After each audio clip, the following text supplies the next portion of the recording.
Hai guys, selamat menonton and welcome to MPL Playoff MYSG Season 6. And hi, my name is Fira Fendi. And I am Nabil Akil. We are your hosts for the playoffs. Betul tu, macam yang kita tahu, kita bermula untuk MPL MYSG Season ke-6 ini dengan 10 pasukan di regular season, iaitu 6 tim daripada Malaysia dan 4 tim daripada Singapura. Malangnya dalam setiap pertandingan akan ada pemenang dan akan juga yang ada kalah. Dan dua pasukan dari Singapura, Forsaken dan Team Divinity telah dihapuskan. Betul tu, bermakna ia telah tersingkir. Jadi hanya 8 pasukan sahaja yang telah layak untuk berada di playoff bermula hari ini sehingga ke hari ketiga, iaitu grand final kita. Tapi Nabil, kita ada banyak ni benda baru. Banyak. Ada patch baru. Kita ada hero baru. Hero baru pun ada. Kita ada meta baru dan kita ada host baru. Tada! Ya, saya host baru Nabil Akil menemani Fira. Jadi kita dah cakap banyak dah apa benda yang hari ini akan berlaku semua. Betul. Kita ada perlawanan untuk upper bracket dan juga lower bracket. Tapi sebelum tu kita ada video permulaan pembukaan untuk korang saksikan dulu. Yes, mari kita saksikan video pembukaan MPL SG Season 6 Playoff.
Hello, and welcome everybody to the MPL Season 6 MYSG Playoffs. We are done with the regular season and we have moved on to what everybody has been fighting for all this time. My name is Getting Q and this is Yoli. Remember, the entire MPL Season 6 has been sponsored by our official digital telco, Yudu, and not to mention our official media partner, IGN, and finally presented to you by Munto. It's been a while since I said that, sponsored by Reed, like nice and good, nice and perfect. I mean, you nailed it, man. That 2 weeks of break is definitely a really big help for us casters, but most importantly, very important for all these players as well, because this is no longer the regular season. This is the playoffs. Exactly. This is where our 8 teams will rise, but only one will rule. It's literally all or nothing. I'm gonna be real with you. I'm not feeling so warmed up for it because it's like the 2 weeks. It feels like it's too much of a break. Like I didn't have enough MPL. Actually, I've been watching some of the other MPLs, but really, I wanted to know what it's going to be in MYSG. And today, we're going to be finding out. We've got plenty of games lined up here in the playoffs itself. Remember, there's an upper bracket, there is a lower bracket. There are so many teams going against each other. Other teams are looking good. Other teams are looking bad. There's plenty of things to analyze here, and we're going to help you go through all of it. I mean, not just that, so we're going to be bringing all the action and shenanigans as well, because this is going to be a really epic 3 days for us. This is the first day as well, and the best part about it, we just witnessed the end of the MPL for the Indonesia side. So, of course, Viva la RFQ, congratulations for being the champions once again. And because they just finished their run, right? A lot of players, especially all our teams from MYSG, has a lot of time to just literally brush up on any new strats or any new skills which they can actually try to steal away from the Indonesian teams. No, you actually bring up a really good point here because with the other MPLs going on, especially in the Philippines as well as Indonesia, everybody kind of wants to get an idea or something more innovative to make it happen. But before we get deeper into that, let's show you the bracket here so you know exactly what you're going to be witnessing here today. Up in the higher bracket, the upper bracket for the quarterfinals is going to be Torak versus Red Reborn, followed up by RSG versus EVOS in that second seed. Whew, that's a spicy upper bracket, I'm not going to lie. No, this is...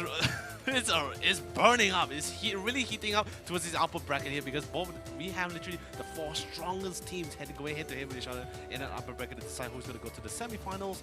And now we're going to the lower bracket. We have Orange Lover Esports, Bosco, and then SMG versus against Geek Fam. Oof, oh man, really spicy games as well. I mean, lower brackets definitely... Yeah, no, honestly, like if you are in the lower brackets, I can definitely feel that pressure because you drop a game, you are gone. You are out. There is no second chances for you. I mean, that's pretty much why we were both discussing, saying during the regular season that it's so important to just try to maintain that top 4 spots in that group stage because you want to ensure solidify yourself in that upper bracket. At least in this case, you have a lifeline. You have that 1 extra life. Yeah, that's true. You do have that extra lifeline. It is important, but you know, consistency is key. But now we've got something new to show you. We usually have this as a tradition, but now we're going to be showing you our talent predictions. Here, everybody at the studio has given the predictions on this first upcoming game, Torak versus Red Reborn. And that one, I'm excited to see what other people have said. It's time to show it. Let's have a look. Let's go. Let's check it out. So Ikuto and Karakuri coming down with me, Gideon Q. My partner is usually Lafayette, Fira, Nabil, and oh, wait a sec. Only 3 people. 3 people actually voted for Red Reborn. Them being Karakuri, Lafel, and Nabil, and the rest is still opting for Team Torak. I'm a little sus here. I'm a little sus. Yeah, right? Because I remember Karakuri. I'm pretty sure, Torak, yeah, right? he was voting for Torak, so he might have changed his vote. Something changed his mind. I don't know if Ikuto, he really wanted to like show Ikuto what's up or something along those lines. But yeah, it looks like it's going to be a decent majority going for favoring Torak this time round. They ended at the first in their seed, so that's pretty good. But let's look at the audience's prediction. Oh, that has changed. Oh, yikes. That has changed significantly as well. So Red Reborn is going to be having the short end of the stick here with 12% only, while Team Torak, well, the audience is so rooting for Team Torak here with 88%. I mean, it could be due to the standings. Me personally, why I was leaning more towards Torak was less about their overall performance, and really because of that last week after the next patch actually hit. Actually hit. I can't reiterate how much of a bad pun that is. But yeah, Red Reborn didn't look as, great. But we've also got one more new thing. The Make-A-Wish campaign. Yeah, definitely Make-A-Wish campaign. So any of you lucky fans out there, you stand a chance to actually make a wish on our social media page to actually win of anything you can ever wish for. You can wish for all the skins, you can wish to play with Ikuto, anything that's related to MLBB, Mutu got you covered. But of course, if you win for sure. Yeah, and that's the thing. They're going to be selecting winners all around. Hopefully, it might just be you. 11 fans. Wow, fill the dreams of 11 fans out there. But they're going to do it slowly, of course. But in the meantime, make sure you guys are trying to being part of this campaign because you might have an opportunity to make one of your dreams come true. I mean, definitely sure. Everyone has a big dream, and having a big dream is very important. But same goes for these teams. And if you're a really wholesome person, you can actually wish that your favorite team actually win this season at MISG. that would be pretty great. Honestly, that would be like the ultimate die-hard fan. If they were willing, they could have anything and they still wish for their team to be #1. That's just like all right, here's a badge of honor. Just wholesome, right? Like that little kid, that little girl that's selling matches in the winter, right? But anyway, this is the Team Torak's merchandise, and if you visit their own website as well using the promo code MPL Torak, you get a 20% discount for every purchase of Torak's merchandise, and I am so down for that. No, they said with every purchase, so it's like, technically you can go for like those bulk deals. And I can buy Ikuto, right? Do I get Ikuto? Is Ikuto part of it? If I use MPL Torak, do I get 20% off of Ikuto there? I mean, we can always ask him later, or you guys, any fans, can straight away go to the BM stream just to ask that question, then come back to the English stream. But their competitors as well. Also, Red is My Blood, going to be that promo code. So head over to their Facebook page at Red Esports MY and use their promo code Red is My Blood for another 10% 20% off of their sweet merchandise. And I have to admit, their jerseys are pretty cool. Yes, it is really cool, really striking. The most important thing is very striking as well. I do like the very clean designs. Everything is all in place. It's not like there's not too much going on, but it still gets you out there. Not too many graphics all over the place, right? Yeah. It's a racer. But it's also in your face. But it's time as we set things up. Let's get to know some of these teams. Let's have a look at what they've been doing. Look at this Video.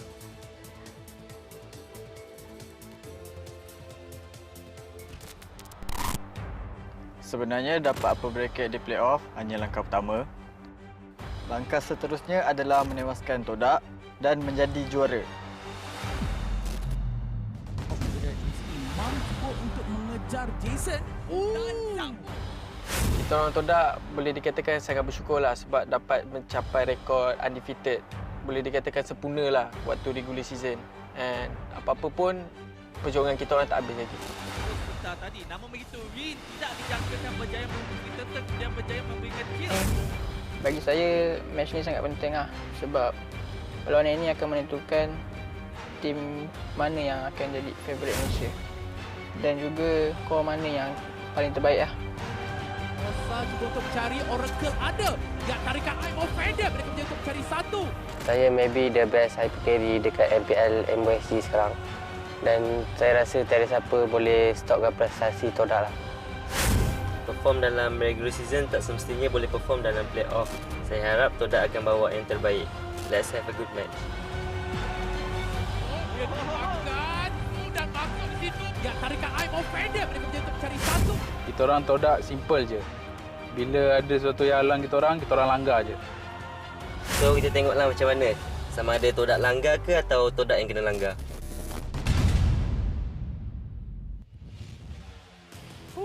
Man, loving that intro video between both Todak and Red Ribbon.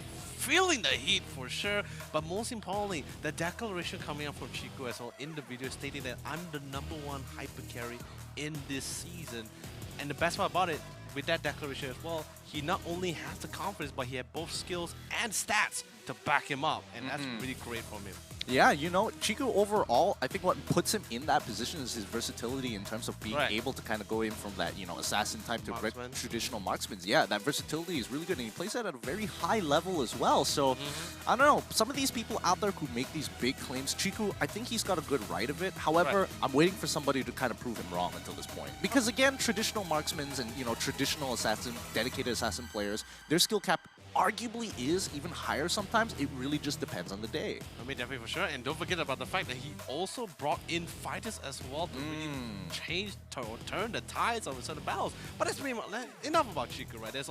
We pretty much know everything about Chico as we talk about the rest of the players here with their teams and their members between Red Reborn and Todak. Yep, on our left, we got Red Reborn, Mal, Aaron, Shakbu, Mom, Silo, and Grengo. Their team has been performing so well the entire regular season. They almost was able to secure a top spot, but unfortunately, Todak was able to take them down in one unfortunate game. But this time, it all changes. I mean, definitely it will have to change as well, especially since if they really want to try to get that spot towards that semi-final. But moving towards Todak on the right side here, we have X-Ray, Chiku, Moon, E1, Formes, and Stu. And let's be honest here, although yes, Chiku has been taking all the credits and all the admiration from a majority of the fans, but I want to give a big shout out to both E1 and Moon as well, including X-Ray. These three players has really stepped up, and what's even better, with the newly addition of the jungle, Moon is coming back with that mage carry. Yeah, and it's great to see that they are really taking this. They're taking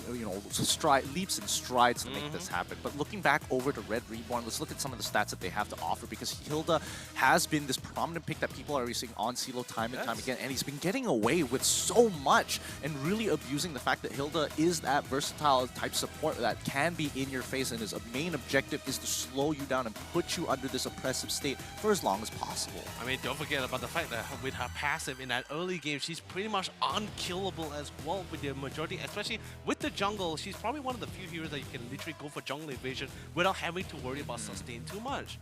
But anyway, let's quickly move on to the next team here. It's going to be Team Todak with their play lineup and, of course, with their most picked hero and those hero stats. Yeah, I mean overall the stats are looking phenomenal from all across the board. Like even when we're seeing coming in from E1, he's been doing so much more this time. Yes. You can see that he has 36 assists, even though he is supposed to be on that support lineup. 24 kills coming out of it with 14 deaths. That is considerably impressive, especially when Formezi also has somewhat of the same stats, even though he's in the fighter lane. Yeah, and the best part about it is that you might actually just mistaken him as a fighter, but actually the entire time he's just been a tank support and initiator, just constantly going around and just not to really secure kills or get killed. It's just more like he's really peeling for the team, really setting things up for his team that literally ends up him getting a kill for himself.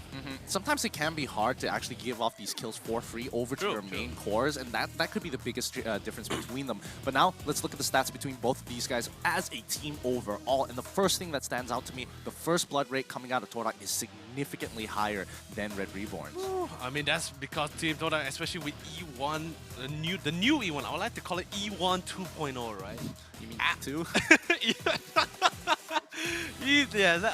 No, I'm not gonna call him E2. His name's E1, right? Gotta respect that, but E1 has really stepped up in this season. We even said during the regular season, we were like, where was this E1 back in season 5? Because he's way more aggressive, not overconfident or like overextending. He knows where's his boundaries. He knows how far he has to go. And because of all this initiation and aggression, he's able to literally allow Todak to follow suit with him to gain that first blood. What I think overall is very interesting about Todak's stats is like, yes, they have a little bit higher in turret time. Their average kill participation is a little bit lower, but first turret rate 64 to 41%, and then if you look at Red Reborn side, 1.2 to 1.6 when it comes to lore takes. Like, how does that? How did the correlation come about? Do they just take a lot of towers but not take lord? And did they just focus on lord? I think it's the priorities when it comes to objectives, right? It's pretty much like we take towers and then we're like, hey, you know what? If we can end the game, let's just end the game right here, right now. Let's not go for lords. Whereas for other teams, they want to be a little bit more reassured when they want to go for that push. Let's just clear that lord and then we go for that push. I don't know. I feel like it's kind of a statement towards. Right? No, I would say it's more of a statement of how the game actually progresses towards the mid to late game here. And mid to late game is the time for both Maul and Chiku to really step it up. Looking over at their stats, it's overall super similar, but the only huge difference is the number of kills Chiku has been getting overall. I mean, look at that KDA. That is a shocking KDA. Yes. 150 and 161 assists. A lot of people died in Chiku's hand for sure, and we also should put a count on how many lords he has stolen as well. But anyway, this is the map prediction, and of course it's the lineup prediction made by our analysis. Lafel, thank you so much, brother. And it's pretty much where they're supposed to go and where they're supposed to be. Yeah.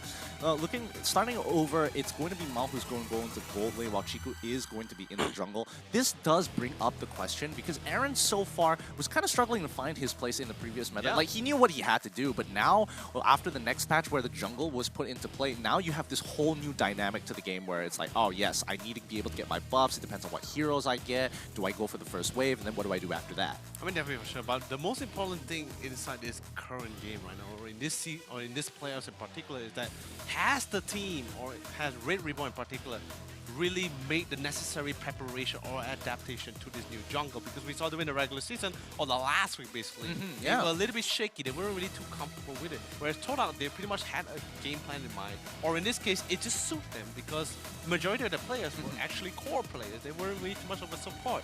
So seeing the fact that like Moon coming back with a mage carry, I'm like, hey, I love it. I don't care what it is, I love it. I would agree, yeah, I really would agree. But now, we want to give back to you guys. And it's got to be a two-way situation here. But here are our milestones throughout the playoffs. If we have 30,000, we're going to give you stuff. If you have 40,000 viewers, limit to 1,000 winners, the advanced tournament chest is going to be coming out for the day. But wait, it gets better. 50,000 viewers, that's where the big stuff's coming out. The advanced skin packages. And you guys, you want a free skin? So this is one way to do it. 80K. Does it stop there?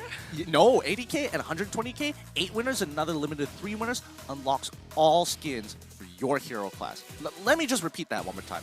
Unlocks all skins for your hero class. It Oh my doesn't God. get any better than that. Dude, seriously, guys, just get your friends, call your mom, call your grandmother. If she doesn't know what's going on, just get into it. And at the same time, you see that little QR code right at the bottom right corner here? Scan it. Do the survey as well, because because you stand a chance to actually win yourself a beautiful skin. Yeah, so please make sure that you are scanning it as well. And you know, we've got some other stuff happening throughout the day, and we'll let you know as we move along. Oh yeah, I mean, sorry, it was a left-hand corner, not right. I was already just pointing the absolute Yeah, wrong exactly. direction. Just out of habit. Just out of sheer habit. Like, I wonder why I don't drive sometimes, and this is why. It's like, oh, turn left, and I just turn right. I mean, that's why I'm your driver, right? Yeah, yeah, that's, I can't go around that one. I can't go around it. But yes, today, what are you excited to see between Todak and Red Reborn? Honestly speaking. Honestly, for me, it's always going to be the classic. E1 has to play the box here for me. If he plays anyone else, it will be great as long as a playmaker, but we'll just have to see, because right now, ladies and gentlemen, we are inside the drafting, and Red Reborn going to be starting on the blue side here, which means they have first pick and first ban, and they're starting with getting rid of Chico's Ling, and Todak getting rid of Miles One White. Both very respectful bans. Yeah, definitely target bans coming in from either side. Nothing too out of the ordinary. Yuzong has been banned out this time, coming in from Red Reborn here. That's kind of interesting.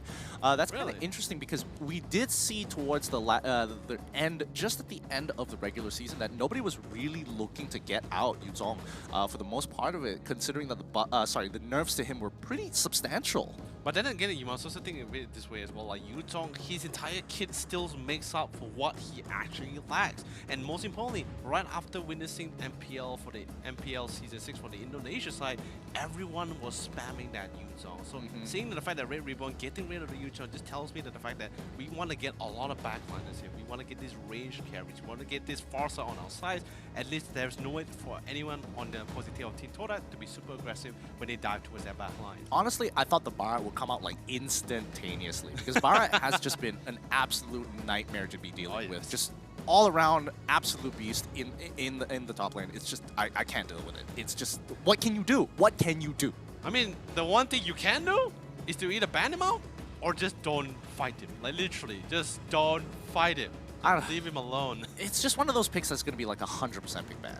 And everybody knows that. And that's the biggest problem, especially if you are on the red side. Actually, it depends though. Like there are times where we saw like Barat not being banned, mainly because it's the priorities of who they actually fear. Well, remember, Barat is not very mobile. That's pretty much why his entire skill build is pretty much just set on a way where he can actually catch up to someone. Other than that, he's very immobile.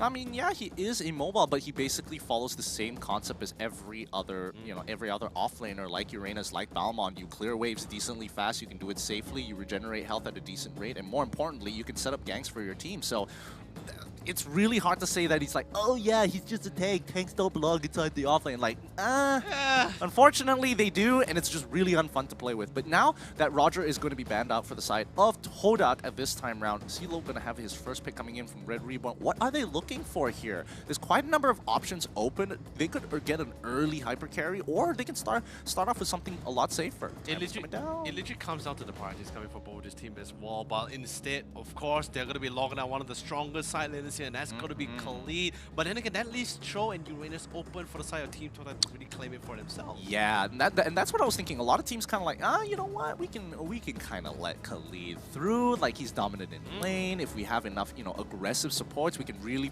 pull him out of the picture here. Yeah. Oh, speaking of which, Todak here going to be locking in the classic coming in from Moon Selena. We haven't seen this in a very long time, but don't forget that E1's going to be jumping right onto that boxer. It still could be given over to the side lane, so let's not hold our breath. I mean, definitely for sure, but it's, let's be honest, very unlikely. Very unlikely the Boxer will be going to X-Ray or 4-Mans. I believe it's still going to be in the hands of E1. I mean, if it ain't broken, you don't fix, right? He does a really great job with the Boxer. Let's leave it to him. And Moon with the Selena, unquestionable. Really unquestionable. But either way, Red Reborn coming in with the Hellcat and with the Jawhead. I'm a big fan of the Hellcat though, because mainly not only is he a really great clear in the jungle, also he's really great at rotating and ganking as well. No, I absolutely love this, because now it kind of allows the team to play around a concept or an idea where you're looking for these hard engages with Raging Sandstorm coming in from Khalid, and it also allows Jawhead to play the early game, yet still have a lot of benefits to the team. Not necessarily being the offlaner. He can go support if he wanted to, but playing the 1-3-1 composition just seems to be working out fine for a lot of teams all across the world. But ooh, here comes X-Ray's Ruby. Not sure whether he's going to be played by 4-man or X-Ray this time, but X-Ray has been playing a really mean Ruby. So him bringing out the Ruby, not only will you have a great initiator, but you also have a really great controller when the fight gets really massive. Because right now, Team Toadette, seeing the first 3 picks coming from Red Reborn, a lot of engaging heroes, a lot of heroes that's getting on top of you.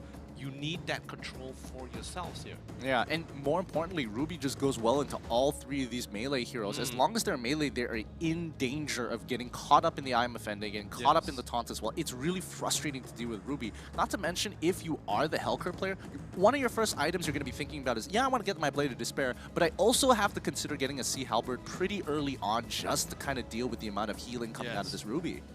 Definitely for sure, but anyway, the second last, now we're approaching towards the second ban phase here, and the first ban that's coming on inside the second ban phase will be Natalia. And I guess in this case, they just feared the fact that there's just a lot of roaming potential, because remember, we have a Hellcurt, we have a lot of heroes that are really going to be jumping on top of them. They're still, and now with the new jungle that's really introduced by Moontoon, it is not surprising to see more than one course in this case here. Yeah, because having a secondary win condition is always kind of nice. Like, you want to have someone who has some strong wave clear as your secondary win conditions. Things like Chang'e, things that fall into that position would also be like the Pharsa, even arguably nowadays, because it's just becoming an even stronger and more prominent pick.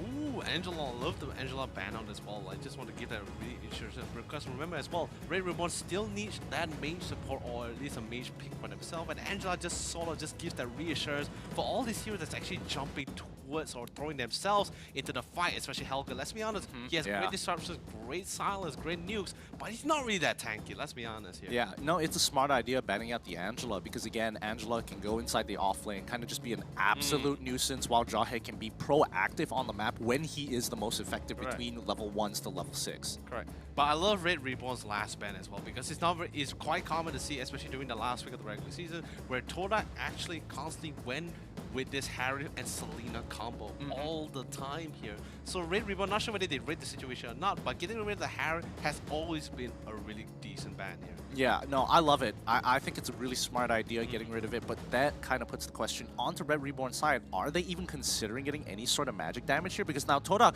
they're looking at their lineup, is beefy enough, it's not going to matter how strong your engage is going to be. Selena, in most cases, won't get caught. If you take a Thamos as well, that's going to be extra, that extra spell vamp that you can't just necessarily cut through easily. And now Red Reborn, now locking in the Claude, super safe marksman, especially effective if you are good at keeping that Art of Thievery stacks up, but the Eudora as well. A point and click, I want you to die, that person's gonna die. Yeah, definitely for sure, because a lot of these fights, which is literally going to be constant, it's not going to be like instant nukes fights, ladies and gentlemen, it's just going to be a really long, drawn-out fight. So having one really great nuke inside your lineup really helps to ensure how the tides of the battle is going to be towards your favor here. But last pick coming for Toadette, they're still lacking that one core, that one hero that will deliver that killing blow. And it looks like Chico is going to be bringing in his second personal favorite for his assassin. That's going to be the Lancelot. Yeah, this is a smart idea. Going for Lancelot, able to kind of has some counterplay against Eudora's stun.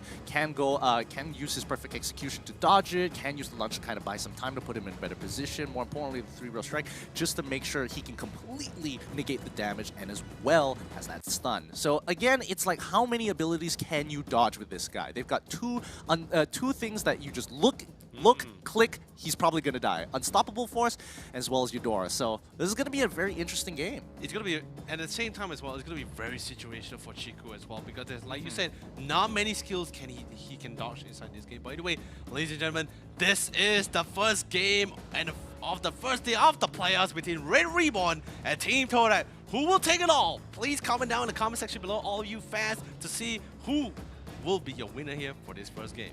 Yep, I'm already starting to get jitters here. I'm warming up. I'm warming up. It's the first game of the playoffs here. It's gonna be Toadette versus Red Reborn. Let's get this ball rolling. Speaking of rolling, we're gonna see how E1 rolls with that Boxer as well, because his rotation gangs will be very crucial to decide that early game towards that mid-game transition. You know, I was about to say game going, and I wanted to say ball rolling, and they just kind of meshed together into... La, la, la, la, la. Yeah, no, they really did. They really, really did. Like, I was having two separate trends of thought at the same time that kind of just synthesized into one uncohesive statement. But no, speaking of my uncohesiveness, I'm interested to see Chakbu's performance on the Eudora. Yes, it's one of those simple-to-use heroes, but it's the complexity and how aggressive you can be. What can Chakbu get away with in this game? I mean, it's a little bit difficult to tell as well because Eudora is just one of those heroes where you just have to have that position hands down. But Formes, you're just gotta be a little bit careful. But then again, with the rotation and the system of E1 giving up that backbone support, he's gonna be able to get out of that with just a couple of harass on himself. Yeah, I mean, look at that. Formezi, he just cannot play the game as long as Eudora is you know, continuing to pressure this top side. The rest of Todak is making the call, hey, you can kind of stick around. We can help you out if something happens. E1 is just looking for Eudora at this point in time, but it really just doesn't matter. His damage will... Losing life this early into the game isn't necessary. You're going to have to keep it up until your Hyper Carries hit that level 4, and then you might want to consider the fight.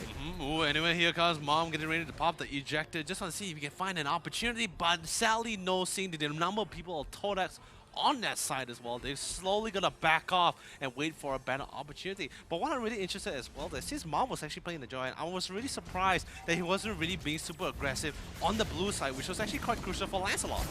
Speaking of which, they've already got the ejector as well. Wow, what a fast hit coming in from Red Reborn, all using Dark Knight Falls to find the rest of the team. And Todak, they are just too late to respond to this. Mal did take a significant number of damage from the tower, but besides that, perfect dive. No, they have to make a play, especially since they cannot waste too much time. They're already on the top side, and once they saw the Thamos and even Chiku towards that bottom lane, they know, all right, they have no one here. There's only 3 of them, and 4 of us. We have more control and early game nukes.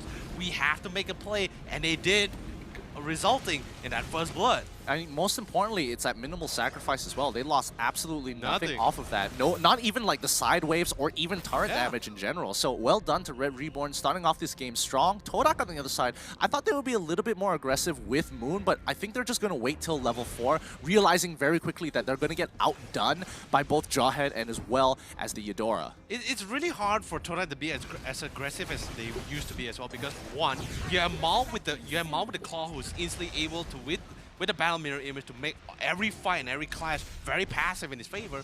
And of course, with the Hell Cadets, with that Silence, which is really, really annoying, a disruptive spell that can literally put both Moon and Chico in their place. Yep, Aaron might be in a little bit of trouble here as E1 gets chucked back over into the turtle pit. But now the rest of the team is pulling in hard. Raging Sandstorm coming in from Silo. Can he pick off X-Ray? He's still sustaining. 1 HP left and finally goes down over. The rest of the team is going to continue to push on through. Aaron is already down, and that's just the beauty of Tortoise Poissance. Like, you think it doesn't do a lot of damage, but in the early stages of the game when you have no items, that thing really stings. It does. It really, really does. But then again, now Red Rumor just has a rough idea where, like, alright, we can't really clash that early because Maul needs more item. Claude needs more item to deal even more damage, because since Red Rumor had the upper hand in that clash as well, they're only able to trade it 1-for-1, which is pretty much not what Red Rumor was really trying to go for here. I mean, yeah, I mean, 1-for-1, obviously not exactly the best position for Red Reborn, on top of the fact that they did lose the turtle as well. But look at Chico here. He's now in trouble. Perfect execution, trying to get on top of Chakbu. He finds an opportunity. Now Miles in trouble, getting hit by the Battle Mirror Image. Oh, no! It's not going to be enough. Bomb comes in real hard with the Unstoppable Force as well, and not even the Battle Mirror Image could save him at this point in time. He's getting hit by everything. The juggling aggro perfectly coming out of Todak with a strong rebuttal after that early top lane dive. No, Mom, get the camera because I just got dived by 3 members and juggled around like a pinball. Whoa, that's definitely not the kind of situation where Mom really wants to be, and just really unfortunate as well that his flicker was still off cooldown. Right? Yeah, and what's even amazing that the fact that Formes is still actually just solo pushing, split pushing that bottom lane without any disruption at all. So he's having, although yes, he did give the first blood away, but with the lane swap, now he's slowly working back into his favor.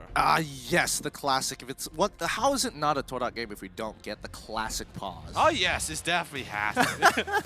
it has to have that one pause because all the players and all the fans gotta calm down, you know? Yeah, no. I mean, after that play, it's like, how do you not need to, like, just take a chill pill, just like, just take a moment to be like, what in the world just happened there? Can you imagine mom just like instantly just drop the phone? I need a tank! I need a tank! Stop, pause the game! I need to drink water! And speaking of water, you guys make sure you gotta drink that water for yourself because it's very important to stay hydrated. And of course, we have 4 epic games gonna be happening to us today with all your favorite teams. You gotta be shouting as much as possible. And when I mean shouting, put that caps lock and spam in that comment section. just keep it on all caps all the time. Yeah. Don't worry about it. We get it. But yeah, you know, obviously, I feel like it's a little weird, especially because we bring up the joke about the Todak pause almost all the time. But sometimes it's not even them calling for the pause, and people are like, no, it has to be them, right? They heard us. They're onto us. They're onto us, Leonard. They're like, Gideon Leonard, just for you guys. Well, pause right now, right here. We can hear every word. Live stream, guys. Oh no. Oh man. But either way, so let's see the current lineups we have, right? We have one that's really great. Both teams has really great engaging team composition heroes. Yes, right? yes. But which one do you prefer in particular? Honestly, I prefer Red Reborn's one, of course, because there's a lot more synergy between the ultimates in comparison to just strong standalone ultimates coming in for the side of Todak. I mean, yes, you are kind of waiting for the Baxia to follow, to kind of go in, but then you're also waiting for Moon to land one of the Abyssal Arrows, in comparison to, oh, I just have to walk up close enough and I basically am guaranteed a free hit. I mean, definitely for sure. And like, yes, I do support Todak.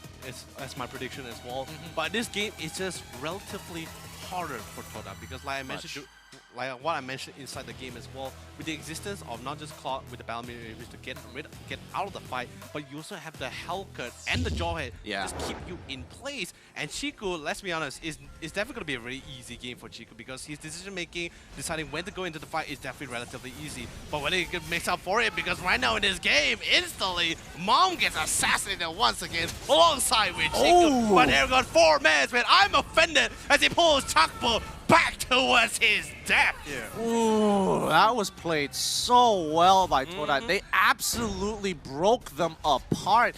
Yes, they did lose 3 members, but it allowed CeeLo to actually get a push. So on the bright side of things, they are trying to mitigate the damage with Global Gold.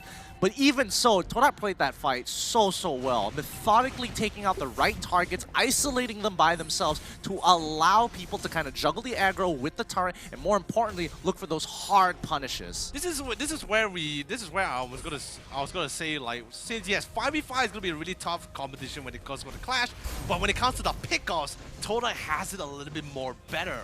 I mean, of course they do, but you know, it's one of those things where it's a preemptive strike. Who makes the first move? And even though they can see it, Red Reborn can't necessarily defend against it because Formezi, he was able to kind of jump in with the flicker to kind of catch them off guard to get those follow-up kills later on. So I think Red Reborn overall, I wouldn't say they are underestimated, but they got to be a lot more aware of when these flickers are up because these plays can only be made every 80 seconds. But CeeLo definitely not having the best time of his life, so I'll try to use the Desert Tornado to do as much damage as possible. But the Moon's one-shot GG! Shadow Abyssal Arrow will be able to connect on our dear friend Maul here, resulting in his own deaths. Yeah, once again, the pauses are coming in. That's going to be 3 for 3 here. I mean, you know what they say, third time's the charm, right? Hopefully, you know, third time is the charm this time around. But yeah, especially with the side of Todak, I was expecting Red Reborn to kind of dominate the early game here. I just didn't expect Red Reborn to hit back so quickly because they were waiting for their big ultimates here. Ruby basically doesn't do anything until she's level 4. The same goes for Lancelot, but he's the core, so he gets a lot more EXP faster. Eudora at level 2 overall was more useful than all of them combined pre-level 4. So that's why I was definitely thinking that it was going to be a lot more aggressive for the side of Red Reborn, which we did see. I just didn't expect it to stop just there. No, it's more like, I believe in that situation, it's more like they just started falling back. It's not that they didn't want to, it's more like they just like reminded themselves like, hey, they have their ultimates. Ruby has his I'm offended. They have all their ultimates, they have all their skills. Please be aware about it, because this is pretty much where Todak tells themselves, like, all right, if you're aggressive towards us in the early game, then we're gonna fight back towards you guys when it goes towards that mid-game transitioning, and that's pretty much where we saw Todak, especially before the pause as well. They started asserting dominance, placing Abyssal traps, getting control of that jungle, forcing members of Team Red Reborn to fall all the way back to and start hugging their towers, pretty much like how they forced Formez to do in the early game.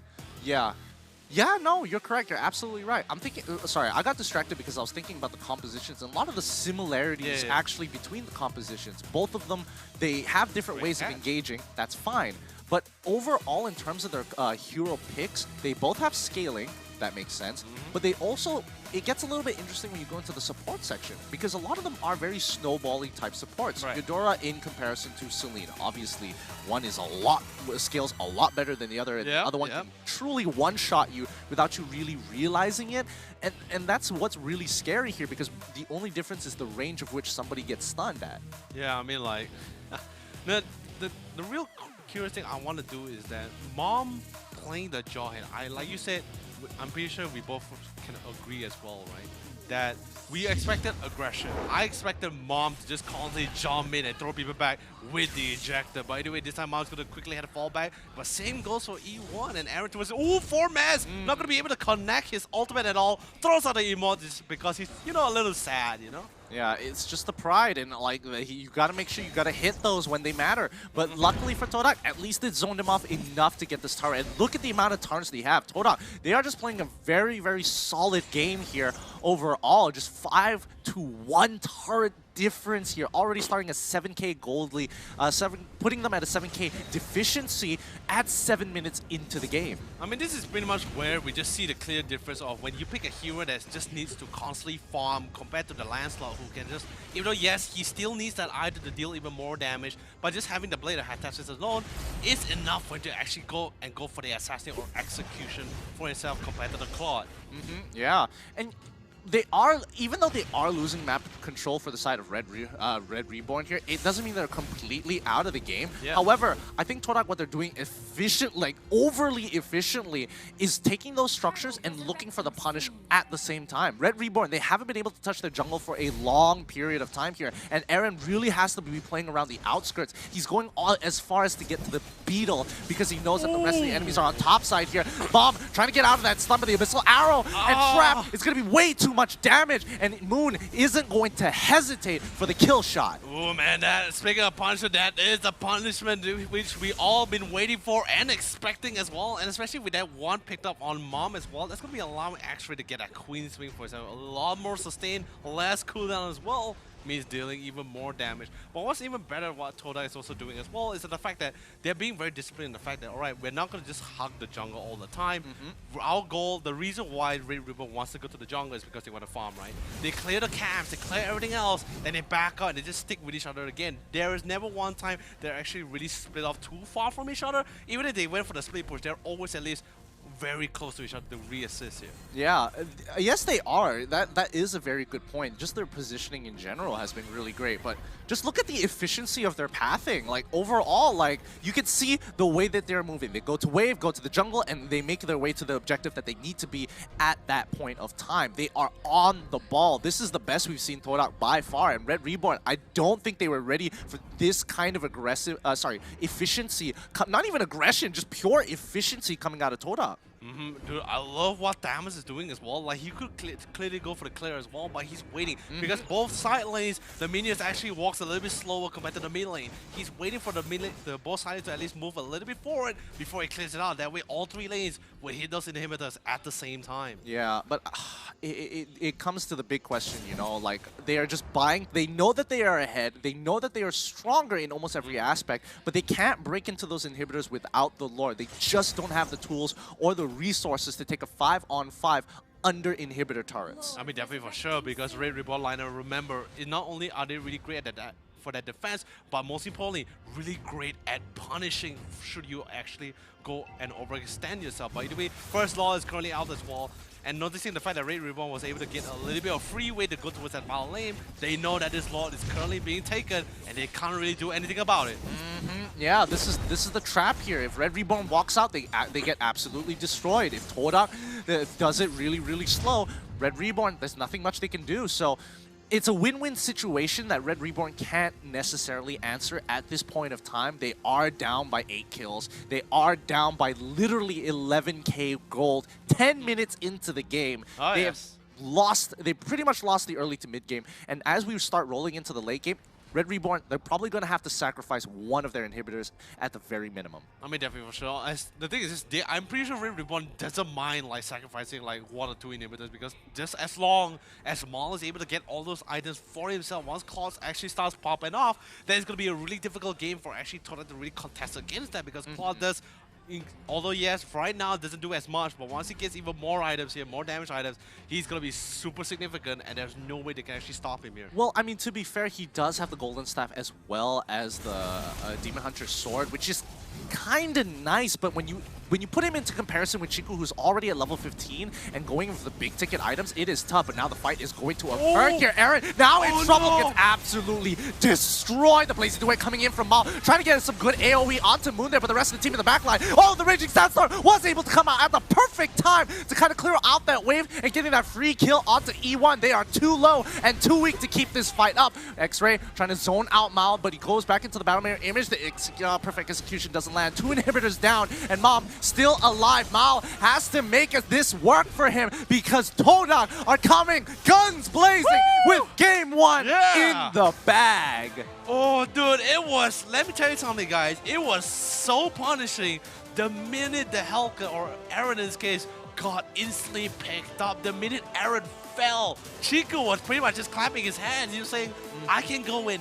No one can stop me. No one can silence me. Although, yes, there is the existence of the Jawhead, but Mom has already committed the ejector and unstoppable force. Nothing can hold Chiku down, and he just literally went in and just sliced, and he dies all the way to the top. Yeah, I mean, well played.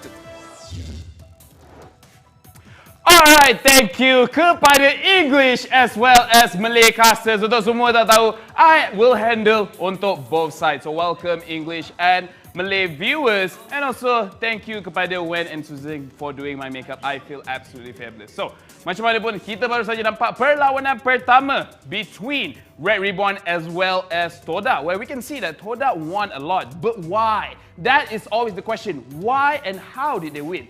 And the answer is the power spike as well as denying the power spike as well. So we will see dia punya highlight yang dibawakan khas oleh Yudu untuk nampak apa yang betul-betul berlaku dekat dalam game kita tadi. Dekat awal-awal ni kita boleh nampak Red Reborn, mereka fokus dekat bahagian gold lane. Tapi this might be a mistake as well. Disebabkan pada pendapat saya, it's not something that they want to do early game sebab diorang nak fokuskan farm kepada Mal. And unfortunately, they couldn't do that because they keep... Okay, over here, I want to pause this right now because I want everyone to pay attention at the levels, okay?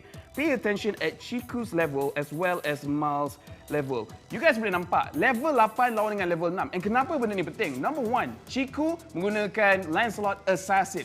Mal menggunakan Marksman. So, the level difference ni, 2 level difference, rasa macam 4 level difference. And why the level is so important? Because when you level up, you boleh letak points dekat you punya skill. And sekarang ni, Chiku, dia dah level 8. So, dia at least ada 2 points dekat dia punya ultimate, 2 points dekat first skill, and more importantly, 4 point dekat dia punya second skill. So, kita boleh tengok, kita boleh teruskan the clip to show the level ataupun the power difference between the both of these carries. As we can see, the damage from Chiku is too much. So, yeah, unfortunately this circle will not go away, so it's fine. We will go through with the clip anyway. We can see that Chiku, because of his power level, or his power spike, he is able to go super aggressive and unable to be taken down just because he has extra stats in his hero kit as well as the damage. Look at the Horn Rose damage over there. So, dekat sini Toda, dorang dapat tahu yang Assassin, yes, Assassin dia kena aggressive awal-awal, tetapi dia lebih kepada mid game punya timing. Awal-awal tu dia just fokus dekat farming. Dia dapat farm, dia dapat dia punya level. Sepatutnya pada pendapat saya level 7 dia dah boleh go aggressive, tapi dia tunggu untuk level 8. So that's pretty interesting juga. And dekat sini saya nak pause juga just untuk tunjuk where apa yang team Toda lakukan is diorang buat satu line dekat sini di mana dia pastikan tak ada sesiapa daripada team Red Reborn diorang boleh pergi ke depan. And this is denying. Disebabkan team Red Reborn, mereka ada Cloud, mereka ada Helka, di mana dua-dua hero ni, they want farm, they want levels, they want the gold.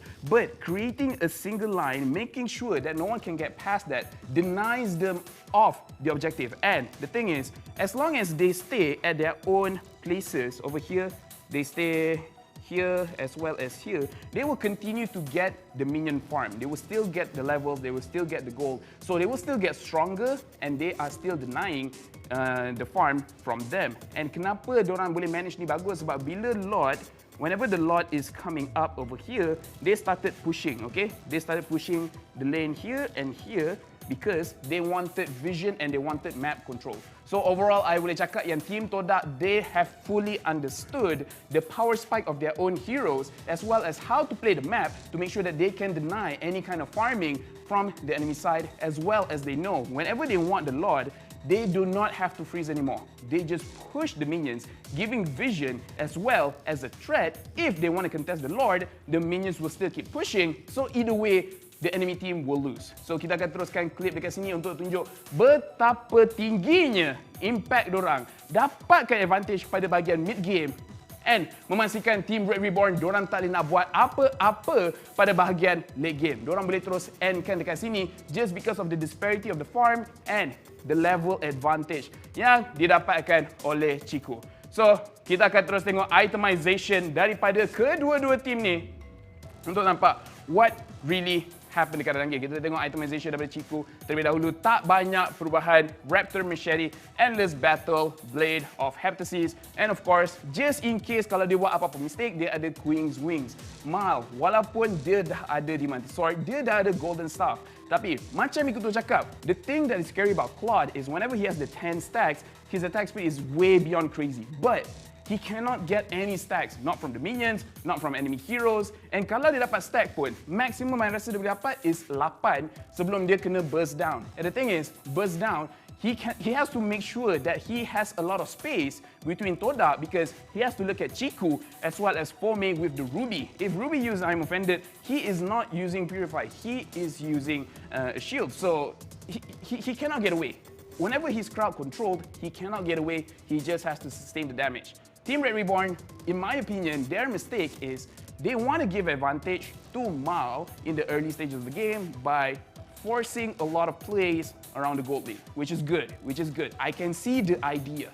But because the execution was not executed well, because Team Todak, they managed to hold the lane pretty well, giving time after securing the turtle. Chiku got a turtle, he went level 7, and then after that, he just got level 8. He was managed to gank the gold lane, managing to kill 2 people, as well as the other kill, I think, went to E1. But yeah, amazing plays by Team Todak. So, right now kita akan tengok post-game stats to see the damage numbers from both of these teams. The goal difference, Todak has a lot of gold, 40,000 gold. Red Reborn cuma 24,000 gold sahaja. The rich guy dan the carry akan diberikan kepada Chiku. 868 gold per minute. 33,000 damage from Chiku. Sandbag akan diberikan kepada Mom dengan 53,000 damage yang dia absorb. Forgotten One. Assist paling banyak E1 dengan 7. Kita tengok damage numbers daripada Team Red Reborn terlebih dahulu. Damage yang paling tinggi adalah Eudora disebabkan walaupun Eudora boleh dikatakan sebagai OG hero, tetapi selepas dia kena revamp, the damage numbers is actually quite high. And disebabkan dia punya damage adalah AoE, dia boleh hit ramai orang, so of course damage dia akan lebih tinggi. And honestly, Claude 14,000 damage is quite okay for this game sebab dia tak boleh nak lakukan apa-apa sangat. Lepas dia dapat dia punya Golden Staff, yes, he can injure Moon. Tapi you tengok, Moon pun boleh duduk dekat dalam Blazing Duet sangat-sangat lama. So, cerita pasal Moon, kita akan tengok damage numbers from Team Todak. We can see there's a huge difference. Lancelot, 33,000. The second best thing is Moon with the 17,000 damage, as well as X-Ray with the Thamus with 16,000, almost 17,000 as well. So kita boleh nampak dekat sini, damage yang paling tinggi sememangnya Chiku disebabkan dia bila dah dapat dari power spike, dia terus force a lot of team fights. And ini bagus disebabkan Team Todak, diorang punya mentality of langgar. Whenever kita orang dah cukup kuat, kita langgar je. We don't care what they want to do because kita tahu yang kita lagi kuat. And based on the draft, sememangnya diorang jauh lebih kuat. Disebabkan Team Red Reborn, mereka tak banyak hero yang boleh peel untuk Claude. Yang banyak support dia is the Eudora, and Eudora cuma boleh stun sikit. But anyways, that is the post-game stats of the two teams. Selepas ni kita akan tengok MVP of the game. And based on performance kat tadi, saya rasa tak ada sesiapa yang akan terkejut bila MVP akan diberikan kepada Chiku. 25% total team goal earn, 2,855 damage per minute, match KDA 507, average KDA 12, Lord killed 1, and of course average hero level adalah 15. itemization seperti yang kita dah cakap tadi, Raptor Machete,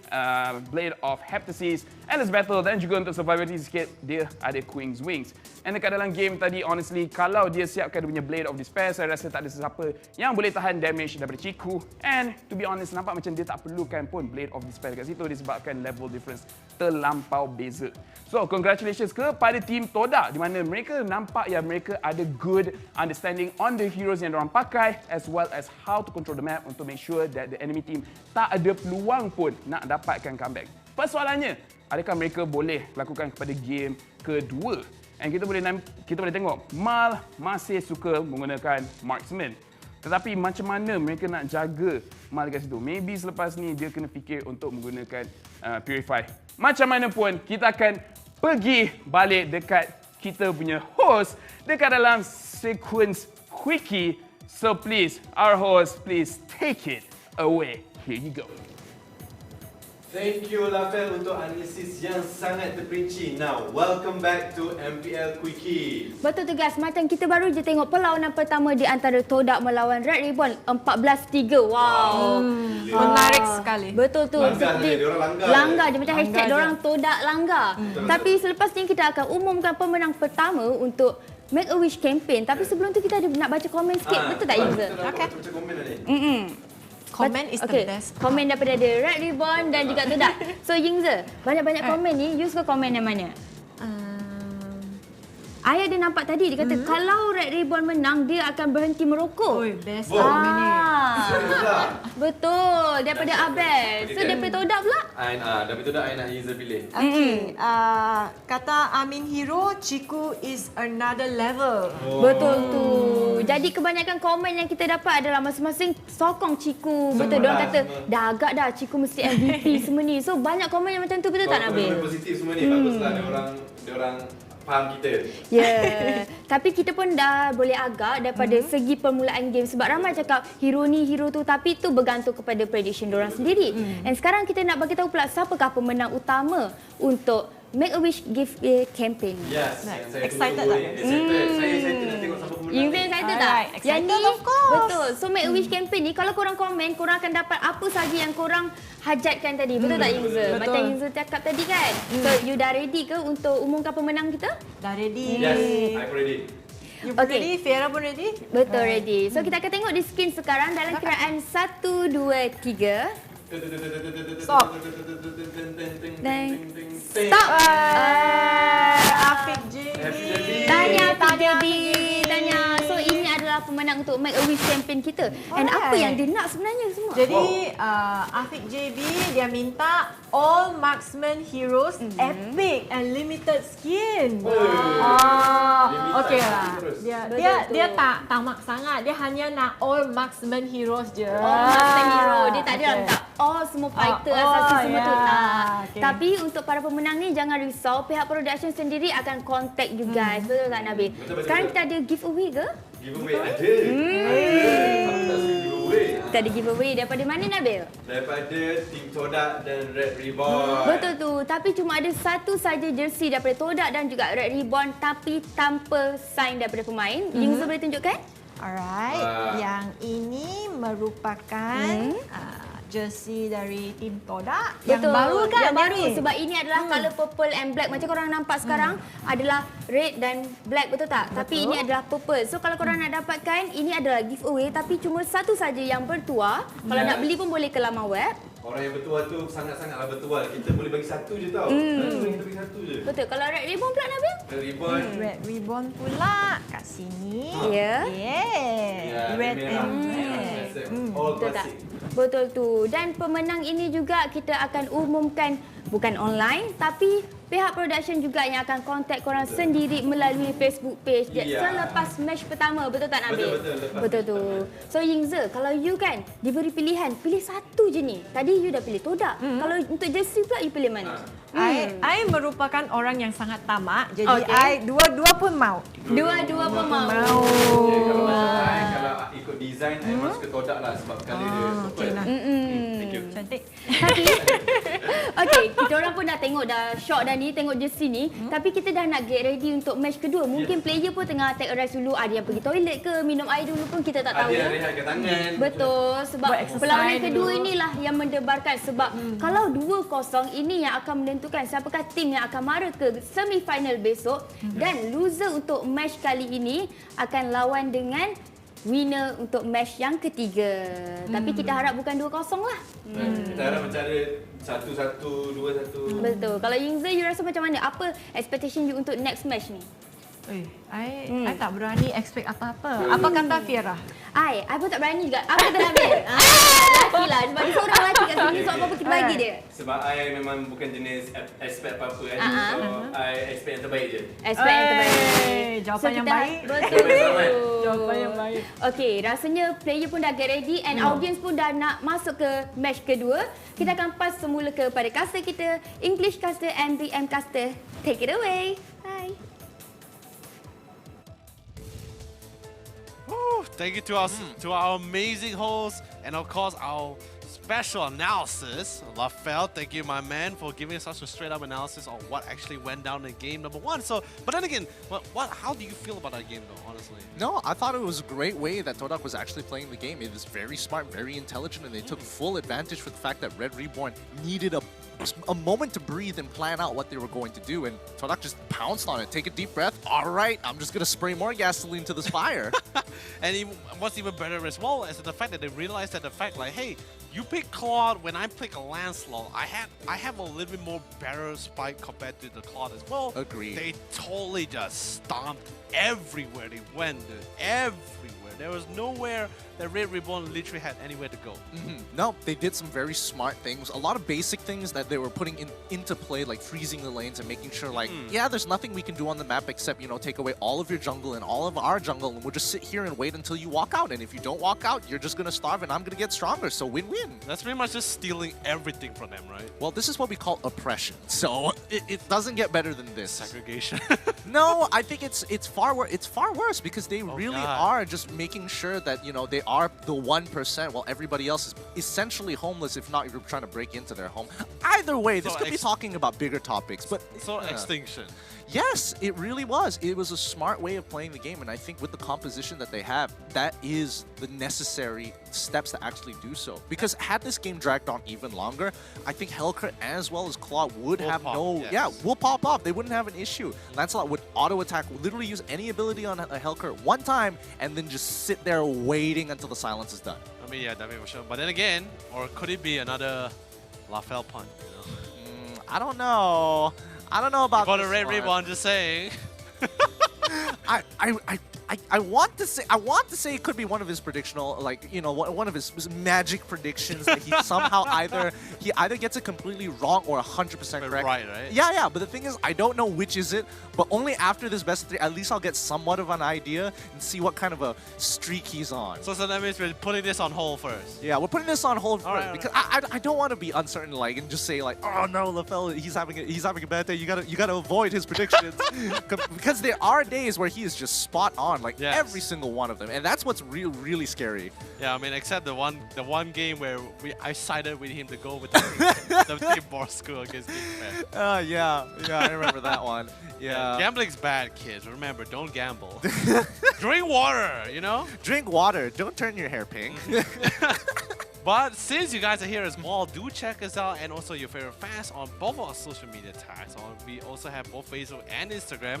Our Facebook, that being Facebook, I believe our Facebook is going at MPL_MYSG, and for the Instagram is at MPL.MYSG.official. But either way, let's quickly jump into the second drafting of today here with the Red Reborn and Team Todak, and Red Reborn still going to be sitting on the blue side, so they have first pick and first ban, and starting off, still getting rid of that targeted and respectful of Chiku's picks. And that's why, Leonard, every time you print it out, just, you know, increase the font like tenfold. Just make sure. Yeah, I know. That looks like fine print from here. Yeah, it's a really small thing. I'm just like, what was that again? What was it? I can't read. No. And the worst part about it is that I knew what it is. It's just that I just wanted to make sure. Yeah, you just know? want to make sure. Just like if I said it wrong, people's gonna be like, hey, wait a minute, this is Instagram. Wait a minute, this is, yeah, no, I totally get you here. But now coming into this second game, they've already, right off the bat, nothing much has changed. You know, Red Reborn still on blue side, and Todak probably choosing to be on the red side once more. Ling, okay, it's pretty much exactly the same ban for now. Todak, they did push up the Roger, though. I mean, whether they push up the Roger or not, it's still exactly going to be the exact same ban. It's just a matter of how they're going to be doing it. But right now, Red Reborn, like I said, first game is always testing the water here. And Red Reborn already fully realizing as well that the fact that, alright, we cannot play these long games against Team Todak, whose entire lineup has always been very aggressive and always hitting that early game spike. So instantly Red Reborn will be stealing away Moon's personal favorite here. There goes to Selena, but that still opens up other picks for themselves on the side of Team Todak. Yeah, E1, he's going to go straight away into the Boxia without a doubt here, but this time they're going to be starting off with the Urena, so it's going to be an off-lane opening here for the side of Todak here. Red Reborn, they could look to match because there's still some decent matchups. Khalid is still open to actually go into that Uranus matchup, and it's not that bad overall. However, Red Reborn need to start deciding whether or not they needed to pick up, you know, a carrier or a Claw to actually deal with these tanks. Instead, they are going to go for the Harith with the Helcurt instead. I kind of like that. It's let's be honest here, right? It's very soft. A lot of nukes, a lot of like team fight potential, but very, very soft compared to like both lineups, like both Uranus and Boxia. The question is whether or not the early game items coming in from Todak is going to be enough to deal with the DPS coming in from Red Reborn. Like, if Todak is able to get a lead onto the Uranus as well as the Boxia, they will at least have an opportunity. The first item will allow them to survive a full burst of their ultimates from either Harith or even the Helcurt here. But now the lock-in coming in from Moon, looks like they have locked in the Natalia. Is this Chiku's Natalia though? I've never seen Chiku play Natalia. It could be, it could not be. We're just gonna have to wait and see when they start rotating it around. No, okay, I'm just really concerned because right now we're already approaching this, already in the second ban phase here. Instantly getting rid of not just a great controller initiator, but also a playmaker as well, because that's pretty much what Red Reborn is currently lacking right now. A really dedicated initiator, frontliner to ensure, and most importantly, peel. I wouldn't be surprised if Red Reborn tends to even want to take the Ruby for themselves, but remember, Todak will be having that first pick first before Red Reborn here. Yep, it's pretty interesting. Yeah, they get rid of the Claude this time round. Kind of an interesting pick considering, I mean, they have picked their hyper carry for themselves, so I guess at this point they're just making sure that they don't have any other options here. Roger is out, Wan is out, but carry is still available, but they would rather...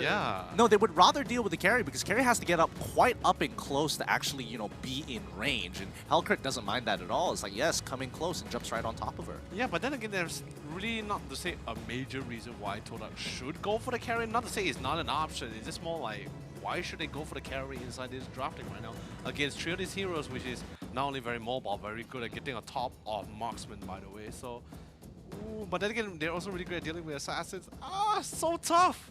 I feel like it's gonna end up either being Ling or just back to Lancelot once again for Todak. I mean, arguably Hayabusa, but then you're gonna be lacking so much damage from your side of the team. Oh man. Oh, then again, we can also... Oh yeah, there's Yishin as well. Yeah, there's Yishin, but like I said, marksman is just easily picked up by a lot of these assassins here. Yeah, it's a tough call. It really is a tough call. Or they could just go straight up all fighters again.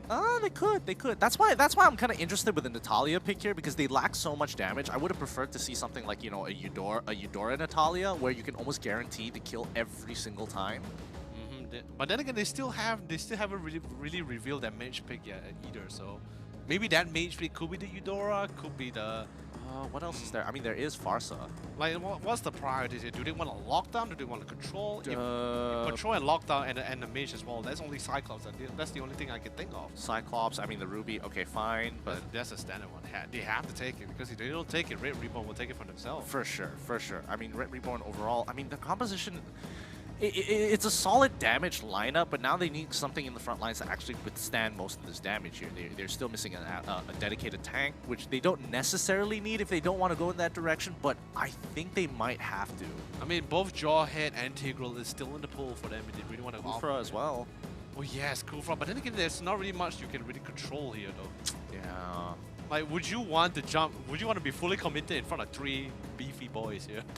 BP boys. I mean, yes, Ruby. Okay, yes, Ruby's a girl, but let's be honest, her sustain is ridiculous. So yeah, the sustain is going to be quite an issue for this team composition. Like, yeah. Okay, all right, fair enough. Something with more disengage as well as the Hilda as well to be a little bit more aggressive. All right, it looks like they're going all in, trying to be, trying to dominate early to mid game here in comparison to Todak, who will look to kind of just play it slow, shred, peel, and allow Moon to potentially go for pickoffs if they are low enough. I mean, it all depends whether Moon or Chico is going to be playing this Natalia in this last pick, though. But the thing is, would you want them to opt for a mage pick here or not? I would say yes. If yes, then would it be a Valir? Valirs are pretty good. I was thinking Chang'e initially. It's good that you brought up the Valir, because that is going to be a natural way to get rid of, like, Akai comes in with 1,000 pounder, you just searing touring him away. Hilda's running towards you push him away. Harith comes in, you push him away. It is good, but then Todak's composition just looks broken. Broken not even in a good sense. Broken as in, like, it's not really going to fit. But either way, they're feeling, Chico's still feeling very comfortable and very confident with his teammates as well. Going to be bringing in the Lancelot regardless of what he's going to be up against as well. I think he kind of has to. They have to play for those early power spikes. If not, Natalia is going to have no opportunities to actually chunk somebody out. So, having these high burst heroes, people who can kind of slow down the pace of the fight so they can actually take their time and come into different angles, that's the kind of beauty of Todak's composition. But they don't have a lot of early game potential here, which is a little bit frustrating. There's a lot of ways to kind of just play around the Lancelot and not take his full damage. So as long as you don't get poked out super early on, Red Reborn should absolutely be okay. Mid game is going to be super spicy though. So in this case, are we looking at the fact that Red Reborn is just going to be trying to turtle down and just sustain all the way towards the... Oh, hell no. Hell no. Red Reborn going to be on the attack whenever they can. Because, I mean, you do have the Selena, so you're just waiting for level 2 to come by. True. Wait for an opportunity to start taking out one of these cores. Ideally, you would want to get rid of Natalia because she's the easiest target. But, these tanks, they are going to have to do a lot of work in these first 3 minutes in the game. Speaking of game as well, ladies and gentlemen, we're already inside the second game of the playoffs here between Red Reborn and Team Todak. Who's going to take this game? Comment down in the comment section below. Vote and give a shout out to your favorite teams because both of these teams are going head to head with each other with full of vigor. Oh, look at Moon. He's already walking up to this buff. He wants to, but really, really smart. Abyssal Trap coming in from Chakbu, purposely putting some into the trap itself. He doesn't steal it. Thankfully, Aaron was ready for him as he walks into another trap, slowing him for half a second. And the vision is so important. X-Ray forcing the flicker out of the way, and now is recalling. Well done. Great setup from Red Reborn, expecting and anticipating the invade on that red buff. Yep, and especially as well, like Red Reborn, I believe their aggression is going to be a little bit later as well because of the fact that this Hilda is not going to be playing the roaming one as well. It's going to be playing that side lane as in the hands of CeeLo going up against Formez. But then again, remember, we're talking about Hilda here. Got quite an amount of damage. Definitely will have even more once CeeLo starts getting that stack on the ultimate. But with his passive alone, he's going to be able to out-sustain this Ruby in lane. Yeah, I mean, he does have high and dry on top of that, so he's going to be sticking in lane as much as he can, and rest of the team looking to harass once more. But what's the battle plan coming in? Oh, wait, Todak is going to be jumping onto Aaron here. Just a quick tap, love tap, just to make sure that, hey, by the way, you got to be careful with where you walk around. Just a constant reminder. Oh, CeeLo able to take it away, but now he is getting absolutely shredded out by everyone else. It's not going to matter. CeeLo just needs to get into the brush, and he's going to get back his health. He gets it once more, runs on over to the mid lane, and what looked to be a potential free kill, they just forgot it's just Hilda things. Yeah. It's just Hilda in this case. It's just one of those games where you just be like, it's just Hilda. And what's even better is the fact that as well that Red Reborn, the rest of the team doesn't really need to go and really back him up either because they're just like, hey, they don't really have enough burst. They really committed a majority of their skill trying to kill CeeLo here. There's no point. But then again, CeeLo, he's gonna be able to, he has to let this tower be taken away as much as possible. Ooh, getting the Thorn Rolls, followed by the Iron Offender as well, instantly underestimating the amount of damage that team, both Chico and Ansel is able to bring out towards this game. Punched him really hard. Yeah, but now Red Reborn on the attack this time. Aaron now in a lot of trouble. Bullets down, the Dark Knight rises, Dark Knight falls. He needs to go back into the fight. He wants to, but he's going to allow he's going to allow Mom to pick up that kill because he couldn't risk it for the biscuit there. But at the very least, I mean, mean, he did try. You can see him walk up, use the retribution, thinking that he'll get the kill. Didn't get the kill. All right, it's all you, Mom. I'm not gonna risk it. Yeah, but then again, remember, Moon was blind as well, you know? He was like, I can't see! His whole team is like, did you kill him? I can't see! Tak boleh lihat! I can't see the guy! Yeah. All I see is a fat panda! It's so frustrating. Yeah, It's it really is. Like, especially when you're so close and not only getting double buffs for yourself, but most importantly, almost picking up one of the crucial core members inside the game. Yeah, no, that would have been a huge swing into the favor of Toda if Moon was able to pick up that kill onto Aaron. And luckily, Aaron, you know, he still got the moves. He still got the moves to hold them back. Overall, it is a pretty good start. I do think they did make quite a mistake there up on the top side, CeeLo especially, because he couldn't really control the lane at that point. He just had to give it up because going in, you're going to get dove under turret, and then they're still going to get the turret anyways. So at that point, you're just sitting back waiting for your wave to come in. Yeah, but at the same time, I think you should have just left the lane. Like, yes, the tower, they already hit the tower. You already know that you're not even level 4, remember? CeeLo wasn't level 4, he was only level 3. Chico was 2 levels ahead of him, and Formaz has his ultimate, fully HP, ready to go. And let's be honest as well, even if Formaz gets targeted by the tower, it's going to take him a while to be shot down too. Yeah, I mean, he was full HP on top of everything else. I think, well, personally, I think there's two lines of thought here. Either you wait for the wave, or you don't go there at all. You wait for the wave, but unfortunately, they're going to have some form of spell vamp into the Festival of Blood, and that's pretty effective on Ruby in general. And that just buys a lot more time under the turret. That could, like, you know, the wave comes in, you just do one ability, and then bam, you can take one more tower shot. Yeah, I mean, maybe he was just hoping to hit that level 4, because remember, there were still minions being hit by that tower. I guess, but I don't even think that the Hilda ultimate there would have changed anything. I mean, really. I'm just trying to predict what CeeLo is trying to think there. You know, that's our job, right? Yeah, I guess, but you know, at the end of things, it was a mistake. Like, there's no real way of getting out of that one. And I think, you know, either I wait for the rest of your team, or you just kind of just back away and give it up. And I think he just refused to let it refused to actually let it work. And if he was playing another type of fighter that had some sort of sustain, or at the very least CC, then I think that would have changed the dynamic a little bit more. I mean, this pretty much brings back to what I was saying just now as well, like where I was thinking, like, are they going to be turning up or not? Because when I noticed that both of them, yes, they have 2 great front line and control, but then again, I just remembered that Hilda will not be a roaming one. It's going to be in the side lanes. There's no way he's going to be invading. There's no way he's going to be applying pressure at all. Akai can do some pressure to a certain degree, but I do not want to think that you want to risk yourself as well, because you don't really have that many escapes or that much damage either to win that early game. Well, I mean, it's about that. It's either you peel and then just wait for level 4, then you can become like a proactive player, and then that's when you really get the ball rolling. But I have to admit, Todak's dives have been super clean for these past 2 games. Like, they've been juggling aggro, turret aggro so well. Like, both heroes come out as if they didn't got hit at all. It's like, oh, I just lost, like, you know, 100 HP at most. I mean, I guess it's pretty much like, it's not like these heroes, they didn't really play this hero many times. They played all the time. It's pretty much their comfort picks in this case here. Well, yeah, I just think that the efficiency at which they're playing with now in the playoffs compared to their regular season, such a big difference. Like, Chico, he was juggling aggro like a pro. He took aggro first, got out of aggro to allow X-Ray to get aggro, and then just finished off the kill like it was nothing. So it's just pure efficiency. But then again, while the turtle is going to be safely secured by Team Toda, bottom lane, however, we're going to be seeing our dear friend Maul almost got burst down by Formaz himself. But here but Formaz was able to sidestep out of the dash trident as well, still able to sustain, but sadly not long enough, because we're talking about 3 damage dealer nuking upon him. Yeah, but the rest of Todak here are looking to take control over this blue buff, and Red can't really do anything about it. It's going to be 3 members down onto the bot side here. Chiku takes the buff away. Mom is going to get some damage onto Chapu for now, but he's going to get absolutely destroyed by Aaron with that red buff on top of him. The Stinger's not missing the targets.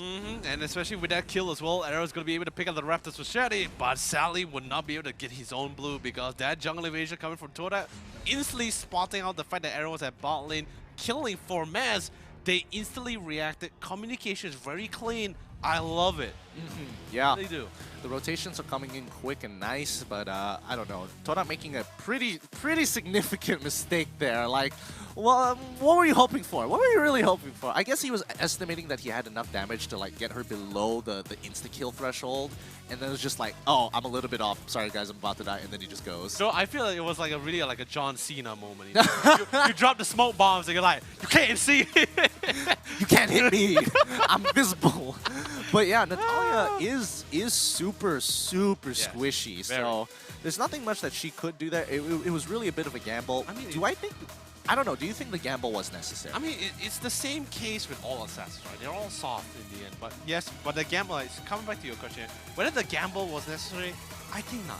Really, I don't think so. You shouldn't know. Maybe because of the communication or the fact that his team informants told him, saying like Harif was at Mal was very low, which he was, but he regenerated back already. So I think he just came to the bot lane just having the assumption that the fact that maybe Mal is still here, still very low, I can burst him down. But then of course he has his own personal regen spell, so he's going to be able to regen back. And I think the minute he realized it's too late because he got spotted in the bush, and he just ended up clashing. Yeah. That's what I'm assuming here. Yeah, I think we're going to have to wait for the highlights to kind of double check that. Yeah. I mean, the rotation was on point, but at a certain point it was like, okay, so what's the objective here? Like, are you trying to clear the wave? Are you trying to go for the kill? And it looks like he went for the kill instead of the wave there. So, I mean, it's just one of those split-second decisions that most players make. I mean, if he goes to the wave, I will clap my hands for you because there were like 3 of them there. Yeah. The wave was not very appetizing. Like, it really wasn't. It's like I'm pretty sure like Red Reborn, like Mal, they're all thinking like, where is he? Where is he? Just like right behind him, just like, hey guys, just taking the minions, you know. what you doing, buddies? Don't mind me. Don't mind me. Just sweeping the minions, you know. just proxying your waves. No big deal. Look away. Look away. Just doing my job. 10, 15 goals, you know. Oh boy. Yeah, a really tough situation to kind of make a decision for, and I think. I'm not entirely sure how this game is going to go because I feel like Todak is being way more efficient with their moves. Red Reborn are just very slow on the rotation and those proactive plays. No, it literally just comes down to the team fight because let's be honest, with their lineup which they currently have, they need to go for team fights. They cannot go for, yes, they can go for picked off like 5 of them just stick together and go for pickups. Yes, that is possible. But they cannot allow Team Todak to do that against them. They need to stick. They need to keep pushing as much as possible because now they're being split off. That just allows Chico to just constantly dive upon them time and time again. And let's be honest, E1, he's pretty much just getting his levels and cash from just getting assist kills here. Yeah, he basically is. And I mean, he's pretty happy at being at level 4 with the rest of the team. I mean, Chico, he is leagues ahead. He is already level 7. But not to mention, Red Reborn, at the very least, Aaron is keeping up with him. You know, 1 level differential, not that big of a deal. He's got 2 kills under his belt while Chico only has 1 on top of an assist. So technically, Aaron should have more gold. But I mean, Chico has been pretty proactive in these invades. Yeah, and he's been taking the blue buffs as well. But anyway, Chico just casually showing himself towards CeeLo. He knows CeeLo can't really do much to it. And E1 doing a fantastic job holding down E1 because he knows he has his revitalization as well. Pops open the Toys per Poise as well. Try to burn a little bit of that regen. Yeah, just to kind of not even burn away the regen, but just to zone them off. It's like, hey, you want to come to my team? You got to step through this, and it's going to slow you down just ever so slightly. I mean, it's the it's the E1 special, the Sona. You know, Sona is really good for the skin and everything, right? Oh, great zoning technique overall. Now, Red, I mean, all right. Tries to pin him against the wall. We didn't see the whole thing. We only saw the second quarter of that initial Hurricane Dance. So I can't really say too much about it. But CeeLo, once again, he is just struggling in the side lane. I mean, you want to see who spins or rolls better, right? In this case, but either way, second turtle is going to be safely secured by Team Todak. But Mori instantly gets caught off guard by Aaron. Instantly go for the silent. But with the smoke ball as well, going to be able to sustain and buy it, let him as much time as possible to allow Team Todak to secure that turtle. Yep, turtle is going to be secured once more. Ooh. Oh wait, hold up! What? Whoa! Whoa! I did not expect that to land, but now, I mean, even with the Salmon Force already being popped, the perfect execution is coming through Mal. He's sustaining all that damage with that shield. He's got some fast fingers. Oh man, but then again, not as fast with as that Abyssal arrow. Seriously, that one arrow really put X-Ray in a really uncomfortable situation. I didn't even see it. I Chakbu didn't- just using the chaos as a way to kind of hide the arrow amongst his teammates, and I don't think they were ready for that for the side of Todak. Pretty much in that situation, pretty much he's just telling his teammates, just hug the arrow, cover the arrow. Don't let them see it coming until it's too late. By the way, now E1 just doing a really fantastic job, just constantly roaming around, zoning as much as possible, giving information, because remember in this game, vision is pretty much everything here. Yeah, vision is pretty much everything, and it's the support's job to kind of feed that information back to your team so they can make the best decision possible. But remember, 2 turrets to 1 in favor of Todak. They've got the side lanes on lock. If they keep playing this side lane game, I think they should have this game in the bag. Yeah, and let's be honest, although there is some difference, it's not really significant just of yet. So Red Reborn still has a chance to really turn things around back into his favor. And let's be honest, their team fight looks a little bit more scarier compared to Team Todak. Yeah. Once again, oh, Mom just zoning out E1, trying to make it difficult for him to get under the safety of his turret. However, side lanes, once again, Todak is playing this well. Uranus, he's getting a free push every single time, and nobody has come down to stop him. Even Chico, he's like, yeah, let's do this. Oh no, Mal is actually going to be jumping right into the mix of 4Maz and Chico. But CeeLo was able to rotate down all the way down just in time to try to zone the rest of the team. But Todak will still be able to secure that 3rd tower into the game, and E1 is going to bring the pain to Mom as well. Yep, once again.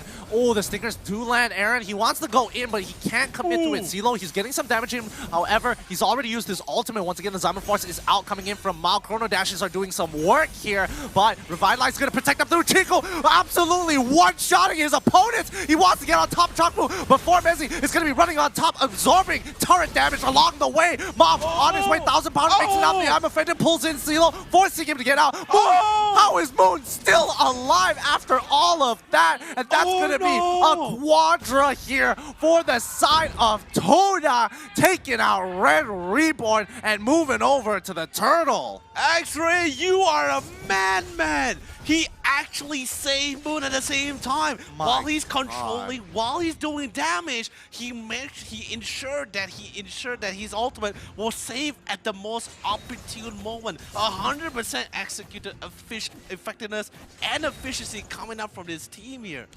Oh, man, it's beautiful, dude. It really was, because it came down to when was Aaron's silence gonna come offline.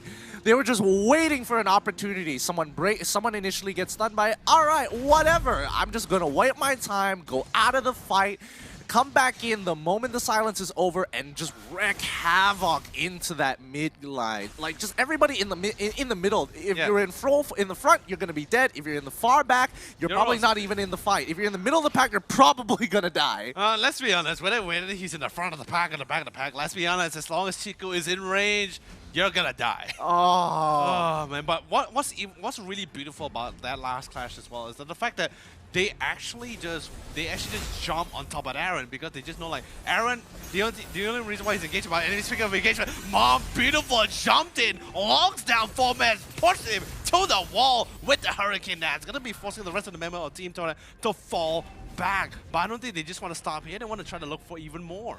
Yeah, and I think they can look for a lot more here. And right now, I think Todak, they've got a good understanding of what Red Reborn's composition wants to do and is trying to look for in their lineup. So now they're looking to be like, all right, you can team fight as much as you want, but we're going to try and break the map as much as we can. Like, look at the way that they're playing this. They're not fully engaging at all. Even for Mezzi, he's just coming by, hello, one Ionic Edge, walks away. But then again, it's just, let's be honest, I think we both had to say it at the same time, right? It's just Uranus, right? It's just Uranus, right? It's just Uranus things. Yeah, it's just Uranus things. It's like, if I had to pick between which one's worse, Hilda or Uranus, I'm still gonna say it's Uranus. Yeah, I think hands down it has to be Uranus here. Now Todak looking to rotate down to the bottom side jungle and taking absolutely everything of their own. Red Reborn can't really do too much about this. CeeLo takes a little bit of damage, but he just absorbs it all. He knows he's the tank. Mal, he is not wanting to get too deep into this fight. Yes, he does have Impure Rage, so he can deal the damage, but it really is just a complete waste of time. Todak getting zoned out here once more. Aaron actually going in on this fight after the Hurricane Dance. The stun landing. Mom, he's trying to pick off X-Ray, but he refuses to go. go! And he goes, it's pulled back by the I'm Offended. The rest of the team looking back as Formez chunks out the rest of the team with the Ionic Edge, and that's gonna allow E1 to jump right into the middle with the Shield Unity to take them out. 2 tanks is all they need to push Red Reborn back into a corner. Really well played as well. Like literally forcing Bomb to pop off the Hurricane Dash just to allow them to secure that blue. And literally in this situation, we pretty much can say blue or life. And in this case, they chose blue and had to sacrifice both of their lives. And what's even better, Moon is still trying to apply even more aggression, followed by Formez. And Formez already picking up the Oracle as well. He's going to be able to sustain and regen so much, and he's really confident at going for those tower dives. Yeah, and it's I mean, Todak is moving with a lot of confidence, and we haven't seen that in a long time. You can see them kind of like pick up the pace later on in the regular season, but now just out of the gates, they are absolutely just flooding the entire map. Oh, man.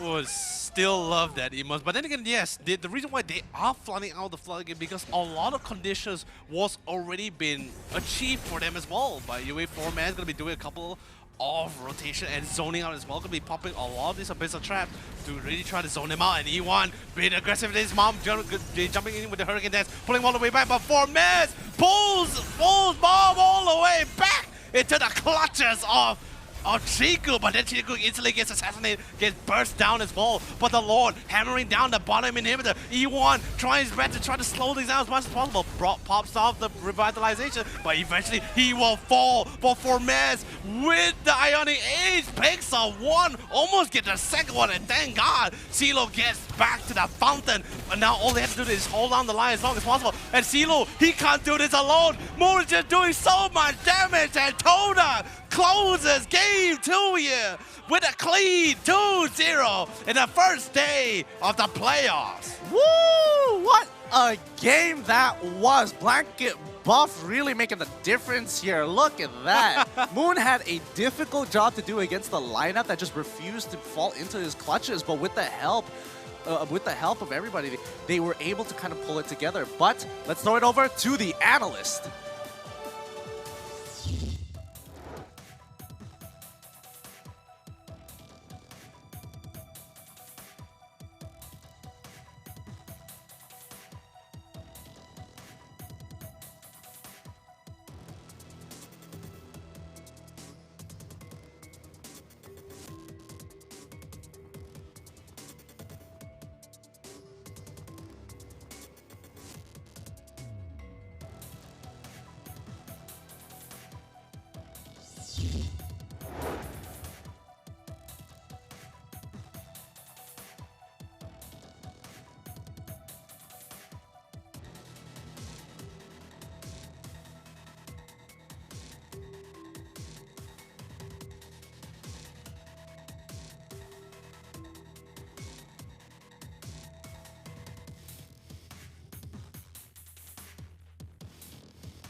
lot tu diberikan kepada dia punya team. Average KDA adalah 15. As well as kita tengok itemization dia tak beza daripada early game ataupun game pertama tadi, di mana dia still fokus dekat Raptor Machete, lepas tu Blade of Heptasis, kemudian baru disiapkan Endless Battle, dan untuk survivability yang lebih tinggi dia akan menggunakan Queen's Wing. So tahniah kepada Ciku, masih the best core player in the season, managing to secure another win for his team, and in my personal opinion, it's still a pretty clean win for the team. So congratulations to Team Todak. And selepas ni, I akan masuk kepada interview segment where I akan interview dengan Team Todak to see how they feel about the win. So guys, let's welcome...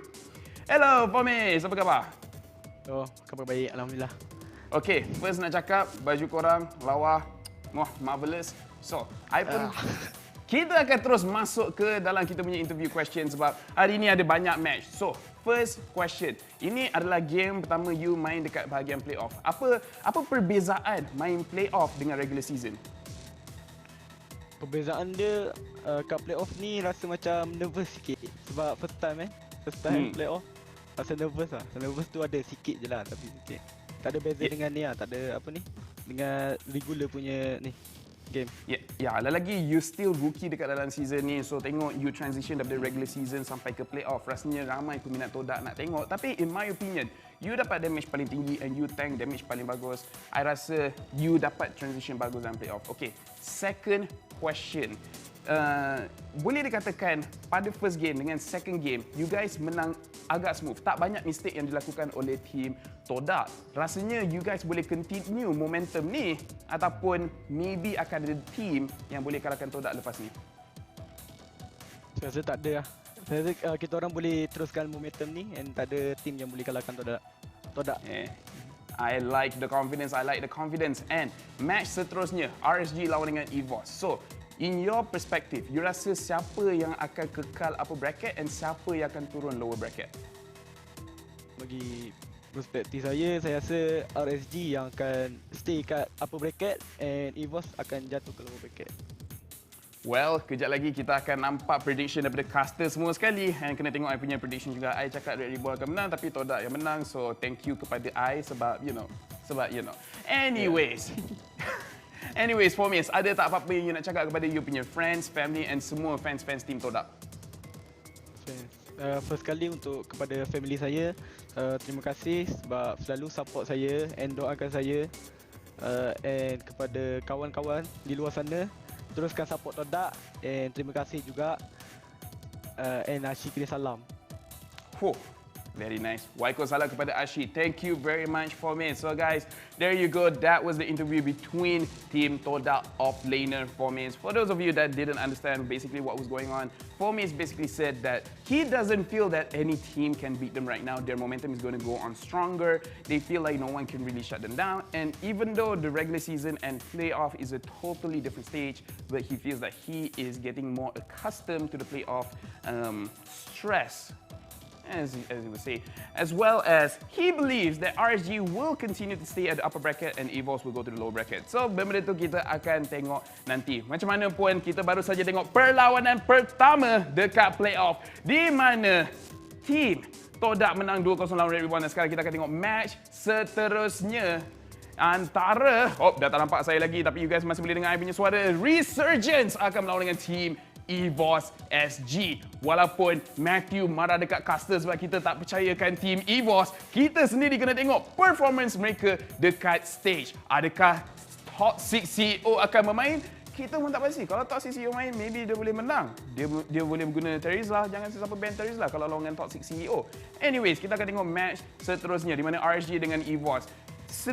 Every single playoff mesti diorang kena lawan. Every single regular season mesti diorang lawan. And bila diorang lawan, it's a sight to see. Sebab kita nak tengok the best Singaporean team, EVOS ataupun RSG. And so far, ramai masih lean kepada Resurgence. So, macam mana pun, kita akan tengok game tu selepas ini. Guys, dekat rumah, jangan lupa COVID still tengah jalan. So, jangan keluar susah hati. Jangan batuk kat muka orang. Tak elok. Jangan pegang orang susah hati. Maintain meter tu semua and everything. So, anda tengah tengok MPL MOSG Season 6 Playoff. So guys, don't go anywhere. We will come back right after this. Let's go. Want to hook up? Wait, what? With Yudu. Being with Yudu is like customizing your car exactly the way you want it. Imagine doing that to your mobile plan. Anywhere, anytime. Like here. Oops. And even when you're in bed. Wait, what? Yes, just download the Yudu app and customize your mobile plan exactly the way you want it.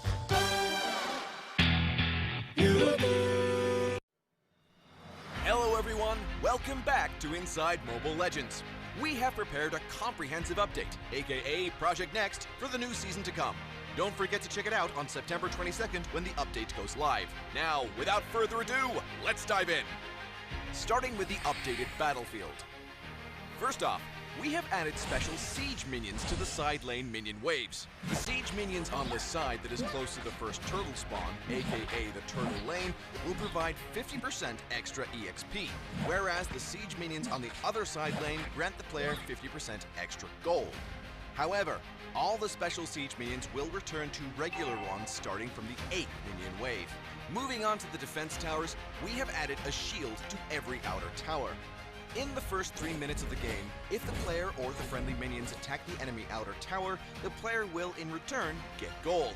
The amount of gold to be obtained is determined by the damage dealt to the enemy tower and the number of allies around. Moreover, we have made drastic changes to the jungler position. In the new update, only the player who's equipped with the battle spell Retribution can purchase jungle items. Once the player has purchased a jungle item, the EXP obtained from minions will be reduced in the first 3 minutes of the game. We've also made some major changes to the jungle buffs and some of the equipment items. We will leave those for you to find out later. In the previous Project Next episodes, we have introduced you to the skill adjustments for 6 heroes: Mia, Eudora, Layla, Saber, Zilong, and Alucard. Apart from them, Alice has received a revamp as well. Firstly, we have redesigned her ultimate skill. In the new patch, players are free to choose when to deactivate her ultimate. What's more, the cooldown of the ultimate is greatly reduced. And to make it easier for players to utilize Alice's mechanics, we have adjusted her first skill. If the player keeps pressing on the button after Alice's first skill is cast, the camera will follow the bloodstream so that the player can decide when to cast this skill again. Lastly, we have adjusted Alice's passive and granted it a mana regen effect. Apart from them, Aurora, Mortis, Vale, and even more heroes have been revamped. Feel free to check the patch notes for the details when the update arrives.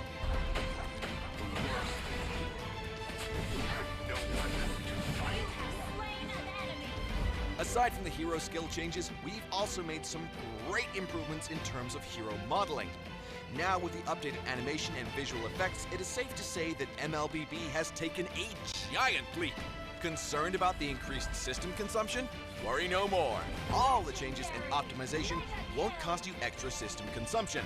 We have included elements of the MLBB universe in the hero display screen. Now, different heroes will have different backgrounds depending on their places of origin in the Land of Dawn. To make it easier for you to execute team strategies and to avoid overlapping visuals, we have conducted an overhaul of Battlefield visual elements. What's more, in terms of equipment items, we have not only optimized their visuals, but also their icons. From the login screen to the post screen, you shall notice many refreshing changes to the UI.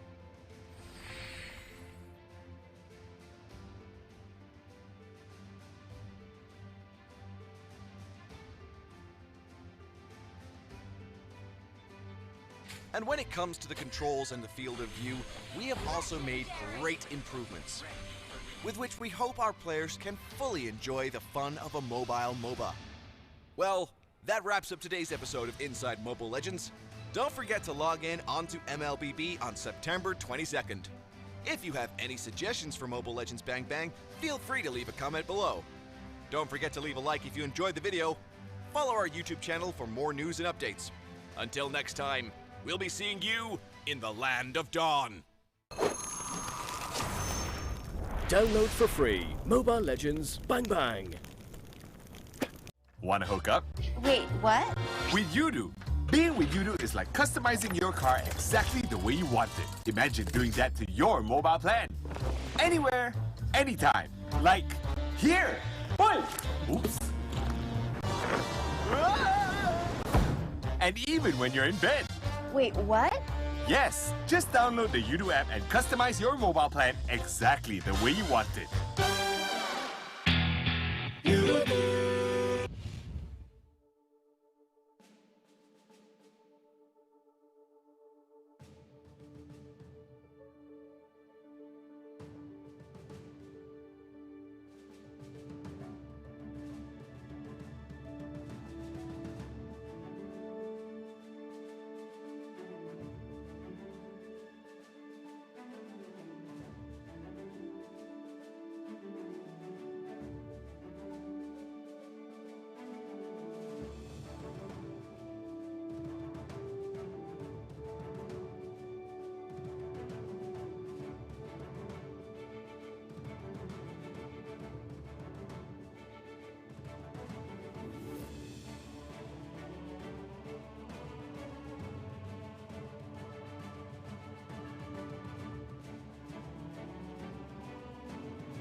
Hey, welcome back, everybody, to the MPL Playoff Season 6 MYSG with our official digital telco, Yudu, and our official media partner, IGN. All of this brought to you by Moonton. So thank you so much, everybody, for once again coming to join us for this next set of games in the playoffs. The regular season has been fun, but the action doesn't stop here. My name is Getting Q. This is Leonard YOLO Lee, as we'll be bringing you all the action from here.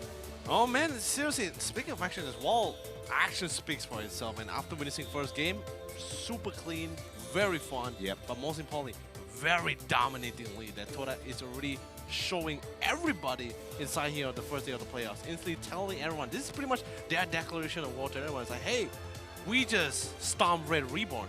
Yeah. You're next. Yeah. Kind of thing. I mean, that show of dominance was absolutely great. I think, you know, it was not only the show of dominance whereby it was like, yeah, we out-muscled you, we completely outskilled you, but this was a very professionally done way. Like, it was so clean. Like, they must have been using Mr. Muscle the entire time because they were really flexing on them at a certain point. Yeah, I mean, especially Moon, who actually thought he was still the Selena from game number 1 when he entered game number 2 there. Okay, game 2 wasn't the cleanest of games, but you could definitely see that once he kind of got over of like, oh yeah, that was in game 1, I gotta kind of remember how many items I have, then it became a lot better. Yeah, but still, very cool stuff Moon was pulling off there. Okay, maybe not as much Mr. Muscle detergent in that point. Maybe too much, you know, too much, like just a little over the top, hyper concentrated. But yeah, it was like, with the elbow, like press this. No, but that's the thing. If they are coming out looking like this, can you imagine this next game coming up with Resurgence versus EVOS? If that was the standard being set as the first series of the day, RSG versus EVOS, it's going to be absolutely devastating for either one of these teams because it's either somebody's going to get stomped or this is going to be a hard-fought game. Regardless, it's going to be an exhausting game at best of 3. I mean, it's definitely going to be very exhausting as well. But anyway, congratulations to Team Toda as they will be the first team to enter towards the semi-finals. And Red Reborn definitely not out of the game just yet. They will be proceeding towards the lower bracket, but who's to say they will never make a comeback after this? Yeah, and you know, here's the thing. If Todak wins this upcoming matchup with whoever wins the RSG versus EVOS, they get a ticket right to the grand finals itself. So they technically have to play one less best of 3s if they keep up this win streak. But coming back to RSG versus EVOS, there is so much history here. Too much. So much. Because previously, we saw a lot of these teams, RSG especially, dominating EVOS in the regular season and then losing in playoffs. And then this is the opposite way around. So it's pretty crazy. But let's look at the talent predictions. And as you can see, a full flush of RSG. And I think it's I can't wait because EVOS might break everybody's souls here. No, I'm going to tell you two things right now. That is a beautiful royal straight flush as better I can see it. And second, Matthew is going to tag all of us once again. He's going to screenshot this. He's going to be like, I'm coming for you guys again. Remember what you guys said? Remember what you guys said about your predictions just now? Yeah, honestly, I am excited to see whether EVOS is going to be able to prove the predictions wrong because overall, I think this was a hard choice to make the predictions. Honestly, to me, it's 51 to 49%. The odds on either side, it could go both ways. It's definitely very even out. But anyway, let's quickly bring up the audience predictions here. It looks like Resurgence once again. The audience is also on the side of the talents here with 80%, while EVOS with 20% on their side. But I'm pretty sure everyone's just going on the basis of both analysis and stats alone. And seriously, you guys can't just bet on the stats alone when you guys are comparing between both of these teams, because not only do they have a lot of history, they have insane amount of mechanics and gameplay that they actually bring inside the game, which you have to actually watch firsthand to actually witness on how hard each of these game and each of these clash both of these teams are throwing at each other. Yeah, it's really a lot of experience coming in from both of these teams, and I think, you know, EVOS, I think that people are not giving EVOS as much credit as they should be, because overall, their regular season, not exactly the best we've seen for them, but at the end of the day, as long as you're in the upper bracket, it really doesn't matter if they win the entire thing. So I'm excited to see whether or not they're going to break the mold and really prove a lot of people wrong, but they still got it. I mean, yeah, they definitely still got it as well, but in this case, should I just start unbuttoning everything, just like rip off EVOS SG just to like promote everyone's like, hey. Only until I get like the RSG jersey and then we can like, do it again, right? Matthew, you heard it here, folks. Manuel sent what mail it to Gideon like today. But anyway, boy. let's bring up the one campaign that has been going on for quite a bit as well, which is basically Make-A-Wish campaign. Mainly, you guys or 11 people stand a chance to actually wish for anything you want. And if you guys were selected or win it during this campaign, you get your wish answered. I'm really curious to see if anybody has wished for, like, I want a day out with one of my favorite players.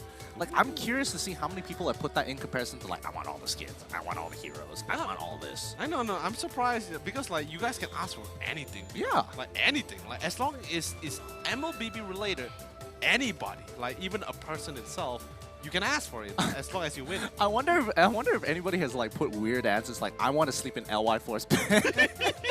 Or I want the blanket Moon is using. Like, does it get... I'm really curious to see, like, the general consensus of what the answers were. Now I'm really curious how weird or how dark the wishes is, you know? It's just like, can you imagine, like, Mutu just reading it, right? It's just like, oh my lord. But I could do it. Just be like, not even worried about it at all. But yes, remember, this is RSG versus EVOS, a historical matchup that happens every single season. It's like, it's crazy how often this happens. I mean, definitely for sure. But then again, this is EVOS potentially last season as well. So either way, let's quickly bring out the intro video between both of these titans of Singapore. I'm really glad and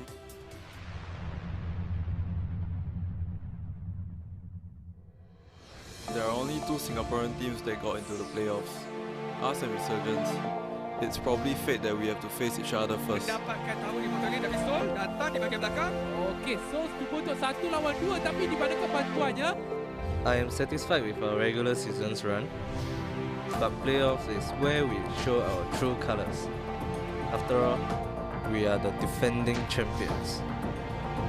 Baik, KZP balik, KZP untuk bertahan dan akhirnya mulai menjatuhkan Mark. This matchup is definitely very special, especially for me. With the history of constant rivalry, I can't wait to face them again and send them to the lower bracket.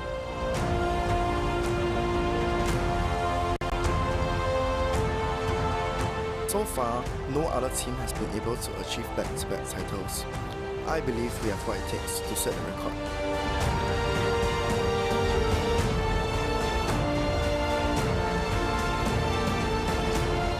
This is likely the last time we'll be playing against RSG in MPL playoffs, as we'll be retiring after this.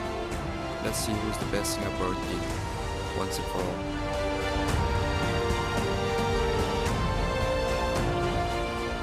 I believe both teams will give our best, and whoever wins will have a high chance to win it all too. So let's do this.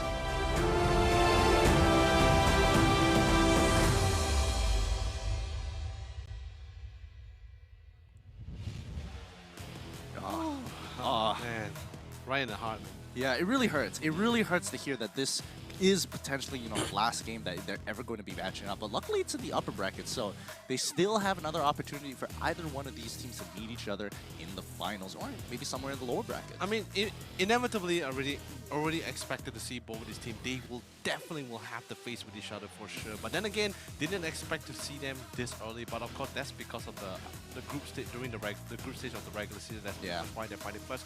But you know, we're gonna be seeing them again in the grand final. So yeah, you know, we'll see them eventually. Well, hopefully. We're just gonna have to wait and see. And I don't know what Aeon must be going through. This must be like more of an emotional roller coaster for him, especially because he initially came from Resurgence, moved over to EVOS, and now he's beating the team he started his name with. So it's one of those situations. I mean, it's definitely will be a great honor for him. But either way, let's look at this player lineup. Starting with Resurgence, we have LY4, Sana, Jason, KZP, Singh, and Fossa, who is currently the defending champion from the previous season of MPL Season 5. Will they be the first team to be 2-time champions? We shall see. But of course, EVOS SG, currently one of the biggest wall they'll be facing right now.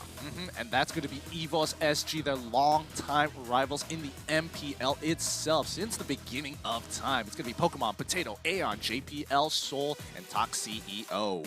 Oh man, like this very... Although yes, it may we're definitely going to be seeing them back again in the grand finals, but this game alone will dictate literally who will be going up against Toda in that semi-final, which is going to be really intense as well, but not as intense as the current game we're going to be witnessing right now as we bring out the player stats for Team Resurgence here with their most picked hero and their total KDA. Yep, and obviously you're seeing just outstanding numbers from all over across the board from each one of these players. I mean, even just the Yi Shin on LY4 himself having some pretty ridiculous KDAs in general. It's 32, 6, and 27. My goodness. And remember, Yi Shin is actually one of his favorite picks back in the day as well. So the fact that Yi Shin is currently, not to say back into the meta, but then again back into the game, must have been a really happy moment for LY4. Absolutely. And you know, overall, I think this team has been definitely strong since last season. They still have a great opportunity to actually take the title 2 times in a row, which hasn't been done before in MPL, MYSG history. I'm thinking about it and realizing, like, yeah, there have been multiple winners in the other MPLs, huh? Viva la Araki. Yeah.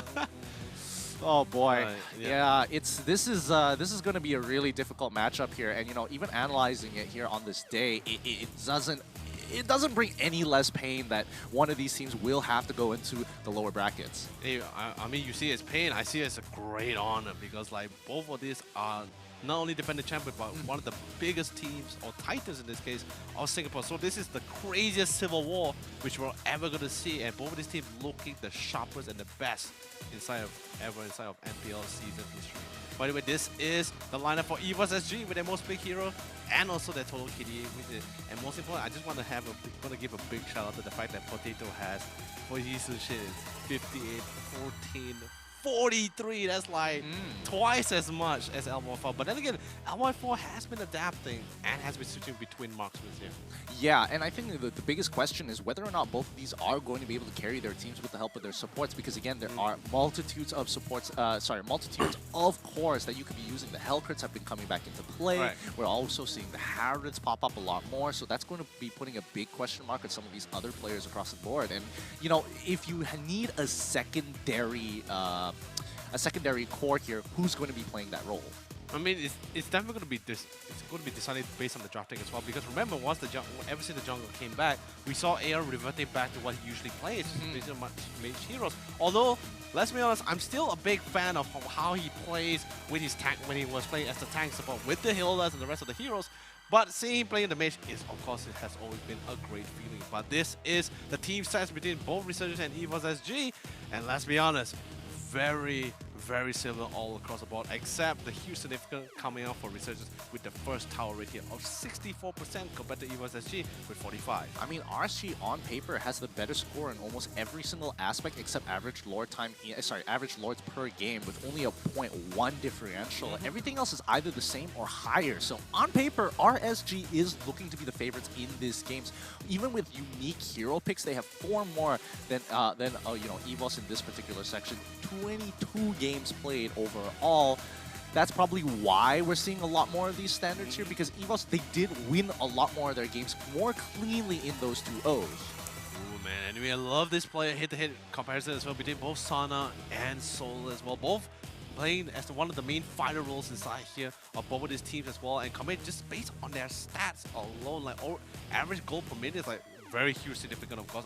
Which I'm going to point out first, 602, well, they are 272. But you also must take into account as the fact as Soul has always been playing a very adaptive situation, like very situational when it comes to his picks. He's always either roaming, he's either going for ganks, or he's just sitting in the lane and just farming all the way. It's always depending on his team composition and their situation. Yeah, but he's just been etching it out overall. Like, Sana has an overall gold per minute, a higher gold per minute average here. But you know, the only reason it's that way is because they've technically played more games, and some of their games extend pretty long. EVOS, if they had an average game time stat here, EVOS's games are generally pretty short. They are either taking people out or they're waiting to the point where they can. Yeah, but either way, this is the map prediction by our dear friend Analysis here. We're going to be seeing both Pokemon and LY4 in the gold lane. JPL and KCP is going to be roaming around.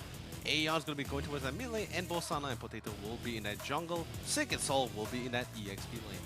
This is going to be an interesting matchup from both of these sides. I'm not entirely sure how the draft is going to go in particular, but knowing that who the players are behind these heroes, it's going to be a banger, that's for sure. I mean, it's a banger or not, it's going to be all coming out. And the best part, we also noticed that sometimes the Alpha doesn't necessarily have to go to the goal lane. Because remember, marksmen, some of the marksmen like Roger and Isusu can be also great jungles as well. So them shifting towards the jungle opens up other options for you to go for that side lane. I think it's pretty interesting because the predictions is specifically telling us that, you know, Sana is going into the jungle, and I've always seen him as a pure fighter, just like Soul, going into that EXP lane in general. But of course, we're going to be bringing out their friend here, which is going to be a great amount of prize, because the more viewers we have here, then you get a stand a chance to win all of these amazing prizes. And of course, you saw previously with 30,000, 40,000, now 50,000 viewers, you get all these amazing skins. But guess what? There is way more. If we hit all the way up to 120k here, this is all you're going to get. So get your friends, get your mom, get your dad, get all your friends into this room right now and just join and watch and enjoy the show. Yeah, because again, we want to be able to give back to you guys. So hit those numbers, break those milestones, show us that you are watching along with us, and we'll be able to help you out with those prizes. Oh man, it's just seriously, look at the amount of prize. It's absolutely insane. No, it's shocking. It feels like they've been saving, like, you know, every single time, like, regular season, they'll be like, oh, by the way, here's a code sometimes. And they're like, oh, by the way. It's like they've been compiling all of them to be like, oh, here's the one big drop that you're going to be fighting for. I mean, that's right, viewers. At least now you're going to have fully enjoy instead of waiting all the way towards the end of the game just to get that promo code. By the way, let's quickly bring up the draft, as this is the first game between both of the Titans here, and Resurgence starting on the blue side, having the first pick and first ban, and instantly starting things off. They ban away the Selena. Very understandable. Natalia coming in from EVOS SG's side. A very annoying assassin, able to get a lot of control around. Oh, looks like Aeon does have the blanket buff, but LY4 doesn't have med buff this time. I don't know if that's going to be a significant factor, but we're just going to have to wait in terms of the draft to see how that's going to come into effect. I mean, look at him. For once, we can actually see his legs. I mean, then again, he is still lying down, though, you know? So you know, you're kind of right. That's kind of true. He's still lying down, so maybe he got that partial buff, right? But anyway, semi-bed buff? Semi-bed buff, yes. But now coming back into this, we saw the second best coming from both this team. Of course, it's going to be Yutong and the Forza. So what's your take on this one? Like, for me, seeing from the side of EVOS SG, the fact that they're just trying to make sure that we do not want anyone to cut our creeps. We do not want like any way for you guys to defend our pushes or any ways coming to the mix here with this Forza. Or am I just pretty much mistaken in this case? Well, I don't have as much foresight as I used to when it comes to like predetermining what the drafts are, because there's so much versatility in the drafting phase alone. So they're trying to just take out the strong picks as of now. And remember, a lot of it is being targeted on the people who play these heroes. You know, Pokemon on the Khalid, Soul's Yuzong, and getting rid of these big playmakers who have consistently been working out for the side of EVOS SG. It just makes sense. Dude, I'm actually really concerned right now, right? Because Barat has not been up to ban yet. No, they're leaving it. EVOS has to make that decision, and that's why blue side has that advantage. You're forcing your opponents on red side. It's either red side opens everything up, or they have to take it away. It's pretty much the dynamics of the drafting phase as well. So, oh man, no, I'm just trying to figure out here, right? Okay, if they don't ban, if they left Barat open, if they leave Barat open and Resurgence were to have an opportunity to take or not, do they want to prioritize the Barat or not? Does it fit their playstyle? We know it fits EVOS SG because Pokemon does a really fantastic job with the Barat, but does it work the same case for Resurgence here? Well, it depends whether Resurgence actually had a predetermined plan or not of what they wanted their draft to be. Like, were they expecting a Barat to go through? And if they pick up Barat, what are they losing in return? Because again, 2 picks are coming in from red side the moment Barat gets locked in. And what could you potentially pick up? You could potentially pick up a carry, someone who's like, I don't care how much health you have, the more health the better. Ooh, but either way, still not going to take the risk, and also fully understanding the might of this beast here for themselves. They're gonna lock it down here, and that's gonna be Barat. Now EVOS SG, but then again, they are up to pick up any playmakers which they are able to offer themselves here, like Esmeralda's, Cho, Uranus. They're all pretty much really great picks here, and as we know as well, very scary when they play the Esmeralda. Yeah, extremely scary. It's one of those things where if you have a lot of shields in your composition, and you'll notice like, oh, I'm dying pretty fast. I wonder why. It's most likely Esmeralda just stealing it away. It almost feels unimpactful, but when she is absorbing your shields and realizing that I can't necessarily kill this girl, that's when it becomes a significant problem. And in most times, it's way too late. Yep, there we go. Esmeralda as well as the Jawhead. I like both. KZP, I'm already dancing, boy. Like, I just love it when KZP plays the Jawhead, because remember, just locking down the Jawhead alone, right? Not only are you able to deny, wait, what? Oh no. No, I'm just gonna let that sit for a while. Oh, just wait for it. Okay, so sorry, it's not KZP. Sorry. And I'm the dyslexic one here. Hey. No, Don't worry. I got too hyped for it. You saw the hero and you were just thinking about it like 24/7. You like hyper focused on it, like, yo, it has to be KZP playing Jawhead. I can't see anybody else playing it. I mean, I'm just a big fan. No, seriously, I'm a big fan. But then again, yes, just picking the Jawhead alone just allows you to deny that blue how many times just with the ejector alone. It's gonna be a huge nuisance, especially since they already know that LY4 will be locking that Yisushin for himself since Roger has already been banned away. Yeah, I know. I totally agree with you. I totally agree. But I love the flex picks coming in from both sides. Things that kind of fulfill multiple roles here. Like Harith is a great example because he is your secondary. He can technically play as your support. He isn't the most effective at it. However, he scales so well into the game that it almost doesn't matter. And the fact that they have Esmeralda as well is like, what other options does RSG have to go for? They have to take the physical damage. They're taking the Yishin Shin. They're making sure that their offlaners are strong as well. One of the strongest duel is by far Thamus is here because, once again, we don't have access to Khalid or the Yuzong. I mean, definitely, they have to make an option, but whether if it's the comp or not, we'll just have to see. But anyway, in this case, we're going to be moving towards the second ban phase here, and both teams instantly getting rid of the mage carries here, both being the Veil and Valeera, for good reason as well, because both of these heroes, they need not only control, but a huge amount of teamfight nukes here. Yeah, I think Veil is actually a pretty good ban. I mean, we do know Jason does pick it up once in a while, but the fact that it's area denial and area control, especially with the lineup that EVOS has right now, where they kind of want to group them up into one place to allow Esmeralda to get on multiple targets, and the AoE coming in from a lot of their from Harith himself. Wow, I totally forgot Harith's name for a second there. I was about to call him a white rat. A white rat. Yeah, no, legit. I thought it was like, oh, what's that white rat again? Actually, honestly, is he a fox or a raccoon in this? He's definitely a fox, right? Right? Comment down in the comment section below if you think it's a fox or not. But hey, joke's on you, Harith's just a weeb.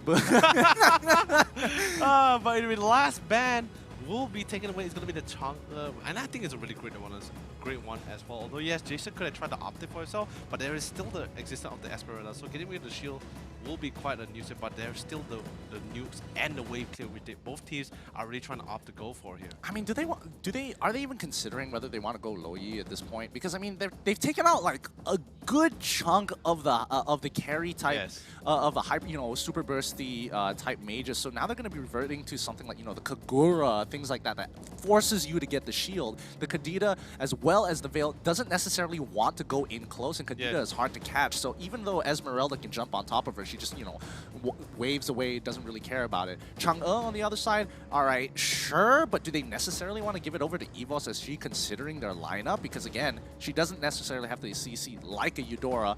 Veil, what's that? Eudora? Aurora? I was thinking of Aurora. Yeah, Aurora has the stun, but not as reliable as the Eudora. You see why I was getting the mix-up there? No, okay, so we're both pretty much even here, right? Okay, all right, fair enough. No, so the thing is just like, the reason why I was like just pointing out the Chang'e in particular is because in this case it's just wave clears, right? I wouldn't say the usage and the rest of the team doesn't really have, they do not have wave clears. It's just that it's not as clean or as quick compared to like Farsaz, Valeera, or even Veil. So anyway, both locking down both the Lunox and the Box here as well. That's a lot of meat bags to really go through here, seriously. Yeah, it's kind of surprising that they actually wanted, because this would have been a pretty decent composition if they wanted to go to something like Atlas, but I guess they are that afraid of, Atlas just having such a weak early game that they can take full. No, don't. Stop it. Stop it. It's dead. That video has been, that video was like how many months ago? Ages ago. It was like, what?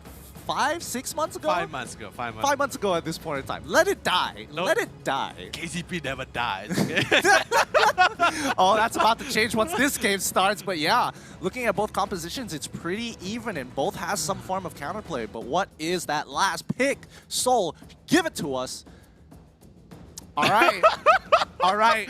It makes sense. If one Jawhead wasn't enough, bring in two. Yes, baby. We're going in. We are going in here. Double Jawhead composition. Double ejectors, baby. Oh, boy. No, this is the strat. They're going to keep throwing them all the way back to the fountain.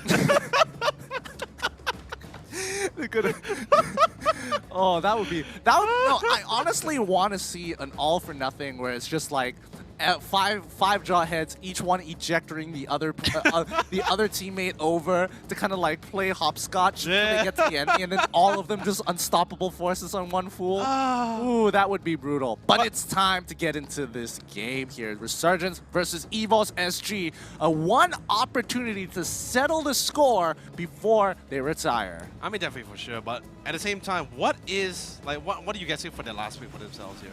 Before I jump to the mix, but either way, before Gideon, hold that answer of yours, because right now, looking at a beautiful view of the graphics of the Land of the Dawn, we're about to see the biggest fight of today, of day number 1 of the playoffs. Looks like they locked in Xborg for the side of EVOS. I kind of like it because at least you have some form of counterplay, especially if you're pairing up against the Baron lane or even arguably the Thamus lane. So let's see how this plays out. Once again, EVOS going to be looking to start things off strong.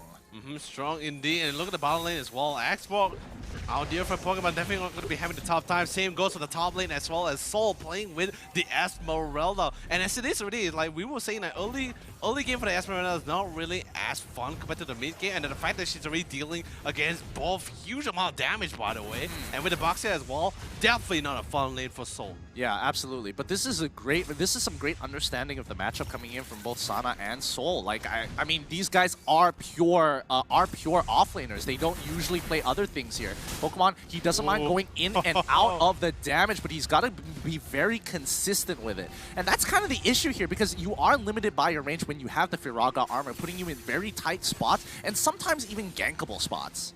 Definitely for sure. And I just love the fact that the amount of pressure that RSG is just constantly applying just to ensure that LY4 is going to be able to have a really clean and safe farm. But Soul is going to be able to hit that level 3 and will be able to sustain a little bit of that damage coming out from Sana.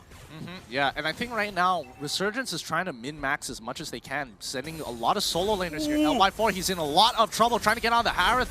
Oh my goodness. Yes. They didn't even need the Zaman Force there. The damage coming out of JPL with that ejector, well played. Really, really well played stuff as well. And the best was as well, great assumption expectation too when they saw that the blue was still standing as well. There's only one option where LY4 actually was going to opt to go for another camp. By the way, KZP definitely not having the time as well. JP is going to be able to eject him, but not all the way to the back line because he knows that he doesn't want to have a boxer towards that back line for sure. Yeah, I don't know. I kind of feel that backline box here would have been nice. I guess because then they would be super overextended there. I mean, it's hard to control it. I'm not gonna deny that. It is hard to target at the same time as making sure that you're getting the right target when you're that close to somebody. And unfortunately, in that situation, he just got launched up in the air and way back down. He didn't get flicked back in towards the towers, their red side of the map. And I think with the extra distance, they might have forced the disengage. Yeah, definitely for sure. But at the same time, they also take it. Ooh, hey, on play with it. Literally on a tightrope there between life and death there. But yes, maybe the fact that they didn't really eject KCP all the way to the back line, because they just know that the fact that Boxer still has that revitalization, so still going to be able to sustain, still going to be able to combat a little bit longer. Remember, they don't really have their ultimates except for the Harith here with the Zaman Force. Yep, they are making sure their timings of the objectives, of these neutral objectives are on point here. Right now, RSG is trying to take the turtle by themselves, but they're forced to they have to let it go. There's just too many members of EVOS just running down towards this side. It's going to be a 4v5, and that's not exactly the best odds. But if they just buy time, this is going to allow Sana in the top side to start stealing away, resources from EVOS SG. Definitely for sure, but because Pokemon's got to be a little bit careful there because it's a little bit too close to Sing who has quite the amount of stacks on top of it as well. But Soul doing significant amount of damage towards Sana. Sana really popping out that ultimate as well just to try to force her back, and eventually Soul will just have no choice but to let Sana go. Oh, that sucks. Oh, that's unfortunate because Sana was trying to take away the red buff. I thought he had it, but Soul managed to steal away. But Jason, he gets ejected over. JPL now out of position. They're forcing a full-on fight. Ultimate putting it to Sing, but that Revitalize is keeping up so healthy. Harith, even with the Xamarin Force, ain't gonna be enough, so Pokemon takes him out with that last Insanity. JPL flickering forward, finally getting KZP. That's gonna be 2 kills for nothing in favor of EVOS SG. This is really great what EVOS SG is actually really trying to go for, right? Try to get as many early game fights as much as possible. Get that early game dominance, because once that early to mid game transition happens, then they will have such a lead, even regardless of having the fact that Barat is still on the side of Resurgence, because they still have enough damage. They have all the items to melt down even a beefy monster like Barat. Yeah, and this is so far so good of a start for EVOS SG. However, it's pretty even, I would say so at the very least. Darkening coming out from Jason here as KZP starts rolling forward, gets one, Sink's in trouble, he goes down, he can't go any further. Potato still alive, but KZP is able to reclaim that kill. A 1-for-1 trade, not the best considering that EVOS had the numbers advantage and first initiative, but Resurgence, they aren't letting this game go without a fight. I mean, definitely for sure. Everyone is trying to go for trade-outs here. And this is the part where EVOS has to remind themselves of the fact that despite us having, beautiful ejector with the Ensemble Force as well, KZP is going to be doing quite a amount of damage, but sadly the tower will not target KZP one last time, allowing KZP to walk out of that situation alive. Yeah, and as of right now, Sana is doing a pretty good job. He's still pretty healthy, and he's also creating a lot of space for LY4 to kind of just farm safely. He is sacrificing lane wave, gold, and EXP such that LY4 can come back, at least minimize his initial death. Because Potato is level 8 to LY4 is level 7 as of right now. Potato now taking some damage here, but, Sink taking some damage from Pokemon, but the rest of the team just hovering around this blue buff. They are just waiting for an opportunity. Unstoppable Force again onto KZP, Revitalize being popped. Sink can't get into the fight quick enough to get that initial catch with the ult. It's really difficult as well because, like I was mentioning earlier as well, like Barat, yes, all you can do is just pretty much get away from him. He's not very mobile. It's really hard for him to really get on top of all these agile mobile heroes here. So he was actually really keeping that distance, picking their fights really methodically as well, really being really calculative about it, but with that calculation alone really gives them quite the lead and that dominance so far. Yeah, and more importantly, I think Sing was still, when he was walking up to join the fight, he still had 2 seconds left on cooldown for his flicker, so even if he wanted to make a play, he didn't even have the tools. Yeah.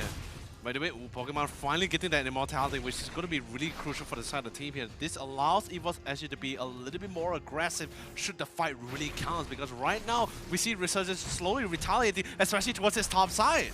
Yep, they're just playing the map. Once again, it's going to be KZP getting ejected here, but Turtle has been slain, and now they are on the run. Potato already popping up his ult, but the backline is gone. He is gone once again. Pokemon, huge last Insanity, chucking out all 3 members coming in for Resurgence, trading 1 for 1. This fight is even. Jason survives with 1 health. Sink, can he pick up that kill on and break that immortality? Yes, he does. He still has his ult, but again, he doesn't have nearly enough damage. That fight was a lot more even. However, the one difference was made when Resurgence set up bot wave better than EVOS SG. Yes, definitely for sure. Right now, Resurgence currently in the lead based on just towers alone, but of course the gold lead is still in the favor of EVOS SG, but by a significant or a very small difference here. But it will be significant very soon, depending on which team will be taking that aggressive initiative first. And let's be honest, Sing is doing what he really does best, and it's just split push towards that bottom lane. Yeah, right now Resurgence knows for a fact that they can't win these full hard-on team fights, especially when one of their members gets picked off. The speed of which EVOS has their burst is way too high. Resurgence now understand that and are playing the map perfectly here, trying to take these smaller objectives along the side to kind of buy some time for the big guns, LY4 as well as Jason, to make something happen. Once again, KZP is going to get ejected right back into the team. Pokemon is going straight on. Revitalize is not going to protect you from a last Insanity. The burst is too good. They find the pick onto Eudora here, onto Potato here, and now the full fight breaks out all hell breaks loose. Zaman Force is unstoppable as LY4 has lost his front line, and now this is going to be a fight going over to EVOS SG without a doubt.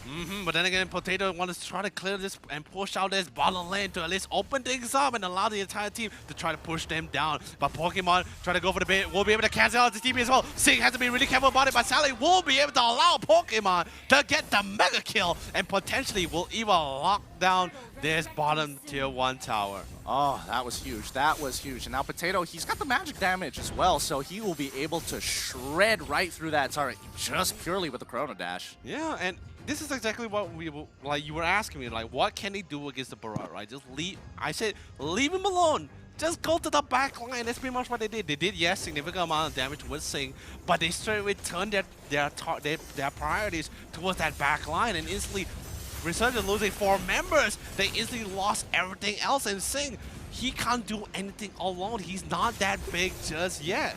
Yeah, but Soul, on the other hand, he is getting bigger by the second. Oh, yeah. He has not had a single death in this game, just like Pokemon, and both of them are being the forerunner, saving a lot of these situations when they start these fights against Resurgence. And now Resurgence on the back foot, they want to fight, but also they have to be extremely careful because their team fight isn't as good. The Brilliance is going to be popped up by Lunox here. Jason slowly going to peel backwards. No darkening just yet. He needs to get the bar into the dark zone. It's rest of Soul as well as Sync, just, you know, touching tips at this point in time. None of them doing any significant damage to each other. Yes, but LY4 doing a really great job as well, seeing the fact that his teams will not die easily to the full brunt of EVOS SG. Will split push towards this bottom lane and will safely secure that tier 2 tower. They're playing the map well. Resurgence, how long can they keep this up? JPL is going to be the first to get caught here. Smart Missiles coming out as well. Soul, he's hovering around, but they are coming in from a flank angle here. Falling Star Moon isn't going to land, and now they're on the run. 4 versus 5. Pokemon coming in with the last Insanity. Can they turn this route? Flickers forward, chunks the back line. KZP is on the run, but Sinky's still alive, trying to make it on out of there. They can't seem to get the damage on the right targets here, as KZP still on the run as Potato and Aeon, even though they were able to get their damage out, it just didn't matter. JPL, is he going to get caught off there? Yes, he does. Unstoppable Force ain't going to stop him. The backline now in trouble as Potato, once again, has the Zaman Force. Misses the last one. We're able to cape with the Chrono Fissure once more. 2 go down. 2 for 1. KZP on the run as Aeon last hit dies over to the Darkening. This fight isn't stopping just yet. 2 for 3 in favor of Resurgence. Finally, they back away. Really well played stop as well, but then again, the fight is not over this as the Mountain Shock going to be coming in as well. KZP nowhere to run at all once he gets slowed down, and with the Zaman Force and the Chrono Dashes, Potato is going to be able to secure another kill for himself. But I'm going to call it right here, right now. Sing did a phenomenal job just peeling that fight alone. I'm not even kidding. Yep. Like, he committed, like, he could have used his flanger to go towards his backline just to get on top of Potato, but no. He saw Soul on top of LY4, and LY4 not having the best of time either. Everyone, that communication was so clean, they all just reverted back, dropped everything what they were doing. They're like, LY4 has to stay alive. He has to live. Yep. I mean, they use everything, every trick in the book to get out of that. I mean, Aeon, his job is pretty easy, but if he's caught out of position, he will die to Sana alone if he doesn't have a stun up to kind of buy him that time. And LY4, he played that well. He kept on cutting backwards, kept hitting the targets in front of him, kept up with the kites, and it just helps so much that his entire team just peeled for him. Jason obviously can handle himself with the Brilliance. It's a get out of jail card for free. But now EVOS on the attack once more. KZP once again trying to make sure that he is disrupting JPL as much as possible. As long as their front line doesn't get dispositioned in a place where they can get bursted. Just like that. EVOS, they were going for it the entire time, but this time it's going to be Soul who falls victim to the same strategy. Oh, dude, it's really hard because right now Resurgence just decided to just group up right now in this case. And LY4, he is still farming, but he's very adapted to it. He's like, he knows when to farm and knows when to join the rest of the fight with his team as well. And it's put EVOS actually into the pinch as well because they can't simply jump in, especially since Sync is full mode just protecting LY4. He's even just right next to him as well. He's like, you want my brother, you gotta get through me. Yeah, this is a tough stalemate from both sides. I think EVOS has also kind of realized that if they don't pick the right place at the right time, that Resurgence have learned from their previous mistakes that they were just at the wrong place in the wrong time, so they have to control the variables as much as they can. And especially as well, like, yes, although Potato will be already hit the level 15 before LY4, but LY4 is not far behind. He's actually very close. And once he gets even more items, it's going to be really difficult for them to actually not just to pick him off, but he's going to go. Or not only they will not able to sustain the amount of damage he's actually going to be bringing out. Yeah, and now look at this. Soul is getting absolutely destroyed. Jason is huge in this game on this Lunox. It doesn't even matter how many shields she had. Soul just disappeared, and now KZP going in full-fledged. Even Jason with the Darkening as well, trying to push them out of position. JPL, is he going to go for the ejector? Not this time. He's going pretty deep. Pokemon Last Insanity finds the first one, but he comes back with the Immortality. He hops over the wall, and it looks like it's good for the side of Resurgence. And don't forget, they instantly have to back out as well. They can't be too greedy too, because the minute they saw Sing popping up, and let's be honest, Sing has a lot of stacks on it. This big boy is ready to go. But at the same time, EVOS SG did a really great job forcing that top lane to be pushed in. They instantly have to fall back. But Pokemon, on the other hand, he has an Immortality, but instantly get burst down, and I don't think he's going to be able to live long enough to see the day. Oh no, it's not going to be enough. Aeon, that's so dirty. He didn't want to miss, so he flickers forward, but the rest of the EVOS team is here to try and win this fight. The backline now in trouble. LY4 getting a good snipe into that backline, ensuring that Aeon, the squishiest member amongst them, goes down first. Even with the Zavin Force, Potato can only do so much, but he turns it around, tries to get on top, but he's getting suppressed as well. KZP gets knocked up. It's not going to be enough. LY4, he's got a complete shooting ground here. They can't stop him. They can't get off of him. Once more, he gets suppressed. Nothing Soul can do. KZP going in for the dive, and finally the Molten Size, a clean ace coming in for Resurgence. Oh, dude, well played. Seriously, just well freaking played coming in for the team. Just constantly peeling, holding, tanking, and ensuring that LY4, this boy, this brother of theirs, will be able to just casually lean back and just slice and dice all the way. Oh my goodness, this level of team fighting capabilities from both of these sides, nobody is letting the other make a single mistake. They will hold their ultimates until they absolutely need it if they have to. Like, the amount of patience it must have taken for Sync to hold that ult to make sure that they get the right targets, just well done. Well, and also don't forget about his flicker as well. Like, he only uses it either unless he knows he can get towards that back line, or just to ensure they can get on top of LY4 just to defend him, because literally all EVOS has to do right now is just shut LY4 down and then peel the rest of the teams here. By the way, JB is going to be able to find Sana, ejects him all the way to the back line, but Aeon gets caught by KZP, instantly gets nuked down, and that's going to be a monster kill for our dear friend LY4. Lord is pushing in, they don't have Aeon, but here comes the Detona, Vulcan, and throwing them all the way to the back line. Is literally anarchy right now as Potato tries to pops down to Zama Force, dashes his back and forth, but this is LY4 we're talking about, and Jason just constantly nuking down with the Chaos Assault, and 2 members will fall, but so goes the top tier 2 tower as well. And this is good. Resurgence knows they have a significant, well, not even the biggest of leads compared to what we've seen them do before, but just enough to ensure that they can win these team fights underneath inhibitor towers, and that in itself, it's 15 to 15, 17 minutes into the game, 6k goal difference. They are on the run. Pokemon going in, try and clear the wave as quick as he can. Oh no! Oh no! Daytona, welcome! Oh, it didn't go all the way through. Oh boy. That was a really close call, seriously. If Potato, sorry, not Potato, if Pokemon actually got caught in front of Daytona's welcome, there is no one that's going to be able to stop this onslaught. Although yes, Aeon can do quite an amount of damage, but Sing is a really big boy. And let's be honest, LY4 is hitting more than a truck in this case. Yeah, he really is. Just the AoE damage coming in from Sing alone as well. Like, if they're clumped up too close, like, it will start to show. That damage will start to stack up really, really high. And as of right now, I can't tell what they can actually do for the side of EVOS SG to start winning these fights. I think they really have to push Sync out of position, but Sync, he's already flickering forward, looking for the Daytona. No, he got him! He got him! He got the right target! Aeon, once again, can't play this game without somebody telling him otherwise. Potato, the next to fall to the Darkening. Once again, Jason, so healthy. LY4, so healthy. He doesn't even care. Ejector me, unstoppable force. That ain't gonna stop me once again. Pokemon losing his Firaga armor, and Soul, he's on the run. He knows he can't do any more than this. Oh, dude, like, how is that even possible?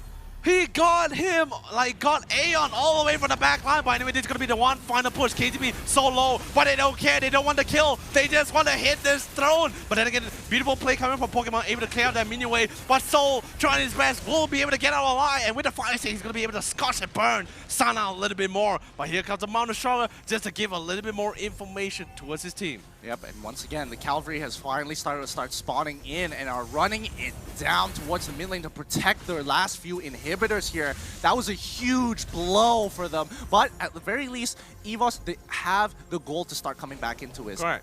At this point, you are playing on situational items. Everybody has their natural core items. They are at maximum level. It doesn't get any better than this. Yeah, definitely for sure. And right now, EVOS SG, I feel like the only thing they can actually just do right now is just avoid these team fights, or especially just get away from Sync in this case, because he's he's literally too big for them to handle right now. They need to go for pickoffs. They need to try to pick off as many members as possible, try to even the odds and get more and assert more dominance as they get this control.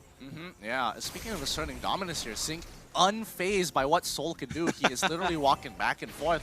He doesn't mind. He's got the health, and that's what EVOS can't seem to deal with right now. The amount of, even with true damage onto Sync, it feels like you're not really hurting him as much as you should. I mean, let's be honest, who wants to be a dancing queen when you can ride on top of the back of a dragon, right? That's a good point. That is a very good point.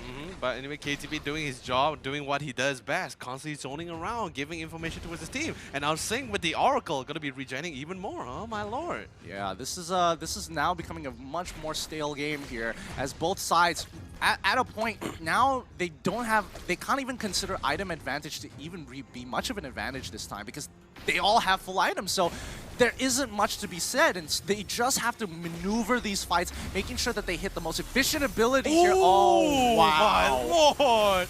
He actually canceled it out. Good cancel, but so far, it's a 2v3 situation, and right now, Jason is going to be down. Aeon finally getting his stun on the right targets, but he is under a lot of fire from Sync, who is just trampling on top of him here. KZP trying to pull them through. Revitalize. They're going to lose this. They're going to lose this. Harrow's going to have to pump the Salmon Force to try and turn this around. They finally take out Sync this time around. JPL, the next to go, but that means 3 members die for an opportunity for Resurgence to try and take Luminous Lord away, and they realize it isn't worth it anymore. Dude, this is really great. Now pick up not just the tanker, but majority of the members of Resurgence as well. They can actually not only get this, like you said, getting this Lord, or they can actually just try to assert even more dominance. A lot of minions is being pushed on towards the mid lane. The top is also being pushed down. Sadly, the bottom, because the minions will be more significantly better because since they lost the inhibitor. But that doesn't matter. All they need to do is get this Luminous Lord, and JPL is just doing just that. Try to zone as many members as much as possible. Or maybe they should just try to divert their attention, and instantly that's what they did. They changed their priorities. Lord's gonna be knocking it out. Sana trying to do as much damage as possible. LY4 instantly gets jumped on for the falling Starman from Soul. Instantly gets surrounded, but he's still able to get the crit off and picked off Soul. This is worth it. This was worth it. LY4 dying there, able to trade 1-for-1 and denying Lord is a huge win for RSG. That was a 2v3 situation. They shouldn't have technically won that at all, and you can see that Aeon, he had to go and clear the waves up on top side. So as long as they keep delaying this with an open inhibitor for the side of EVOS SG, the longer it takes, the more likely that they will start have bigger creep waves moving in from that bottom side.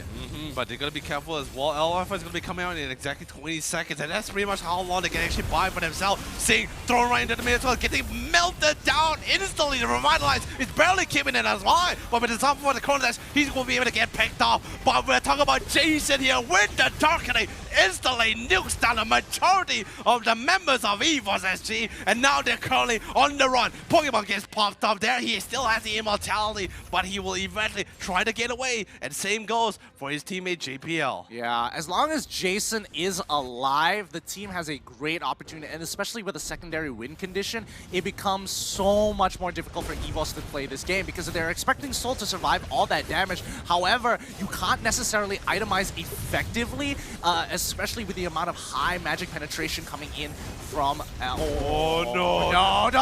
for the steal! Can he go for it? Can he get the steal?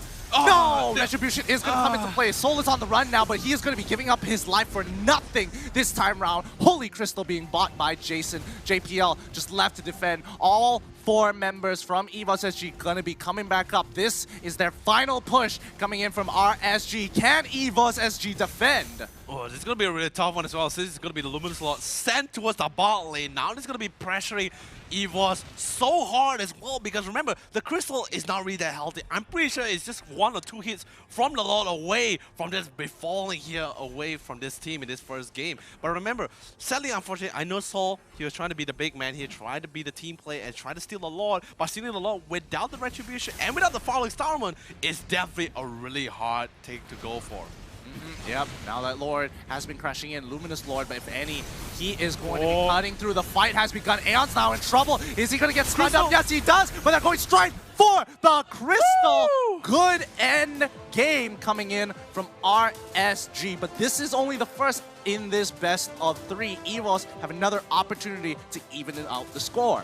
Oh, it's a really tough one for them as well, but either way, like, it's such a tough game since RSG went with a lineup where they're just able to sustain so much damage. But either way, we're going to be passing to our amazing analysis, Lafell, to talk about this amazing game.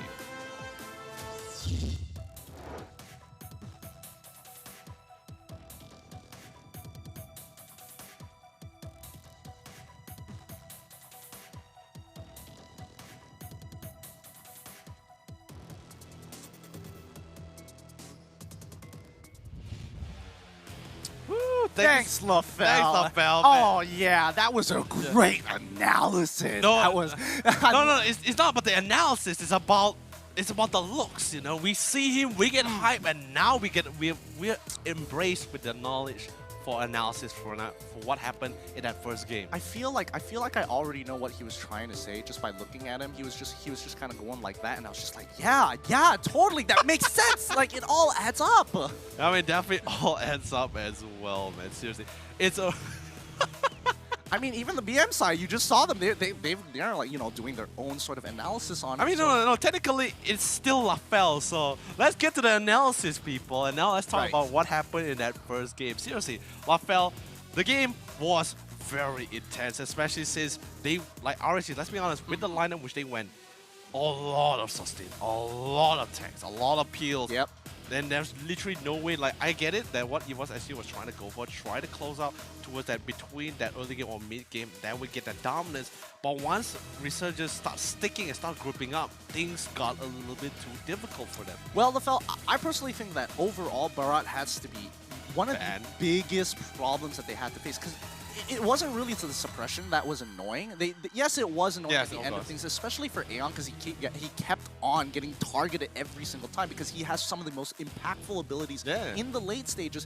A constant stun that can go up to 3 seconds. Every 3 seconds you could lock somebody down, and it deals a decent amount of damage as well. So in that problem, they had to take him out. But he has so much health, so many items, that literally 4 people, after getting ejected into 4 people, all of which are damage dealers, couldn't take him out on their first rotation of spells. Dude, honestly, in that top lane, that one fight where LYFO and Sana was not in that fight at all, I just saw like our dear friend Sing's HP just constantly going back and forth. Right? Like that healing is ridiculous. It's just, if you don't kill somebody within the first rotation of your spells, it is a legitimate problem. Yeah. Like, even Harith had to pop down the Xammen Force. He spent the entire Xammen Force, and then he realized he's still not dead yet. Eudora had used all her spells. Esmeralda's still auto-attacking her. There wasn't enough burst to get rid of Sync. And that's what's really annoying me. I mean, like, that's the thing, right? So the real question is, besides banning Barat, of course, like, was it the lineup composition that could have been changed coming from the side here of EVOS SG? Because there were other heroes that were still in the pool and still up for grabs. I would agree, but I'm not sure if we would get the same type of performance like I saw just now here. And I think that's the biggest question for me, is like, would carry have made a difference? Personally, I'm thinking yes, but also there's a side of me that's like, kind of no, considering that even if Harith can't seem to get through him, and Esmeralda's auto attacks basically feel like nothing, and Alas Insanity, not exactly the best. I mean, honestly, I was still really... But either way, ladies and gentlemen, that's enough from us. Let's pass to the real Lafell. Lafell, take it away. Hello, and thank you for our casters for giving me a little bit of more time because I voted for RSG to win and then suddenly EVOS won. So I was so shocked I could not say anything. I was completely speechless. I cannot. But yes, guys, semua orang yang kat rumah jangan lupa kita ada milestone, okay? Apa yang I baca tadi, kalau cukup 2 juta concurrent viewers, seorang akan mendapatkan kereta yang percuma. Jadi, kalau siapa yang nak kereta, pastikan ada 2 juta CCV. So, right now we will go to highlight yang dibawakan khas oleh Yudu. Kalau tengok apa yang terjadi dekat dalam game tadi, di sini kita akan pause and I akan bagi tahu macam mana boleh kena gang dekat sini, okay? You guys tengok dia punya position kat sini. And macam mana Team EVOS SG diorang tahu ialah awal-awal game dia menggunakan 2-2-1, 2 orang kat bawah, 2 orang dekat atas, okay? And bila dah nampak vision dekat area bawah ini, kemudian dia dah lama tak nampak, for a few seconds, 10-15 seconds yang diorang tak nampak. So, daripada Team EVOS SG, diorang boleh assume yang dia start ambil buff dekat sini sebab ini lebih dekat. Kemudian, tak nampak dekat bahagian mid, kemudian tak nampak dekat bahagian bottom. So, boleh assume yang dia punya pergerakan ataupun dia punya rotation daripada buff ni, dia terus gerak ke buff sini. So, bila dah ada level 4 daripada Harif, diorang cakap, okay, kita orang boleh pergi kepada blue buff. Kalau ada Lunox, kalau ada Yi Sun-shin, either way kita orang boleh menang. Because kita orang tahu yang diorang ada level disadvantage and kita boleh dapatkan fight dekat situ. So, kita akan teruskan klip dekat sini. And ni menunjukkan di mana EVOS SG, mereka ada good idea on macam mana nak main game ni. And sini pun kita akan pause kejap, di mana rasanya ramai orang perasan Barats, kenapa Barats boleh kalah lane lawan dengan X-Borg. Very simple. X-Borg dia punya fire missiles, dia bila dah cukup dia punya panas, dia punya damage akan jadi true damage. So earlier on, walaupun dapat stack, tapi Barats bila dia HP tinggi, bila dia punya armor tinggi, magic resist tinggi, still useless bila lawan dengan true damage. But the thing is, over in the game, kita boleh nampak yang Barats dah boleh start sustain lebih lama just because, yes, it's true damage. Tapi Barats dia boleh increase dia punya HP lebih tinggi. Kalau lawan dengan marksman yang guna Demon Sword, maybe boleh bunuh Barats dengan jauh lebih cepat. But the thing is, just the early game sampai ke mid game, Pokemon boleh buat banyak damage kepada Sync. Sampai, in my opinion, maybe a little better kalau dia buat Blade of Despair. So we will continue this team fight over here. EVOS SG, because they have 2 mages, they have the early as well as the mid game advantage. But just like what our Malikaster said, Ikuto, where Resurgence, they have a lot of late game potential. They have a marksman, they have a Yi Sun-shin, they have Lunox. And Lunox honestly is still pretty strong in the late game just because the more cooldown that you have, the more burst damage, or I would say the more penetration that you have as well. And because she doesn't accept the blue buff, she will most probably build a lot of cooldown items. And over here we can see that Resurgence, the thing that I like, even though they were down in kills, because we can pause over here as well, where okay, it doesn't matter. Pause as well.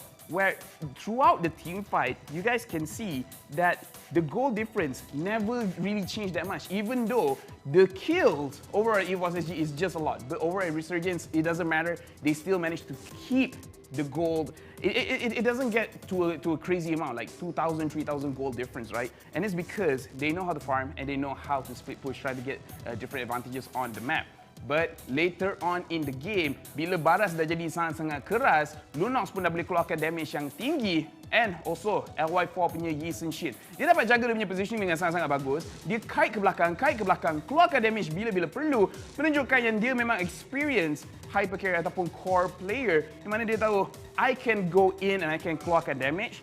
As well as kalau I stay jarak yang ni, diorang tak boleh keluarkan damage yang banyak dekat aku. Dekat sini LY4, HP solo tapi dia still boleh pergi ke depan untuk dapatkan the last hit, dapatkan double kill, menunjukkan that LY4 he still got it. In the team fight situation, dia still sangat-sangat kuat. EVOS SG at this point, diorang punya choke point, diorang tak boleh nak lakukan apa-apa sangat disebabkan diorang, yes, diorang ada banyak AoE damage.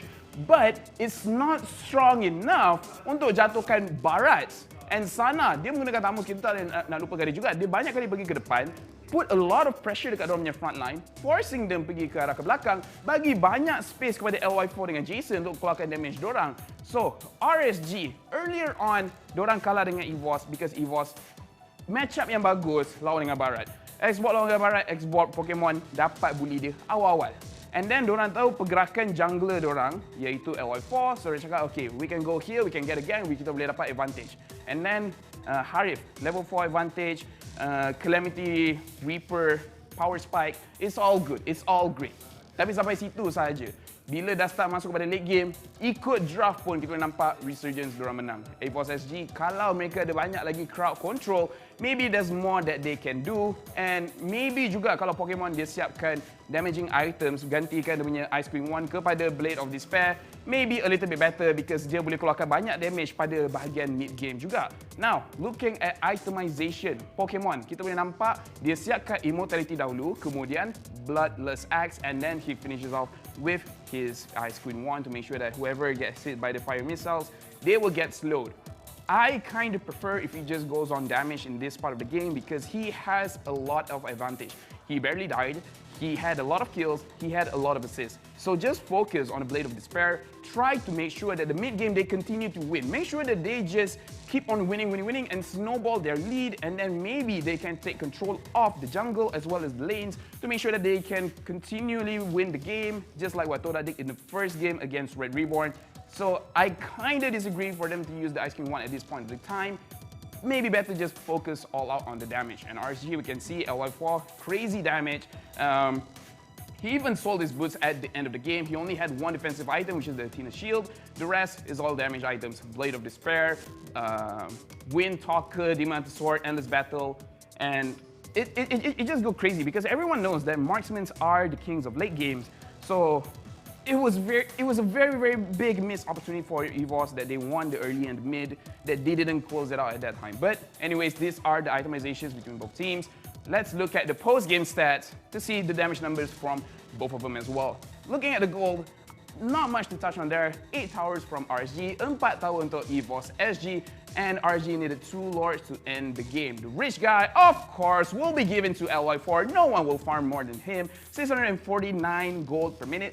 The carry Pokemon sebenarnya yang keluarkan damage paling tinggi dengan 132,000 damage. Sandbag, KZP, 224,000 damage received or absorbed.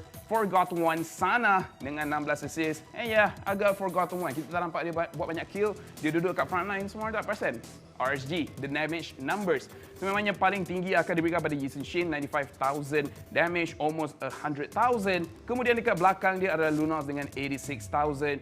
60,000-ish untuk dua-dua offlaners, Baras dan juga Tamus. Untuk side EVOS SG, damage paling tinggi adalah X-Borg.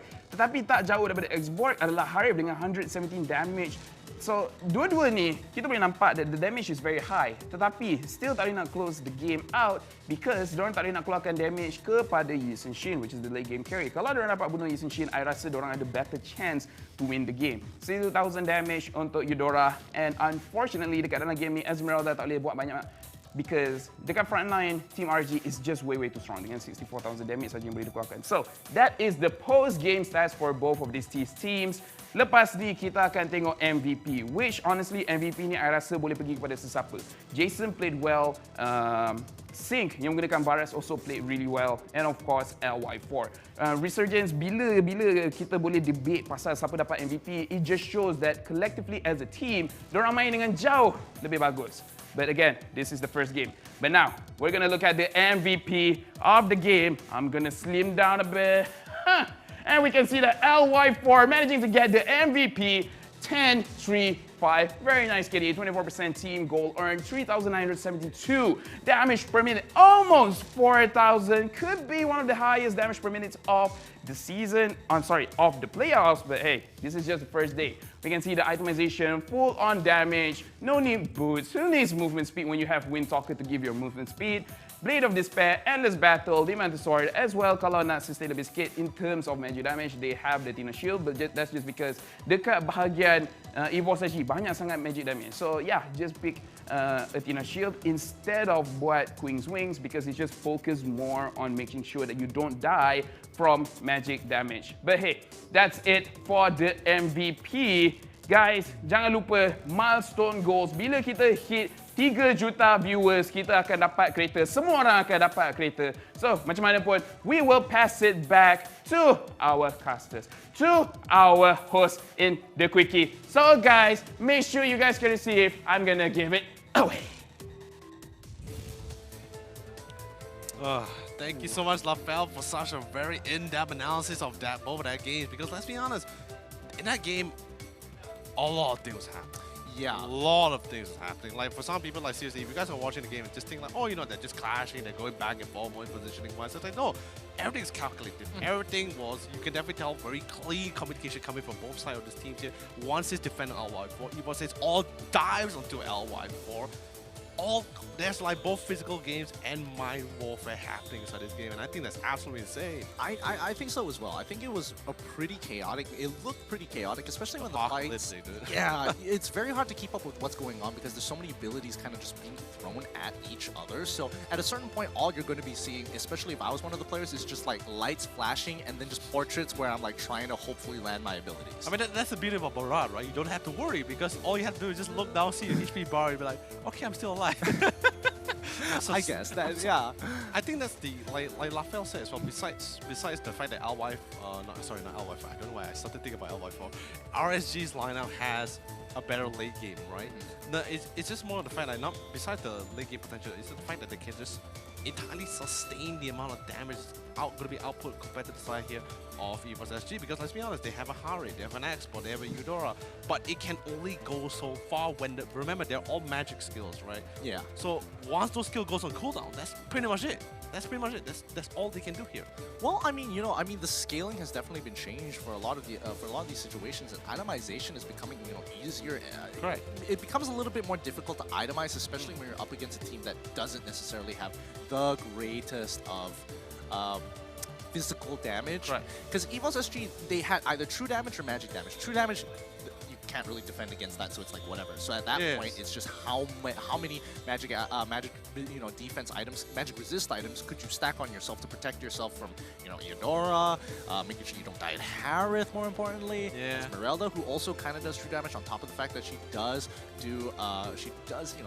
magic damage as well. So it's like, it's easy to itemize against EVOS' composition, even though, yes, it was a pretty nasty composition the moment they start getting, the holy crystals, they start bringing out the glaives as well, and it's like, Yeah, but sadly they weren't able to close on that mid game, which was pretty much the last opening, the last bastion which they had for themselves before the game gets a little bit out of their hands here. Well, I will make the argument that Resurgence was very dependent on making sure that either Jason or LY4 would survive the entirety of the fight. Because that was basically the crux of the composition. If they lost those two, they basically don't have to necessarily fight the waves at all. Like, you don't really want to fight against Barat in most situations, and they did, and that was kind of what was irking me here. Yeah, but then again, we're talking about like, if we're comparing between both lineups, we're talking about like 5 cores on the side here of RSG. Like, everyone is a threat here. Like, okay, like, let's be honest, like, normally Baxia was a threat? I felt like it was... Sorry, let me cut it down there. 4. Oh, okay. 4, not 5. 4, okay. Baxia was annoying. KGB was annoying, giving vision, that's alright. Okay. But 4, we got Barat, sustaining, doing insane amount of damage. Thamos, I wouldn't say as insane compared to the Barat, but still there to melt down any squishy heroes and control like Harris as well with the Cyclone Molten Sights. And then we have Jason, hands down, I don't even need to say anything about it with the Lunox. The game could end up bursting everyone else. And LY4, also nothing else to be said about that. Yeah, and at that point, it's just, what can you really do? It's you hit that point in the late game where you can't necessarily win unless you're taking out the carries first, and I think that's how the late game was basically going for the majority part of the game. And it's just that Barat just kept getting into the way, and I don't know why exactly.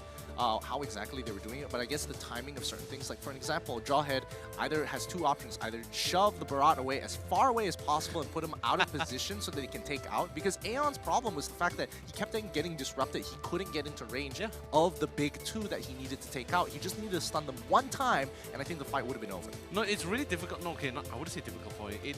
It's relatively easy for him with the Unstoppable Force, but remember, he's going in alone. You know, that kind of thing. His team is not going to be able to back him up, even if he was able to get on top of LY4. Remember, LY4 still can dash away, but he cannot escape from the Unstoppable Force targeting.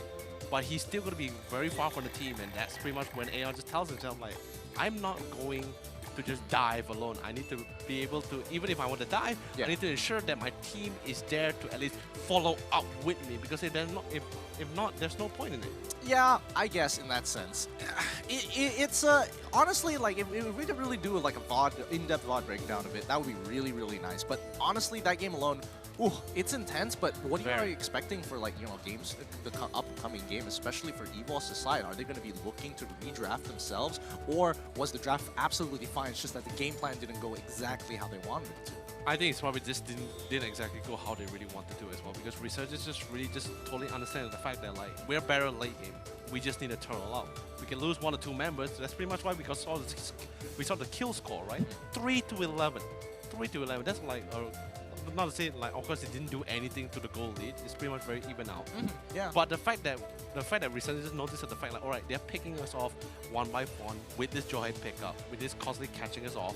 Let's just leave 1 member. If you get caught, then you get caught. As long as LY4 and Jason, the rest of the team, farms up.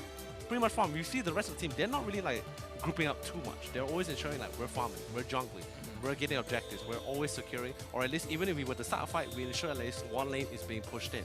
You know, that kind of thing. There's always like there's always a trade. But it's really tough to say in the end, like. Yeah, no, I agree. It was a tough trade to be there, but I'd say, like, if they played this game again, I think you could get potentially different results. I can't necessarily say that it was as clear cut as most people are probably thinking about it, because there's just so many factors that come into play. And even the best part about it is that even if EVOS, like, totally dominated the early game, not necessarily they will be able to close things out here. I think they would have if they totally dominated the early game. Okay, maybe not like insanely dominated. Okay. How much of a domination? 5k gold lead? 6k gold lead? 5k, yes. 5k would have been enough, yeah. Because, I mean, Resurgence was doing that much with just 5k alone. So I think it goes either or. And I think, you know, the situation at the time, all right, sure, they got put in it. They got to forget about it as they move on into Game 2. Yeah. I think that they might want to consider changing up the draft, mainly just getting rid of Barat and forcing out either Yusong or even Akali, because those are a lot more manageable in comparison to something that just, I'm not really juking anything. I'm kind of just, like, absorbing it all. No, that's the thing, like, we just need to figure out, like, what was the priorities here. I guess in this case, in this game in particular, this first game, EVOS didn't seem like to come to the game with a priority, like, okay, we need to have this pick or anything. They came to a game with a composition which they thought we could try to close things out, but just forgot about the existence of the fact that, alright, there's a lot of sustain, there's a lot of late game, there's a lot of scaling heroes on the side here of RSG. Yeah. I mean, I can't argue that. It really was a lot. But then comes the question, like, the relevancy of JPL's Jawhead, because it really starts to fall off the moment, like, oh, we hit the late game, I'm just the CC bot and I'm looking to just tank as much damage as I possibly can, but you can't necessarily do that either because of the itemization coming in from RSG. So I personally think that the moment you do pick Jawhead, your objective is to be oppressive and look to play for picks and win the game prior to that late game status. Because if not, Jawhead isn't going to be able to help you, unlike a Selena who still can one-shot you as long as you get hit by the arrow or step on a trap. Oh yes, that's actually really painful too. So in other words, we're both concluding that the fact that the drafting could have been better, or? I'm concluding that given the different circumstance, somebody else might have won that game. However, for this upcoming one, I do think they're going to change up the draft for the side of EVOS in particular. But, I mean, of course, we both can agree that they need to first ban Barat, regardless of who. I mean, if you're on red side, you just have to. Yeah. It's a given. No one is ever going to let that through, and I think this is a good example of why. You never know mind games, right? It's just suddenly like... It's like, mind games what? You're going to give me the detonation button and the nuke at the same time, and you're just expecting me not to use it to dominate my enemies? Of course I'm going to use it. I mean, yeah, but you never know. It's like, you'll be start questioning yourself, like, why did he give me? You know, why would he give us this hero? You know, that kind of thing, and then you put it in mind. Remember, EVOS SG has been very calculated on certain scenarios. I mean, they've got to have, like, a very clear counter to it. Because their strategy just now, yeah, they played some great strategy, but at the end of the day, you know, strategy goes out of the window if you get to that, if you can't end the game before that mark that you set for yourself. And in this case, that was supposed to be the 12-minute mark, and they completely missed that. Yeah, but oh man, there was just so many factors that why they couldn't close out either. Like, I mean, I'm not like bashing it. I'm saying, like, oh, they absolutely couldn't hit their goals. I mean, RSG played a very defensive game until that point, and that's when it got a little 50-50 all the way through, but it's something that you have to consider. But now, it's time. Let's jump into the draft.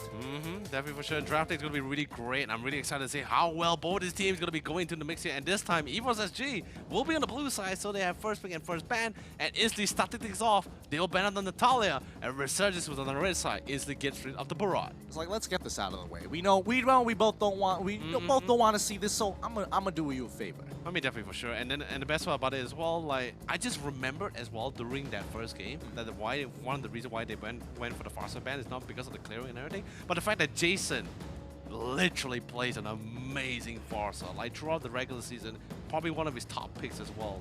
Yeah, I wouldn't deny that, absolutely. And you know, EVOS, I think it kills two birds with one stone.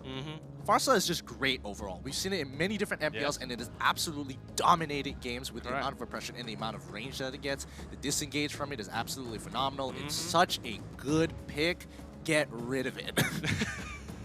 Just it's got to go. No, and but Jason is proficient, and it's even more reason to. Yeah, I know, but now here comes the real question: Do you hate Farsa as much as you hate the Barat? I would say it's pretty equal, but it's only because EVOS is on blue side, they can't double pick into it. Like Farsa isn't one of those things that you're going to be looking to first pick when you have Bara on the table, when you have like arguably even Harith on the table as well to ensure scaling and Khalid. So that's why it's more powerful on the red side of the red side of the draft. EVOS starting it off with JPL's Jawhead. Going to be really great stuff as well as JPL. Not to say he wasn't really a great ignition. He actually pulled off a couple of amazing ejector, by the way, during the early game stage. But in this case, right now what EVOS actually, since they're going to go with the Jawhead, they need to pick another hero that's able to follow up with that kind of aggression, another playmaking hero or another engaging one. If I'm not, I wouldn't be surprised if Soul actually picks up his own personal Cho here. That is a possibility. Oh, wait a minute. It looks like they're putting in Fossa this time around. Actually, it's going to be swapped out. I love the fact that they're playing, not to say playing around, it's more like playing around their plays and giving a little bit of break. Or maybe in this case, LY4 is literally going to lie down his bed. I need to get my buff inactive. Hold on. let me just tuck myself in. That's when the buff really sets in. It's like the semi buff, the semi bit buff is like it ran out, right? It's like it's not enough. The effect ran out. I need to go recharge again. Tell me if there's a game 3. But I do hope that he's absolutely all right. We may be joking about him going to his bed, but I do hope that he's actually all right, not facing like an emergency or anything. I know, definitely for sure. I mean, definitely LY4. I hope you're drinking a lot of water here. But then again, this opened things up for them as they were able to lock up both Esmeralda and Urina. Both heroes really annoying to deal with here.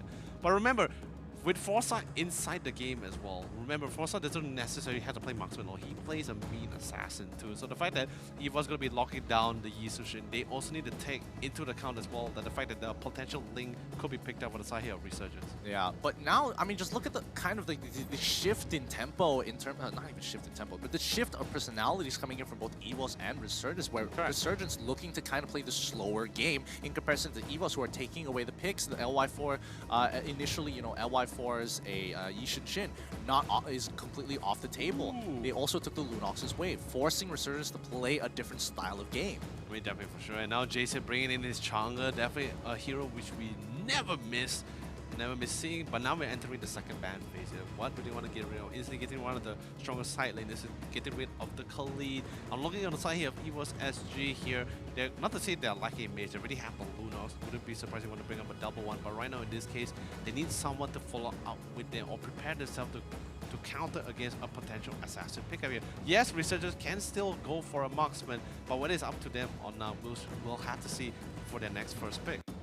Yep, they get rid of Alice for the side of Resurgence, and on EVOS' side, they decide to get rid of Baxia. Kind of interesting, because Alice, we've seen her a couple of times, and yes, there have been changes. However, against a composition like this, it would sort of make sense. It's relatively squishy from the side of EVOS SG. Resurgence, they've shown up two people who naturally are going to be a lot tankier than your average hero. EVOS, they ban out the Link, finally the Ruby is going to be locked in. Oh man, I was about to say like they could have used a really great Ruby on their side here as well, but then again, Cho is still open into the pool if they really want to opt for it. But there is the existence of both Chang'e and Ruby that will literally punish the Cho as well, or even the Joy in this case if they really want to get and try to catch any of their backlines here. I mean, it's kind of annoying, of course, but what can you really do about it at this point? Do they want to even consider getting a tank? Yeah, no, they go for the Thomas and as well as the Valeria. They are just going all out damage. They're expecting Resurgence to be the ones making the move, and EVOS, they just have to play their own game.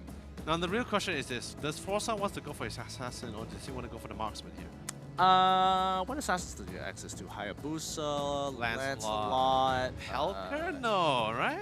Helcurt is doable. It's it's just kind of awkward if you play It's just Elkert weird, here. right? Yeah, it's difficult because Lunox is difficult to catch. The moment she goes into Brilliance, you can't do anything. Valir, you really have to catch Valir off guard, get the silence first, and maybe you can one-shot him. If not, he's just going to push you away.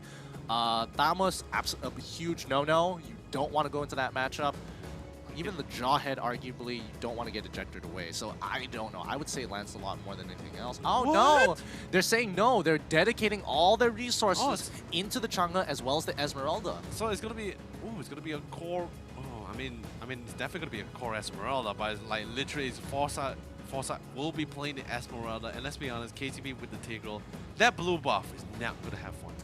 Yeah, not gonna have fun. I'm not entirely sure how they're gonna deal with this, but my guess is that they're going to have either JPL take Smart Missiles first instead of Ejector. I mean, there's a lot of options they can go for here, right? They can either try to go for the counterplay here, or just pretty much just like use Ejector, just toss Tigreal away, and hopefully they can just shred that blue without the assist of the Smart Missile before Tigreal or KTB can come and push it away with the Sacred Hammer.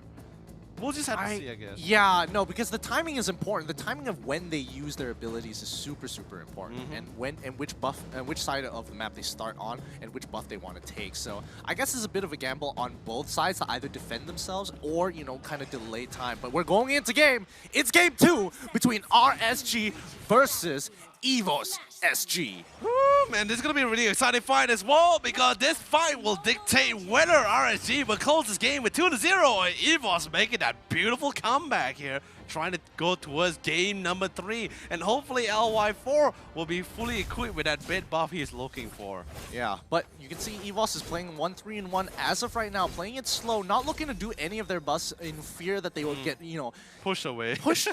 So it's better to get your members up to level 2 at the very least, because look at KZP. He's just chilling there and he can't really do anything. He's not giving off any pressure for his team. And since they started the buff slate, really smart idea, but look at Foresight getting absolutely destroyed there by Soul. Even with the help of Sana, it just doesn't matter. Yeah, it really doesn't matter. Now here comes the rotation coming for the rest of the team as well. We see the rest of EVOS actually getting ready to jump on top of them should the opportunity does arise. And most importantly, I love the fact that EVOS actually already read the moment and the fact that, alright, KZP with Tigreal, we know his playstyle, we know his habits. Let's not do the boss.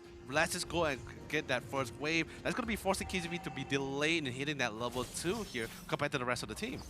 Yeah, and KZP is trying to just line this up so that he can get a good push onto Pokemon, but JPL decides to come back in. Somebody's going to get ejected here, and it looks like it's going to be nobody. but then again, Foresight will be able to steal the run away. No! Not like this. Oh man, it is like this, my friend. And JPL ejected KZP, but he's gotta be careful because he doesn't want to be pulled all the way back. But still, at the same time, really well played coming for stealing that red buff away. That really slowed things down here. Yeah, I mean, Soul is doing a really good job. Even though he did start off level 1 pretty roughly in a 2v1 situation, he managed to get a kill back for himself and deny a red buff. So I think it's just wins all around. Definitely for sure. By the way, Sing gonna be a little bit careful there. Quite the amount of pressure that Pokemon's currently throwing at him, and instantly, casually as well, gonna be slaying him away. But not to say the same for towards his blue buff on the side here. Resurgence, blue side as well. Foresight's going to be able to secure it with the Retribution, but that is going to be forcing the rest of the team to fall back. Yeah, once again, teams, it's not looking too good for Resurgence here. EVOS have a demanding lead so early on into this game. Resurgence, can they catch up from this? Because it only took 5k for Resurgence to beat EVOS in pretty much every single one of these team fights, even though they were difficult. However, I don't know if the same would apply this early on into the game. Ooh, but anyway, JP going to be able to toss KTB all the way to the back line. He still has Sacred Hammer, so he's going to be able to back away. Aeon applying a lot of pressure and harass with his Fireball and Searing Torrent. Soul, on the other hand, was able to force Sana to go all the way back. Remember, this is Thamos, one of the best sideliners as well. You cannot underestimate this hero.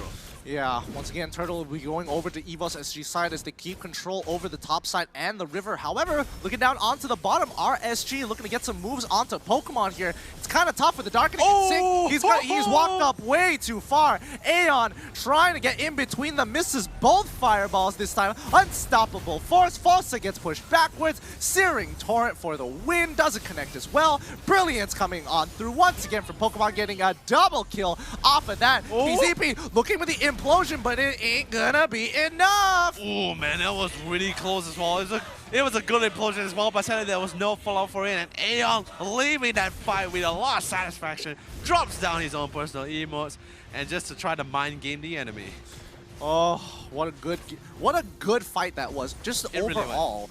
Just overall, and now Soul, he has complete control over this top side of the map because of what Resurgence, how many resources they dedicated down on bot side. They continue with the Mountain Chakra as well. Oh my god! Oh my goodness, he is just gone. Where did Uranus go? Oh man, he went back to space, bro. Come on, he went back to his own planet, Uranus. He completely destroyed Uranus there. Oh my goodness, I was not expecting that kind of damage. Oh man, but then again, it is a Lunox, so it's a lot of damage. But anyway, Aeon getting ready to re-assist to go towards his team, because bringing out this mid-tier 1 tower will open up the map and allow USSG to really assert even more dominance towards the side here of Resurgence here.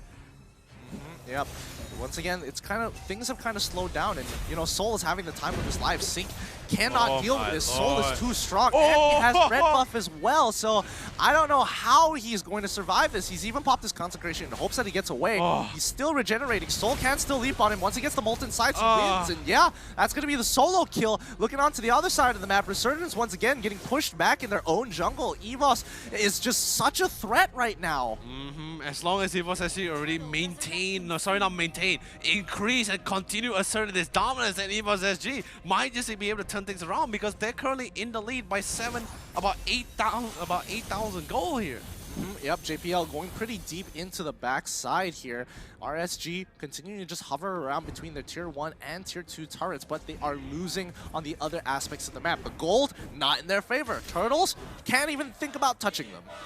Definitely for sure, and I believe it's going to be their second turtles that's going to be secure on the side of EVOS SG. Towers, 3 in their favor too, and JPL casually just waiting.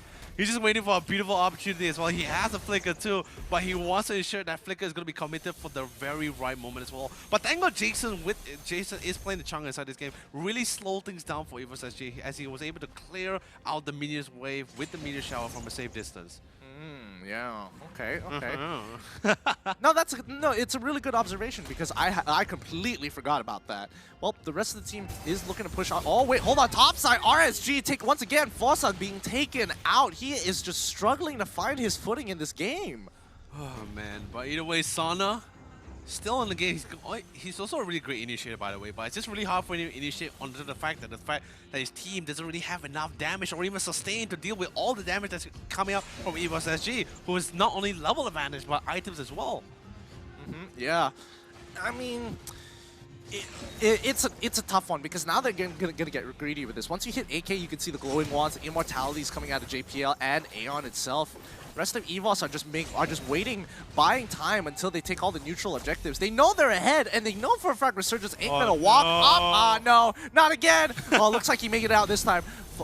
Meteor Shower coming through to clear the way, but that Mountain Chakra is so painful. Oh man, but honestly, this is the first time I see Lunox just constantly forcing a Uranus out of the lane multiple times. This is really, really shocking to me. But then again, I feel happy because I never liked Uranus. I know you're happy about this too. Yeah, somewhat. I can't say I am the happiest of all time, but I can definitely say I'm just kind of happy. By the way, JPL is going to be able to give quite a amount of information towards his team. Don't forget, with the Mountain Shocker as well, EVOS SG pretty much have all the Vision Warfare in their hand and currently in the lead with it as well. Now all that's left is just a beautiful initiation. Sin going to be tossed all the way back, but he has his Transcendent Ward, but the Searing Torment is going to keep him in his place for a couple of seconds. But with the Consecration, he's going to be able to regen back really quickly. Yeah, he's not too entirely worried about this. Potato has been happily farming. Happy Camper just farming all the way. He's level 13 to literally nobody else who can contest him. Arguably Soul, but even then, he's still 2 levels ahead of him. He's too far behind, but once again, the lead gets even more bigger as well, as the Unstoppable Force followed by the Ejector is going to be allowing Soul to easily get his killing spree as he melts down Sana. And now all that's left is just 2 members currently in the mid lane trying to defend this tier 2 tower. Yeah. These 2 last members coming in from RSG don't stand a chance. They're getting completely zoned out from their tier 2. They need to buy some time, and that's where Sync comes in. He's down on the bottom side. He knows for a fact he could die, and used the consecration kind of early there, but he didn't get punished for it, so that's fine. Pokemon, as well as Ishin also trying to turn to get this free kill onto Sync. Here comes Sig, gets surrounded by Pokemon right next to his wall. He's gonna hold out as long as possible. Pops down the Transcendent Ward, but not good enough in the face of Potato with those crits. Yeah, it's just a tough situation. Falling Star Moon comes in. Can they get the implosion? They get the initial knockup, and there's the implosion, but he is still sustaining through all 3 members. His ultimate is just spell vamping all of them. Oh man, the Festival of Blood really making quick word about it as well. So, but just love the fact that he actually just sustained that 1v3 and able to pick out 1 member out of it. That's absolutely crazy. And the best part about it was Jason, and Jason was needed to clear all these minion waves. So there's no way for Resurgence to literally defend from the onslaught or even the aggression coming up from EVOS SG currently. Yeah. This is not looking the greatest of situations, but RSG once again, Pokemon, he's in trouble, but he's able to get some of that Brilliance up to get the heal, as well as the Darkness. He quickly pops that Brilliance just in time. What a fight, and what a statement they are trying to make here for the side of EVOS SG. They still have a couple of minions, and that is going to be Game 2. What a absolute banger of a game. Dude, that was... Everyone's happy, everyone's high-fiving, literally calling each other out, saying like, great job guys, we did a really great job. But either way, we're going to be passing to our analysis LaFell to tell us exactly what happened. Oh boy, okay, langsung tak mati. That's pretty good, it's pretty good, it's pretty clean. And untuk semua orang yang tengok Malay punya cast, korang mungkin akan sedikit confused. Sebab kadang-kadang nampak muka saya dekat casting table, I tahu, mungkin ramai orang confused, tapi itu sebenarnya bukan saya. That's actually not me, and I can understand the confusion because suara kita orang lebih kurang sama, but seriously, it's not me. So bila diorang cakap 2-1, it's not me. Diorang yang cakap. So you have them to blame, not me. Anyways, kita akan tengok highlight yang dibawakan khas oleh Yudu to see what really happened in the game. And overall dekat sini, all I can say is that EVOS SG, they won every lane. Soul punya lane, dorang menang. Pokemon punya lane, dorang menang. And the thing is, Resurgence, they took the fights that they did not have to take, right? Like, for example, KZP, he wasted so much time waiting in the bush, trying to see what EVOS SG want to do when he didn't help his own team. So, it's more or less Resurgence, they misplayed a lot of things that they wanted to do, and they're like, okay, I kalau pergi ke depan, I mungkin boleh menang ni. As we can see, Sync berapa kali cuba nak 1v2, and it didn't really work out. Disebabkan Lunox, she is really strong. I tak tahu kalau sesiapa lupa, tapi Lunox sebenarnya sangat-sangat kuat. Especially once dia dah hit level 4, dia punya Darkening, it cause a lot of damage. Apa-apa cooldown yang you letak on Lunox, dia akan tukar menjadi Penetration. That's strong enough already. Lepas tu bila dah ada Necklace of Durance, apa lagi yang Ruinous boleh buat? And dekat bahagian top lane, 1v2, Soul menang. So, I would say that EVOS SG, mechanically, they stepped up, okay? Atas menang, tengah menang, bawah menang, semua menang. So it's just a basic, it's just a basic example of what will happen kalau you drop semua lane you kalah. Kita tengok itemization. And apa yang kita kena tengok? 19-0. And look at the effect of that is kita tengok JPL selaku tank 007, dia sempat siapkan Athena Shield. Okay, 1 item. In comparison, kita tengok KZP pun dapat siapkan 1 item. Now kita tengok Potato, 2 item, Blade of Despair dan juga Endless Battle. Over Forza boleh dikatakan sebagai their carry, right? Hanya 1 item saja dia siapkan dia punya Calamity Reaper. And kalau nak kirakan dia punya jungle item sebagai item, Potato pun dah siapkan dia punya jungle item. Pokemon dah siapkan 3 item.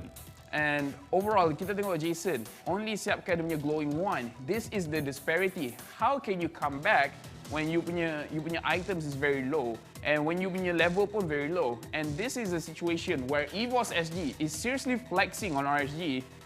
EVOS SG, RSG, oh, so many SG. Anyways, EVOS beat RSG. Simple fact, they won every single lane. Soul conquered his lane. Pokemon conquered his lane. And Potato, atas, bawah, everywhere team fight dia akan ada. So that is it for the itemization. We will look at the post-game stats untuk nampak the damage yang dikeluarkan oleh kedua-dua team dekat sini. Goal difference. Wow. KDA 19-0-29, RSG 0-19-0 goal. 34,000, RSG 18,000. 9 tower, tak wujud pun 19 tower. 9 tower untuk EVOS and 0 untuk RSG, and of course no Lord was involved in this game. Rich Guy akan diberikan kepada Potato 917 gold per minute. The carry Pokemon 50,000 damage. Sandbag Sing terima paling banyak damage dengan 79,000 damage yang dia absorb. Forgotten One JPL dengan 7 assist sahaja. Tengok damage numbers RSG. Tak ada seorang pun lebih 20,000. Yang paling tinggi adalah Esmeralda dengan 16,000. Now kita tengok dekat bahagian EVOS SG. 50,000 untuk Lunox, 40,000 untuk Yi Senshin, and 30,000 untuk kita punya Tamus. Very big damage difference dekat sini. Valer as the mid support-ish kind of hero 17,000 sahaja, tapi lebih tinggi daripada Esmeralda yang 16,000. So overall dekat sini, EVOS, the first game, diorang baca map dengan bagus, but the draft did not really help them out. RSG, kind of in the same situation where dekat dalam game ni, the draft was really all over the place. They look really strong kalau dalam team fight situation. Tapi untuk team fight tu be effective, diorang kena menang diorang punya lane, dapatkan sedikit berapa objektif, kemudian diorang boleh scale into the team fight phase of the game. If you don't even masuk the team fight punya phase, then it's going to be very difficult. So, sekarang kita akan tengok MVP of the game, which I rasa can go to anyone dekat bahagian EVOS SG. Tapi nampak gayanya Pokemon with Lunox. 22% team goal earn and 5,026 damage per minute. Antara the highest damage per minute yang boleh dikeluarkan. And it happened here dekat playoff. 507 match KDA because no one from EVOS SG died in that game. Itemization, dia siapkan dia punya Clock of Destiny, tetapi dia tak combokan dengan Lightning Transhunt. Dia nak go terus kepada penetration dengan Divine Glaive and of course Nicholas Endurance untuk pastikan tak ada sesiapa yang boleh heal. So even as a damager, dia still ada the discipline untuk cakap, I need to make sure tak ada sesiapa boleh heal dekat side sebelah. So congratulations kepada EVOS SG as well as Pokemon. Honestly, phenomenal. Kita boleh tengok diorang punya performance. But either way, that is the second game. Kita akan terus masuk kepada game ketiga. Selepas ini, we'll be going to the third game series of the day. And it's going to be against the two strongest Singaporean teams, Resurgence and EVOS SG. Whoever is going to win is totally up in the air. I tak nak predict. Although, to be fair, I predict RSG, so maybe EVOS menang. I don't know. Anyways, we will go back to the English casters as well as the host in the quickie. So guys, get ready. I'm gonna give it to you guys. And please talk about what will happen in the next game. Guys, thank you so much, LaFell, for such an amazing in-depth analysis of game number 2 between both of the Singaporean Titans, Resurgence and EVOS SG. Yeah, I mean, that game, EVOS really show what they had stored, and that's good because now it's one more game to determine who is going to be moving on and who's going to be knocked down to the lower brackets. I mean, definitely for sure. And then definitely when we see from both of the drafting as well, right, we can definitely tell like a clear difference on what they were trying to go for. Yes. So EVOS still sticking to what they wanted to previously when they tried to go for the game from game number 1. The only difference was a swapped out of heroes where at least they have that reassurance of both damage and even that late game should drag that long as well. And on the side here, Resurgence is full team fight oriented, but then again, they, like LaFell said as well, they have to win the fights, they have to win their own personal lanes, because at least that way, when should a fight actually comes down, they will be able to take that fight head on. And that's where I think, you know, where EVOS really flexed on them, because those small lane mistakes really start to add up. But let's look at the current audience predictions for both sides. Ooh, 1%. Yeah. I can't remember what the previous one was. 80-20. It was 80-20, so it's 1% difference. So 79-21. Just from one game. So that means how many games does EVOS has to win just to keep at least like a 50-50 margin? I don't know. I thought people were a little bit more going to be dedicated to EVOS, and I wasn't expecting like such a big skew to begin with at the beginning of the day when we did see the 80% to 20%. But yeah, interesting to see. Very interesting to see. It's really good to see that at least there is some changes, you know. Even Somewhat. even if it's just one, but it's still something. I mean, you know, 1% of a million people is still a good amount of people. If you're looking at it that way, there's, you know, silver lining to everything. But besides that, coming into the specific Game 3 here, that's what's really getting me tingled here, because I can't figure out where do they go from here for the side of RSG, because again, it was a lot of individual mistakes that ended up in this situation. Right. And those things stacked on one top of another, and EVOS just comes out with a perfect game. I mean, that for sure. Then I guess it just comes down, especially both of these teams, because both of this team has, after witnessing the first 2 games as well, they have a very similar aggression, right? Whether depending on what they're going to, depending on what kind of heroes they actually went for their own personal lineup composition, they play by it. Like for example, you see JPL for 2 games picking the Jawhead. After witnessing playing that first game, second game, they adapted. They figure out like, all right, Jawhead can't go in alone. We need a secondary damage dealer, or at least someone that can at least catch up with the Jawhead, follow up with the amount of damage, but at the same time, dominate the lanes for themselves here. All right. Yeah. No. Yeah. That would be about right. I don't know. I think if, like, let's put ourselves into their shoes. All yes, right. they are dominating that lane, but how do you play this from RSG's side? Where yes, they are going to continue. They're going to continue their outstream, but at a certain point, you have to kind of predetermine yourself to say, hey, we need to either fight back or take a 50-50 at some point, because you can't just kind of leave it at this particular situation. I mean, it's really difficult for them as well, because like the only thing that comes to mind for them is that, especially with the kind of lineup composition they went for as well, they tell themselves, we just need to farm. We can't really take a fight, especially since we didn't really win our lanes. We just need to keep farming and farming. But if they're farming, the Yisu Shin is also farming. So it's pretty much like they're in a really, it's a really hard situation where they just tell themselves like, we can't bring late game because they have both Lunox and a Yisu Shin. And even if we get really big, we have to catch the Yisu Shin. But even if we catch the Yisu Shin, there are still Pokemon with the Lunox. So it's a really rough one for them. Like if I were to put myself in their shoes, that's just pretty much how I'm feeling. I'm like, it's a really hard thing to go for here. Well, I mean, the next best thing they can do is just change up the draft next time, kind of. I mean, yeah, the like style game 3, yes. Yeah, for game 3 especially, just to kind of like even out the playing field. I suppose. I mean, they still have to worry about individual mistakes at the end of the day, but you know, I think more importantly, it's just the composition that they compositions where they have to really deal with each other a lot better. Something that with a little bit more counter matchups, because this one was just.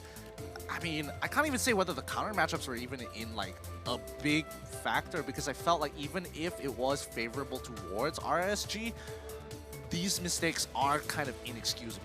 I mean, it's not, I wouldn't say really like, okay, yes, there are some careless mistakes that RSG didn't make inside the game here, but I think it's just the fact that EVOS just totally understanding the fact like, alright, we are really great engagers, we are really great at picking out players, and most importantly, we just realized the fact that these guys need to be dominating the lanes, these guys need to farm a lot. Let's just constantly just pick up them one by one, regardless of whether we are losing out in levels or EXP. We still just go for it and just pick them out, and that's pretty much where like fights or skirmishes starts happening all across the maps, and that's when researchers just start realizing like, we shouldn't be taking this fight, but we are taking this fight, so it's, why are we doing this? What's happening? What's going on?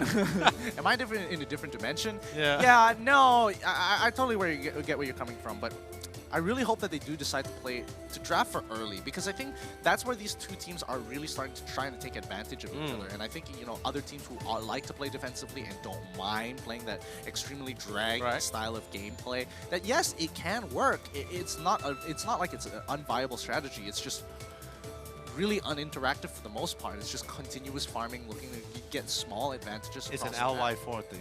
Yeah, I wouldn't even necessarily say that. I just think that if you are dedicated to playing to the late game, you will lose the mid. And you lose the mid game, it's basically over. There is no difference. That's why I'm pretty much I'm liking what EVOS actually went inside this game too, right? You pretty much have that mid game, you have that early game aggression with the Jawhead, you have that mid game with the Lunox, and towards that late game, you already have like that reassurance with that Yisu Shin, which by the way, Potato did an amazing job just Oh yeah, farming up.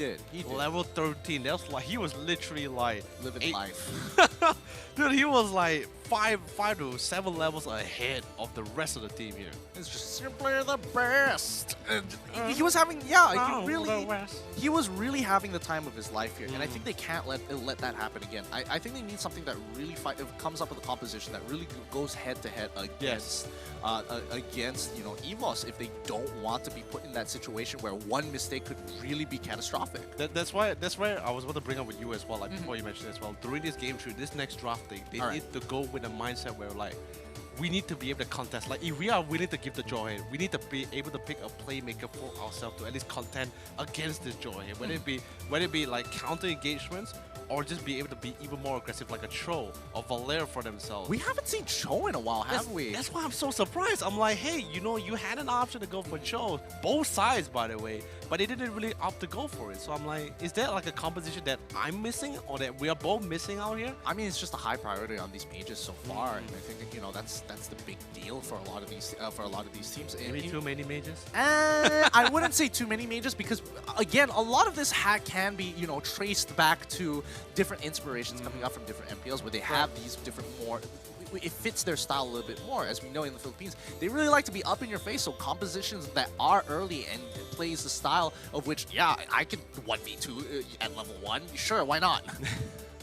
Things like that. Like if people make simple mistakes, it's not going to fly there, and neither is it going to fly here, so it's great inspiration. And I think I personally believe that the early game really does kind of set the tone and pace. There's a lot of teams that might not necessarily scale. However, simple tweaks in the composition can really make sure that you're a jack of all trades and you can still go into the late game. I mean, yeah, definitely for sure. But anyway, ladies and gentlemen, we'll bring up the drafting for game number 3 here between EVOS SG and Resurgence, where it will decide who will be going towards the semifinals and who is going to be going towards that lower bracket here. And EVOS SG once again starting on the blue side. They have first pick and first ban, and starting with the very same ban which they have been doing for all 3 games, it will be the Natalia. Natalia as well as the Farsa this time. Nothing too different, nothing out of the ordinary. Resurgence going to be banning out the Selena here. Next is going to be Barat. Okay, yup, alright. Standard. Checking the boxes. Now, what is it going to be for the side of EVOS? Is it going to still, going to be the Black Dragon himself, or is it going to be something else?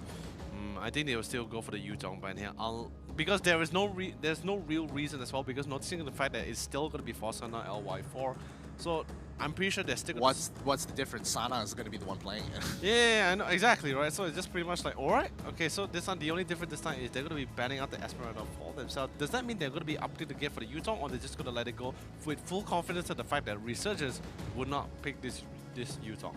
I'm not entirely sure, because banning out Esmeralda in a position like this is kind of telling me that they don't want to deal. They don't want to deal with people who can steal away shields. So Harith is on the table, Uranus is on the table, Cho is on the table. Kagura arguably is on the table as well. I'll just leave it as arguably, alright. That one, it's compared to like the many different types of secondary carries coming in from the mage section. Like, all right, fair enough. Hilda, all right. I mean, I wouldn't say like it's like a direct counter for sure, but then again, if EVOS actually wants to go with that aggressive play alongside with the Jawhead, I wouldn't be surprised. Yeah. No, you're right. Yes, that would be a pretty. I mean, it's an option for sure. But again, still too many diverging paths. The general consensus is looking to kind of just not have to deal with anybody's. Not to break our shields. Yeah. But so the thing is, do they want to lock down this Uranus, or do they want to lock down this usage just for good measures? EVOS does have first pick. It feels like they've set up for. I mean, they could still go for the Khalid, and then after that pick up the Uranus. Oh no, they're just going to give Yuzong away. It looks like they're opening up the gates here. So Resurgence, they could look to pick up the Uranus as well as the Khalid for themselves. Khalid against the Yutong, Yutong's definitely not going to have the fun time. But the fact that, it's not about the laning phase in this case. It's just more about his entire kit towards all of that in the entirety of the team fights as well. Able to get towards that back line. The disruption will be a huge nuisance as well. Ooh, but because they let the usage in away, Forza is gonna lock it down for himself. Interesting. So they would rather give a Thamos. They would rather select a Thamos rather than taking Khalid or Uranus into the Yuzong, or potentially, a Yuzong Khalid coming in from EVOS SG. That's quite an interesting take for sure. No, because then I'm only assuming the fact that this time with this lineup as well, they just want to fight as much as possible because they're already anticipating the fact that after seeing the Yutong, they know the Jawhead will be being picked again. So they're going to go with a lineup where we're not going to go for split push or anything. We're going to ensure Foresight is going to be farming, and the four of us will be clashing or at least trying to slow things down as well for themselves. Then why would you go for Thamos in that case? Because in this case, Thamos can do relative compared to the Kali. I mean, yeah, sure, Kali's ultimate is a sort of like a team-based team fight skill, but it's a skill that's very easily dodged. I suppose. I don't know. This is a bit of a tough one. I feel like it's more preference than anything else. It's like, okay, in this case, like besides comparing between both stats between both Thamos and Kali, right? Both is able to sustain in their own way. But I guess in this case, Thamos doesn't really get disrupted while he's sustaining because he just naturally just spell vamps with that Festival of Blood, whereas Kali with his Quicksand Guard can easily be disrupted by 2 people already here. Fair. I mean, that is a pretty good point. Yeah. No, I can. Yeah. I definitely can see it from that angle too. All right. So what does that mean for EVOS SG here? Because now that the Baxia has been locked in, they're getting rid of the Veil, getting rid of the Ling, getting rid of the Valir here.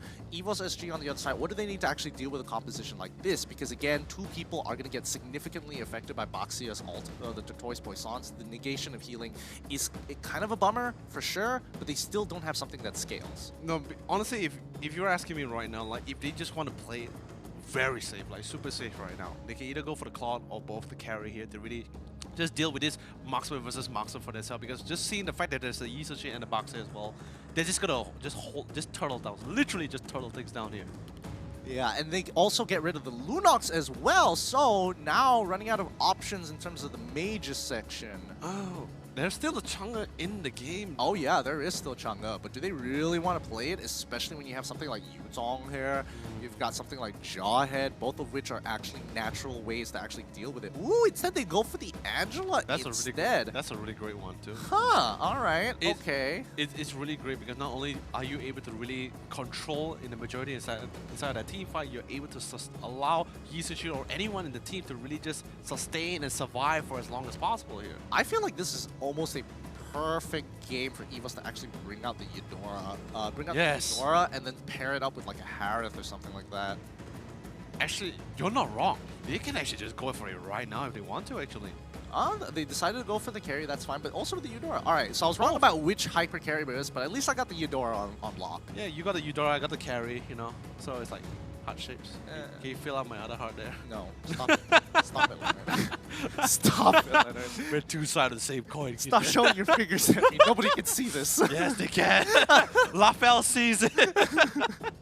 Oh, but now it comes to the last pick coming in for Resurgence to kind of just figure out their composition here. They need a jungler.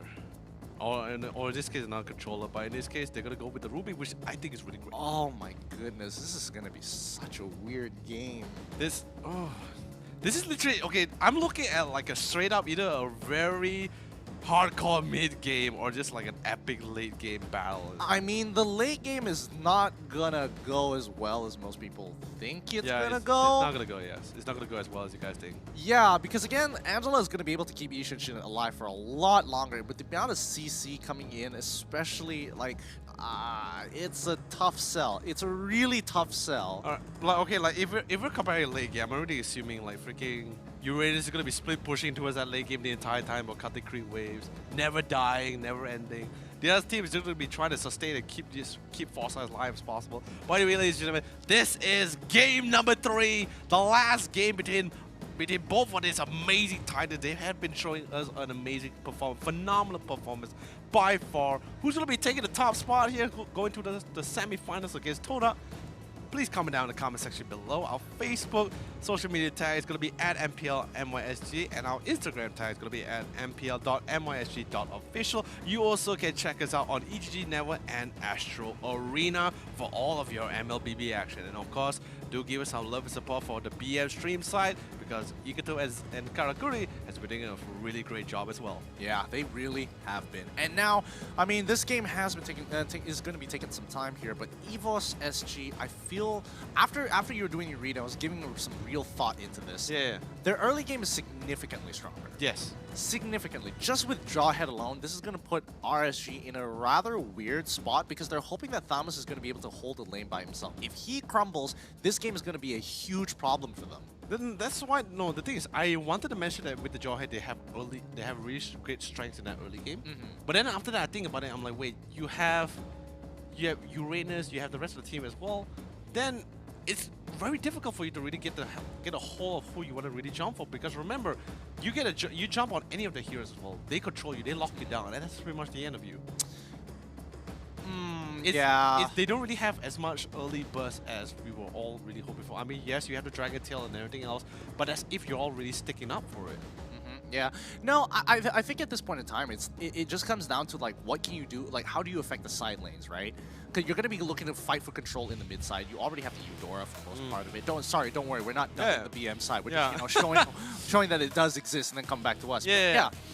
And beautiful people, by the way. Beautiful people. Angela can hold her own, like especially in one of the side lanes. Correct. And it feels weird to send her back into the mid lane to kind of fight for that mid lane control, because she can really just kind of just sit there in the side. But then it gives EVOS a bunch of options. It's either I'm going to be looking to punish either Thamus or Angela, one or the other pre-level 4. No, that means in this case, JPL playstyle will be trying to deny any of the opposing buff, RSG buff in this case, or will he just be camping towards that top side? Because we saw exactly in the second game, I believe, he was actually just camping in that side push the entire time. Yeah, that's the thing, where it's like you're trying to affect the side laners matchup as much as you can. And we're talking about a Yuzong into potentially a Thamos, not the greatest of matchups. And I'm assuming that, Sol is going to be able to land all of his abilities, so even a simple gank of just walking up, smart misling him and losing at least a quarter of his life will put him in a favorable position. No, that's the thing, right? I'm just trying to predict it. Okay, we saw a Baxi on the side here of RSG as well, right? Yes. So now, just think about it as well. Is it going to be a KGP Baxi or not? Probably. If it's KGP Boxer, that means I'm already assuming that he might just potentially just camp the same brush, or okay, not the same brush, a different brush, but for the same lane. Same goes for JPL. Like, they're both going to be able to really support that lane, because literally, whether it's that matchup between Yuzong and Thamus really dictates on who's going to be able to dominate that lane for sure. Ah, man, I don't know. It's hard to tell, right? Yeah, it's really hard to tell because EVOS has a lot of different ways to kind of attack RSG's composition on the map itself. It's kind of the direction they need to go with. But at the end of the day, one of these side lanes is going to get punished. Yeah. And I think there's no going around that. And I'm thinking if there are any other nuances that are important, like whether buff takes are going to be important for either one of these. And I don't think so, at the very least, because they can still do the blade buff if they wanted to. Is there anything else that I'm missing? I feel like I'm missing something here. No, you're not missing anything at all, because I'm like scratching my head all over the place, and I'm also thinking the fact that they could have at least went for something else, but this game 3, this drafting in particular, is just pretty much like after they first two picks their heroes, right? It's pretty much just counter picking after that, because literally the reason why they last picked the box here after the first pick phase, that third hero, was mainly not only just to ensure that Thamus doesn't really get countered, but also to counter out that Uranus at the same time. So I'm pretty sure KCP, in this case, he was just like, yeah, I know, I'll help you out. I won't pick what I'm comfortable with, but like, I'll just help you out, that kind of thing. I'm just gonna be there. Yeah, because I already can see KCP's reaction. It's like, yeah, he counters you. But if I pick him, I also counter them. Yeah, it works. I'll pick it. All right, looks like it's time for us to get into game. Talk about perfect timing here as we go over to the third game to determine who is going to be staying in the upper brackets and who is going down to the lower. Oh man, it's gonna be a really epic battle as well, because this is the last game. I feel like we're casting the grand finals as it is, but and it's only the second game or the second match of day number 1 of the playoffs. But either way, seeing the matchup, KGP is gonna be babysitting Forza inside his middle lane. Potato gonna be alongside with Aeon, and our dear friend Jason gonna be roaming around with that Angela. And I just love the fact that JPL is actually just going to be sitting inside that jungle. Oh, this is good. This is good. Ah, they didn't get the Lethal Wanderer, unfortunately. Potato was able to smite that just in time. But yeah, once again, the matchups are seemingly... Oh, that was close. Nearly stealing that as well. But okay, great pathing from EVOS. They made sure they're at 100% efficiency. Sana trying to get some information on where everybody is exactly. Aeon still level 1. I mean, yeah, definitely for sure. But at the same time, love what JPL was actually doing as well, because fully understanding the fact that Jawhead, it can be a really great jungler as well with the Smart Missile. So what he did was he actually just did a lot, significant amount, like bring down the HP of that red buff. So at least this way, it just saves a lot of time for Potato. All he has to do is just take the red, finish it off, and go back to the other buffs or go to this lane. This is going to be allowing him to spike that level a little bit more faster compared to usual. But Pokemon taking a lot of much damage as he gets gone on the top. Here comes the pump on the street coming for Jason. But then again, he has the Dragon Tail and it's passive, so he's able to sustain for quite a while. Force Blood is going to be drawn and taken away by Resurgence, by JPL looking to try to trade things off. But with the Molten Size and the Shield of Spirit, he's going to slow it down. And with the Molten Jungle, he's going to be able to follow up with the rest of the team and secure another kill for Resurgence. They just forgot about the Mountain Shocker. They were forgetting about the timings of when Fossa was going to hit level 4, and unfortunately, that's going to bite them right in the back. Pokemon, he walked up a little too far. Like, the angle of which he went in, not exactly the smartest as well. However, he got punished, but the rest of his team were focusing more on getting the buffs rather than continuing the fight. Because if it did break out to a full-on fight, I don't necessarily think they could have won there. So, well played coming in from RSG. Really well played indeed. At the same time, going back to the bottom lane, try to cut down his big man Soul all the way down using I'm Offended, but then again, Soul's going to be able to pop up the concentration and just nicely out of the range, we'll be able to break down that attachment coming from the puppet on the string. Yep. Mountain Shocker coming out once again. Sink has got to get a good push, but look at the mid lane here. KZP, ooh, in trouble. Even drops down the Tortoise Poisons just in case. And he, at the same time, he has to be really careful as well, because remember, this is carry. Ooh, I love that snipe. It almost denied that TP. Literally slowing things down, buying even more time. But unfortunately, he would not be able to connect here. Yep. They're just playing their time here. Once again, the neutral objectives are back up. RSG already on top of Turtle here, and EVOS, they're not contesting. They're looking to go down towards the bottom side to try and punish the one person who has a global ultimate, and that's going to be Angela. And now Jason, he's on the run. He realizes what's going on. He gets stunned and instantly popped by Aeon this time round. Nicely done from EVOS, but they trade a Turtle for Jason's life. Potentially maybe might be more as well, because with the Mountain Shocker, beautiful amount of vision given as well. And Sally Pokemon definitely not having a fun time against the damage inside this top lane, as Sana already coming into the Cothran. Inferno is going to be able to burn Pokemon out of the lane here. Definitely not chase him out, but now Pokemon just have to fall back. Yep. Some really good zoning coming in from Zana here. He's a level up. There's nothing much that Pokemon can do. And now KZP, he's running in hard with Angela on his back. They can't seem to go any further than this. Sync as well. It's a 3v4 situation, but no one's really getting as much damage as they want to in. EVOS just saying, you know what? This ain't worth it. This ain't worth our time. Let's look for another fight elsewhere. Definitely for sure. And now Singh gonna be going back to this 1v1 against Soul. Soul's gotta be a little bit more careful as well. But here comes Don't Run Away, Wolf King as well, and Be Good. Gonna be doing quite a significant amount of damage. But remember, this is Uranus. He hasn't even popped. He even has to even pop the Consecration, and he's still able to regen back naturally. Singh no choice, popping out the heal regen, gonna be able to heal up, and Forza coming into the Mountain Shocker just to give a little bit of information towards his whole team.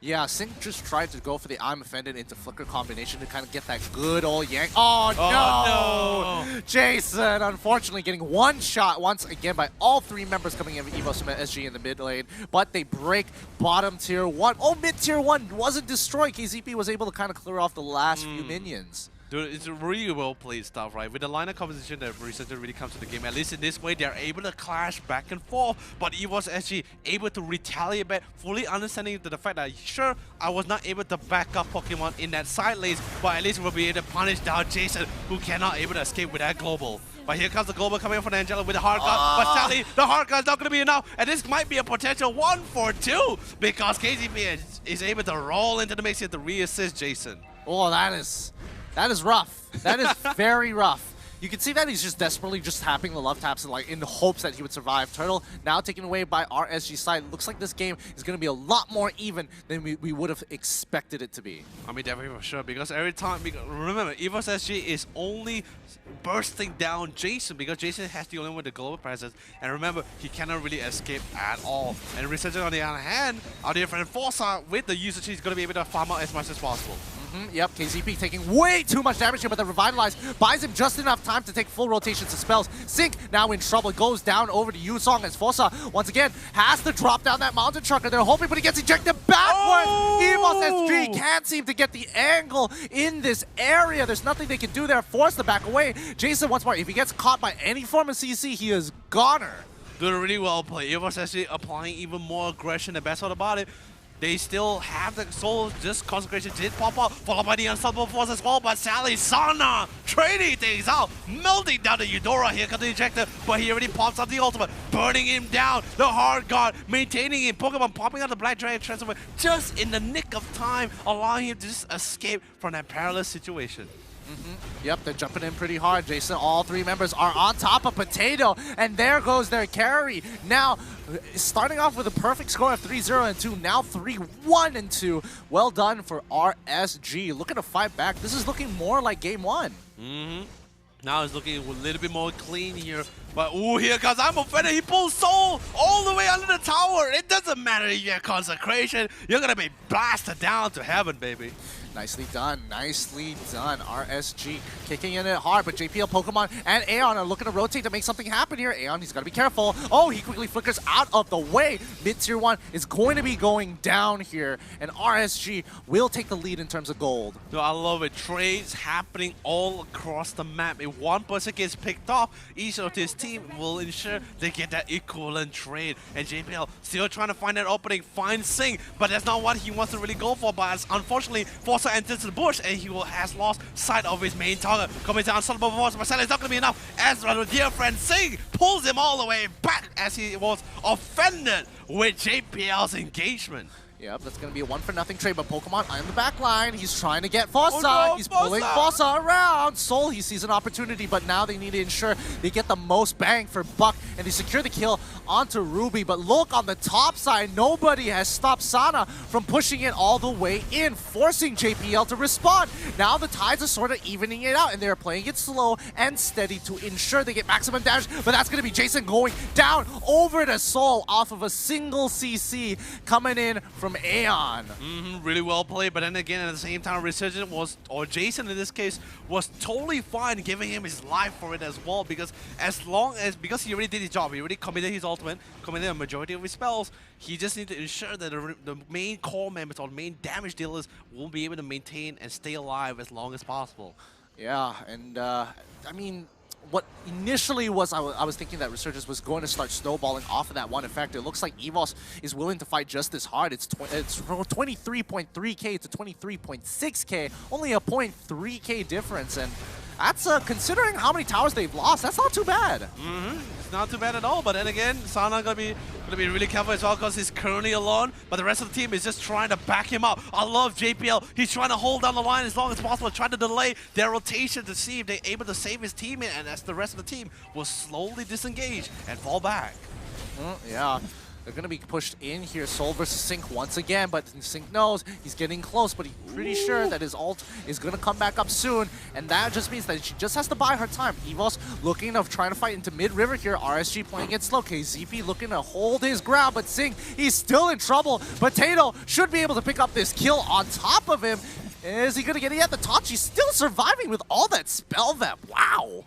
That's Ruby for you as well. Just constantly just healing, regenerating, and spell vamping all the way. But remember, what's really amazing, what Soul was actually doing inside this game, fully understanding the fact that he is a Uranus, constantly going for the split push, but he's pressuring the lanes, ensuring that forcing one member of Resurgence to actually rotate down to fight him off. And what happens is going to be Sing, because Sing knows he's the only one that can not only try to do damage, but actually contest against Soul head-on 1v1. I wouldn't even say it's just that. I would also say, I don't have the right words for it right now, because when we're talking about mind games here from both sides and both different angles from either team here, ideally you don't want to lose somebody, and ideally you want to be able to get that side lane pressure. But I think in Soul's mind here, his team isn't necessarily strong enough until he gets Potato in a comfortable position. So they're waiting for him to get to that point. They've got the Endless Battle as well as the Golden Staff, so he's going to continue to relieve pressure until they absolutely need him. just really well placed. But then again, Law, Mountain Shocker is going to be able to reveal that the Law is currently being taken a halfway ticket as well. Pokemon going to be committing that Black Dragon as well, and Soul coming in straight from the back line. So instantly jumps on top of Forza. Forza no way to escape as well. Unstoppable Force coming in from JP as well. Forza no choice but to run away, but then sadly Soul still has his flicker, and with the Ionic Edge, he will pick Forza off instantly. Sana trying his best to pick up AR, will get the kill for himself, but JBL with the smart missile will literally bombard him down to the ground. And Jason, all alone, will have to force himself to retreat. Hopefully he can run away, but not in the face of Soul, as he ensures that you will never get out of this fight alive. Oh, good God. Yeah. Wow. I mean, that was definitely a very interesting fight there because, I mean, the fact that Resurgence was so spread out like that and they could easily isolate their targets just made them so easy to pick off for the side of EVOS SG. And now, after the first member went down, it just all came crashing down on top of them. EVOS, they're going to be able to get this Lord here. Oh boy, this is going to be it. Let's see whether or not RSG can win this next 50-50. And it's going to be really close as well. Pokemon's going to be able to pick up the Oracle. But what's really amazing, especially before that fight, prior towards that fight as well, we saw Soul pushing out that top lane and slowly rotated down towards his fight, but he ensured that at least in this way, he's still able to get towards his back line. And that's what's really amazing, as he was able to get on top of both Jason and Forza at the same time.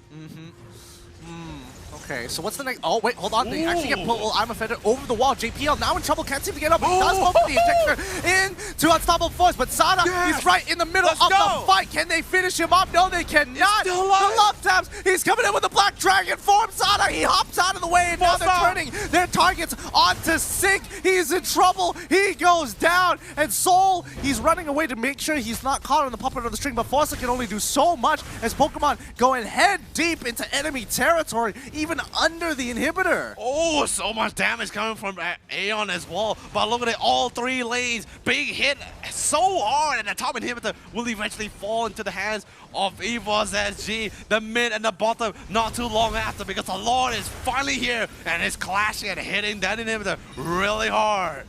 Yeah, and now can they finish it off? They can. It looks like this might be it. RSG, one last time. They've got to protect it. Sync is coming back up to life. They should be able to get Lord with no issues whatsoever. But EVOS, they won it. They found their target. They picked him off, and there goes Sana, their biggest member on their side. Forza now has to try his very best, but he doesn't have the items to clear them off. They're pushing on through. They're trying their best. They're trying to delay it, but it isn't enough. The minions will take this game.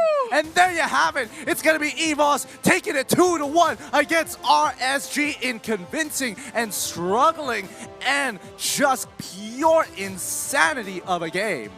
GG WP. Well played coming from EVOS SG, baby. I'm really happy. I'm super happy. What really went down inside a majority of this fight as well. Finally, JPL definitely game one a little bit. There was some initiation. Game 2, a little bit confidence. In Game 3, with his jaw hit, he was like, I'm warmed up, I'm jacked up. Let's just catch anyone I can find. Yeah, and they did. They just, you know, every single time, every single game, they just increased the tempo by one, and they pumped it up all the way through, taking their momentum, getting it onto the end. So, spicy game between EVOS and RSG. And it looks like, you know, most predictions were wrong. EVOS was able to take the cake. Yeah, it really is. Or maybe it's just, you know, it's just our dear friend. It's just analyst predictions. Yeah, it's just analysts, you know. It's just LaFell. It's LaFell's. Man. I don't know when it's gonna ever die. The fact that, you know, LaFell it's either he's 100% correct or it does the opposite effect.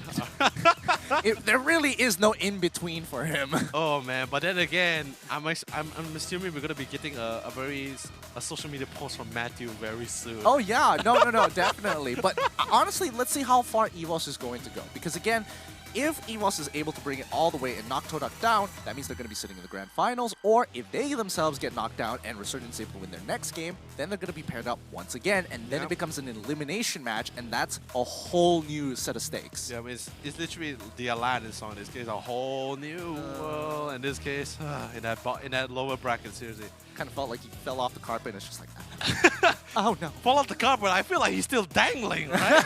He's still holding on with his toes, he's like, flying through the sky. He's like, I'm just in lower bracket, I'm not out of the tournament just yet. I'm still in the playoffs, baby. Princess Jasmine, don't leave me. Princess Jasmine is more like Princess Matthew. Don't let me go.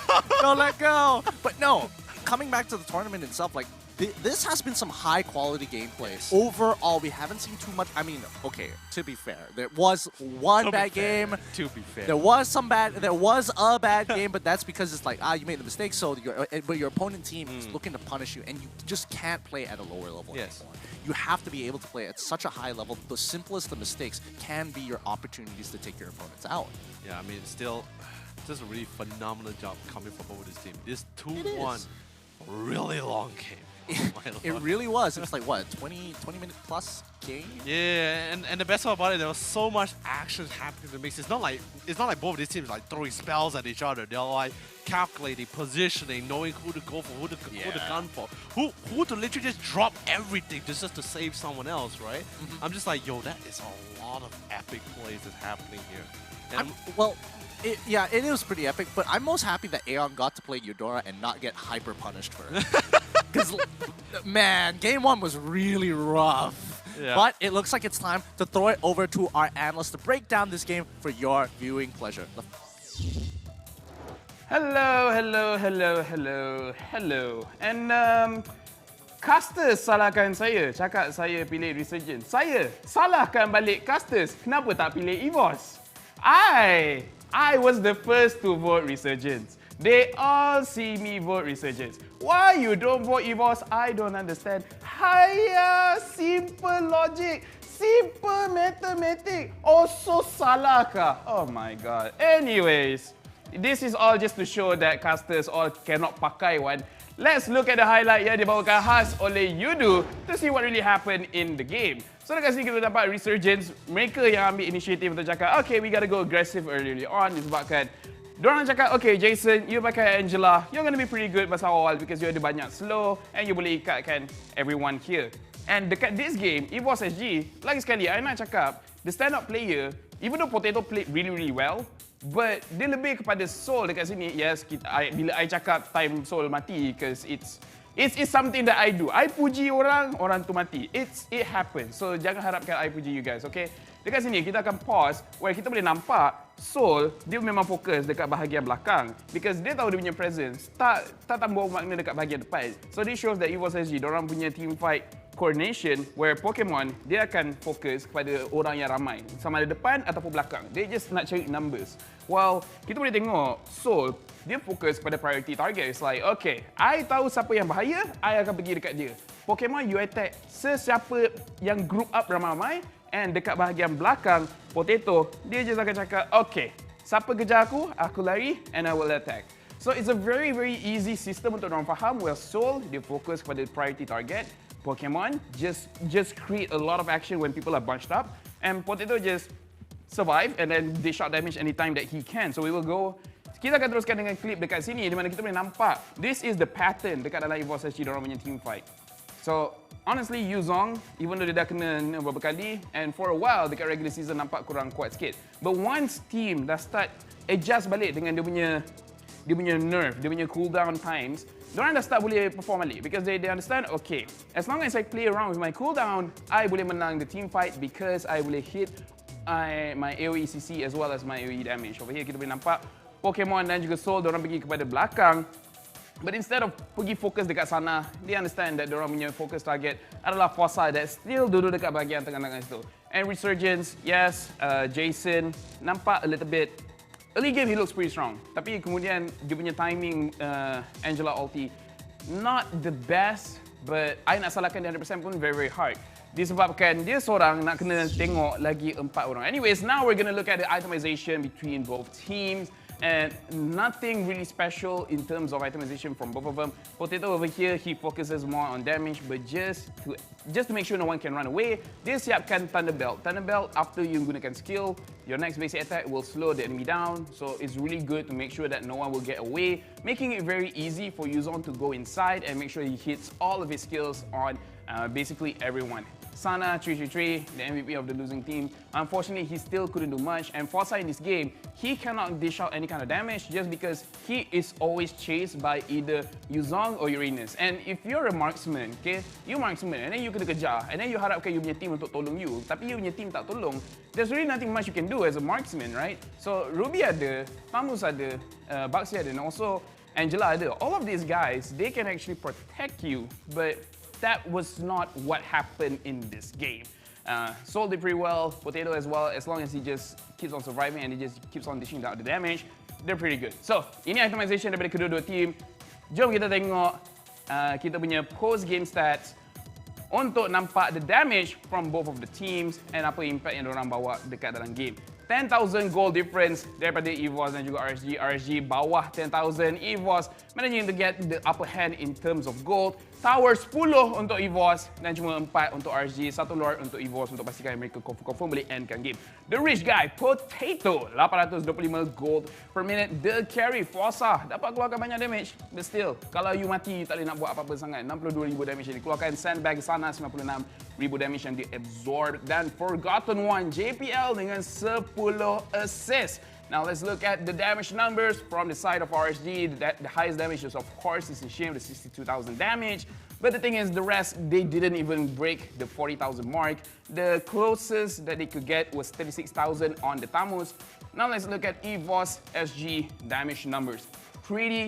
I would say it's pretty good across the board. Most of them hit 40,000, almost reaching 50,000. Yuzong 48,000, 49,000 for the Carry, and 43,000 for Uranus. So we can see that they did every single of the damages, they did what they had to do. Even Eudora, 35,000 damage able to dish out. So honestly, EVOS SG, they just played really well as a team, and RSG, they could not keep up. So that is the numbers from both of the teams. Let's pick this up because we got more games right after this. So selepas ni kita akan tengok MVP untuk game ketiga. The game winning MVP between both of those teams. And just untuk reminder itu itemization tadi untuk siapa yang nak screenshot last minute, well there you go. Kita punya production team, they're very nice like that. Anyways, MVP of the game. Akan jadi soalan, siapa yang akan diberikan? And MVP itu adalah Soul yang menggunakan Uranus.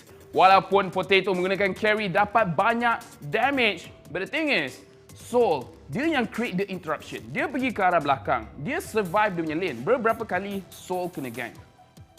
Even though he got ganked, as long as he manages to survive, he dodges out the I'm offensive from Ruby, as well as the damage coming out from East and Shin. As long as he's able to do that, he will be winning the lane. And the thing is, after winning the lane, he transitions it to make sure that he disrupts the enemy's lineup by making sure that Forza could not stay in the team fight. So, 3-1-10 match KDA, 3,200 damage per minute, 22% team gold earned, as well as the itemization. He used Enchanted Talisman to make sure that he can sustain his mana, as well as Oracle to help boost all of his HP regeneration abilities, as well as Dominance Ice untuk pastikan sesiapa yang dekat attack speed slow, as well as movement speed slow. Congratulations kepada Soul kerana menangkan game ketiga untuk EVOS SG. And tanda juga pada EVOS SG kerana menang the 3-game series, menolak Resurgence turun balik kepada lower bracket. So, this is the MVP of this game. And selepas ni, kita akan tengok interview bersama dengan player kita tadi untuk tengok sedikit diorang punya insight. What do you guys really think about it? So, macam mana pun kita akan terus masuk ke dalam interview sekarang ini. And we're going to interview both teams. So, first of all, guys, I gotta say, it was an amazing game. And I'm going to pick this up because we have a lot more games. So the first question I do want to ask is to LY4, where the second game, it was really rough. What happened to you guys there? I think we just pretty screwed up our draft, and EVOS definitely did a great job out drafting us. So yeah. Yeah, definitely. Even through the draft, we can see that it was pretty rough. So again, picking this up, Seoul, you played really solid today, and that was amazing. So how does it feel for you guys? Even though there was a lot of talk about you guys retiring, but you guys won this game against Resurgence. So how does that make you guys feel? We feel happy because Resurgence is one of the favorites to win the entire tournament. So to bring ourselves here, yeah, we definitely feel happy about it. Although it was a very close game. Yeah, and it was a very close game, but I would like to say my personal apology to LY4 as well as all Resurgence, because I voted for you guys to win, and we know how that goes. So it was not your fault. It was just me. I'm really sorry. I voted myself too. Oh, yeah. So it's your fault too. Okay, I feel good now. Thanks, man. Thanks. So right now after this we're going to the lower stages, right? So I have to ask for LY4, for GiveFam and SMG, who do you think will win? Honestly, SMG has been on a very good form recently, so I think I will take SMG to win. Oh, very spicy, SMG. So GiveFam not going to be invited for the next season. And now, Seoul, the other team, Bosco and Orange Lure. I don't think that's going to be easy as well, but who do you think will actually proceed to the next round? I think Orange has been playing more solid as a team compared to Bosco, so for me, Orange. I really like using the pun, solid, amazing, I love that. So thank you for both of you guys for joining this interview, but since we have both of you guys here, LY4, do you have anything to say to your fans, as well as... LY4, do you have anything to say to your fans as well as this guy over here, this Seoul guy? To Seoul, don't worry, we will come back to the upper brackets to fight you again. So make sure you stay in the upper brackets. And to all our fans, thanks everyone who has been supporting us. Even though we had a disappointing performance, but don't worry, we'll come back stronger. Pretty good. Thank you very much, LY4. So, anything you want to say to the loser that just lost just now? Like, any opinions? I'm really looking forward to fight RSG again. I think it will just show the pride of Singapore in our matches. Oh yeah, you Singaporeans are pretty good. But yes, thank you for both of these guys. Thank you for being a good sport, for having the interview at the same time. But that is it for the interview. We have to move this along because we have more games for today. Thank you, Seoul. Thank you, LY4. I make sure I don't screw up the. It's very disorienting, okay? Anyways, congratulations to EVOS SG managing to stay in the upper bracket, but it's still not the end for RSG. They still have a chance for the lower bracket. If they keep winning, they can stay alive. If they lose, that's it. So, macam mana pun, selepas ni kita kena tengok siapa yang akan bermain. And match seterusnya adalah LY4, where he's looking very confused, like, wow, what happened over here? Yes, untuk semua yang tak tahu, selepas ni LY4 seorang je akan bermain, tetapi Orange Lure Esport will be going up against Team Bosco, where dua-dua tim, I would say, ada peluang bagus untuk menang Team Bosco. Very memeable team. Semua orang selalu berbual pasal diorang. Game yang Team Bosco tak main pun, ramai orang akan cerita pasal Bosco. And Orange Lure Esport, Malaysia plus Indonesia. A very good dynamic. Indonesia, very good region for Mobile Legends Bang Bang. So maybe something good boleh happen in this game. But it's not just for laughs and giggles. Game ni sebenarnya sangat serius sebab tim mana yang kalah, mereka akan hentikan perjalanan playoff mereka sekarang juga. So, very stressful situation untuk mereka berdua. Kalau Bosco kalah, Bosco dah balik bungkus, go home. Sama juga dengan Orange Lure Esport. So, dua-dua tim tak nak kalah. Kemenangan dekat sini adalah sangat penting. Anyways, anda dah nampak dua game untuk hari ini. Tetapi, match terusnya adalah match lower bracket. For everyone at home, make sure you guys stay safe because the COVID-19 situation is still getting very serious. Make sure you guys, don't go out any unnecessary, and make sure you guys always sanitize your hands. Anyways, my name is Lafel. You guys are watching MPL NYSG Season 6 Playoffs. We will go to a short break after this, but after this, we will be watching the lower bracket game. So we'll be back right after this.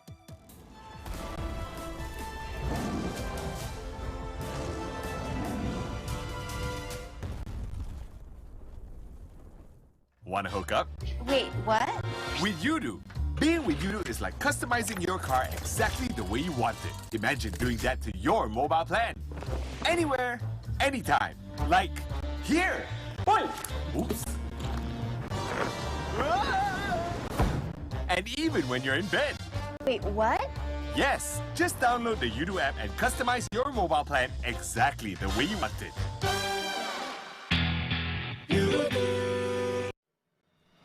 Hello everyone, welcome back to Inside Mobile Legends. We have prepared a comprehensive update, aka Project Next, for the new season to come. Don't forget to check it out on September 22nd when the update goes live. Now, without further ado, let's dive in. Starting with the updated battlefield. First off, we have added special siege minions to the side lane minion waves. The siege minions on the side that is close to the first turtle spawn, aka the turtle lane, will provide 50% extra EXP, whereas the siege minions on the other side lane grant the player 50% extra gold. However, all the special siege minions will return to regular starting from the 8th minion wave. Moving on to the defense towers, we have added a shield to every outer tower. In the first 3 minutes of the game, if the player or the friendly minions attack the enemy outer tower, the player will in return get gold. The amount of gold to be obtained is determined by the damage dealt to the enemy tower and the number of allies around. Moreover, we made drastic changes to the jungler position. In the new update, only the player who's equipped with the battle spell Retribution can purchase jungle items. Once the player has purchased a jungle item, the EXP obtained from minions will be reduced in the first 3 minutes of the game. We've also made some major changes to the jungle buffs and some of the equipment items. We will leave those for you to find out later. In the previous Project Next episodes, we have introduced you to the skill adjustments for 6 heroes: Mia, Eudora, Layla, Saber, Zilong, and Alucard. Apart from them, Alice has received a revamp as well. Firstly, we have redesigned her ultimate skill. In the new patch, players are free to choose when to deactivate her ultimate. What's more, the cooldown of the ultimate is greatly reduced. And to make it easier for players to utilize Alice's mechanics, we have adjusted her first skill. If the player keeps pressing on the button after Alice's first skill is cast, the camera will follow the bloodstream so that the player can decide when to cast this skill again. Lastly, we have adjusted Alice's passive and granted it a mana regen effect. Apart from them, Aurora, Morris, Vale, and even more heroes have been revamped. Feel free to check the patch notes for the details when the update arrives.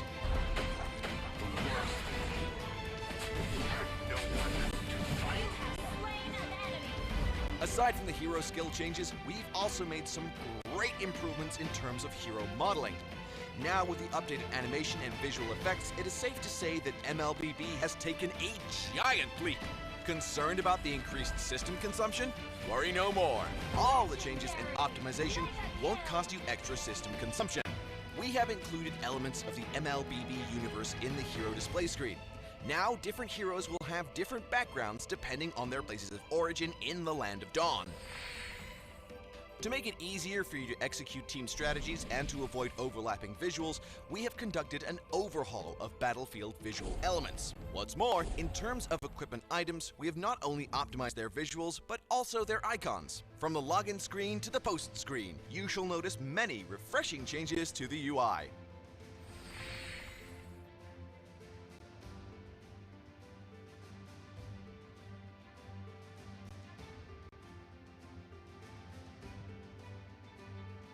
And when it comes to the controls and the field of view, we have also made great improvements, with which we hope our players can fully enjoy the fun of a mobile MOBA.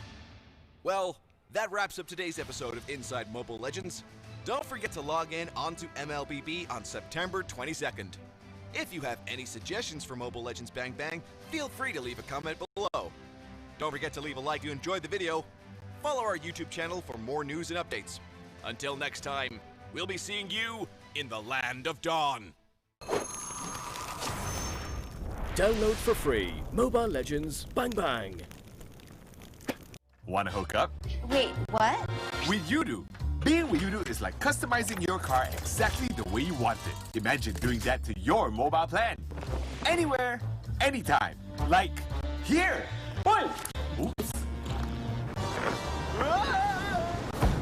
and even when you're in bed. Wait, what? Yes, just download the Udo app and customize your mobile plan exactly the way you want it.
What's up, everybody? We're already back with the MPL Season 6 MYSG. Oh, yeah. The playoffs have been absolutely phenomenal. That's why we got to thank...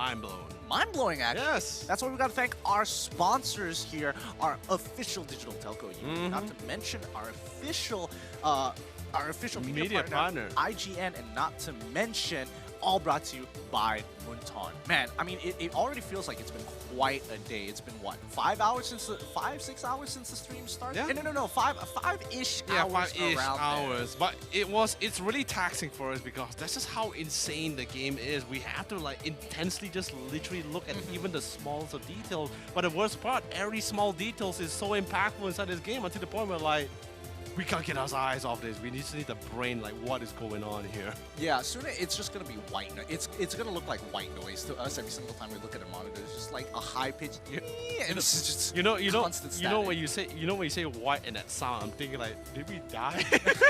Like we passed out. It's like. Nah, we just got flashbang is all. But no, obviously, like the playoffs, I didn't expect this kind of level just right out the gates, you know? Especially at the higher. Really? I was expecting a certain level, but let's look at the bracket before we get into it, because so far the games have been absolute fire here. Todak versus Red Reborn. Todak was able to move on to the next round, knocking Red Reborn down. Then RSG versus EVOS SG, and that was a super exciting game.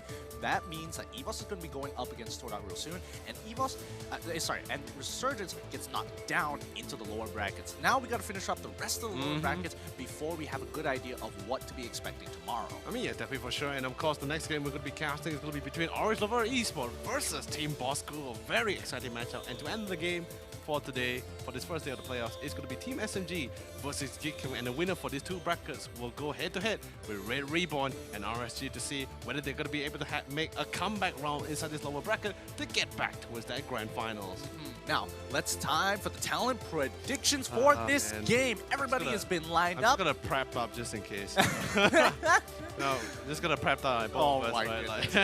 Here are the Ooh, okay, all right. It looks like for a large majority, especially from the casting side, we definitely believe in Orange Lord Esports, but you know, the hosts and definitely even our guest Inta as well, thinking that Bosco actually stands a pretty good chance against them. Yeah.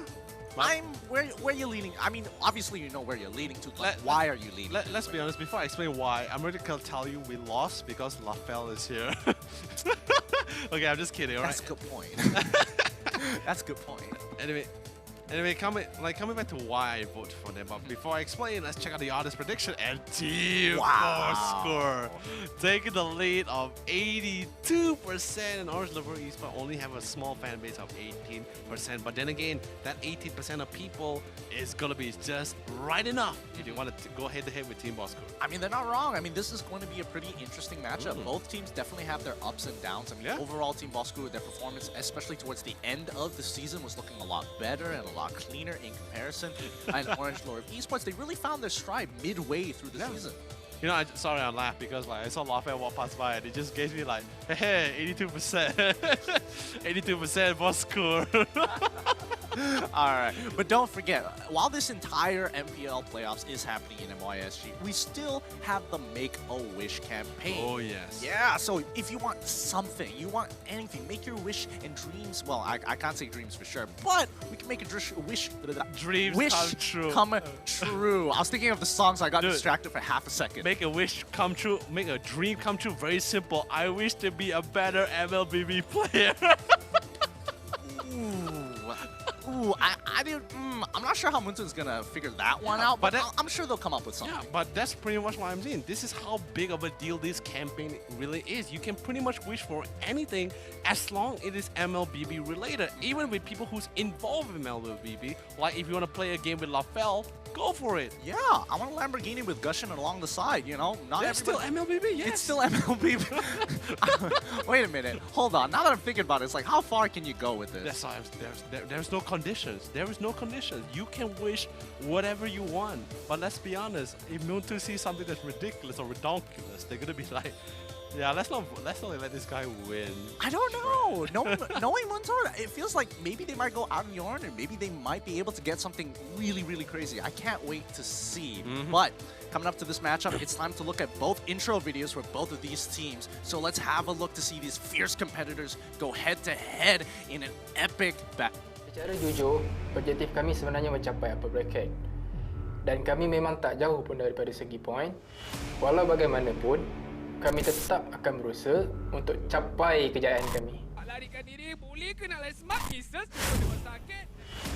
Memang banyak orang cakap yang tim Bosco ni very lucky lah, bernasib sajalah dekat regular ni. Memang hampir kita orang memang tak dapat masuk ke playoff. Tapi saya sebagai player tim Bosco, saya masih confident dan saya yakin yang tim saya ni masih boleh berikan yang lebih terbaik lagi kat playoff ni.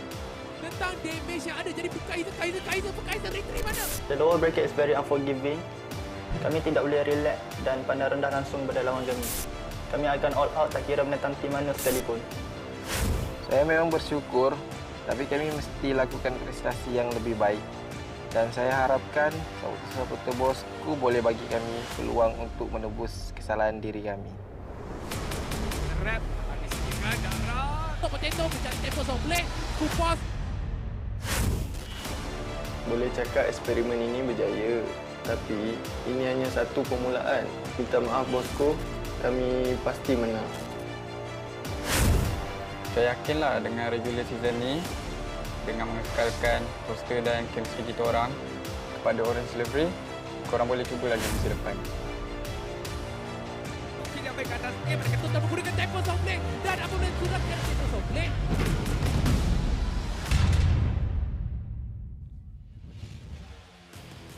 Man, that was absolutely intense. Coming in between both of these teams, Orange Lavoro Esports versus Team Bosco. A fan favorite for quite a long time, for multiple seasons as well. Orange Lavoro Esports coming in with I believe, the first team that comes in with Indonesian Paradox. So it's pretty much like a hybrid team here. A combination, a collaboration between both countries here in Malaysia. I'm really excited to see how well they can go throughout this playoffs. Yeah, it really is going to be a true test to kind of see whether this hybrid can even work, especially in a league like ours. But let's look at the team lineups for both of these sides. On our left, we have Orange Lorv Esports with their members HYHY, GG, Abe, Nothing to Say, Kuja, and Ace. Just hearing all these names and amazing plays coming from all of them as well. Most importantly, Kuja as well, who really started popping up towards the later weeks of the regular season as well. I get it, sure. New teams, definitely the early part of the regular season may not be as rough, was quite rough for them, but towards the late play, they were totally just fine. But let's talk about Team Bosco here with Kaiser, Fakes, Sakura, Scott, Risai, and Skewpaws. Oh, I love how you drag the name just to make it right. Sakura. Hey, you gotta make sure you're saying the name. Yeah, that's right, because that's pretty much why we are casters, right? We gotta say it perfectly as well. But of course, Team Bosco has been doing a really great job. I will never doubt them again, especially after that one game. That literally this just shows that you shouldn't bet on stats, okay? But yeah. But anyway, ladies and gentlemen, this is your playing lineup for this third game of the playoffs here with their most picked hero and their hero stats. And just look into the mix as well. I'm gonna keep my eye on the prize, and that's gonna be Kuja here with the Balmond. So far, with his side lane or fighter lane here, he's been really popping up, especially with the Balmond. I dare to say he's actually the Balmond king, because by far he's the only player that spams Balmond the most compared to the rest of the players. It is a little unfortunate that Balmond has kind of, lost its touch, because they did take away a little bit of his wave clearing potential. Which a teeny bit. Yeah, well, enough to make sure that it's a little inconvenient, Spin to win, right? Spin to win. So now most people have reverted to going back to Uranus, which again, Kuja it's not like he isn't familiar. He has dominated games with the Uranus as well. It would just be exciting to see him play something out of the ordinary, give him a Yuzong and let's see what he can do. Definitely sure. But moving on to the next team, we have Team Bosco with their lineup. Very curious to see who's going to be playing inside this third game of the playoffs here. It's going to be your players here with their lineup, with their most picked hero, and their total KDA. Yeah, and you know, this is their overall what it needs to be for the team, because they really struggle, and you can tell by the KDAs that not exactly the best KDAs in the world. I mean, the Khalid 522 and 20, not the best to be looking at, 522 and 20 as well. These guys just really just etching it in to make sure they got into the playoffs. I mean, we saw the regular season. It was a real fight there. Yeah, I mean, definitely for sure. And of course, like if the three members in the middle actually had 522-20 as well, then we have a bingo.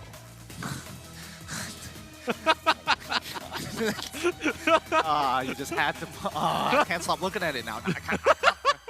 I can't unsee it anymore. You just have to ruin it for me. But no, obviously, you know, thinking of the idea of looking at stats, right? Yeah. Let's look at the overall stats for both of these teams based on the games that they play, because Orange Lord Esports, I mean, they have some pretty good-looking stats considering that it's only 16 games played compared to 21. I mean, you also must understand as well, like the entire time, Team Orange Lord Esports has always been just grouping up, looking for as many fights as possible, because the majority of their lineup composition has always been team fight-based competition. But either way, here is your player head-to-head stats between GG and Fakers or Fakes. Yeah, and no, it's fakes, dude. Fakes. It's fakes. Fakes. we're both from another game. we know someone else from another game title, but so we're gonna call him Fakes. Yes. So, I mean, looking at the KDAs, it's obvious that one has slightly better than the other, a little indifferent in Des. Average gold is going to fall into GG's hands, as well as average kill participation. However, the results seem to be standing on its own, that Fakes is able to pick up a lot more. Because you must understand at the same time that Fakes, although yes, the farming is not as clean or as like focused compared to GG in this case here, but Fakes has always been ensuring that he pretty much just tells himself like, I play Roger, right? What is my role as Roger, right? I'm really great in this early game. Mid game, I start spiking up. Late game, I start falling off. But you rarely see Team Bosco really ending the game super late. You always see them try to close things out because at mid game. Hence why you see him getting a lot more kills compared to how much gold he actually supposed to be earning. Yeah. Now let's look at where everybody is predicted to go on either side of the map. Coming in from the blue side is going to be Orange Lord Esports with GG in the jungle, in the mid lane. Nothing to say is there's support, HY in the gold lane, and Kuja in the EXP lane. Oh man, honestly, it's really tough to say where Fakes is going to be as well. Like, yes, if he does play the Roger, he will end up going to the jungle. But there were some games where he actually went to the goal lane, mainly because one of his teammates here, Kaiser, actually went. I forgot was it Kaiser or Scott actually went for that jungle Helker or the jungle hero. So it's still this map prediction of course is not set in stone.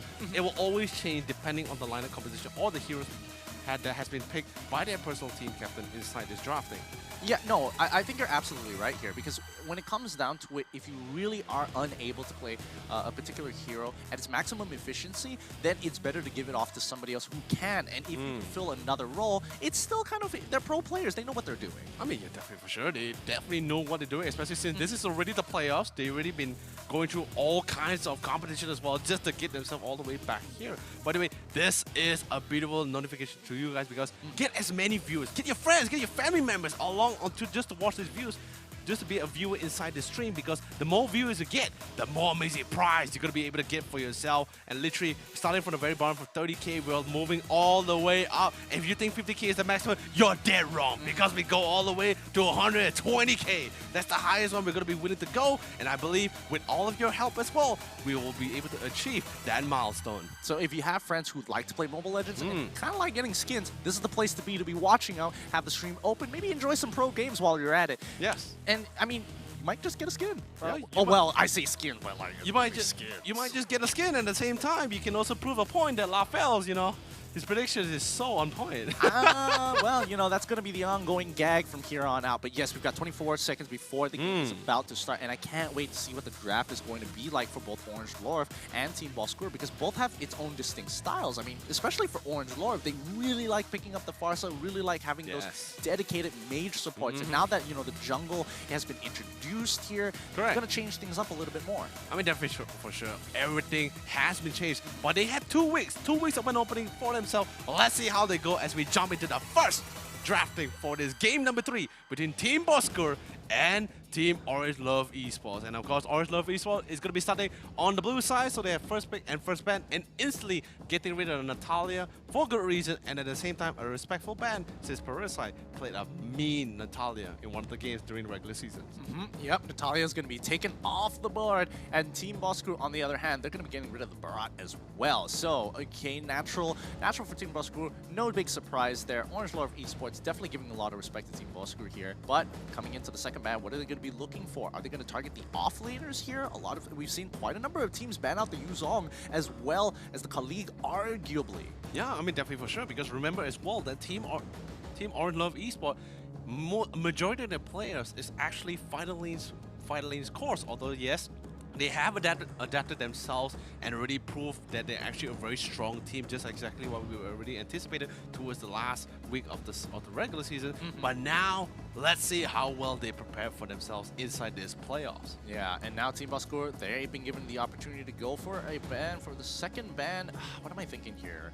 Are they going to be looking to get rid of these, mage supports, the natural Farsas, potential Hellcurts? Are they even going to get rid of Hypercarry?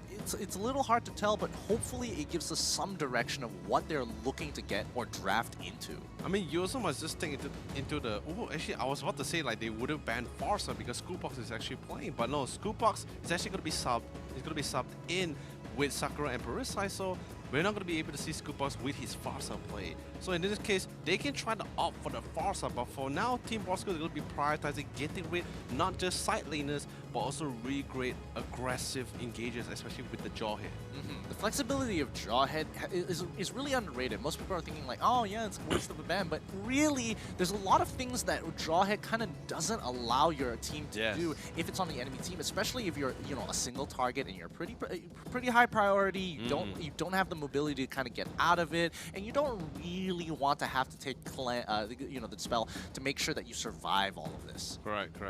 But I wouldn't be surprised if Team Bosco actually really want to try to go for their last ban being either the Esmeralda or the Hilda in this case.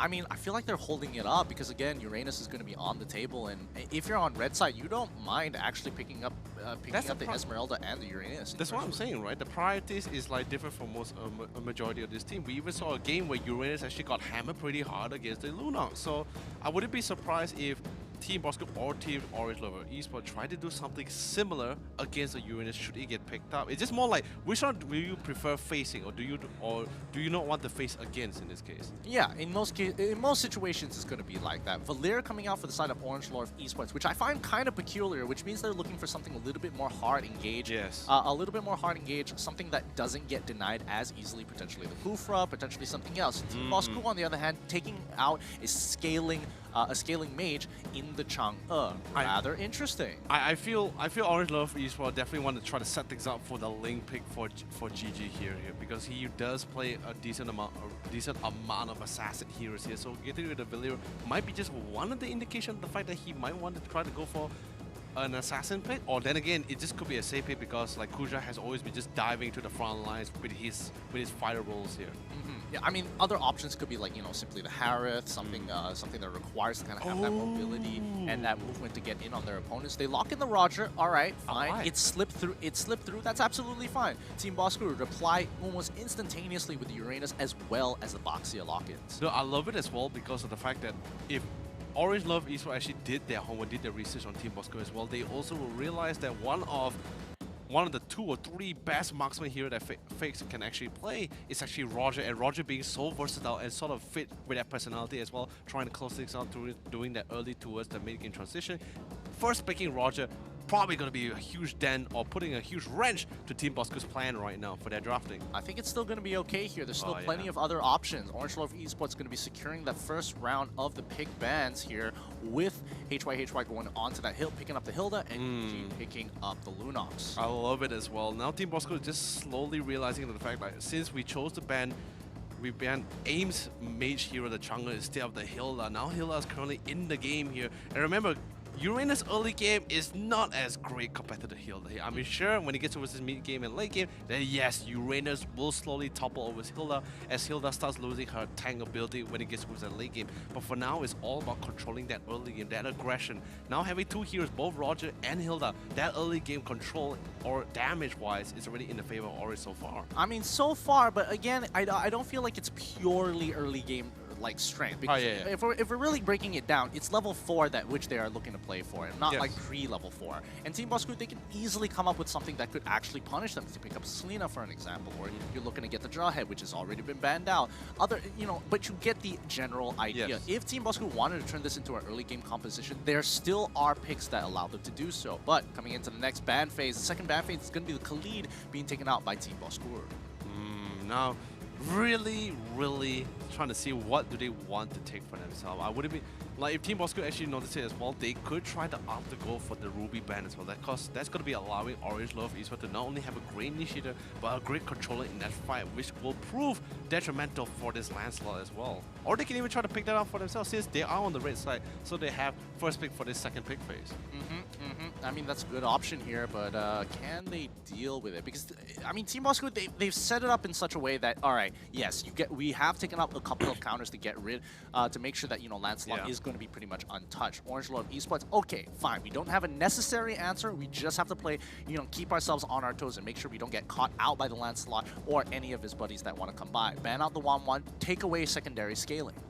Ooh, but either way, Team Boss Crew instantly winning the situation, go for the Ruby ban as well because they know they are lacking with that literally primary engager or initiator as well. But now that I think about it as well, Orange Love Esports, they can actually opt to go for a Link pick here if they want to go for this Link jungle. Roger goes to the gold lane. Then we just had they had to just pick one control. Could be a Kufra or could even be an Akai here. Yeah, that is a possibility here. Orange Lord Esports, the final ban is going to be the Pharsa. I think that's an extremely smart ban here because the amount of information you can get with Pharsa's Feathered Airstrike is going to be a little too powerful when you pair it up with people who like to slow, who like to peel, like the Uranus and Baxia.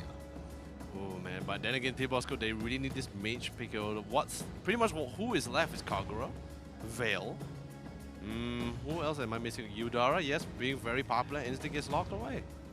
Yeah, Eudora, in a matchup like this, yeah, it makes sense, and we're seeing a lot more Eudora because naturally it's just we have to take care of one of the two major damage dealers, and if you can just lock her down for like a second or at least 1.5 seconds, that's good enough for the team to actually, pop them off. Yeah, I mean, that'd be for sure, but here we come. You need Primary Initiator and possibly maybe a Lane Jungle or a Hellcat. I'm looking at one of these two, honestly, here. There is a possibility of, who else is there? Who else is there? There's still Tigreal, but like, would you want a Tigreal when you already have like a Hilda in this case? Not really. I personally don't really like the idea of Tigreal now because even if you do push them away, they're kind of just gonna like run past. Yeah, run past you, right? Yeah. So picking up the Esmeralda as well as the Selena kind of changes the composition a little bit more because now you're depending on Esmeralda to actually be able to hold her own, which she can. She's got plenty of options. The only problem is that each one of these targets, if one of them gets CC, they basically are marked for death. I mean, definitely for sure. Now I'm just trying to figure out where they're actually going to go here. Like gold lanes, jungle lanes. I think Esmeralda is going to go into the EXP. Is going to go into the EXP lane. Lunox is going to be chilling around mid. Jungle is going to be go into aim. Hilda probably going to go into the opposite side lane. While Selena's going to be dedicated support.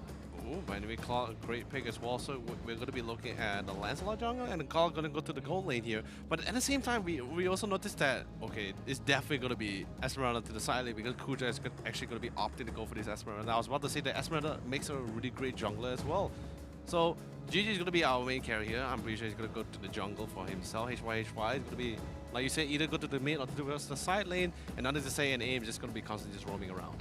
Yep, that sounds about right. But looking at both team compositions, which are you liking a little bit more? Oh man, but I'm a little bit curious because we have not seen Perisai playing a marksman ever before here. It's been, a long time, right? Yeah, it has been quite some time. I can't say that he's terrible at it because every pro player needs to be able to play a marksman to a certain degree to get to where they're at. I know, because like the only thing that I'm a big fan of is definitely Perisai's Gusion plays. He plays a really mad Gusion. So, But then again, him playing the card, it's just been a long time since we last saw him play Master. By the way, ladies and gentlemen, jumping to game number 3 between both teams here, Art Love Esports and Team Bosco. Who's going to take this win? We shall see after witnessing a beautiful graphics of the Land of the Dawn. Thank you so much, production. Let's see who takes game number 1. Yeah, let's get this show on the road here. We've been waiting this for a while. Orange Lord Esports versus Team Boss 4. Looks like their opening is really interesting because I don't know who exactly is going to get the buff down onto red side there for the side of Orange Lord Esports. They're letting Nothing to Say just kind of solo the lane for now, but who's getting this? Oh, it looks like GG is going to be getting this, and they're getting a little bit of EXP as well. So that means the next wave is going to allow him to get to level 2. Boom, right there. And Selena still should be level 1. Level 1 or not, it still comes down to, I'm really curious to what he actually trying to opt for. I don't see the Abyssal Trash being placed down, so I'm assuming he actually went for the Abyssal Arrow instead. But then again, if he went for the Abyssal Arrow, I'm looking to see a little bit more aggression, definitely right after he hits that level 2. Yeah, and I think right now, yep, he hit his level 2, he was just waiting for the wave, and now he can start playing around. However, the buffs are important in aim. He's already starting to bombard the area of the blue buff side. Kaiser, once again, he's playing with fire here. He's proxying 2 waves at once to hit his level 4 as quickly as possible, and it's working out very, very well because now they're going to get what they've set up just now is free gold on the mid lane, but instead they're looking to respond to the top side, which they really shouldn't have. Definitely for sure, but either way, well played coming for the back, and best part about it as well, no one is actually rotated to actually try to punish our dear friend Kaiser at all. So Kaiser's going to be able to get out not just a boost in 2 levels, but we'll be able to get back to the lane with full comfort. Remember, with Consecration, he's going to be, even without a Consecration, he's going to be naturally regenerating back that HP really quickly. Yeah, but what was the original plan coming in from Orange Lord Esports? Just to take away the buff and sacrifice, you know, interacting with the bottom lane? I don't know. I find it kind of an interesting move because it could have been done a little bit more efficiently. That, or, I mean, Kaiser must be just 300 IQ to see into the future. No, that may be true, but then again, look at the placement of the Abyssal Trust as well. I could only safely assume that the fact that they actually went for that invasion just to place down that vision for the But here comes the flicker, but then again, Parasite with the Battle Mirror Image, he's going to be able to make that fight quite passive. But we're not talking about the Wolf King himself, Roger, and GG will be able to secure the first blood for his team here on Parasite. I think GG could have rolled forward. Oh no, but he's got to be careful because, again, he doesn't know when that stun is going to be up just yet. Even with the timers, it's a little hard to estimate exactly when. If you're caught under the turret while stunned, well, you're going to lose most of your health. But Nothing to Say, once again, trying to disrupt that blue buff side. Esmeralda comes in hard, trying to shred them as much as they can. Kuja flickers forward to pick up Kaiser, but it isn't enough, and they don't get the buff this time round. But Fakes, he's going to walk away a happy boy. Oh, man, what really great invasion for sure. Definitely a little bit of risky plays, but then again, it all makes up as HY was able to pick up a beautiful 1v1 on Kaiser towards that bottom lane.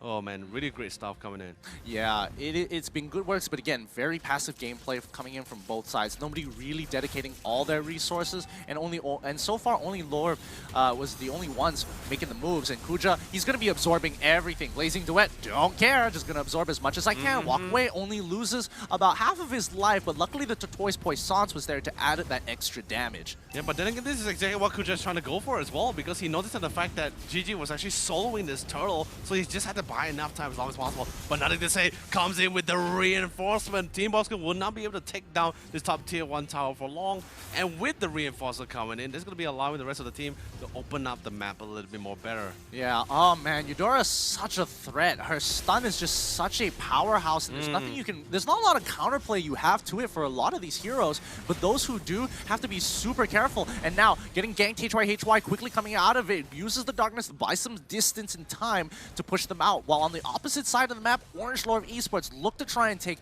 this top tier 1. Really great sound of the fact that Team Orange Love Esports just totally understand the fact that like we have this early game aggression and potential. Let's just try to get as many objectives as possible. Although yes, there were some moments they did lose some of their buffs towards the invasion coming from the side of Team Bosco, but I still totally fine with that because GG is still going quite strong. Yeah, GG knows that Sakura is on his way. If she has Flicker, he's in trouble. Yep, he's dead anyways.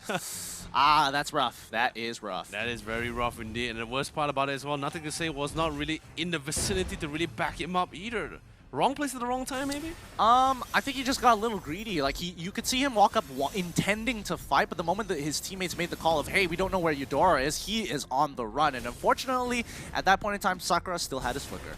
Ooh, Kaiser gonna come straight to the back line. Brilliant by HY is gonna be coming in as well just to get out of that, just in case. Abyssal Arrow will be able to connect, but then again, this is on top of a box here. I don't think you really want to try to jump on top of a box here, especially when Sakura is still in play and still alive. Oh, nothing. Oh, wait, hold up here. Hold up. The gank coming in from that top side, catching HY off guard, and while he was midway doing his jungle camp.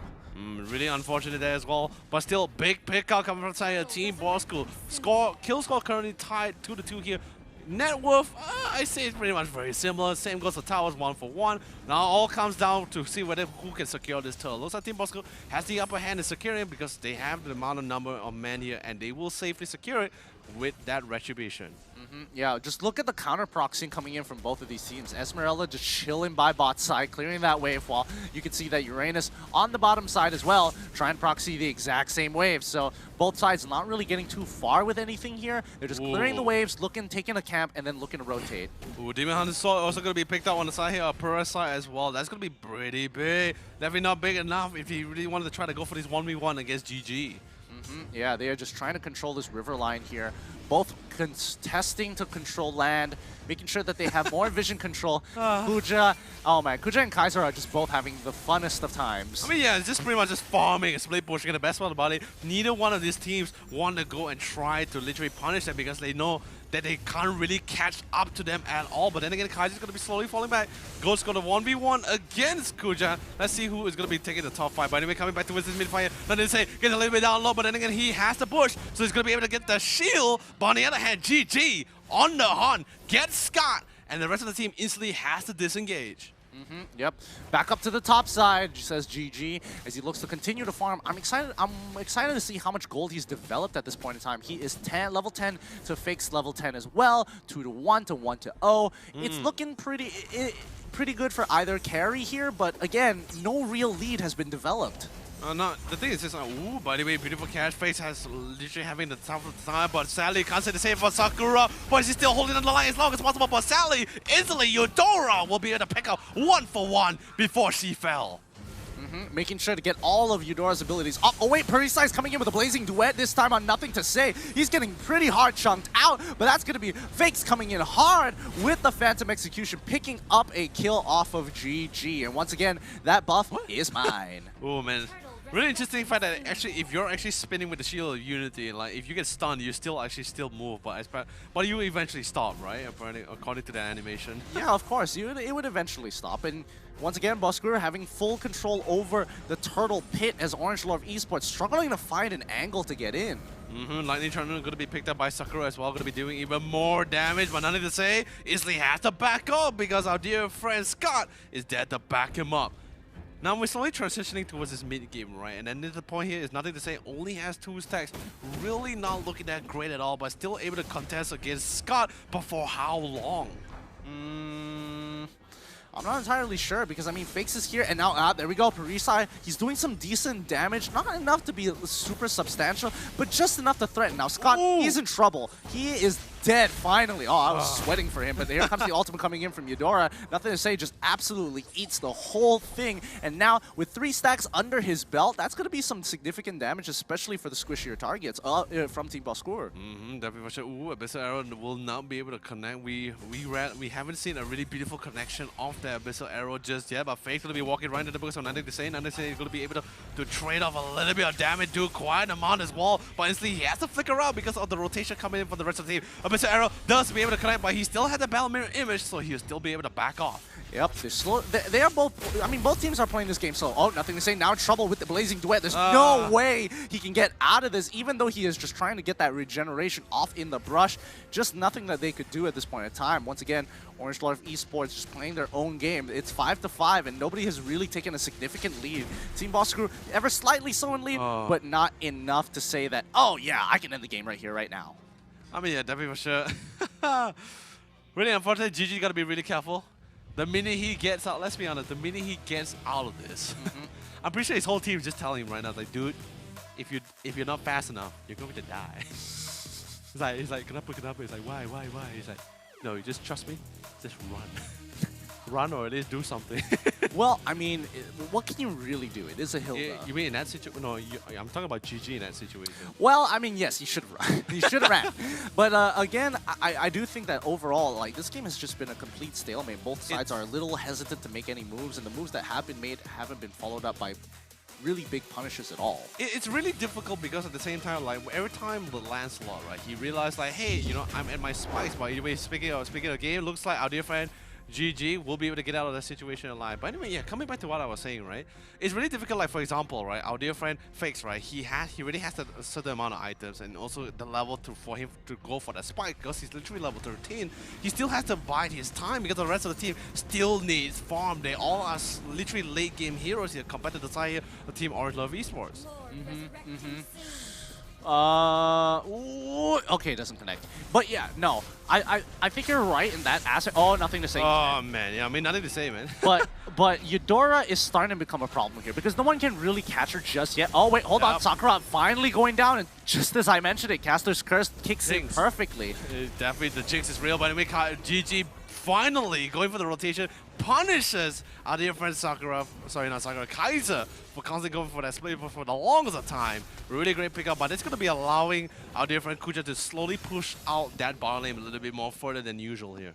Yeah, and that's the thing. They're kind of playing this push and pull game where they want to threaten a major objective on the map while somebody else is looking to go to the side and kind of, you know, buy time with the time bot, really start profiting by investing in damage in the turrets, looking to take away resources, jungle camps, whatever you see, whatever you want.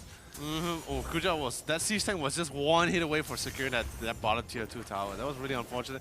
But then again, beautiful save coming from Fakes to ensure that bottom lane didn't engage too much. But coming back to the mid lane, beautiful dive coming in with the blazing duet. Nothing to say, once again in his own bush, able to sustain and do quite a amount of damage towards Scott. And here comes GTC because able to pick up a beautiful kill for himself. Scott pops the ultimate, but still not going to be good enough. Sakura pops his ultimate, trying to drop it down, but then again he's able to escape it from it with the flicker on himself.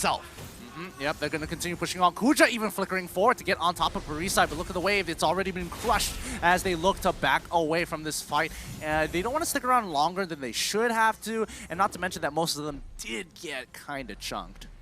But anyway, Law is going to be out here. GG seeing the fact that this is an opportunity for them to take this Law for themselves, since Scott is not really in the vicinity to come and back them out. And remember, this is not limited Law, so it's going to be a very easy Law to go for that, to go pick up Kuja. Beautiful engagement, going to be locked down per side. He is not just about to commit the blazing duets. GG instantly stopped doing the Lord because he knows the rest of the team has to commit towards this one mid-game team fight. Yep. Guys are going pretty deep in here. Once again, they find a stun onto Nothing to Say, but to no avail when their damage dealers are that far separated. It's a really challenging game for Orange Love Esports because remember, both HY and our dear friend GG really need to scale together. They really want to contest against the two carries coming from the side of Team Bosco here, both being Parasite and even Face. Don't even forget about Sakura as well with the Eudora. Yeah, and I think it's still such a big problem. But once again, Parisa getting caught out, and the blazing duet didn't come out in time. But I don't think it was going to matter too much, considering that Nothing to Say is playing. That Kuja is playing the Esmeralda. What are they doing? Oh, the Nothing to Say was already in the middle of their fight. I couldn't even see his portrait on the mini-map here. As they find that first initial kill, OLE are looking to go in hard as quickly as possible to push them off of this main objective. I mean, they had to try to zone him out because GG is trying to solo this Law as quickly as possible. He has the Retribution, so he's going to be able to safely secure it. And with that Law picked up as well, he's going to be able to pick up the Necklace of Durance, Dominant's Eyes, and even the Queen's Wings for themselves. There are a lot of items. Hopefully this item boost here for themselves will be enough to win them the next clash here. I mean, it's 3-2 turrets so far. Lord is walking down through bottom side. Orange Lord of Esports has an opportunity to take this game away. If they go for the picks here down in the mid lane, or at least pick up one of them, that in itself is so worth it. Ooh, GG bringing out the amount of damage on Face, but the best arrow is going to be able to connect. But sadly, there will not be any follow-up because the rest of the team a little bit too far behind. Yeah. They have to play it nice and slow and take it easy as they look to try and break this final boss as quickly as they can. By the way, here comes nothing to say. Goes straight to the back line. Sees Parasite in his side. Parasite Arrow is going to be able to mask his presence. Instantly gets the lock on top of Scott as well. Scott trying to do his best. Pops the shield Unity and he's all bit trying to run away. And thankfully enough, that damage will be enough to slow down and melt down the Lord. But the Lord has done significant amount of damage. And with that space creation, Orange Esports managed to take down the first tier and second tier turret in the mid lane. Now that they've got, I mean, they're still trying to expose one of these inhibitors. They haven't put a lot of damage into it, except for the bottom one. But even top side, they're just taking their sweet time. Sweet time indeed. But then again, they can't take it for too long unless they start asserting dominance towards all this jungle. I see a couple of jungle camps still available for the side here, but Kuja is currently on it, try to clear them as much as possible. Same goes for the Lunox, and nothing to say as well, because they want to ensure that Team Bosco doesn't really combat. All they need to worry about is Fix, who hasn't died at all. Not to say able to tank a lot, he has entered the brush as well, but it's sustaining from 4 people worth of damage as well. And here comes the rest of the team. Kuja tanking a little bit too much, drops on the falling star mode, but sadly there's not going to be any fallout for it. H1 on the other end gets a little bit too deep, trying to flick around, and Parasite instantly jumps into the Blazing Duet, but instantly has to back off because GG is currently jumping towards his back line. Yep, I mean that fight in itself, really long, dragged out. Nobody really got hurt except for Scott. That's mainly because he was out of position. Oh man, but then again, this is how mobile the entire lineup both teams really has, right? Battle Mirror Image, dashing back in, getting back out, sustainability, flickers as well. Although yes, Kaiser still has his Purify. Not sure whether it's going to be needed for him as he goes toe-to-toe with GG in this case. Tough call. It's a tough call. All but nothing to say. Once again, he just walks up way too far into the Eudora stun. I mean, you know, in this case, we have nothing to say about that, right? Just walk into the mid, instantly get stunned by the Eudora. That's just a really painful lesson for him. Oh, this is more like this is a painful potential slow-mo, but like let's see how this plays out a little bit more. I mean, it has been 16 minutes of the game with no substantial moves coming out of Team Bosco here. Yet the goal is only a 3K differential. Holy Crystal just being bought by Kuja. That's going to be a huge buy for him, especially at level 15, and it stacks with the rest of your items. But again, yeah, both sides just really taking their time with this. I mean, definitely for sure, because they're literally all preparing for themselves for this next law fight. This next law is going to be really deciding things out. But anyway, Sally out there, friend, gets stunned, gets caught down. Aim is currently out for the count, but Kuja still diving to the mix as well. Sally not enough to save his teammate as Parasite finally picking up the double kill he was looking for in the 16 minutes of the game. I mean, this is looking pretty grim for the side of Orange Lord of Esports. I'm not entirely sure how they're going to try and win this game out, but they will give it a shot as they look to continue rotating towards the top side. My guess is that they want to get top tier 2. Top tier 2. It's definitely an aspiration they all really want to try to achieve for themselves here. But let's see whether that aspiration will become a dream or just like literally nothing to say for the next time. Because now Luminous Law is currently out. Kuja doing his best to split push that ball lane, try to force Kaiser to stay in that lane for as long as possible in hopes that the team can actually fight that fight without him. Yeah, this is just kind of speed up the process as much as they can. Well, they know Scott can kind of just eat it for now, for a good amount of time, but now Orange, they see what's going on. They are spotting Esmeralda coming in with a huge line, but the stun just stopped her right dead in her tracks. Abyssal Arrow comes through, landing onto the Kaiser again. Kaiser is still going pretty hard, trying to get those Ionic Edges to connect, get the initial stun, but it's too late. She already has the shield, negated most of the damage. Fakes is on the run, gets hit by the Abyssal Arrow. Aim, going to be looking to kill him off. There we have it. And they also find another kill once again with the Roger. A double, a triple, a great way to tell your opponents, nah, we're still in it to win it. Oh man, Aim, if Art Love Esports win this fight right now, then Aim, you will be the MVP for finally locking down Fakes, who's been playing very safe throughout the entire game. That was pretty much his first death throughout his 18 minutes of the game. 18 minutes or not, but it's still nothing really is happening, because every single time they get onto that Lord, they just get pushed off every single time. Like, watch, he's going to do it again. Bosco is going to walk up. OLE is just going to hold their position, and do they finally take it after all this time, after taking out 3 members? Yes, they do. Please finish it. Please don't let them steal it. Oh, come on. Come on. Okay, there we go. Now that they've secured it, they can just walk back into lane, not have to worry too much about it.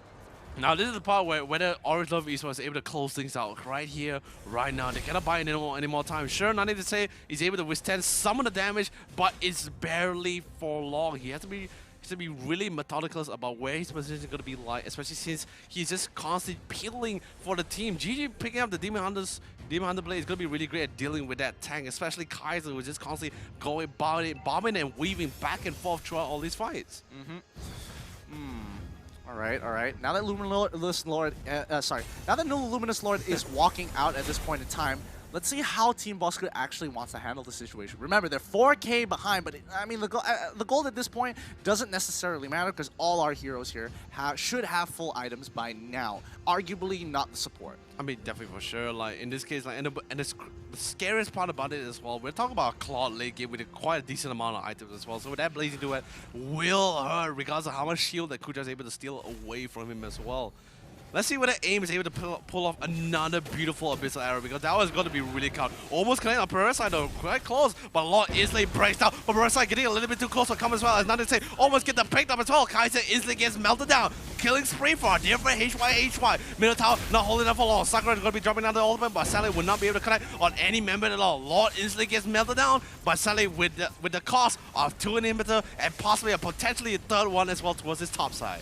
Yep. Can they crack it open? Yes, they do. That's going to be another inhibitor going over to Orange Lord of Esports. They've collected all 3 of the inhibitor turrets, and now Super Creeps will be coming down from every single one of these actions. Oh my goodness.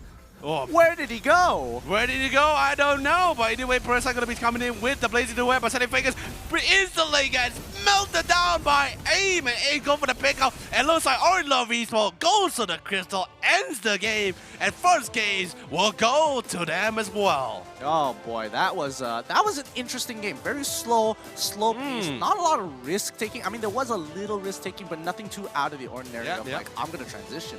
I do feel like, you know, everybody's trying to get back into the motions of things, but let's see what our analyst has to say. Let's throw it over to LaFell. Take it away. Hello, thank you to the casters, as well as welcome all of you Malaysia as well as Singaporean viewers, as well as all the other countries like Philippines and the rest. So, we saw perlawanan antara tim Bosco dan juga tim Orange Love Esports di mana nampak macam agak setanding. Orange boleh menang, Bosco boleh menang. Tetapi, I akan cakap di mana Orange Love Esports mereka menang bukannya lebih kepada mereka punya performance yang bagus, which memang performance yang bagus, tetapi lebih kepada beberapa mistake yang dilakukan oleh Bosco. So, kita akan tengok highlight yang dibawakan khas oleh Yudu to see what really happened in the game. So, earlier on, Team Bosco, they lost a few fights on the gold lane. It's not their fault, tapi banyak kali kena gank dekat kawasan situ. So, Bosco earlier on, sampai kepada mid-game, they did pretty well. But then, dekat sini, later on, dekat lane Kaiser, ada beberapa kali dia tak sepatutnya mati. Sebab kalau dia mati, dia betul-betul bagi chance kepada Orange Love Esports untuk menang. And beberapa engagement di-cancelkan oleh Eudora punya stun, which is pretty good. And kita akan pause dekat sini. Just I nak tunjuk a situation where Bosco banyak kali they try to get a neutral objective, which is the Lord. But the timing of them taking the Lord is really not good because they receive too much damage from the Lord, right? So whenever a team fight starts, Parasite and Fakes, they're already at half HP. And at that point, I don't think it's a good idea for them to even try to fight against anyone when the enemy is full HP. So this is just one of those times, but later on in the highlights, you guys can see plenty of times where it's really not a good time for them to contest anything, but they still do. So, kita akan teruskan highlight kita di mana Team Bosco, pada pendapat saya, okay, kita pause kat sini juga, where Kaiser, he was holding down this lane, okay? Kaiser was holding down this lane all this while. And dua atau tiga kali, Orange Love Esports, they send GG as well as Kuja to fight against Kaiser. And this is very smart because in order for Bosco to win, Kaiser needs to not die. He actually needs to control the lane very well. He doesn't need to get kills. He just needs to survive. He just needs to control the minions. But because he could not do that, later on we can see that Esmeralda get this tower or this turret, and this causes a lot of stress for Team Bosco because they lost a big part of the map. Okay, so kita akan teruskan highlight dekat sini where Kaiser, dia kesorangan, dia betul-betul kena jaga dia punya positioning, dia tak boleh nak mati. And also beberapa sekali pun kita boleh nampak Prisai tak jaga positioning dia dan Sakura pun kena tangkap dekat bahagian back end. Aim, early game tak berapa banyak abyssal arrow yang kena, and dekat sini sebenarnya stun daripada Eudora yang menyebabkan diorang boleh menang disebabkan last minute kena stun tu menyebabkan dia tak boleh nak melarikan diri. Over here banyak kali perlawanan dekat bahagian lot, and this is what I mean. Dekat kawasan sini tadi, Fakes dan juga Prisai dua-dua sekali setengah HP. They should not contest that. They should just wait, and then bila ada true opportunity, then they go. And Prisai beberapa kali dia menjadi frontline. Yes, Claude bila you dah ada full stack, dia punya movement speed is very very fast. I still think it's not a good idea for you to frontline everything. Go see what the enemy is doing. It's a terrible idea. So, Bosku nampak seperti mereka dah start rasa nervous sedikit bila dah later on in the game. But anyway, sekarang kita akan tengok itemization from both of the teams. Kita tengok GG itemization dia lebih kepada damage and of course attack speed. Endless Battle dan juga Blade of Despair to have that burst. Kemudian dia punya attack speed items dekat dia punya Demon the Sword as well as Windtalker. Untuk Prisai, good damage. Dia siapkan Demon the Sword as well as Golden Staff untuk pastikan yang dia boleh keluarkan the highest attack speed yang boleh. And for defensive properties, dia siapkan Athena Shield as well as Wind Nature untuk pastikan kalau dia kena attack dengan physical damage iaitu GG, dia boleh survive. But the thing is, positioning is still a little bit out. Fakes dia punya itemization, Endless Battle as well as Blade of Despair. And of course si Halberd untuk cancelkan apa-apa healing, which ada banyak healing dekat situ. Dekat sini, Kaiser kalau dia tukar dia punya hero, maybe a little bit better ataupun dia play in a different kind of way. So ini itemization yang kita nampak daripada kedua-dua team. Now let's look at the post-game stats untuk nampak the damage numbers from all of them, which I actually quite interested untuk tengok damage numbers daripada Sakura. But anyways, kita tengok dekat goal. To me, the goal kita tak perlu nak tengok sangat because it was very intense game. 10 tower untuk Orange Lucky Sport, only 3 for Bosku, which maybe if they focus a little bit more on the towers, maybe they can get more gold as well as get a bigger lead in the game. Lord, 2 kali Orange Lucky Sport, mereka kena securekan lot untuk endkan game. Rich Guy akan diberikan kepada GG. The carry, high dengan 92,000 damage. Banyak Lunox dapat the carry pada hari ini. Sandbag, Kaiser terima paling banyak damage dengan 208,000 damage yang dia absorb.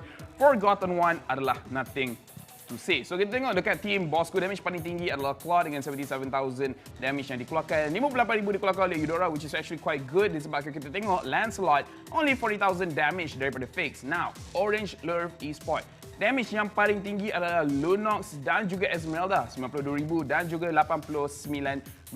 Tetapi Roger only 57,000 damage yang dikeluarkan. So menunjukkan yang seperti kita punya magic damage dealer dekat team Orange Lurv Esport buat banyak kerja. And as we can see, Kuja selalu lawan dengan Uranus. Uranus boleh sustain dengan lama, so Kuja boleh dapat accumulate dia punya damage jauh lebih tinggi. And Lunox, I would say Lunox is a very good counter for Uranus, especially if Uranus is at the side lane and Lunox is there as well. Whenever she has a level 4, she just uses her Darkening, and then whatever damage she puts out on Uranus, Uranus cannot regen that fast to really survive the lane. So I think picking Uranus is kind of dangerous if Lunox is still open. Chang'e, maybe not a good ban. Maybe kalau dorang ban Lunox a little bit better, or honestly, Selena. Either of these two mages are better than Chang'e, especially when you already have the idea that you want Baxia. If you don't want Baxia, then that's fine. Just ban Chang'e because she's very annoying. But if you're picking Baxia anyways, so might as well just let the hero go and then just beat him out with your hero selection. So damage numbers from both of these teams, we can see a clear picture of what they can do. But Bosku, they look pretty strong. So it's not over for Bosku. I think they still have a chance to win the next game if their draft is tweaked a little bit, especially the banning phase. But anyways, that is the damage numbers from both of the teams. Now we're gonna look at the MVP of the game. I would say everyone did pretty well, but this guy over here, GG, even though, according to the damage numbers, he didn't do much. But we can see every time GG comes by, it's very, very, very dangerous situation. Every time dia masuk dengan Lycan Pounds, dia punya burst damage kepada sesiapa, lagi-lagi dekat bahagian backline sangat-sangat tinggi. 26% total team gold earn, 2,790 damage per minute. Itemization kita dah sentuh tadi dengan Demon Sword dan juga Windtalker untuk dia punya attack speed, dan juga untuk burst damage dikit ada Endless Battle dan Blade of Despair. Survivability wise, dia mengambil Queen's Wings untuk pastikan yang dia boleh sustain lebih lama disebabkan bila HP low, you punya defense naik as well as you punya lifesteal menjadi lebih tinggi. So congratulations kepada GG. But I guess disebabkan kita tengok damage numbers, kita boleh juga cakap Hai ataupun Kuja yang menangkan game tadi. Anyways, itu adalah game pertama. Kita ada game kedua di mana kalau Orange Love Esports menang, sampai sini sajalah perlawanan untuk team Bosku. So, macam mana pun, we will pass to the English casters as well as the host and the guests from Quickie to see what else they want to say. So guys, please take.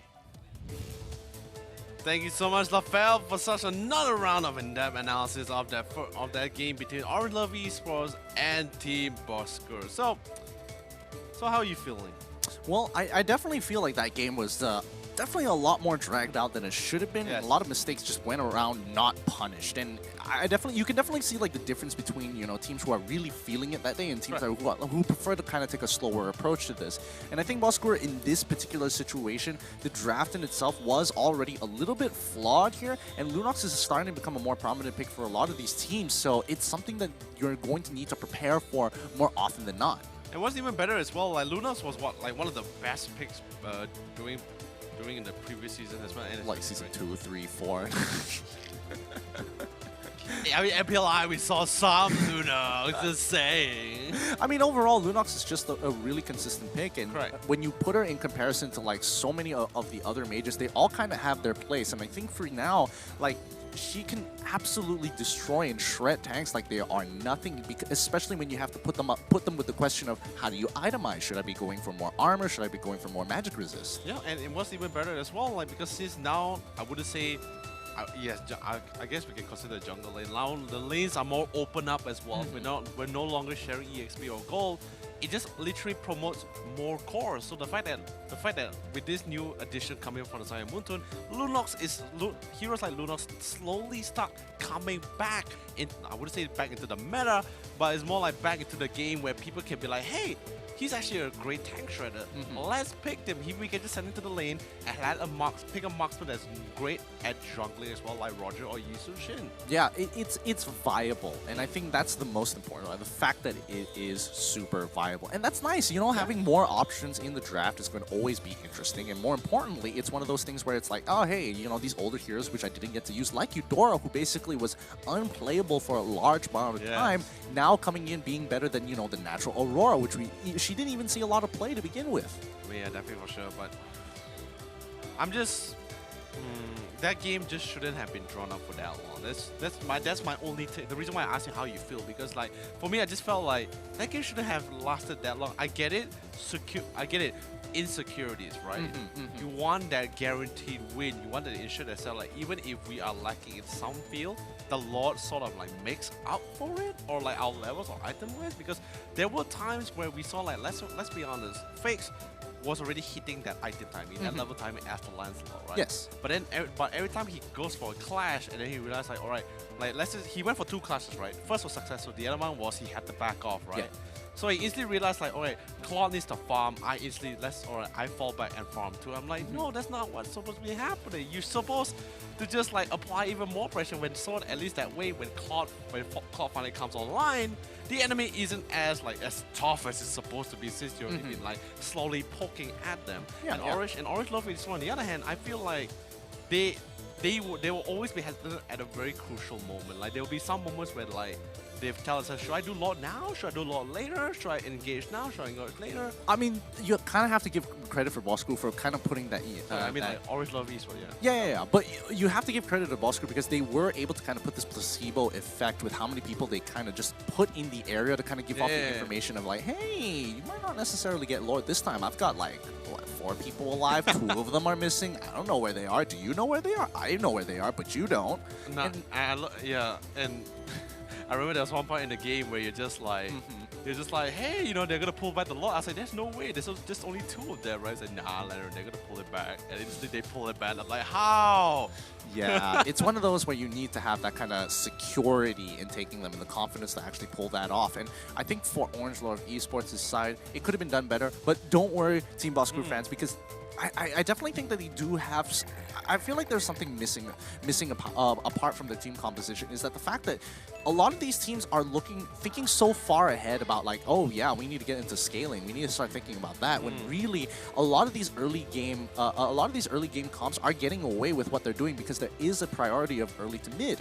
And I think a lot of teams kind of got this wrong idea of what early to mid is supposed to be because, again, they're not pushing their leads and they're not putting them in an oppressive position. It's pretty much like you get that first 3 or 5 kills, where you be like, all right, we're in the lead, let's fall back. Yeah, no. There needs to be that continual oppression. You need to be able to not only like. In most assert the dominance.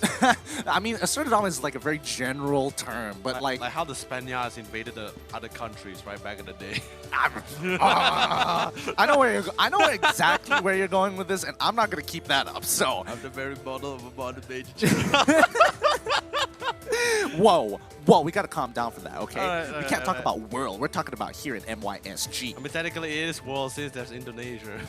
We're international. You're the worst. You're the absolute worst. You're the absolute. We have fun here at the caster's desk at the English side. But yeah, he's gonna bash me later. oh, definitely. It's gonna be like, But besides verbal abuse, we have to also talk about the way that that like small mistakes really start snowballing, and it starts from the early game. It doesn't even start in the mid game. It's not where it's like, oh, I made a mistake in the early game, and then after that, it doesn't really matter. It just means that the other team didn't continue to punish them, because you have to always be targeting the weakest link every single time. And it's sometimes not necessarily the weakest link in the composition, but the weakest link as in someone made a mistake. Oh, you're at a disadvantage. I'm going to abuse you. I am going to make sure you're not going to have a fun time. Yeah, but just whip him, like whoosh, every time, right? Exactly. You're going to be cutting off the jungle, cutting off his support, making sure that you're forcing your opponents to kind of, compensate in that way by putting that pressure in that one side. I definitely think they could have done that part a little bit better, but I don't know. This might just be one of those, like, Orange Lord Esports first game, like, oh, yeah, we kind of like, not exactly in the motion. Same thing for Team Bosku, but game 2 is when they kind of pop off. Yeah, no, I mean, I definitely get what you mean. I definitely get what you're trying to say as well, but I still feel like that only happens because of what they're actually playing, what they actually have, and what they're actually playing with, that kind of thing. So I feel like when it comes down to the drafting, especially for both of these teams as well, I think they just need to set like a baseline for themselves. Like if we want early game, who do we want for our early game? We want that transitioning towards that early to mid game. Who do we want for our early to mid game? We cannot just simply throw out like, oh, this guy's great late game. This here is great mid game. This guy's great early game. Yeah, let's make things happen. I feel like, especially with the draft now, that there's so many options, like 10. Too many. There's so many options that even though you have 10, there's not a lot of roles that you can really like hard punish. Marksman's, even if you use all 5 of your bans to get rid of marksman's, right? Then it's like, oh, well, okay, you take one marksman, I'll take one marksman at the end of the day. It's not like anything's gonna change. I mean, honestly, if I ever see a team banning all 5 marksmen, I'm gonna be like, okay. Cool. Okay, cool. All right, cool. Not really a 10 out of 10 motion, but still cool. No, it really is. Yeah, and I think like one of the only few roles that you could punish within the first like 3 bans is mainly tanks. That's about all you have, and you can see that a lot of these teams are kind of straying away from the tanks, usually dedicating themselves to Baxia rather than getting the Gatot, the Grox, the Francos. Oh. We saw that a lot during regular season. Like the first 3 regular season, everyone was banning out the tanks. The first 3 bans is always tanks. It's like always very common. Yeah, the Grox, the Kufras, the Atlas. Yeah, everyone's gone, and I'm like, hey man, give some tanks some love, man. Then suddenly fighters starts coming in, junglers starts coming in, everyone's like, don't care about the tanks, get rid of the cores, get rid of anyone that can actually make a mess of our composition. I'm like, yeah, love some love for our tanks. Yeah. So fun. It's so fun. Let's do this. Yeah. No, and with these different optional picks, I definitely want to see teams start to go out of their comfort zones and experiment more, because Eudora, great pick, obviously, as we move into the second draft, but I do want to see something better. Like, where did Franco go? Why is he unviable in these situations? A lot of reasons. Yeah. That was just like a minimal example, because it's like a Cho. If you can land if you're amazing at landing hooks, I mean, Franco is always going to be a fear. Yeah, I mean, definitely for sure. But anyway, ladies and gentlemen, this is the second drafting between both of these teams this time, and Team Bosku going to be on the blue side, so they have first pick and first ban. And starting things off, they get rid of the Esmeralda. Orange Love East on the red side instantly gets rid of the Barat, and Team Bosku realizing that the fact like, all right, this Hilda is too annoying. get rid of it instantly. I did call it out that they should have at least went for the Hilda Man instead of the Chang'e. So at least now this time they're getting the full brunt of it. Yeah, I mean, you know, that's the beauty of the picks and bans. Where if you don't like it the first game, get rid of it in the second. Orange Love Esports looking to respond on their side. I don't think they would really change their draft to unless there's something that they want to set up for. They can get rid of the Uranus. That's a start for sure. If they can't really think of what they really want to go for with this less time which they have, pretty much 12 seconds left, they can try to go up to go for something else. But I prefer they go for the Uranus. It's safe, it's a great ban, and of course with the Esmeralda being banned out, there's not really much counters you can really try to go for Uranus. I mean, yes, Lunox can, but it's whether Lunox fits the next comp which you're trying to go for here. Yeah, exactly. And I feel like Lunox can kind of fit anywhere, really. She is a bit of a Swiss Army knife when it comes to it. I still think Lunox is kind of a situation, like if you were to compare between the other side laners as well. Like, okay, if we had a compare between Lunox and Alice though. Lunox and Alice? Is there really a comparison there? No, I mean, because I'm just trying to think, because since Esmeralda gets banned out here. Uh-huh. So I'm just trying to think, like, okay, what are the other side lanes that we have seen throughout this regular season or playoffs? Mage, by the way, that went to the side lanes. Yeah, but it's not really much of a comparison because Alice is kind of bad. I know she's bad, but she's kind of bad. I know, but I couldn't think of anyone to compare with in the side lanes. You rarely see a mage going to the side lanes. I mean, there's Angela, but then the only reason she goes there is just to kind of brick wall these other melee type heroes. So I don't know. That's why I think that Lunox is kind of the Swiss Army knife, where she's not particularly amazing anywhere, but she kind of just fits. Yeah, I guess so. I mean, she can still go to the mid, right? I mean, obviously, she can go wherever you want her to be, baby. Jungle? Jungle? Yeah, sure, why not? I don't think so. Not the most effective, but why not, you know? Just don't do it. All right, coming in from Orange Love, they're going to finish it off their ban section with a Roger, followed up by Team Bosku getting rid of the Lunox as well. So, coming in for first pick from Team Bosku, what's it going to be?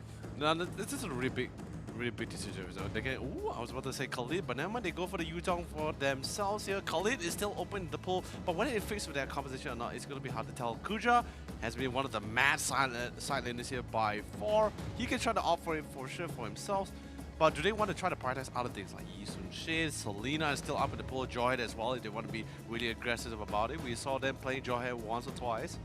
Not very often, of course. So their option right now is either they could match the Yuzong with another offlaner, or they could look to just get some kind of flex pick like either Cho or arguably even Jawhead, who might be better at a lower skill cap. Man, that's actually, I realize now that sounds absolutely terrible. So let me rephrase that. Playoffs as lower skill cap player. No. It's actually useful to have heroes who are very simple, because then you can play it at its maximum efficiency compared to like having Cho, where you have to like flick like 3 different directions with 3 different buttons with 3 different positions to kind of get the same effect. I mean, definitely for sure. But either way, they're going to go with the Jawhead and even the Natalia as the Natalia. Huh. Sadly, it's not going to be long because it's going to be playing this Natalia. But then again, you know, long as in SMG, not Orange Love Esports. So well, you take what you can get. Yeah, you take what you can get, right? When the time comes. But either way, I was about to say Altas for accidentally, but then again, this is on Team Bosku. So Atlas up for grabs. Like, wait a minute, hold on.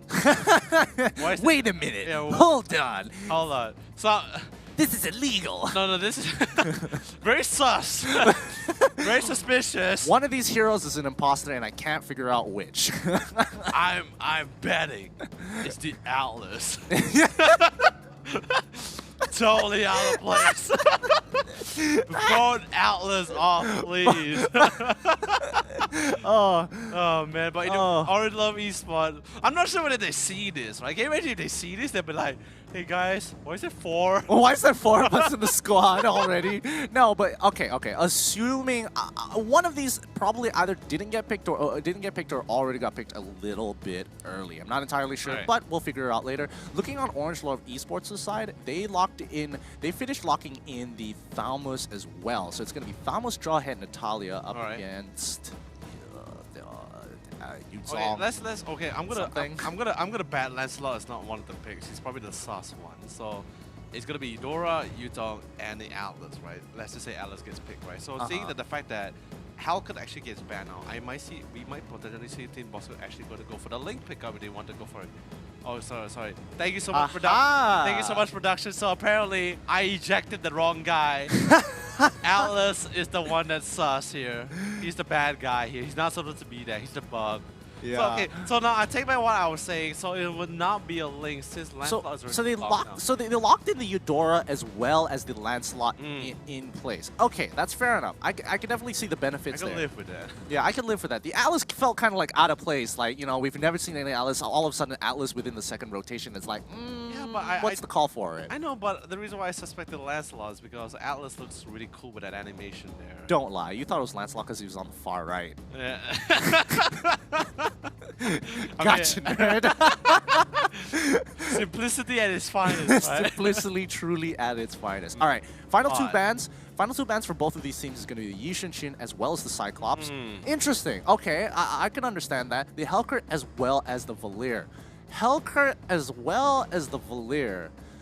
Huh. Okay, so I get it, alright. So possibly the Valir and the Hellcurt is just possibly just for this Lancelot alone. Because let's be honest, once he dives in, he can mitigate a lot of damage with the Thorn Rolls, but he can only mitigate like 1 or 2 things, right? And once he gets out of it, he's pretty much a done deal. Ooh, Saber! Oh! And this is the new Saber, by the way. So he's got all that cool stuff where he can like boomerang his blades around and stuff like that. Oh, that's pretty cool. And his ultimate hurts a lot now. Yeah, that's going to be so much fun because now, I mean, the one thing that hasn't really changed too much is his ult. It's still going to be I'm going to look at that guy's going to die. It's definitely going to be a fun time for either Natalia or Claude either. Once he gets his hands on top of them too, that's going to be pretty much a done deal as well. Since Natalia is going to be going for that split push too, so the mini Saber gets her into his side, that's pretty much a dead deal for her. Yeah, and now, once again, Orange Lord Esports making sure that they have everything that they need. They even have bringing out the Kadita as well. So at least they have, you know, multiple targets who aren't necessarily going to be prime targets. The only person who's going to be a prime target is going to be Claude. Natalia's going to be situational. Right. Kadita is going to be impossible to catch her because she's just going to go down into the ground. And what are you going to do about that, Saber? You know, but the thing is, what I'm really worried right now, especially for Orange Lord Esports actually as well. Sure, they have their primary engagement that's going to be the Jawhead as well, but he's not really as tank compared to the rest, compared to Kufra or even the Yutong as well. So how this game is going to go, I'm going to assume that Orange Lord Esports is going to be super aggressive, taking the initiative towards this early game, get that tempo for themselves, maintain it, assert that dominance until the point where Team Bosco is unable to turn things around, because if they don't do that, I think Team Bosco is actually going to outscale them in this game. Well, yeah, the early game is really going to be controlled by the supports at this point in time, because again, you don't really have hard initiators, especially at level 1 from both sides, because yes, you have the Jawhead, but you can't expect him to go by himself, and Kadita can only do so much, so I doubt she's going to be paired up with him. Natalia is looking for information. Saber is basically just going to be standing there for a large amount of the game. But then again, sadly, it is not, Parasite will not be playing the Gusion, but still, Saber still an assassin class. I just have to be fine with that, I guess. Yeah, just gotta live with it. Just gotta live with it. It looks like Team Boss Crew is gonna start off with 1-3-1 opening here. Orange Lore are gonna take full advantage onto the bottom side, seeing that it is Saber. Thamus quickly proxies the wave. Up onto the top side, HY inside, up completely obliterating Kaiser. The amount of damage coming out of this man. Woo!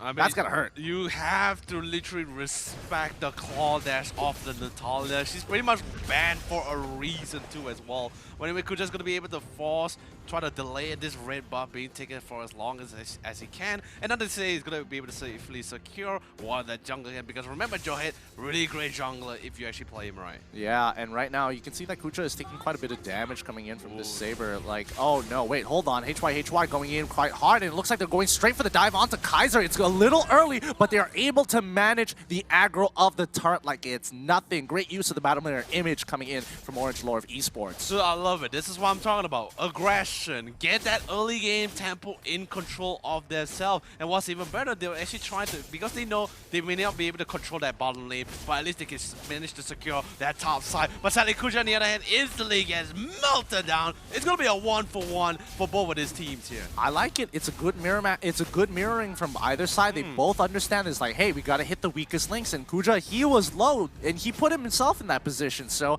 good on Team Boss Score, looking for some retribution for their fallen comrade in the top lane.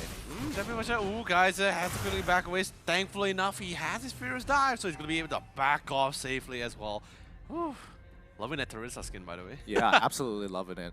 Now, the way this game, I'm expecting it to go is especially I'm especially curious about Team Boskur because it feels very reactive with what they're doing so far. They haven't been proactive just yet. They're looking to hit their level 4s first, and once everybody hits level 4, I want to see how much they ramp up this game. Oh, wow, the ejector into ejectors. Scott getting absolutely bumped upwards, almost losing all of his life. Kaiser jumps straight onto HY, making sure that he doesn't get a cheeky little cleanup kill. Cheeky, very cheeky indeed, but it looks like Orange Love Esports is going to be able to safely secure the first tower inside the game. Kuja on the other hand, definitely not having the fun time against Fakers as Inslee comes in with the burst alongside with Sakura as well. Going to be safely securing that one kill for his team. But here comes, nothing to say, with the Unstoppable Force, but Fakes was able to pop the tower. Probably skill just in time as well, just to mitigate the amount of damage from that Unstoppable Force. Yeah, Fake still got it. He timed that perfectly. He perfectly timed that.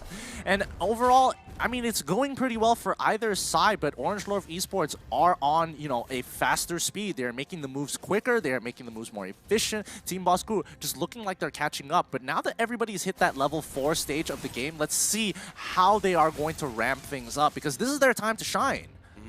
Definitely their time to shine as well, but Orange Love Esports, they know that's pretty much why they're currently sticking with themselves, right? They already opened up the top lane. They want to try to look for a little bit more fights. They want to secure this turtle.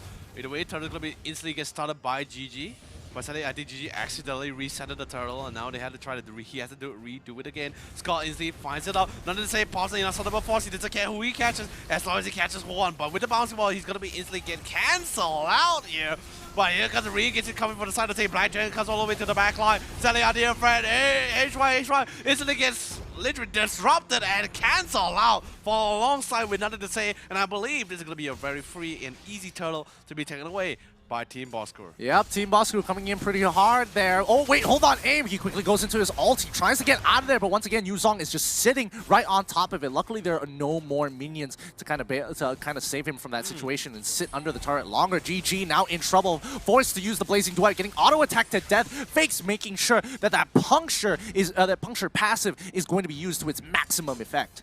Oh man, but anyway, Nandase gotta be a little careful. He's gonna be walking right into the bush of Scott, but then again, he is just Scott, so it's totally fine. Gonna be doing a couple of skirmishes. HY on it, making sure he's currently out of the range and the sauna as well, because he really want to try to get towards his back line. But there's just too many members of Team Bosku that's currently just clumping together to ensure that they would not get picked off by any members. Kuja on the other hand, still doing a great job with that top lane. But you see a beautiful stun and lockdown that's gonna be allowing Face to instantly get a beautiful kill. And not too far behind, Parasite was able to assassinate another player. The double assassin comp is working quite well against Orange Love Esports. Oh, of course it is. And Kuja gets locked into the wall with the Tyrant's Rage, followed up by the perfect execution. There's nothing they could do. Even GG is like, nah, fam, I am out. Do not want to be part of this any more than I should. Orange Love Esports really can't seem to find a way to actually get into the team composition now that they have the ultimates. Parisai, he's walking pretty close. He's got the slow. GG turns around with red buff as well,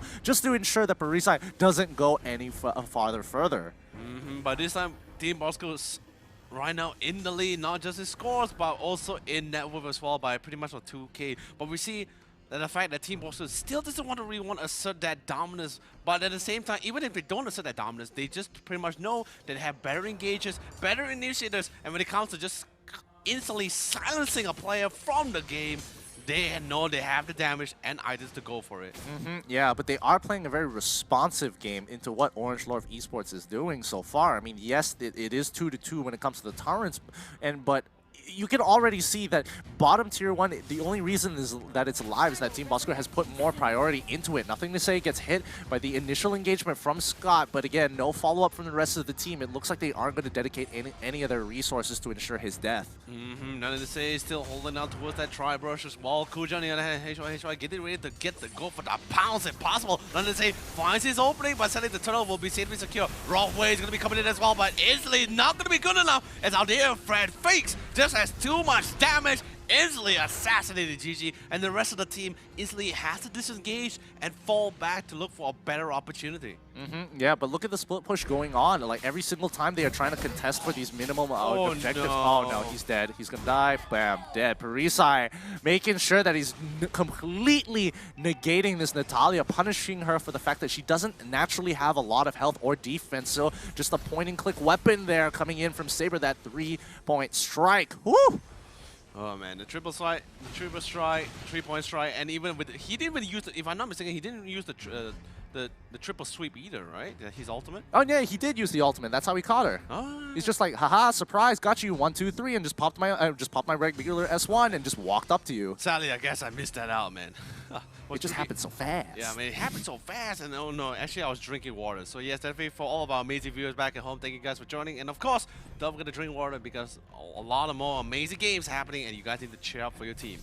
Yeah, but so far, I mean, this game has been going pretty okay for Team Boss Crew by far. I don't think Orange Lord Esports really have an answer to deal with the amount of ultimates. They kind of have to bait out the ultimates from Team Boss Crew, but they're very hard to miss. Like, there's no way Perisai is not going to be able to get the right target with that 3 sweeps. I mean, definitely for sure. And the worst part as well, nothing to say with the Unstoppable Force always gets cancelled out by the bouncing ball. It just makes it even more harder for him to get on top of many players. And speaking of getting on top of it, they managed to get on top of Kaiser instantly, locking him down, nuking him around, and make sure that he will not be able to pop off that Black Dragon transformation in time. Yeah, they have to isolate their targets. Like, Orange Lord Esports cannot just simply run into the team fight of 5 and expect to win it because their priority, their cores are going to get instantly bursted down. So you just have to play it one step at a time, look at the situation, have that awareness, and kind of play the team fight front to front. Scott going to be charging up the Tyrant's Revenge, instantly jumping into an empty bush, but then again, gives as much information towards his team. Natalia, on the other hand, or in this case, HY, doing quite a great job pushing that ball lane, but he needed to quickly rotate to really assist the team because now they gets caught with the Tyrant Rage as well. That's pretty big as well, but AIM instantly with the rough race, instantly coming in, has to back off and make sure the rest of the team comes to the big. Unstoppable Force, he gets on top of Fakes. That was pretty big. That was amazing. And now Team Bosco instantly has to rotate back because they know that the majority of the team is not really here and ready to fight this battle. Wow, that was a really sick play coming in from Nothing to Say. That was legit so sick. But now he walks up, takes all the damage. Now the team can go in. They've got no more ultimates to spare. Nothing to Say literally lives with 1 HP, and GG, he is going absolutely nuts with his Kuja. He doesn't care anymore. They've got no abilities. Who cares? Kaiser, you can try your best. They're trying to jump on top of him, but even with Saber, he can only do so much with his abilities. Reduce, give it down. Utah, the next to fall, and GG able to pick him up, trying to put his damage in, and looking to pick up the next kill for himself. He's still 0-1-4. He wants to get that gold. Definitely wants to get that gold for himself, but Blue is going to be safely secure on the hands of GG. AIM on the other hand, trying to see if he can go for another pickup for the team. Nothing to say. He doesn't really have the flicker, but here comes HY doing significant amount of damage towards Perisai. And now the rest of the team has to reset themselves because they know they can't re-siege that tier 1 tower just yet. That was some good play coming in from Orange Lord Esports. They know that their win conditions is solely based on whether Team Boss Crew uses their ultimates. The moments the ultimates are down, the lockdown is gone, they can go in and there's nothing much they have to fear about because they're so dependent on those abilities. Yes, but also at the same time, Luck had a play in this game as well because Nothing to Say, still alive, by the way. I think he was expecting to die, to be perfectly honest.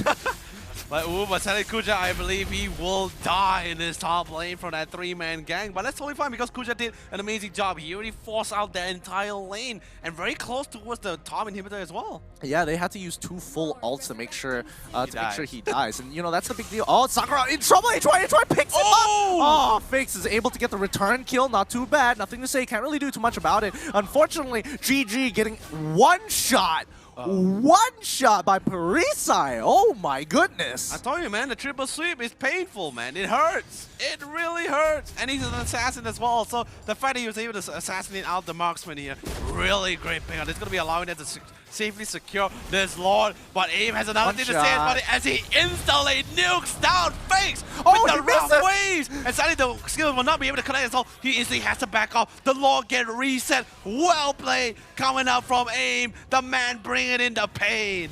Wow, this guy's reaction time. How did he? What? Okay, so let me just recap this. Let me just recap this. My brain just cannot function. Hold on. 3 sweeps coming in to nothing to say. He's trying to get out of the turret range, but finally Kaiser is able to hit him back. Oh. All right, so first of all, AIM goes in, he picks up a kill. All right, looking pretty good. Scott comes flying through with the Tyrant's Revenge, completely misses, uses the flickers in Tyrant's Rage to try and grab somebody off the guard, does complete, and doesn't actually get it because AIM was able to slide on out of the Lord Pit itself.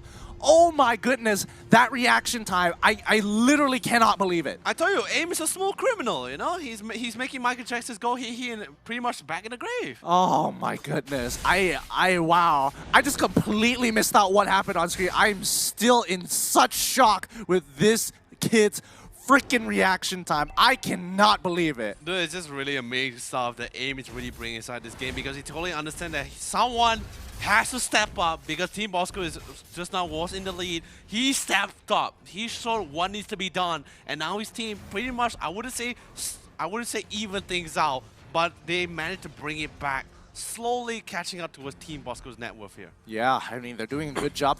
They've evened it out, even though the kill score is 5 kills down. Not a big deal. I mean it's 32.8k to 32.3, 500 difference. Not a big deal. Oh no, Scott's gonna be charging up that Tyrant Revenge, gonna not be able to connect at all, but AIM's able to dash back and fall. But with the Eudora, with Sakura in his face, sadly AIM will not be able to get out of that kind of situation. Yeah, this is starting to become really tough because the ultimates are taking, the ultimates are, are really short cooldown for some of the, Kaiser getting absolutely shredded by GG. The problem right now is that GG can't survive long enough to actually get his full potential of damage out, and he can't seem to get those kills as well, so that's slowing him down just a wee bit. Dude, I love it. GG just now, while doing a little bit of damage towards Kaiser, his Spy Senses kicked in and he easily backed off because he knows that something's not right with that brush.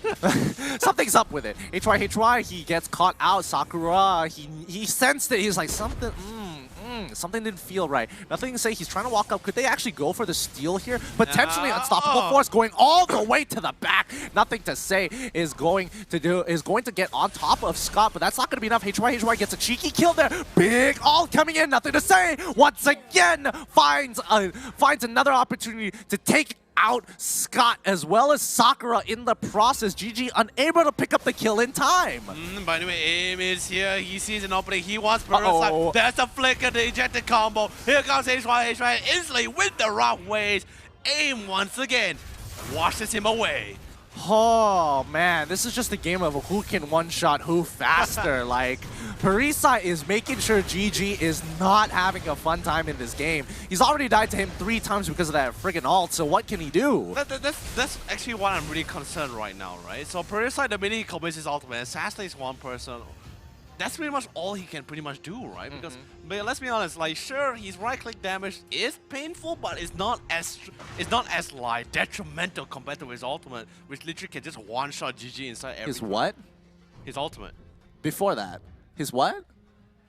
His right-click damage? Yeah, his right-click damage. No, I said auto damage. No! I said auto attack. Auto attack. I'm watching you. you caught me once back in regular season. It will never happen again. Easy Master Race boy. I'm on to you. I can smell it. I can smell that GTX off of you. Yeah. Sorry, it's RTX boy. No!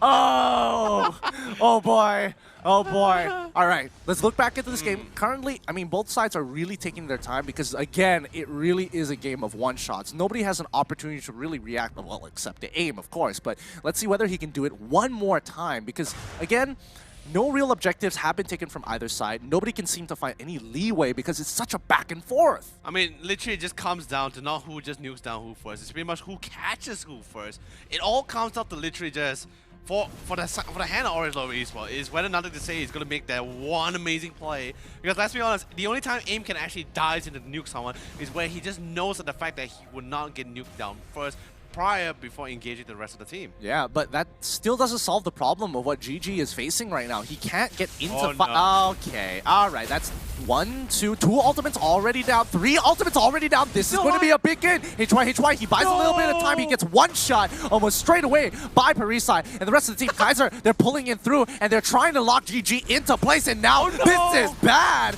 Kaiser right in the smack of it. Finds 2. GG turns over with the battle mirror image. This is what they've been waiting for. Orange Lord Esports trying to turn this around, trading 1 for 1, looking good. But unfortunately, Eudora found his number 3 for 1. Team Boskur find a way to disrupt the formation of Orange Lord Esports and are hitting harder than ever. Ooh, Kuja's gonna be gotta be a little bit careful as well. Ultimate's gonna be thrown down once again by the Eudora. But then again, even though Team Boskur won that fight there, they instantly have to back off because Orange Lord Esports, or Kuja in this case, did a phenomenal. Both Kuja and HYH did a phenomenal job pushing out, ensuring that both of the side lanes will be pushed in, and Team Bosco knows that even without having the minion waves in the mid lane, they have to back off. See, the problem is right now is that Orange Lord Esports have realized, yeah, we're at quite a significant disadvantage because we can't necessarily force out ultimates from Team Bosco, and the only person who can really absorb it is Nothing to Say. Everybody else dies in just one hit. You know, honestly, I thought it was really fantastic for Orange, man. I was like, hey, Nothing to Say still alive, pop 3 ultimates. I'm like, this is the moment. And then HY gets caught from the back line. I'm like, yeah. I mean, it was an attempt to kind of split up the composition of Team Boskur because it depends on who has that, you know, solid formation of having your main tanks in front, people who want to absorb the damage, and everybody else who's just waiting for the right opportunity to catch out the cores. Nobody is looking to flank because if you're isolated, you're basically as good as dead. I mean, definitely for sure. By the way, ooh, HY, once again, Kuja doing what he does best, going with the split push towards his bottom lane, ensuring before they actually try to engage towards his Luminous Lord. However, Scott is going to be able to find aim, and this might be a little bit too risky for him as well. Pop the wrong way just to try to back off. Face on the other, finds GG, goes to the Thorn Rose, finds him by GG, still alive, popping the Blazing Duet, and thankfully enough, he will be able to survive this. But however, I don't think he's going to be sticking around long enough to actually try to reduce this Luminous Lord. But thank God for Kuja. Just disrupt them. Pushing, he's holding them on and making sure they actually try to get away from the Luminous Lord. Kaiser finds it, goes for the Fierce Dive, so they would not be able to connect. And Kuja, within movements, he's going to be able to back off. But look at it, 3 members currently isolated from the rest of the team as well. Eudora is currently on the way, but Sally fakes. Barely alive, instantly get popped off, and GG has the Blazing Duet and getting ready to jump right back into the mix once again. Oh no, Parisa, he used his ult already, GG. He's sick of it. He's done with it. You can literally see the legitimate fear of him using his battle mirror image over the wall, and the moment Parisa drops his ult, you know it's over for him. Oh man, this is really great as well. But anyway, Luminous Lord gonna be safely secured, hopefully in this case, unless Scott decides to make a play. But AIM just doing a phenomenal job just trying to chase him away. So Luminous Lord safely secured, and now Orange Lord Esports finally turning things around. The comeback is real, ladies and gentlemen, and let's see whether they will be able to close things out. Oh man, they sent way too many people to deal with Kuja there. Way too many people. Yuzong was already enough. They didn't need to send Sakura, and unfortunately, that just meant 3 of their members absolutely getting destroyed. Just a really tough one to see, but either way, still waiting for the Lord to be summoned out. Bottom lane slowly being pushed out alongside with the top side.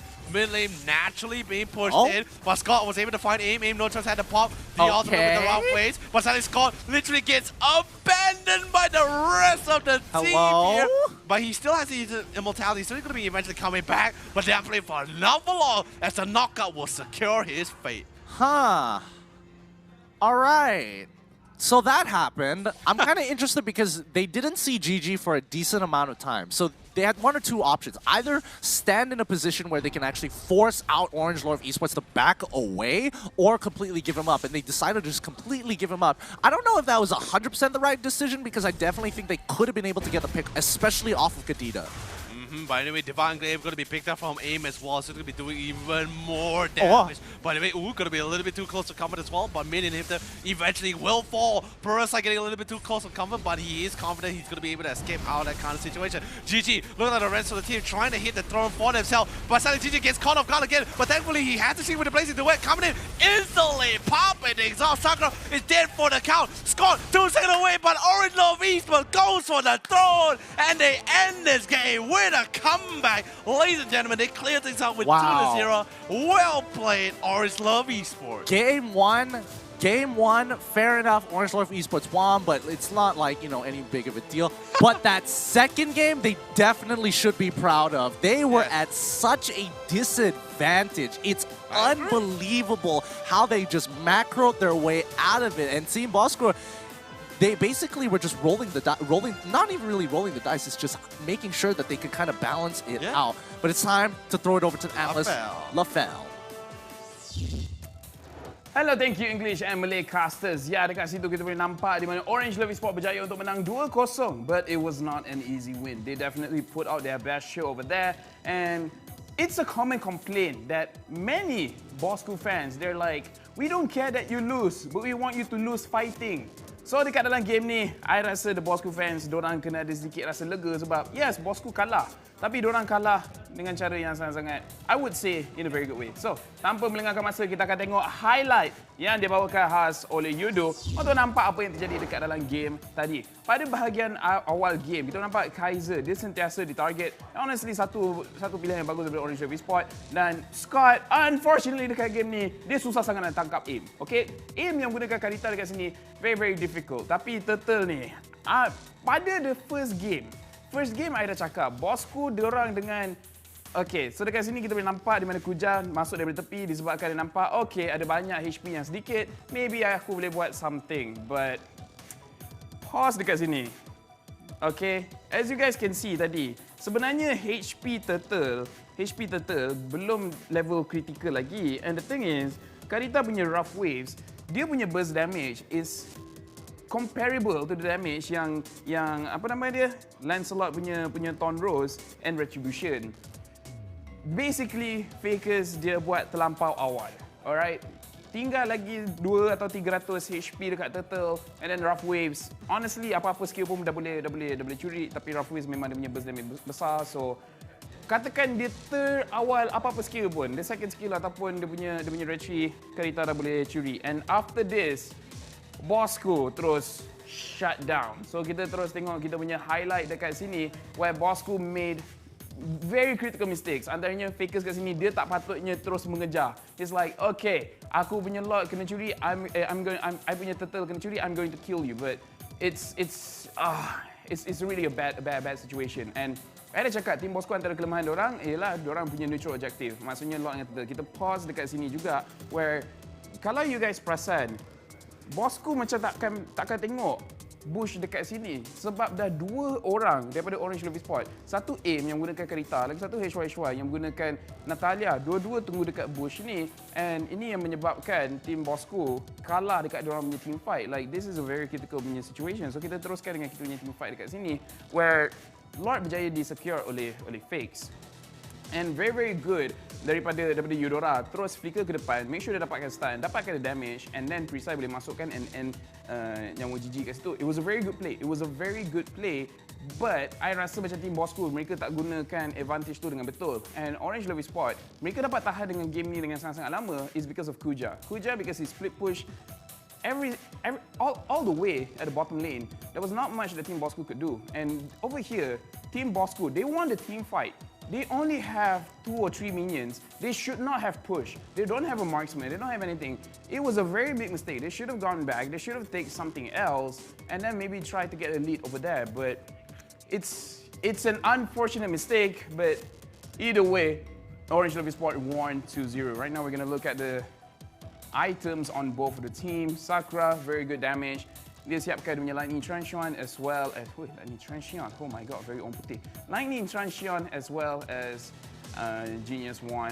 And Kaiser, damaging items is the Bloodless Axe. And the rest is all defensive items. Aim, very, very good damage. Clock of Destiny, Lightning Transient, Divine Glaive as well as Necklace of Endurance boleh dapatkan damage yang besar as well as a little bit of utility dengan ada Necklace of Endurance untuk pastikan tak ada healing daripada team Bosco. HYHY very good damage as well. Blade of Heptasis, Blade of Despair, and of course Berserker Fury is very strong. But honestly, in this game, the itemization is good from both teams, but it's because of the gameplay that gave Orange Levi Sport the win. So, kita akan tengok the post-game stats of both of these teams untuk nampak what really happened in the game, who contributed the most. But Orange Levi Sport, memang kita kena bagi a special tribute kepada AIM punya Kadita because I really think the Kadita changed it around. Okay, kita tengok dia punya gold, not much difference as Tower, Orange Levi Sport jadi dapat 9, Bosco dapat 6. Rich Guy akan diberikan pada Fakes dengan 707 gold per minute. The Carry, AIM, 58,000 damage yang dikeluarkan. Burst AoE yang besar, tak menunjukkan yang dia boleh dapat the carry role kat sini. Sandbag, Kaiser dan juga Forgotten One, Scott, Explosives dan 126,000 damage yang dikeluarkan. Damage daripada team Bosco, honestly, is very good. As you guys can see, damage numbers daripada side Bosco semua boleh dikatakan sebagai seimbang. All of the damages hampir semua sekali dapat 40,000. Yuzong sikit saja lagi 1-2 basic attack dia dah boleh dapat 40,000 punya damage numbers. Lancelot 47,000, 44,000 untuk Eudora and 40,000 untuk Saber. Ini menunjukkan yang all of them really contribute as much as they can in the team fight. So Bosco as a team, they're getting much better. The damage numbers are there. Untuk Orange Levi Sport, also the same situation where hampir semua sekali have the same damage numbers. Yes, Tamus hanya 37,000, tapi itu disebabkan dia fokus untuk split pushing. And honestly, that split pushing yang menangkan Orange Levi Sport disebabkan dia paksa Kaiser untuk balik untuk defendkan the push. Sebab kalau bukan Kaiser, siapa lagi yang boleh defend? Saber datang, Saber boleh keluarkan damage, tapi damage dia tak cukup untuk jatuhkan Tamus. Sama juga dengan Lancelot. Dua-dua assassin ni boleh kalah lawan dengan Tamus. Yang boleh lawan hanyalah Kaiser punya Yuzong, and Yuzong is really needed untuk menangkan team fight. So it's a very bad situation untuk team Bosco, and very smart daripada Kuja untuk cakap I need to split dorang punya team fight, and team Orange Levi Sport dorang just like as long as we don't die, we should be okay.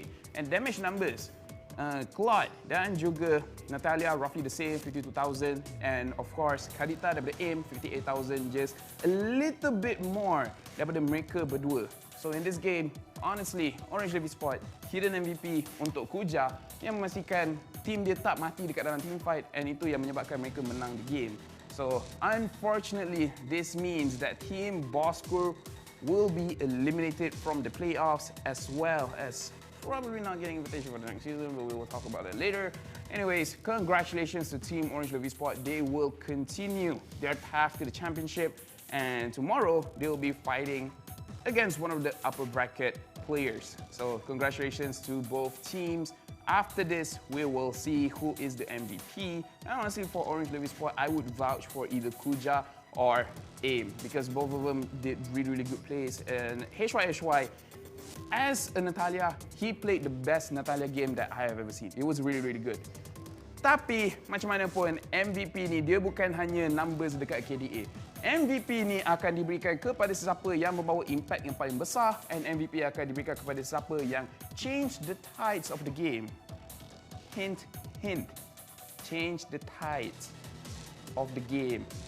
Get it? Tides.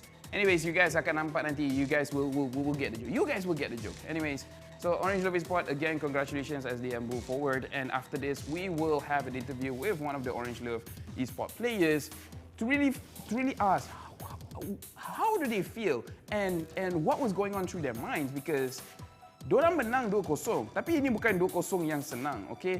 This looks like apa-apa point pun yang dorang boleh kalah and dorang boleh tersingkir daripada bahagian lower bracket and terus tak main untuk hari esok.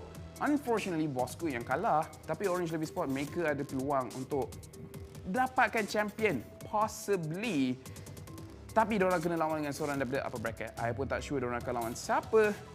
Maksud saya upper bracket yang kalah dia terus turun ke bawah. So dia orang akan lawan either Resurgence ataupun Team Red Reborn. Saya pun sendiri tak ingat. But either ways, kita akan tengok siapa yang diorang akan lawan selepas ini dekat bahagian Quickie. By the way, semua orang yang tengah tengok live section ni, jangan lupa kita ada milestone. Bila kita dah hit 2 juta concurrent viewers, kita akan musnahkan COVID disebabkan kita semua akan duduk kat rumah. Sebab kalau 2 juta orang tengok live stream ni, maksudnya you guys semua duduk kat rumah. Which is very good. So stay dekat rumah. And speaking of which, I pun interested to know how the proceedings are. But benda tu kita akan tengok nanti. Sekarang kita akan tengok MVP of the game tadi akan diberikan kepada AIM dengan menggunakan Karita. Only 17% total team gold earn. 2,754 damage per minute. Very, very low numbers. Tetapi kita kena tengok apa yang dia provide dekat dalam game tadi. First, dia dapat curi turtle. And after that, kita nampak team Bosco mereka buat banyak mistake. And bila Fakes cuba untuk dapatkan lot, dia dapat menggunakan punya rough ways untuk bunuh Fakes, which delaykan lot tu lagi, bagi lagi banyak time untuk Orange Love Esports. And all the other plays yang dia buat. Lagi-lagi bila Scott nak tangkap dia, selalu tak dapat. So he messed up all of the performance and formation of the team Bosco. So congratulations kepada AIM berjaya untuk dapatkan MVP dekat sini. Itemization kita dah state awal-awal tadi. Lightning Transient, Divine Glaive, Necklace of Durance dan juga Clock of Destiny. So macam mana pun itulah dia MVP kita AIM. Dan selepas ini kita akan interview dengan seorang player daripada Orange Love Esports. So tanpa mengelengkan masa, mari kita memperkenalkan sebelah sini. Okay, hello. So, I akan terus tanya interview sebab I pun dah lapar. So, first question, okay. Team Orange Love Esports menang 2-0, tapi ini sememangnya bukan kemenangan yang mudah. So, apakah perasaan korang lepas menang lawan team Bosco? Perasaan kami selepas menang dengan Bosco tu bangga lah sebab kita orang dah training untuk playoff ni kan. Yeah, and speaking of training untuk playoff ni, korang sangka tak yang Bosco akan bawa Saber? And sebenarnya impact Saber dekat dalam game tu agak tinggi. So macam mana perasaan korang bila nampak Saber punya pick tu? Korang tak sangka lah dia nak pick Saber sebab dia dah rework Saber kan. So OP lah Saber sekarang. Ya, sebenarnya agak kuat, tapi itu soalan untuk hari ini. Tapi esok korang akan sambung lagi perlawanan korang untuk kekal dekat playoff. Macam mana preparation korang untuk esok? Untuk esok kita akan prepare untuk mental sebab kita nak penat hari ni, so kita nak rest dulu untuk esok. Tu lah. Ya, sememangnya I setuju sebab perlawanan Bosco tu kita orang tengok pun kita orang memang rasa penat. So I pun rasa better you guys rest sebanyak yang mungkin and then try untuk research roughly apa enemy yang akan buat. Tapi macam mana pun, thank you very much untuk interview ni. Sebelum I lepaskan you, ada tak apa-apa yang you nak cakap kepada you punya friends, family as well as fans of Orange Love Esports? Kepada fans Orange Esports, teruslah support Orange Love. Okey, terima kasih kerana semua orang yang support Orange Love Esports dan juga jangan lupa untuk tengok Orange Love Esports akan berlawan esok sebab tomorrow punya match bukan senang. Bosco ni pun bukan senang, esok pun akan jadi lebih susah. So, terima kasih daripada Orange Love Esports untuk interview ini dan kita akan teruskan kita punya program sebab selepas ni kita ada lagi satu match series. So, tanpa melengahkan masa, my BM, oh my god, lepas mix Malay dengan English. So, after this, kita ada one final match of the day. So, kita akan tengok perlawanan antara kedua-dua tim di mana, yes, lagi sekali kita kena tengok muka player sebab dorang lah yang akan jadi kita punya player of the day. Dan Team SMG melawan dengan Geek Fam Malaysia. Geek Fam sebelum ni champions tapi sekarang mereka ada peluang untuk keluar daripada playoff. Dan Team SMG nampak sangat-sangat kuat dekat bahagian regular season. Tetapi SMG, diorang punya prestasi dekat playoff sebenarnya not that memberasangkan. Disebabkan setiap kali diorang masuk playoff, diorang akan dapat tempat ke-8 ataupun tempat ke-7. Tak boleh nak proceed even further. So sekarang ni, adakah Team SMG for the first time ever diorang boleh break diorang punya curse and kalahkan Team Geek Fam? Ataupun Team Geek Fam selaku previous champions menunjukkan yang mereka masih boleh handle the game. Diorang masih kuat dan diorang masih boleh lawan. So, pada semua orang dekat rumah, the COVID situation is still very, very dangerous. Just nak remind kepada semua, please be careful, sanitize your hands all the time and only keluar bila betul-betul perlu. Anyways, nama saya Lefel and anda semua tengah tengok MPL MYSG Season ke-6 Playoff. Selepas ni kita ada perlawanan terakhir untuk hari ini. Jadi semua orang jangan pergi ke mana-mana. Kita akan tengok selepas ini.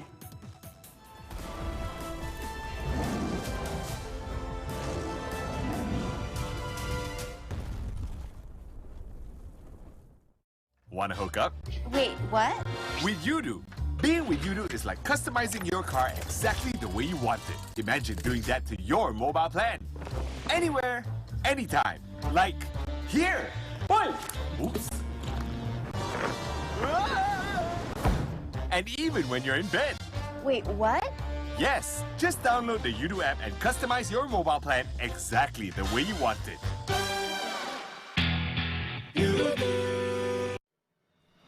Hello everyone, welcome back to Inside Mobile Legends. We have prepared a comprehensive update, aka Project Next, for the new season to come. Don't forget to check it out on September 22nd when the update goes live. Now, without further ado, let's dive in. Starting with the updated battlefield. First off, we have added special siege minions to the side lane minion waves. The siege minions on the side that is close to the first turtle spawn, aka the turtle lane, will provide 50% extra EXP, whereas the siege minions on the other side lane grant the player 50% extra gold. However, all the special siege minions will return to regular ones starting from the 8th minion wave. Moving on to the defense towers, we have added a shield to every outer tower. In the first 3 minutes of the game, if the player or the friendly minions attack the enemy outer tower, the player will in return get gold. The amount of gold to be obtained is determined by the damage dealt to the enemy tower and the number of allies around. Moreover, we have made drastic changes to the jungler position. In the new update, only the player who's equipped with the battle spell Retribution can purchase jungle items. Once the player has purchased a jungle item, the EXP obtained from minions will be reduced in the first 3 minutes of the game. We've also made some major changes to the jungle buffs and some of the equipment items. We will leave those for you to find out later.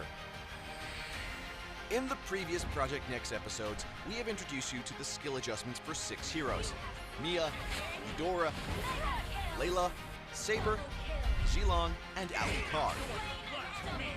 Apart from them, Alice has received a revamp as well. Firstly, we have redesigned her ultimate skill. In the new patch, players are free to choose when to deactivate her ultimate. What's more, the cooldown of the ultimate is greatly reduced. And to make it easier for players to utilize Alice's mechanics, we have adjusted her first skill.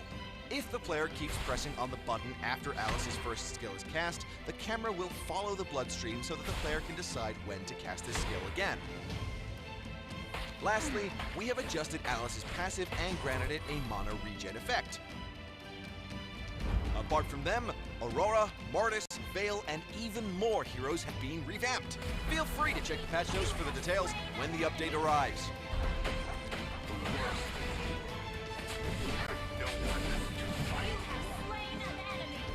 Aside from the hero skill changes, we've also made some great improvements in terms of hero modeling.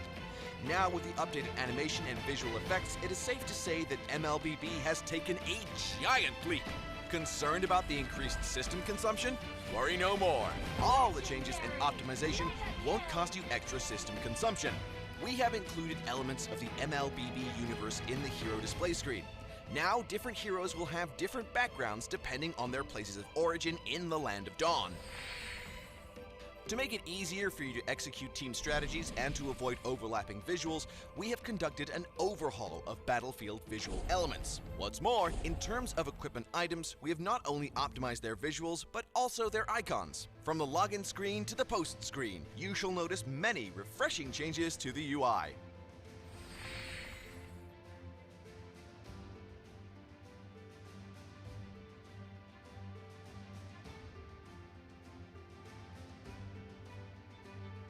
And when it comes to the controls and the field of view, we have also made great improvements, with which we hope our players can fully enjoy the fun of a mobile MOBA.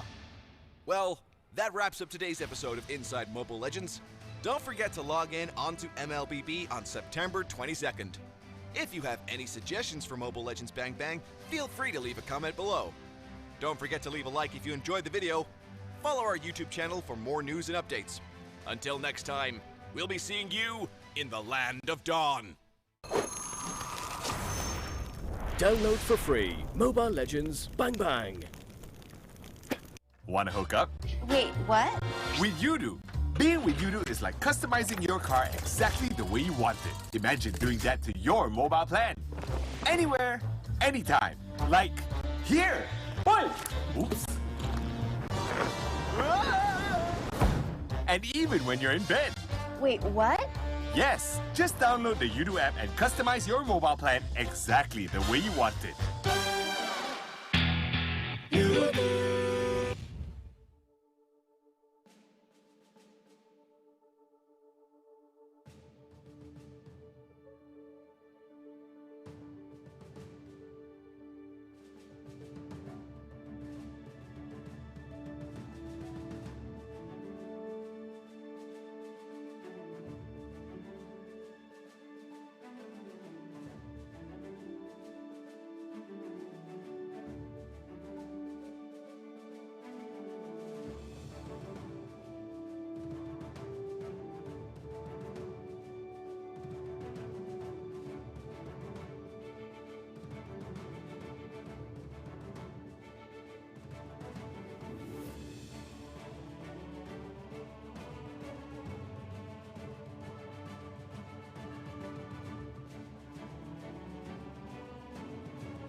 There we go. Welcome everybody back to MPL Season 6 MYSG. And once again, we're already going to be starting off the games really, really soon. But we got to thank everybody who made this happen. This playoffs can't be done without our official digital telco partner, Yudu, our official... I had a cough like midway. Digital telco. Go for it. I'm about to cough. All right. So anyway, thank you so much to our official digital telco in Malaysia, Yudu, and of course our amazing official media partner, IGN, and all of this amazing graphics and us as well, including the BM casters and LaFell and our amazing host. Is all currently presented to you by Moonton. Thank you guys so much for joining, especially all to you viewers back at home as well. You guys are the real MVPs because without you guys, then we're pretty much pointless. Basically, and yeah, home man, that was the longest like stuck-up cough I've had in a long time. It's okay. I was about to like while thanking the sponsors, I wanted to pat you at the back, but then I realized like that might be disrespectful to the sponsors, right? Oh no! Don't worry about it. Don't worry. You know, I was expecting you to do like a Heimlich maneuver just midway. Yeah, basically. But yes, besides that, besides our own shenanigans here, playoffs has been pretty exciting by far. I mean, like initially I thought I was like, okay, I was expecting some games to be boring, and obviously certain games were definitely a little bit more draggy than others. But immediately the game after is just power, power, power, power. I mean, it's all about the power, especially since we had to witness one of the basically the first two games was such a powerhouse as well. And just looking from the bracket as well, as I bring to you guys explain what exactly happened. So the first game today we have our two upper bracket matches here between Team Todai versus Red Reborn, which Todai of course cleaned the game out with 2-0. Then the next one we have Resurgence versus EVOS SG. Two Singapore Titans go head-to-head with each other with a 2-1. Definitely not a clean game for sure. It was a very hard win for them.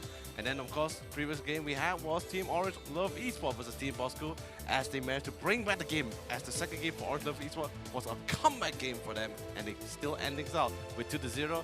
And now the current game, which we're going to be casting right now, is Team SMG versus GeekFam. Yeah, honestly, I wasn't expecting the Bosco game to go like that initially. The game one, you can definitely see that not working out too well, but it changed so fast. But focusing on this game, let's see the talents prediction on who is going to win SMG, or is it going to be GeekFam? Let's show the reveal and swiping across. Ooh, I see where your I see where your allegiance lies now. I guess Gideon Q going with GeekFam. I'm still sticking with my pride with Team SMG, but of course, first things first. Since Orange Love Esports won the previous game, and LaFell also voted for him, so let's just say his curse is currently gone in this case. For now, but you never know. You never know, but it's interesting. I'm actually kind of interested why you're thinking that SMG... Oh, well, hold on. Before, let's look at everybody else's. Those Gakuris also went for SMG this time round. So it's just me, Fira, and Nabil who actually decided that GeekFam actually stands a good chance against Team SMG. And I can definitely understand from the perspective of fans,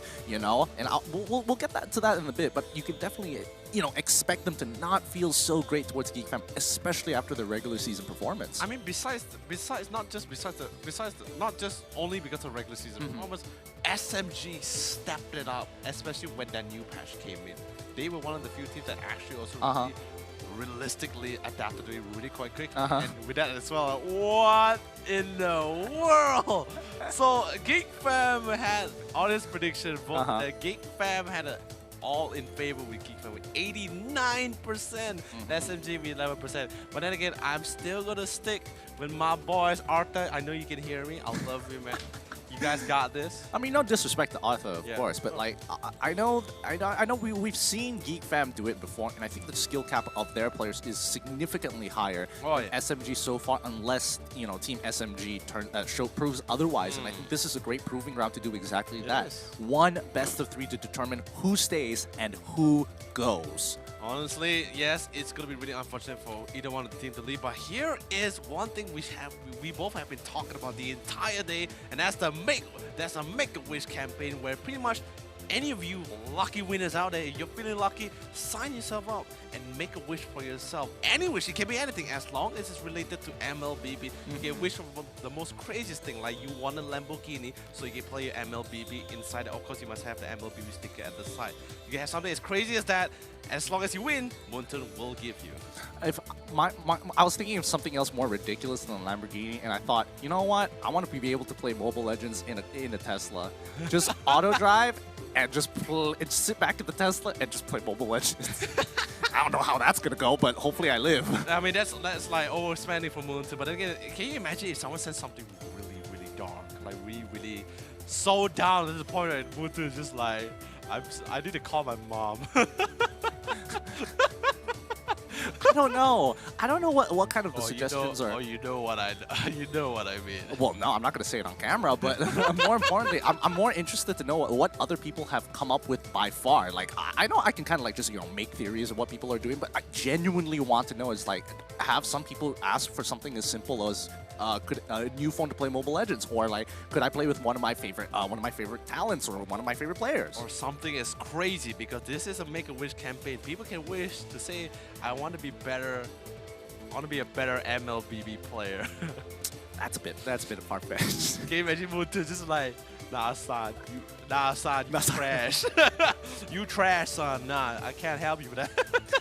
Imagine if they actually do that. That would be a very interesting situation to be in. No, yeah, if it says that, then Moonton just call. It's like, by the way, can I know what's your rank? He's like, I'm still stuck at Warrior for 2 years. Like, nah, son, you trash. It's rough. But speaking of this game, if you want to make a wish campaign, you can also participate in GeekFam's merchandise. Are you a big fan of GeekFam? Get yourself some merchandise at geekfam.asia/shop. Really well played, because as long as you're a geek, you're always a fan, right? In this case, they always like to go for this kind of motto. Yeah. I love the certainty of your voice. because I'm like. Am I part of the family? No, I'm not. I don't want to be part of that fam. I'm SMG, baby. Tigers, baby. Ah, boo. Who wants to be a geek when you can be a tiger, right? Nah, I'm okay with being a geek. Total geek through and through. I mean, sadly, we're both geeks through and through, yeah, sadly. But I'm still gonna go with tigers. Yeah, I'm a geeky tiger, right? Stop it. Just stop. Oh my goodness. But yes, coming back into these games, it's going to be really, really intense. We don't know where the power levels are going to be, but let's introduce the two teams going to be fighting here today at our last game. Let's have a look.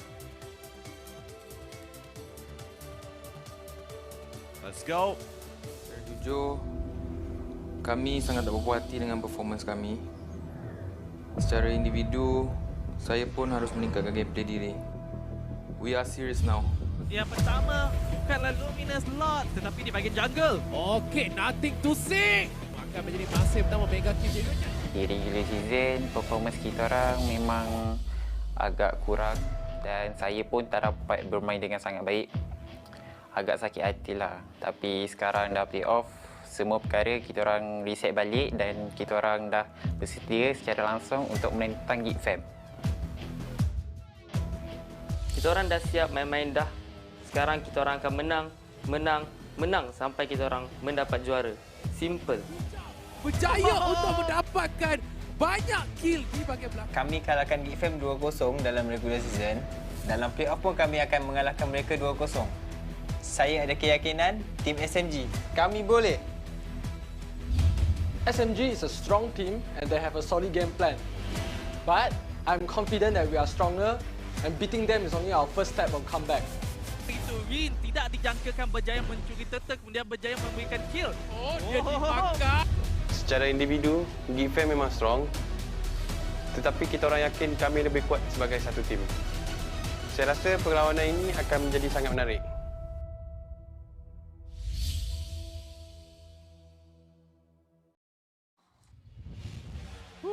Definitely a lot is on the line for both of these teams, because let's be honest, this is lower bracket. So anyone who loses here is gonna go home here. Yeah, and this is it's gonna be rough. We've already had one team go home already, and now we have to send one more back. So this best of three is gonna determine. Honestly, this best of three is going to determine who stays and who goes once more. It's either going to be SMG or is it going to be Geek Fam. And considering both performances, yes, you can definitely see the pros and cons of both. I mean, yeah, definitely for sure. But then again, they had 2 weeks. Both of these teams had 2 weeks. Yeah. Sure, Geek Fam didn't really close out the last week of the regular season in a way which they wanted to, for sure. SMG, however, gave us such a strong impression that, all right, they finally came back into the game here. Let's see how far they can actually go with this. Arta was very happy. I'm really happy for Arta as well. Let's see how well Arta is able to really manage or support the team here inside this first or last game for these two teams here. Yeah, absolutely. And I think, Team SMG definitely didn't exactly have, the best of performances in the regular season. Of course, they definitely had some shaky moments, but towards the end, they really started to, really pull up on themselves. Geek Fam can also be said the same. However, they've had a much more rougher stuff with higher expectations. So let's look at both of these teams before we go on and moving forward. Starting off with Team SMG. You can take it away, YOLO Lee. Thank you very much. So starting with Team SMG, their lineup starting with Goten, Rin, Zyme Senpai, Saiyajin, Long, and Smooth. So far, all this team finally clashing together here, but clashing in synchronization here. Really great stuff coming from their team play, but most importantly, Saiyajin has been making astonishing performance by far. But let's move on to the next team, shall we? Yeah, if we're talking about veterans, Geek Fam, the one and true, the one and only, it's going to be Azora Vecchi, Zorn, Dominus, Rumpel, Arts, and Feeks. These guys have been here for a while. They have won championships together, and now they're looking to do it one more time, this time from the bottom of the bracket. Ooh, I mean, you know what they say? You have people who hit rock bottom is all about whether you can step up and basically carry yourself back all the way to the top here once again. It's their first step of a comeback, It's going to be interesting. Now, let's look at the player stats of both sides because we're talking about some players who have won championships before. And these guys have been in the league for a good amount of time. It really comes down to who is more prepared. But looking at the stats, you can already see Roger players coming out 24 and 10, some of the best performances seen so far. Lung on his Natalia has really been making waves. 8-6 and 22 assists for his team. That's some pretty impressive numbers. He's not getting the kills, but he's giving them away. I mean, whether giving away or not, but I just really want to have my eyes on Zyme Senpai, because sure, not every time whether he's playing the Cho or even the Kufra here, that score 9-23-47. Sure, some people is gonna be like, hey, for a guy that's constantly making plays and being the playmaker, that's a pretty low score. No, let me tell you something. This guy is always diving in. He's like, hey, I'll trade my life to ensure you get the best of the best here. He's always ensuring it's gonna be a really great trade or even the best trade they could even ask for just for a tank support. And that was tank before jungle was ever existed. Now the fact that jungle is everything slowly popping things off, he was able to scale alongside with the rest of the team here. Yeah, and let's see how far it goes because again, I've been waiting to see SMG at peak performance. Peak. I can't put it any better. Peak performance. We haven't seen that yet. Not like Geek Fam. Speaking of which, let's look at them right now because their stats are looking obviously much, much better here. However, they have been juggling around who is going into what role. And I think that's been the biggest problem with the team, that they haven't found their stride just yet. And I think now that they have opened up the jungle, this might be an opportunity. One of the teams that I was mentioning was Todak as well as Geek Fam coming into this because again, their primary core players on mages such as Moon, such as Dominus himself, Big Daddy Dominus, he has an opportunity to really show what he's got now. I mean, it's really great for them as well, but sadly, inside with this lineup with their most pick hero and their stats, Feeks will not be playing today as he gets subbed in with Rumpel here. So, Rumpel as usual, although yes, we have seen Rumpel not to say all the time, but time and time again when he gets subbed in with Feeks, it just gives me the impression at the same time that Zorn would be one of the main cores. I won't say hyper carry because right now there is jungles and other existing other lanes, multiple cores, but I still think I'll still like to call it the main core will be Zorn. Yeah, let's look at both stats for the entire team, and you can see there's definitely certain variations here. You know, First Blood going over to Geek Fam, 60%. That's a 23% differential. However, what's really, really impressive to see is Team SMG's 1.7 turtles per game compared to Geek Fam's 1.1. I mean, that's because you must also understand at the same time, Team SSG has always been the kind of team that likes to play around that team fight oriented, right? At the same time, they only like to try to close it up towards this mid game. So early game may not be the best moment for them. That's pretty much why they always is currently lacking in that first blood rate. But we see like getting the average turtle, average lord, average kill participation as well. They're always looking for objective during that mid, during that transitioning between that early to mid game. No, I get what you mean. I definitely get what you mean here, but I feel like they're a little bit more skirmishy at times, and that's why we're seeing these variations in the stats. If not, I think it would have looked a little bit more similar to Geek Fam's side. The only difference being, you know, mainly being the first blood rate, because Geek Fam, so far, they have been securing these first bloods, but they haven't been able to win games off of them. Oh yeah, I mean, definitely for sure. But either way, still, coming into this game, right, I'm just going to be really excited on how well they're going to be doing this, because remember, all of these stats, right, is just mainly based on what kind of composition they actually went into the game here. And 2 weeks is a lot of time to really practice on what is really the in thing for junglers here. Yeah. Well, even if you say it's like the in thing, somebody's going to innovate something a little bit different, something a little bit new. And by far, we've seen quite some interesting...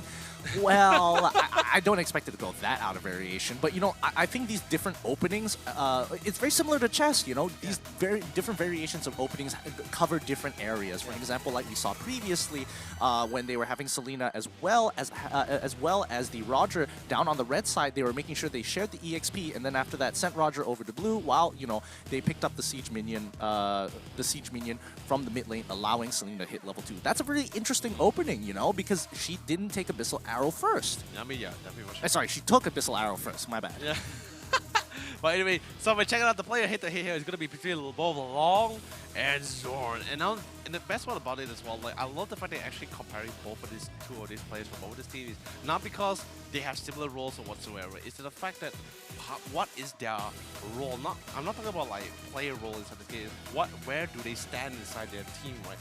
What is their playstyle? Because both of their playstyle is very similar. The only difference is that Zorn is a little bit more I guess the right word is proactive compared to Long, because Long, yes, he has his playstyle where he always wants to ensure that his team gets the best, but his priorities is different. Like, for example, if he's playing Natalia, he's always telling himself, I'm going to split push, I'm going to cut waves and whatsoever. Zorn, however, if you give him like a playmaker, right, he's going to be ensuring like, since you gave me a playmaker, I'm going to make sure I'll be the best playmaker. You give me a troll, I'll give you the best kicks, I'll give you the best way of the dragon, I'll give you the best setup. If you were to swap the roles, you're going to see a different playstyle. Long was still, even with the troll, he was still trying to go for the split push, and Zorn, even with the Natalia, he will still try to look for the best kind of situation inside those team fights. Yeah, but they kind of play these two completely separate positions here, because Zorn is in that flexible position. He can literally play anybody's position in his team. The problem is nobody can play make like Zorn. And I think that puts this very big awkward situation within the team where it's like, yeah, he can kind of do everything really well. However, he's particularly good at making plays. And if anybody can kind of, you know, do the exact same thing, then we probably would see, you know, a roster shuffle more often than not. And that's what we saw in the regular season. Where does he fit? And now there's a great opportunity for him in the jungle to actually expand, not only being a playmaker, but being one of the dedicated carries for the team.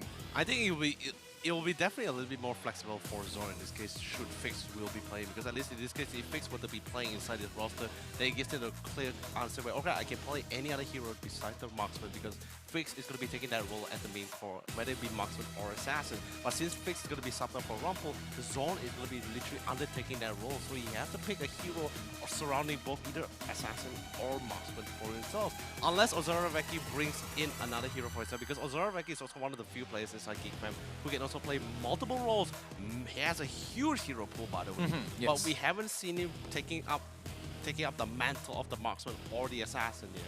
Yeah, it's a tough role. It definitely is a tough role, which puts a big question mark on where Dominus is going to go. So at this point in time, I would assume Zorn is going to be looking to play some sort of hyper carry position, potentially, maybe even arguably assassin, while Dominus is going to be there to support him and then look help partially carry the game with him. Yeah, definitely for sure. And the interesting part about Rumpel as well, although yes, Rumpel is slowly increasing his free pool, which is amazing, by the way, Rumpel. Now he's actually trying to transition into other roles besides tanks. He's actually trying out mage heroes. He's also trying out the Diggy. I know it's a feeding strat, I know, but still Diggy is still a Diggy. He's still a mage. He's not a tank. He wasn't really playing that tank Diggy either. Fair enough. The fact that he's actually trying other heroes, that allows Dominus to be a little bit more flexible in his picks as well. And I'm also going to be putting quite the wrench in a majority of this team's plan, because every time they do the research, they're going to be like, the only thing they can remember, especially us during the first week of the regular season, is just like, I only remember Rumpel playing tank. I only remember him playing freaking Helios, and that's pretty much it. But now, huge amount of increase, huge amount of difference. It's going to be a huge difference for them. By the way, check out this milestone, because as usual, we've been talking about it the entire time as well. Get as many of your friends and family members to join the stream just to be a viewer, because the more viewers we get, the more milestone we will achieve, and now the more milestone we achieve means the more skins and gifts you're gonna get for yourselves. Yeah, so please get as many of your friends who do enjoy MLBB, because they might have an opportunity coming in at the right place at the right time. You gotta stack those numbers up to get those skins. You might be one of the few who gets a completely unlocked account, and that will be insane. Having all the heroes and those skins, ooh, delicious. Excellent, right? Definitely very delicious. But either way, yes, coming back to the game. SMG versus GeekFam. I know you predicted GeekFam. Oh, so it's coming to this. All right, yeah, I did. So do you want to hold the Lafel thing? No, fam. I don't need this. I'm confident in GeekFam's capabilities, mainly because we've seen them play so often, or I've seen them play them so often, that to the point where it's like, all right, we know what they are capable of. Can they reach that level today? And I'm not sure about SMG, and that's what's putting a lot of doubt in my mind if I wanted to vote one or the other. How can I vote for SMG when I haven't seen hard evidence of where the cap is going to be? I mean, I guess so, but at the same time, it's not like I'm doubting GeekFam's favor. I'm not going to penalize them for the fact of their performance during regular season. I know their history, I know their achievement, I know each of the potential of each of these players. I just love the fact that I wouldn't say okay, maybe it sounds like I'm rooting for an underdog story here, right? Yeah. But the fact that SMG, the fact that I get to see their growth during regular season from having the roughest of spots, the roughest of spots. And the worst part, all of us in the cast that during regular season, we were hyping up because we were like, SMG looks like the strongest we have ever seen. But after that first 3 weeks was very rough. But after the 4th week, got better. 5th week, even better. 6th week, after literally adapting to change pretty quickly as well, I'm like, hey, I'm really looking forward to playoff. Well, speaking of this, let's have a look at what the draft is going to be like this time for this first best of 3 game from Team SMG versus GeekFam. Let's find out how they're gonna handle this. By the way, that's Arta. Arta! Hey! Wait, did he just sprinkle water? No, he's got a board marker. He has a board marker, okay? I thought he was like doing like, what? Okay, it's like, I thought he was like sprinkling like holy water or something, right? He just be blessing all of us, you know? Yeah. Sometimes he just be giving blessings to everybody. Or maybe just like, just blessing like, get away evil spirits. Bad predictions, be gone. Yeah, bad predictions, get away from me. Alright, starting off with Team SMG on the blue side, they're going to be banning out the Barat almost straight away. Alright, that's going to be interesting here. GeekFam on the red side, and I've talked about this multiple times, but I really like forcing red side to actually ban out the Barat. I mean, it's definitely really great for them, but the fact that Team SMG just force it, just for good measures as well, just in case like they don't really get the opportunity to ban the Barat, ban it out first. No one says it's wrong not to ban it. Yes, of course, ideally, it'll be great if the red side bans out the Barat. At least that opens one spot for yourself to ban out a particular hero or a targeted player you really want to shut down. But in this case, they played safe. They went with the Barat ban. And look at GeekFam. We saw Toda with Moon's blanket buff, and now we're seeing neck pillow buff. Neck pillow buff. That's what I like to see. You know, they're getting creative with these things. It's getting smaller and smaller. Everything for that power of comfort. Uranus going to be the next ban coming in from Geek Fam's side. All right, definitely understandable. But what does that mean? It means that they don't want to potentially deal with brick wall side laners. Do they want to have access to Yuzong or even arguably Khalid in this situation? No, it's really difficult because Uranus, knowing the hero itself, right? He plays many roles, whether it be frontlining, whether it be split pushing, whether it's just harassing a particular fighter out of lane. So in this case, not sure exactly what they want to try to go for, but it's always great to ban out the Uranus. Now the real question is this: since Uranus is banned out, does this mean Esmeralda is going to be optional for them? I don't think just yet, because you're going to have to reveal what other counter picks are on the table. Because if you're looking for an Esmeralda and nobody has a shield, I don't exactly know what you're going to do at that point in time. I guess so, yeah. I don't think, like, Esmeralda's in a position where it's a comfortable position where she's strong enough to be able to deal with people with shields. However, if you don't have shields, you're not fully utilizing her. I guess so. Yeah, I guess so. Right? Because you don't want to be like, oh, I play Pharsa. It's like, oh, I play Esmeralda. It's like, who do you think's gonna win? Oh no, I'm completely outraged. So no, what can I do? I know, but she does make it really great at forcing people out the lane. Pharsa? No, sorry, not Esmeralda. I'm sorry, I thought you were talking about Pharsa because she does the exact same thing. Yeah, no, but then again, Pharsa, you know, you jump on top of her without bird transformation, she dies. That's also true. But in most cases, you always have the bird transformation. You're not going to be going into Feather Airstrike without it. Now, second ban's coming in from both of these sides is going to be the Hilda on top of the Roger. It looks pretty standard from both of these sides. They're really thinking about their decisions here, especially since that we've seen optional these optional plays coming in from both of these teams. Like, both teams have played the Hilda before, and both teams definitely have touched Roger. I mean, definitely for sure. But then again, I just have this feeling that Geekfan just really want to try to opt for the U-Tone for themselves. Unless Team SCG is really able to read the situation, they can try to take away the U-Tone for themselves here, and since they have the first pick priority. But then what would you be giving away though? Like, if they were to take the U-Turn, that opens up a lot of other playmakers inside the game here. And remember, Zorn is not going to be the playmaker for this team. He's actually going to be playing the main core. So even taking away the Cho for themselves here, who will be playing the Cho? I don't think anyone else can do it as good as Zorn. I mean, Arts is pretty decent at Cho. But you want to give Arts the damage though. I mean, you can give him anything. He will look for a way to win the lane. True, and I think at this point, they're banning out the Esmeralda, so they want something with a shield or potentially something that doesn't brick wall them. Kind of interesting, but let's look at Team SMG as they go for their first pick to start off this draft. They've got a lot of options here. I mean, you know, Yuzong is still on the table, Khalid as well. There's no Uranus. Jawhead is also a pretty good flex pick in general. First pick in Jawhead, it's very... Let's be honest, very unlikely. I guess it falls into the same category of first picking Cho, right? But since Natalia is not going to be banned now, they're going to be locking down Natalia for themselves. Remember, this is Team SMG as well, and Long's one of his favorite pick as well has always been the Natalia. So him getting inside the Natalia always feels great for themselves. But then again, it just allows Geekfan to tell themselves, alright, there's an assassin. Do we want to control this person? Do we want to pick the Jawhead for ourselves here and just try to lock it down? Or do we want to try to opt for other heroes that can really put her down to the dirt? There's a number of options they could go for. Quite a number of options. But I guess this deters people from playing really, really squishy immobile heroes. Like, even going Pharsa could arguably detrimental. So they're gonna start off. Okay. Oh, here we go again. Someone suspicious. Very sus. Now, which one is it? I'm pretty sure it's not X-Borg. Yeah. I am pretty sure it's not Selena. X-Borg? No, bro. Sorry, Jawhead. Oh my goodness. I can't believe I messed that one up. No, it's okay, man. Like, we all have one of those days, right? Or at least today, we both have been going back and forth. So, yes, I suspected as well. Leslie is the bug here. So, Leslie's not a pick. It's going to be the Selena and Jawhead. Very great picks as well. Jawhead, not only will you be able to control Natalia here, but you have that early game potential. And also at the same time, that blue buff is not going to have a fun time with the existence of just Jawhead alone. Yep, and there's also the Harith as well as the Kufra.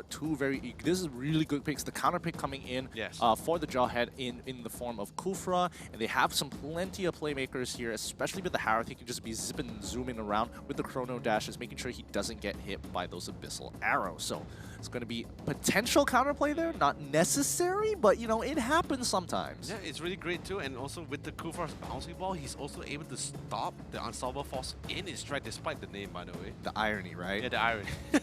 Sweet, sweet irony. But yeah, you sorry? No, but I'm just interested to know what Geek Fam is going to be looking to kind of complete the first 3, and it looks like it's going to be the Lancelot this time around. Kind of interesting because now Kufra has just gone up way in value.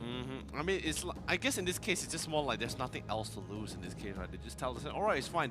There's a Kufra, it's totally fine. He can be disruptive, but that's only if during that mid-game. So the fact that once Lancelot or Zorn in this case, as long as he plays with his timings, whether it be leveling or basically his spikes, he plays around his spike timings, he's going to still be able to assassinate and does significant amount of damage, especially since with the Selena and Jawhead in pair, they're going to be roaming around a lot, very often. Roaming around a lot? I don't know.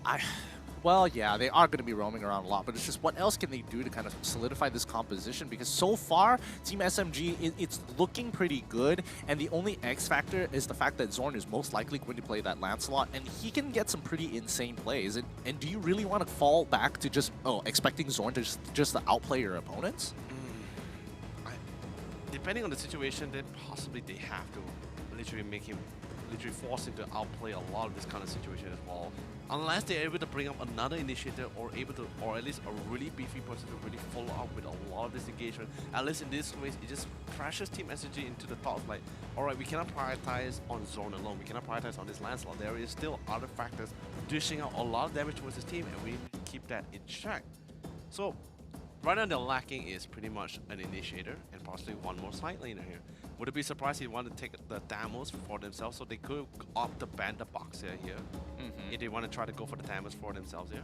Pretty cool, but just for good measures, getting rid of another playmaker, which is pretty much Team SSG is currently lacking. They cannot depend solely on the Kufra as a primary engager. They need to have a secondary, at least to play around with the ranks. Yeah, this is a smart pick. A smart ban coming in from Geek Fam here. All right. So Farsa and Cho, Team SMG, now that it's their turn to reply, they got 28 seconds on the clock. Yishin Shin has already been taken out, so I'm guessing they're targeting, making sure that they don't have scaling. But now that Lancelot has been revealed, they're probably thinking, okay, how do I protect the rest of my composition here? We've got a Natalia on our side. Yes, she is extremely squishy, and if she reveals herself for too long, she's probably going to die. So, can we do anything else about it? Do we need to put a secondary threat on the board to make sure that all eyes are going to be on him? Yuzong going to be the ban. I was about to say they can actually opt to take the Yuzong for themselves and actually try to ban out the Thamos. I mean, let's be honest, it's a safe ban if you have no idea what kind of bans you want to try to go. But Red Side gets the pick first, so yeah, that is very indeed. Friday. Ooh, 1-1. I'm actually quite a big fan with this as well. This is going to be a jungle Lancelot, and 1-1 is just one of those marksmen where she can pretty much sustain and pretty much with her own personal purify, she can literally just solo one of the side lanes by herself here. So you have 2 amount of damage. You have roaming potential as well. Really great timing spikes as well. So as long as Wawan can just pretty much just stay in the lane and farm all day, while Lancelot and the rest of the team just pretty much just constantly go around and pick up players one by one. Yeah, no, totally makes sense. Yeah.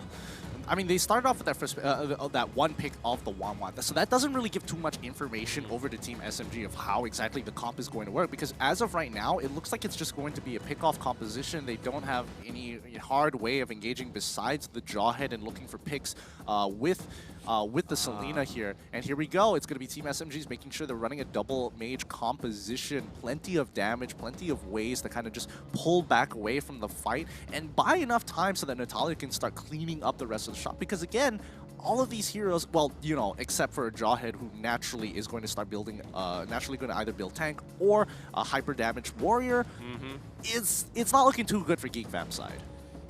I guess it all comes down to this last pick. They have to pick one frontline, someone that can actually just really peel for the team and just knows when to back them up here.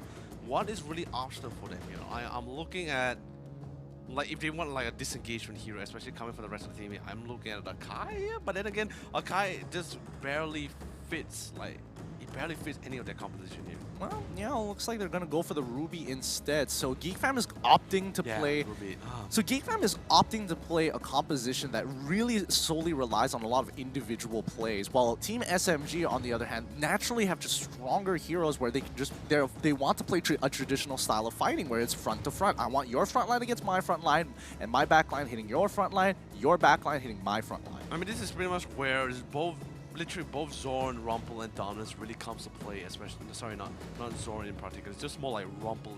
Both Rumpel and Dominus really setting up that pre-level 4, right? Yeah. And once everyone, especially once the Lancelot hits a level 4, or at least that spike that he not naturally has, alongside with the Ruby, with the I'm Offender, that's when they start going for more pickups. Instead of 1 or 2 players, they want to try to get at least as many players as possible, and are giving that space creation for the 1-1 to just naturally farm up. At least then they can close it out towards the end game. Yeah, I would agree. And I think, you know, level 2 is going to be quite a bloodbath between both of these teams, depending on how Team SMG want to utilize Lung on that Natalia. So let's see how this plays out. Let's see the openings as we finally get into this game. Team SMG versus GeekFam. Winner takes all. Winner takes all indeed, and instantly Rumpel gets tagged and literally gets slapped for being a little bit over-aggressive there, and now Long straight away going towards his back line. He's just trying to give that information towards his team where exactly the rest of the team is going for. He finds Zorn, picks him off, just sends him a message to the fact like, hey, you want to take your red, be careful, I'm in your jungle. And remember, Long didn't take Retribution, he actually went for the execute. So the fact that if you were to actually take this fight right now, it will be punishing for you if you're not too careful about it. Extremely punishing. Now, Jawhead just hit his level 2. Everyone is still level 1 on their side. Rin, he's going to have to do this buff alone. So despite the fact that, yes, you are disrupting, the idea of disrupting is good. However, you're not getting EXP for yourself. So technically, there is that little bit of balance here. Zorn hitting his level 2, no problems. Art's on the top side. Oh, and the first blood onto Azora Vecchi. He must have been real low. Oh, dude, that silence is actually really punishing as well. Like getting harassed by speaking of skirmishes as well, we see a couple of skirmishes happening towards this middle lane. And of course, we see Zorn with the Lancelot definitely not ready to join any of this fight at all. And Saijin finally hitting that level 2, going to be able to ensure that now they've escaped from this side with that bouncing ball. Yep, great damage coming in from Dominus, bringing Saiyajin down to 50% of his HP. Now he's going to have to walk away, because if he tries to go and do that again, there is a potential collapse coming in from the mid lane from Lancelot. Definitely sure. Lung still chilling in the bush. Rumpel's gonna instantly finds him. There's a silent. Couple of damage. Oh, but there goes a flicker into the ejector as well. Low trying to run away for as long as possible. But Sally, smoke screen, or smoke bomb in this case, is not gonna save his life from Azora Vecchi's clutches. Ooh, good play coming in from Rumpel, making sure that he speeds himself up with the smart missiles and then flickers forward just to ensure that he guarantees that hit. Now, Goten and Art still going at each other. Both can't seem to find any advantages. It's going pretty even. I mean, it's really hard as well, but then again, a best arrow from Dominus will not be able to connect on the other hand. Towards this bottom lane, Rumpel going to be popping ejected just to get out of the rage, because here comes Saijin, and Long Rumpel going to be a little bit careful because he's not that tanky at all. Instantly, there's one. They find Azora Vecchi. He doesn't really have the crossbow tank just yet. Zalman is going to be coming in as well. There goes the Chrono Dashes, and instantly, there goes Azora Vecchi. 1 for 2. That was kind of funny, actually, because every single time Azora Vecchi kited backwards, you can very literally see Harith dash forward as well. So it's just like a game of awkward Frogger. I mean, not just Aqua Frogger as well. Like, pretty much, he had his own personal red copper with the Zaman Force, right? Yeah, in a sense, yeah. Oh, boy. But now, it still doesn't look good for GeekFam just yet. A 2K goal lead has developed for the side of Team SMG. 2 kills ahead of their opponents. But again, they are already prioritizing looking to get onto Turtle side. I mean, I love it, right? This aggression coming from the side of Team SMG as well, because noticing the fact that GeekFam with seeing what is the win condition that GeekFam really needs to secure, especially during this early game with this Jawhead. They're ensuring, at least during all this rotation route, they're nearby. At least in this case, they can reinforce or even try to go for the punish. Zion Sample gets traded a little bit back from the Dawn Rose. Marcelli will be able to get barely out of the range of Saiyajin's Tyrant's Revenge. Team SMG are able to take the turtle without any contestations for now, but Long might be in some trouble with Rumple and Ozora Veki working together to make sure that Long doesn't get as much damage as he wants to onto Ozora Veki, but now Seiji is coming in with the Tire Frame, pulling it back into the team. However, he is stuck right in the center of the... Oh, what a pull. The I'm Offended coming in from Arts pulls all three, but again, there's not enough damage going on. Long gets the pick off onto Ozora Veki, and Veki, I don't think he was able to get his passive off enough to trigger his ult, and now Dominus is on the run. He can only do so much. Oh, dude, I love it. This aggression as well. And Long, I don't know how he did it. 1v2 with the bottom lane. We have Rumble to assist our dear friend. How fast did Long took just to melt down Ozora Veki. By the way, here comes the Unstoppable Force followed by the eject as well. But here comes the pure execution. And Zong will be finally able to put down Dear Long down to the ground. And maybe just potentially as well, they will safely take away first tier tower. Well, I mean, that's the first tower for themselves, but that's not going to be enough because Team SMG net themselves 2 towers as well. One on the top side and as well as mid-tier 1. And losing mid-tier 1 is going to be pretty hurtful for GeekFam because now their jungle is going to be put into question. Rin is only getting stronger. Calamity Reaper already purchased. He's got all the buffs in the world. It's going to be pretty difficult to kill him without Rumple. It's really rough as well, especially in the jungle with the Ice Queen Wand as well. I do not want to be in the range of any of both of these major skills at all. It's going to be so punishing. It is. Long, he's going to walk in. He sees Dominus, gets a little bit of damage in for now, but once again, Arts is taking the full brunt of the damage here.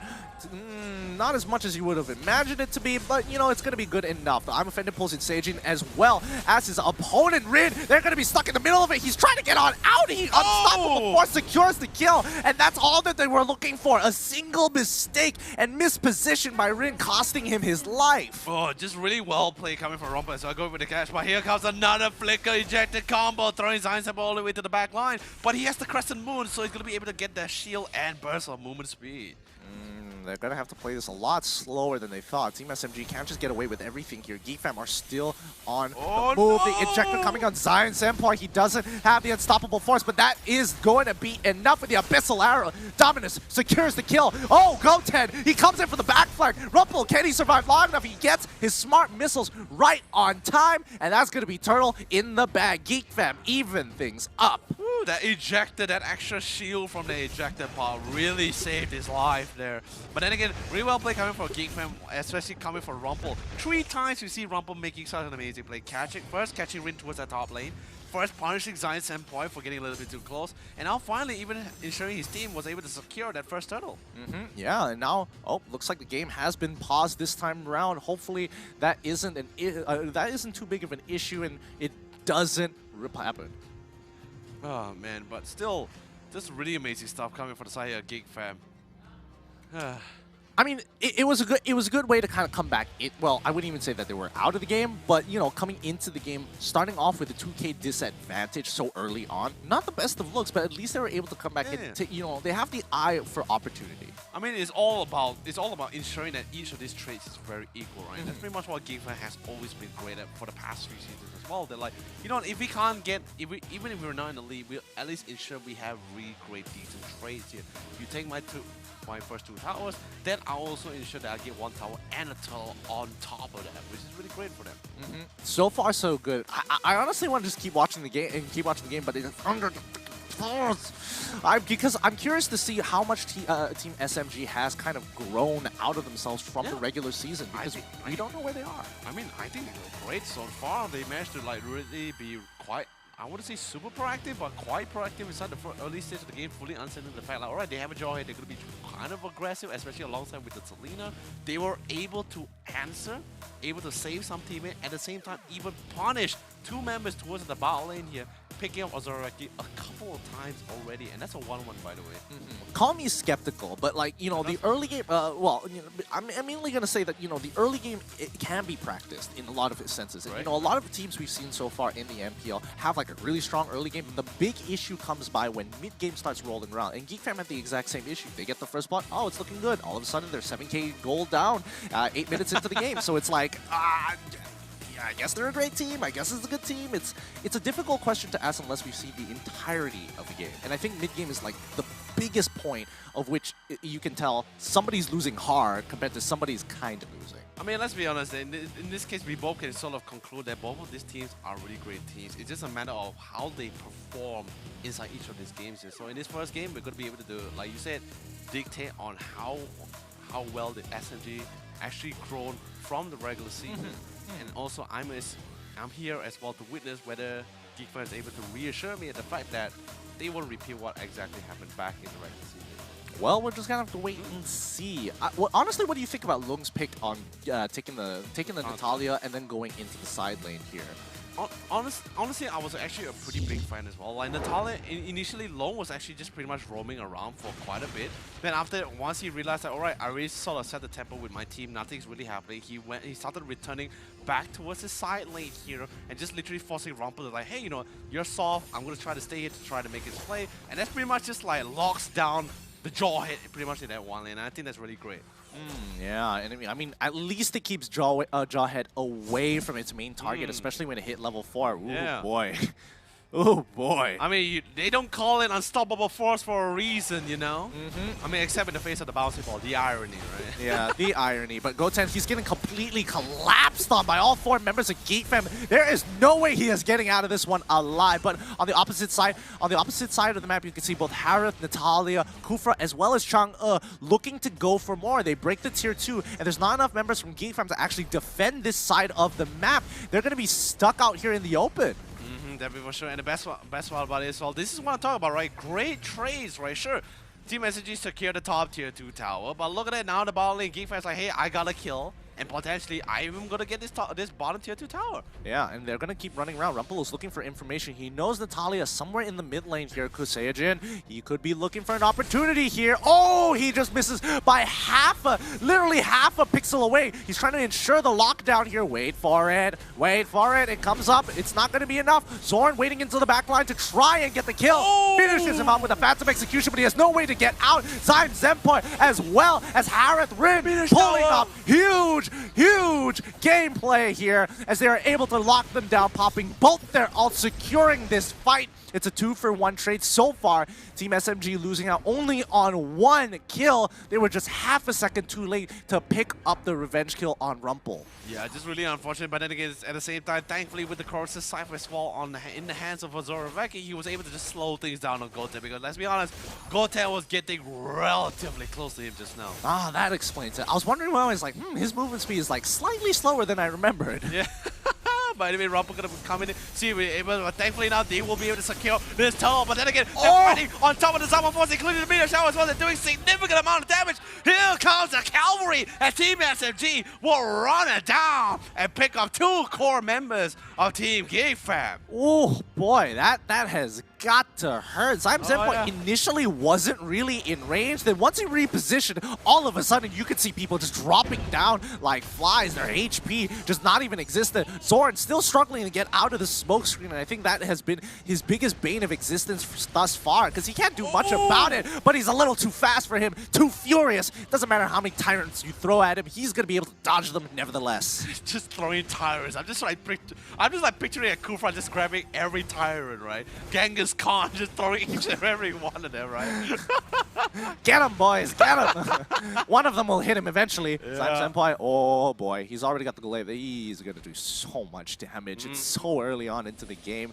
4K ahead of their opponents. Team SMG look to try and control the rest of the map. You know what's even better is the fact that Saiyaj is doing a phenomenal job as the Kufra. Although there was some connection that his Tyrant's Revenge was not able to connect on. But then again, it's pretty much very easy for GeekFam, a majority of the members, to really just sidestep out that skill. It's a skill that's not really too difficult to sidestep. If you see it coming, then yes, you know. Okay, fair enough. Fair enough. If you do see it coming, then yes. Oh, looks like Rin has. Oh yeah, he has 3 items out. Wow, Rin as well as Zyme Zenpoi. I didn't think they would have 3 items already completed at this point in time, but my goodness, they are. You forgot during the I was shocked as well during the 6-minute marker. He had the Calamity Reaper Calamity Reaper and everything as well. The concentrated energy just came in a little bit later. Oh boy, I thought the Calamity Reaper was his first buy. Oh shucks. I mean, he's a big boy. He is a real big boy, despite his size. But Zorn, he's going to be sitting around waiting for the right opportunity to catch people off guard. And I think GeekFam understand that they are significantly behind. Dominus easily taking out Lung with no problems whatsoever. He gets hit by the Abyssal Arrow. Boom, he's gone. That was a necessary kill as well. They really need to stop Lung, who's been such a nuisance. He's been cutting creep waves and split pushing the entire time as well. And the fact that Dominus was able to melt him out on the top lane before he could even try to go for that split push, really well played stuff. This is going to be slowing things down for Team SMG as well. Yeah, Blade Heptasis just being purchased by Zorn this time. It looks like both sides don't really want to give up too much of an engage here. Oh, you can tell that SMG is a little bit more hesitant because the moment they are out of position or they failed the initial engage, GeekFam will come back much, much harder and can especially run them down with the help of Zorn, Dominus, as well as Rumpel. But anyway, remember, Rumpel has his Oh! coming straight for the backline. Beautiful catch coming in from Saiyajin with a Tyrant Revenge. Instantly destroy both Dominus and Zoroveki. Rumpel trying to run away with his little sliver of his life. But Saiyajin with the Tyrant Revenge selling out of range will literally solidify their control, their dominance inside King. Net. Whoever plays this healer, right, just like, or maybe I believe it's gonna be Go 10 maybe. So he's just gonna walk around and suddenly, I don't know, just see an exclamation mark. It's like, you're mine. Oh man, but anyway, yeah. So the next two picks coming up for GeekFam, of course, is their last two picks before the end of this first pick phase here. Really interested in what they can actually try to opt for, especially after noticing that they have quite the amount of early game aggression. And I think in this case, GeekFam just finally feeling the burn under the fact that, like, alright, maybe we got rid of the Jawhead a little too early here. But in the end, they're going to lock down the U-Zone for themselves. I believe it's going to be our dear friend Arts. And potentially might be Zorn with the Harry. Hey, He's a good jungler. Actually, I'm not entirely sure because it's kind of interchangeable between Dominus and Zorn. I feel like either one could actually pick up the Natalia here. I feel like Zorn is leaning a little bit more towards the Natalia, and Dominus will pick up the Harith, but we'll just have to wait and see. Now, last pick coming in for the first phase of the picks coming in from Team SMG. They see everything here.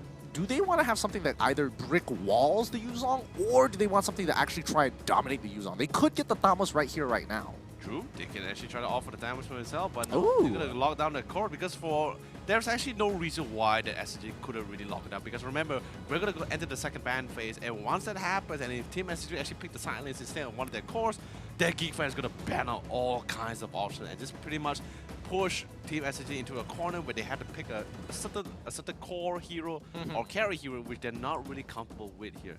Yeah, that's kind of interesting. No, honestly, I didn't expect the Lancelot. I was actually like thought they might actually just want to try to go for the Yi Sun-shin or something. Yeah, that's what I was thinking as well. That felt like more within Team SMG's comfort zone. But you know, I'm excited to see how they are willing to perform on that Lancelot. They banned out the Pharsa, very interesting as well. It looks like they want to take out as many damage dealers as possible from GeekFam's side because again, their composition looks to kind of disrupt and kind of disorientate your opponent until they're low enough to get cleaned up by either Harith or the Natalia. I'm just trying to think. I'm trying to think what this Zoroveki feels like playing inside this game here. Because right now, I wouldn't say they are lacking in any mages here. But then again, it always would be nice to get a second one. Especially since I wouldn't say Harith is not dependable. It's just like if you just need that one match to really just casually just clear things out. Or at least be a great nuke inside those team fights. It's always great to have one of those kind of mages.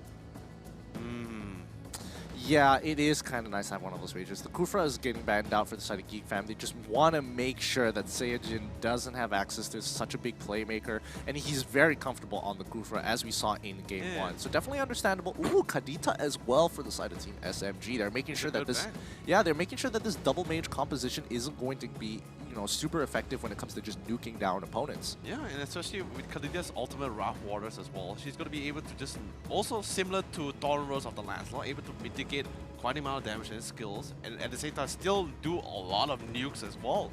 So getting rid of her, but that still leaves options for Veil and Valeria for the side here of GeekFam. But I don't really think they really want to try to offer those kind of picks for themselves here, unless the situation really calls for it. Yeah, no, I think like especially when it comes to Valeer, that's where you're trying to figure out like, can I get close enough so that I can push him away with the Searing Tori without taking the damage? And that's a pretty difficult question to answer because Hilda can kind of absorb the fireballs in the early stages of the game. So it's one of those payoffs where I don't think Valeer gives enough value, especially when you're up against a Lancelot and a Hilda, even though in theory it makes a lot of sense to just max out your Searing Tori just to push them away. Yeah.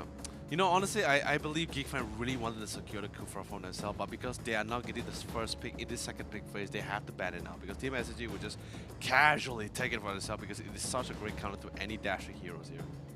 Oh man. Oh boy, this is gonna be interesting. Akai is gonna be the next lock-in for Team SMG. Yeah, I mean, if GeekFam want to disrupt, no problem. We're just gonna disrupt you back. It works two ways. Great initiator. You also not the best of lockdowns, of course, because you really need to pin someone towards the wall.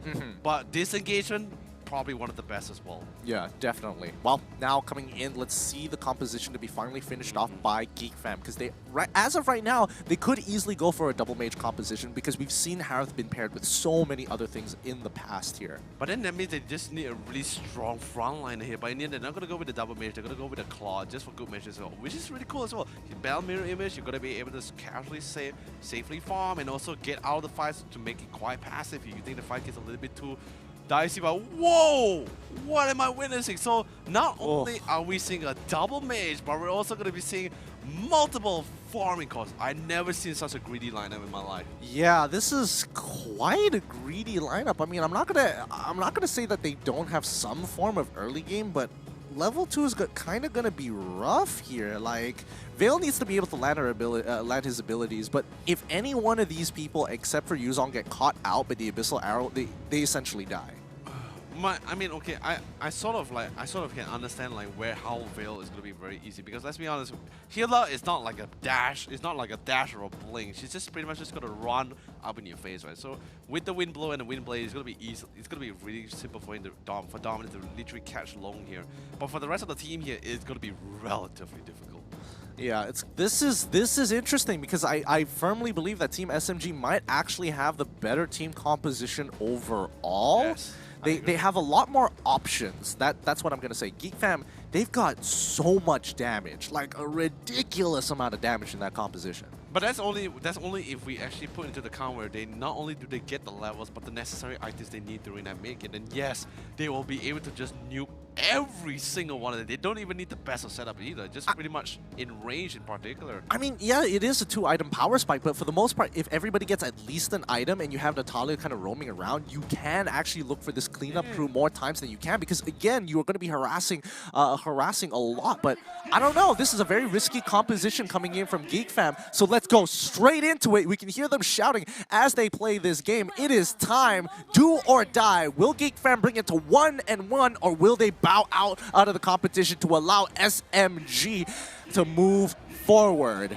This is pretty much very all or nothing for both of these teams as well here. So let's see how well it really goes. And Saiyajin, I just love the fact, look, Rumpel coming in with Natalia, finds one just doing as much use as possible. Does significant amount of damage, which is really big as well. But remember, not significant enough, as remember Rin and Rumpel running right into the face of Gold 10, who punished him a little bit more. And our dear friend Rin was safely able to secure that blue buff for himself. They need to make sure they take away the Litho Wanderers on both sides here. Yes, you do see Lancelot being able, yeah, no problem, I've got the blue buff, I will be able to use my abilities more times than not, but that doesn't necessarily mean they have better wave clear, and that's what Dominus and Zorn have right now, just insane wave clear from afar. They're not even putting themselves at any disadvantages whatsoever, and Rumpel, he's going to be the scout for the team, allowing them to make the best decisions possible. Definitely for sure, but our dear friend Akai just look exactly where he's positioning himself as well. Saiyajin getting ready to give a lot of information towards himself. He's able to sustain quite a amount of damage. Oh, but sadly the Wind Blade will not be able to connect, so does the Wind Blow. Lung's looking for him. Lung is like, where's Rumpel? I'm going to find him eventually. Rin is going to finally be able to pick up his red buff on his side of the map safely. Bottom side, going to be a nice slow game. Zoraveki can just he can play the nice long game here. Yeah. He doesn't have to necessarily do anything, and Khalid has almost no guarantee of killing him. You know, and the best part about it as well, no matter how much damage you actually do on top of this Khalid, he's gonna be able to stay. What happened? Oh no, what happened? By the way, Art's gonna having fun that towards his top lane. Zion Saber was able to do quite a amount of damage towards his bot lane. That one potential gank coming up for Rumpel was none enough because, like I said, with the Quicksand Guard on Goten, he's gonna be casually just healing back up. Just like casually just walks away like, cool performance here passing for me, by the way. By the way, gonna be dropping down the Quicksand Guard. Sally loses. No, that's so, oh my. Oh, you got the Raging Sandstorm and he's gonna be able to get out of the way. Are you kidding me? Are you kidding? He powered through the entire Zaman Force there. It really just didn't matter. And unfortunately, like, there weren't any kills on either side. Arts, he didn't hit his level 4. That's gonna be okay. Goten luckily hit his level 4 before anything happened. However, when the next wave comes in, this is going to be a problem. You can see that GateFam have given up on their idea of diving down bot side. They need to make their way up top and protect that top tier 1. I mean, let's be honest, like, in a bot lane, right, I'm not surprised at all because Harrison is quite about the item. Oh god, that gets silent, but remember, no silence, no disrupt. He's going to be able to pop it on the Quicksand Guard, but he saw Saiyajin on the way, so he decided to take that chance to see whether he can actually walk all the way and survive as long as possible towards Saiyajin, but sadly, it was not enough. Good bait coming in from GeekFam here. They knew for a fact that Goten likes to go for that harass against Azora Vecchi. Azora Vecchi is probably telling the rest of the team about his behaviors in the lane for the past 2 minutes or so. So you just wait in the brush, you just give it a sec, he's going to come. And when he uses his passive, that's when we jump him. Oh man, but anyway, Rumpel still roaming around, and so here comes Long as well. And now Long literally Long the Unchained here, especially since he did his job on breaking that first tier tower. Now he can play his role as the roaming around with this Hilda, which he's supposed to be doing, and doing a fantastic job about it, by the way. Turtle's going to be able to safely secure, and Azora Vecchi, no choice, Battle Mirror Image has to back away instantly. I love the reaction coming from Azora Vecchi as well, like instantly spotting Rin, backs away instantly. But then again, this also gives a clear message to the side of Team SMG, like, this guy can run.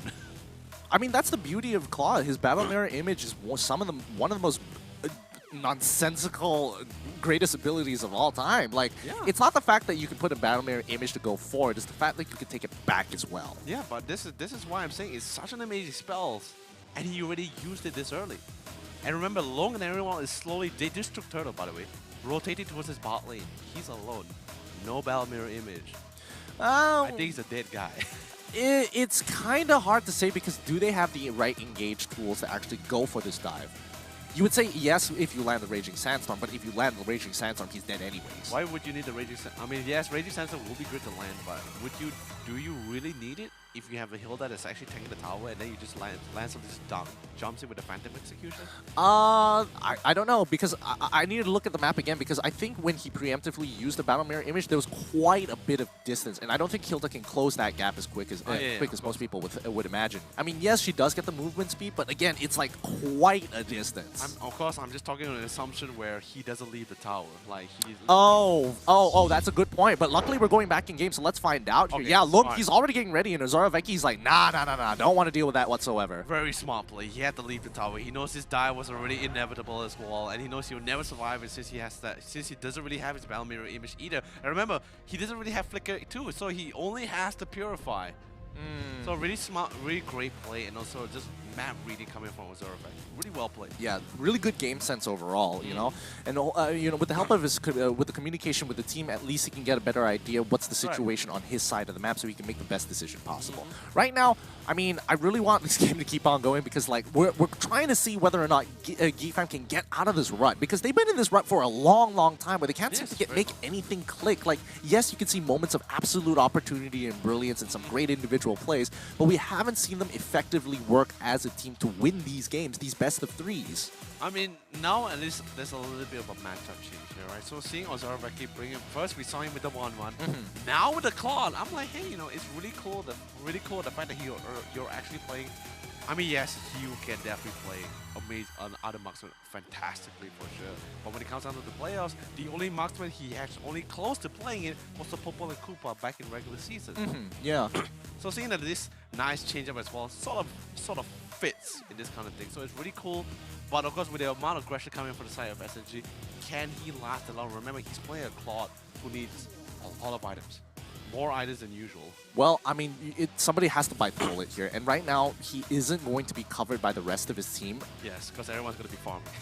Everyone is looking to try and control the top side of the map, which I find kind of interesting here, because they're making sure that they're looking to punish this Khalid as much as possible. Yeah. We saw them try to dive bot side, and now they're back on the top side, knowing that Khalid is going to be their weakest link. Everybody else, like Hilda, for an example, aren't going to be prime targets. Lancelot is very hard to catch in general, and not to mention that there's Selena as well. Oh, he's coming in with a Blazing Duet. No, it's fine, it's fine. He's just not going to take it back, and now he's on the run. There's nothing they can do. He's going to get cut off by the Akai, and Natalia has to do something to make it happen. He's trying to steal and look for stacks. He gets hit by the Thousand Pounder, but now the Battle Mirror image. He spins it around. Is he going to die over to the minion? Slime Senpai picks him off. That was a very close outplay. That was like so close for being amazing. I'm gonna tell you for now, I can totally agree with you, Gideon. That was a little bit too close on combat there, but it would have been an amazing play. It's just that SMG just sort of just positioned himself in a way where he just has no other options to run from.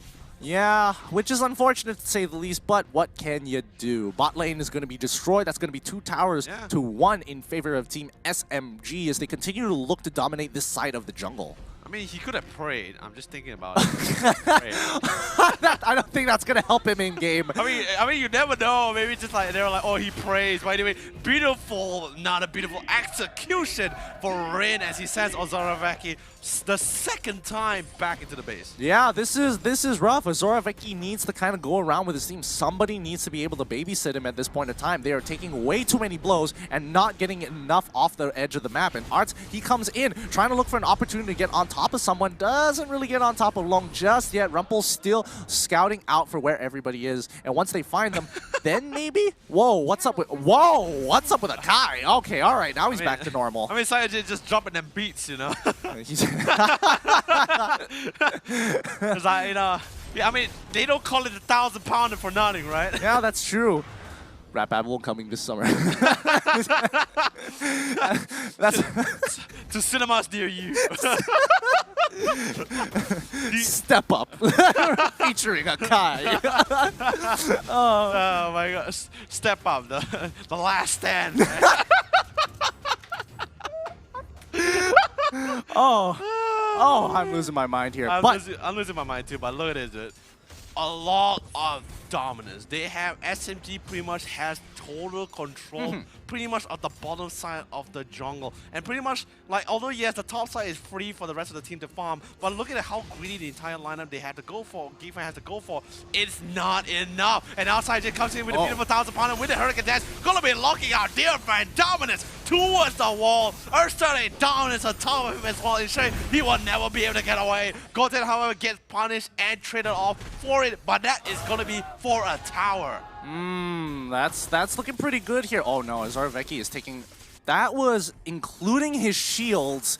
He lost a good amount of health to that ult coming in from Lung. That is not a good sign. I mean, it's never good as well. It's never good. I'm pretty sure she has 3 stacks right now. Yeah, she's got 3 stacks and she just got a Blade of Heptases, and it looks like she's building up to a Blade of Despair, I think? You know, it's a Blade of Despair, hands down. Oh boy. I see long swords like on the way. I'm like, hey man, that's like a Blade of Despair. And remember, this is not a roaming Hilda. It's a side lane Hilda. So yeah. He's gonna be dealing all the damage here. Oh, this is gonna be rough. I mean, I wonder how Veil is hanging up right now. How is he hanging up every time the wind blow never connects to the hill? And let's be honest, he's gonna be saying, guys, I'm done. Guys, run! Not now! And it looks like Goten, he's gonna take a little bit of damage here, but overall, it looks like Geekfam is slowly slipping away in this game. It's already 5k gold ahead for Team SMG, and they're gonna continue the oppression from here on out. No matter how much information Rumpel can give, Ozoroveki is the one looking to make the plays, the moves. And okay, alright, he's gonna get caught out right about now. He takes it back. Quickly goes in, doesn't get hit by the Raging Sandstorm. He's trying to make the outplay here. Ooh, and I love the fact that no! Ozoroveki!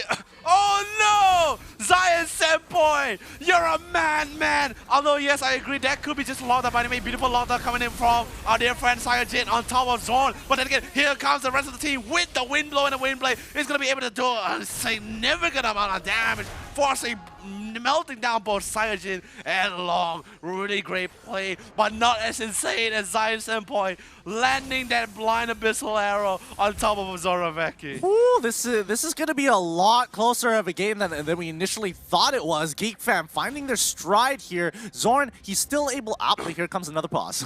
Oh man, really great. Just when they're coming back into the game, right? Yeah, exactly, right? So now the funny thing is, as it is that Geek Fam with their lineup, sure, they need farm, they need a lot of items, but most importantly, they just need positioning, the terrain advantage which is pretty much which they successfully and beautifully pulled it off on top of that blue buff while trying to defend it. Yes, they managed to, the best part about it, they managed to take back that blue and punish 2 members for it. Yes, don't get me wrong, Saijin, beautiful engagement, by the way. Yeah. Beautiful lockdown on Zorn. But if you're doing that in front of the faces of both Vale and the rest of the team, bro, you have a lot of things coming. Yeah, no, he really ate it there. He really ate it. Like, a storm is coming. Like, you have no idea. Yeah. Oh, man. I mean, I mean, he's probably going to learn from the mistakes. Like, okay, I can't do that anymore. Like, I really got to be careful about Dominus here, because the moment somebody is going to get locked down with Selena, it's just going to be like, all right, you going to jump in or what? Come on. Come on. Oh man, honestly, it was so rough. So many skills that just pop, and I just couldn't see Saijin anymore. I just see knockup. I see knockup, Zaman Force. And Yeah, he's just lost in the animations of everybody's abilities. I'm just like, yeah, Saijin, you're dead. There's no way. If you got out of it, I'll be like, yo, that's like 2 amazing plays that we saw in that game from SMG. First, the amazing Abyssal Arrow predicted, but not to say predicted, but it's just a blind one especially. Yes, I guess he did predict the route where Zoraveki could potentially come from, but still, great prediction. And the second one would be if Saijin got out of that situation. Nah, probably not, but it would have been really impressive if he did. However, I will say that Geek Fam's composition now coming to light. It looks like they really want to play for this mid to late game here. Like the early game, they've completely sacrificed. They completely sacrificed, and unfortunately, Zoraveki had to pay the price for it. But that's okay, because number one, Vale scales with levels. Yes. So the longer the game goes, the more levels he's going to be getting, and his abilities become more and more empowered in that sense. So it's something pretty important, because once he's able to get that final upgrade and making sure that his ultimate becomes this superstorm of an ultimate, then that's when the game is really going to start going into the favor of Geek Fam. Yes, and at the same time as well, I believe just from that that last skirmish alone, after especially Saijin, both Saijin and one of his other teammates had the experience, I'm pretty sure that's when they're going to be super motivated to try to close this game in this mid game as fast as possible, because they just probably realize, like, that's a lot of damage. Yeah. If that gets to the late game, and if they, because let's be honest, SMG were asserting dominance, but they were still farming. They still had a little bit of leeway, not too much, just enough to get a couple more items for themselves. So they cannot drag it to the late game. They have to end it as quickly as possible. But yes, sieging against them, that's going to be the real challenge. Yeah, that's going to be quite a difficulty. I think what it comes down to with the composition is the timing of which the abilities hit. Because again, we are seeing Rumpel. Oh, looks like we're going back into the game. Because as we see it, Rumpel needs to be in prime position to drop down a smoke screen, which is, oh no, he's dead. Oh no. Zion Senpai one-shots Natalia. As I spoke about Rumpel, I'm so sorry, dude. I feel so responsible for that. It's a caster's curse, ladies and gentlemen. It's happening. Oh boy, I feel so bad for him. As I was about to mention what he was trying to do for his team, he instantly gets punished. You know, Gideon, they're just gonna PM both of us. They're gonna be like, "Who's the one that called me out?" And I'm gonna be like, "Not me." Oh it ain't boy, me. it ain't me, I swear. But yeah, Rumpel taking his first death here. The moment he drops down his smoke screen, he is going to need almost instantaneous follow-up by either Arts or Dominus, one or the other, because Zorn and Zoraveki are going to be the constant DPS hitting the front line. So as long as they are slow, it's going to be A-okay. I'm surprised Zion Senpai didn't go in there, but Zorn now is in a lot of trouble. Pops in the Zaman Force. He's getting enough of a shield. They can't really do anything. Oh, the execution doesn't kill Zorn. He's still alive with a little bit of HP. Oh my goodness. How is he alive? Okay, all right. So, okay, I get it, right? So Team SMG totally understanding the fact that we need to end this game, but we can't siege against them because there's a lot of ranged spells and clearing that they actually have. So they're actually trying to force a fight outside of the base. But that's not the location of where you guys are actually forcing the fight. It's not very ideal for you guys. Yes, you can lock down. There's a lot of walls for Saiyajin to actually lock down with the Hurricane Dash. By the way, Zama's going to become committed, but Goten just might be able to get out of that situation. By the way, the quick save will be easily cancelled out, but the silence on top of Rumple. Well played, as Zorn picks up another kill for himself. Great play here. You could see Zorn clearly backing out. I was like, nah, I can't do it. Rumple's like, don't worry, I got this. Oh, here it comes. The Xamot Force once more. He's going to be able to drop it down, put some damage, but he doesn't want to continue here because he knows that Zoraveki needs that farm right now. Oh, he's got to be so careful. You can just see the edge of the Abyssal Arrow just fizzle off. Oh man, but then again, we slowly see the Geek Fam getting a little bit more dominance here, right? Because like we both said, mid to late game is pretty much where Geek Fans really shine here. And especially since they won, not just one, but 2 of the small skirmishes, this gives them total control back of their jungle. But now Lord is currently spawned here. This might be just to decide on whether Team SCG is able to take this Lord and push down towards that middle, or Geek Fam takes it away for themselves. Yeah, Rumple is going to be playing from brush to brush here. They have to be super careful. Like you can see Team SMG, it looks like they're walking on eggshells right now because they know for a fact they're not entirely sure where Rumple is going to be, and when he shows up, it's almost guaranteed that somebody else is going to come running right after. No, and the best thing about it is, well, like Saiyajin, like he's doing exactly what he does best for now, right? But once the situation really comes down to it, he really wants to try to go for that catch. Not for a 5v5, but just try to pick off at least 1 or 2 members at the same time, because really, that's the space that Team SCG really needs to be able to achieve for themselves right now. Yeah, once again, it's going to be continuously looking for information to kind of play around them. Saiyajin is forced out of that position. Okay, that's looking pretty good.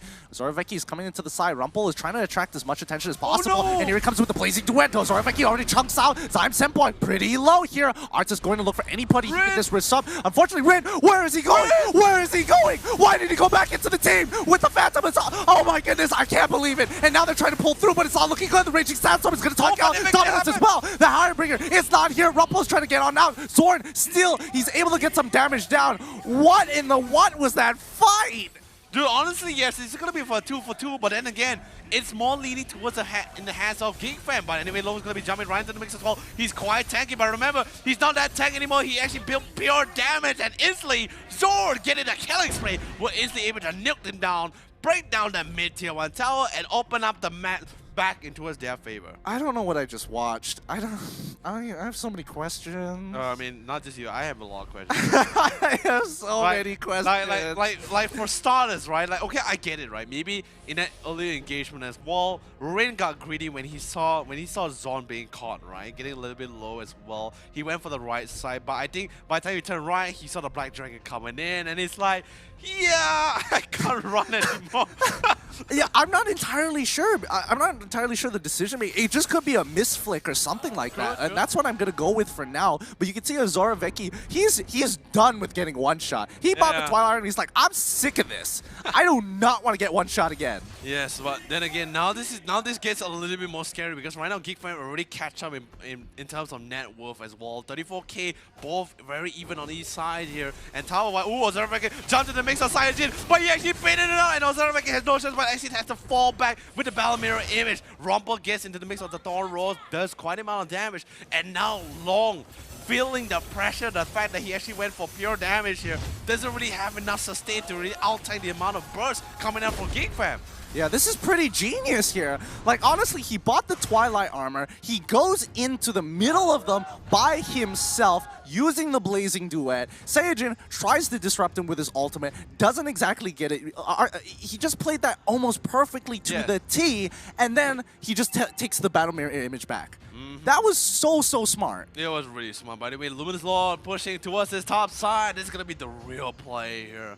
Whether they're going to be able to hold on the line for themselves. But then again, Team SMG has to be really careful because remember, if they lose a fight under their top inhibitor, that's pretty much game over in this case. Yeah, it really is. And you know, so far it's been a huge back and forth between these two teams here. And right now, Geek Fam finally being able to find the motion and get that way and get the, you know, those small 2 fights to get them this 2k goal lead in their favor. They have to make it count. If they don't get an inhibitor off of this game is going to drag even further, and that's going to put them in an awkward position because Team SMG, they're scaling quite well. No Long, anyway, going to be dropping down the ulti, only dealing half amount of damage towards Rumple. Long currently betting on that bush to give it that shield. But sadly enough, it's just going to be a mega kill for Rumple. But then again, I love what he did though. Long sacrificed his life to ensure at least his team will be able to melt down that Luminous Long before he actually hit that top inhibitor. By the way, Black Dragon is going to be coming in as well. Go towards his back line. Raging Sensor coming from the side. Goten will not be able to connect or land on anybody. But here comes the Windblade and the Wind Blow. Even the Quicksand God trying to allow him to sustain for as long as possible. And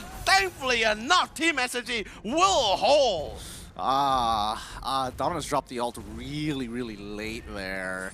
really late. And that's a little unfortunate because I think that might have been, if he had preemptively dropped his ultimate there, I think he would have been able to either secure, the team would have been able to secure a free inhibitor or at the very least 1 or 2 kills. But then again, real great plays coming from Team SMG. Both Long and the rest of the team really holding out for as long as possible. Yes, Dominus dropped the ball, dropped the ultimate a little bit too late there, but still doesn't matter. SMG is very happy with this. Now let's see how well the game goes. Yeah.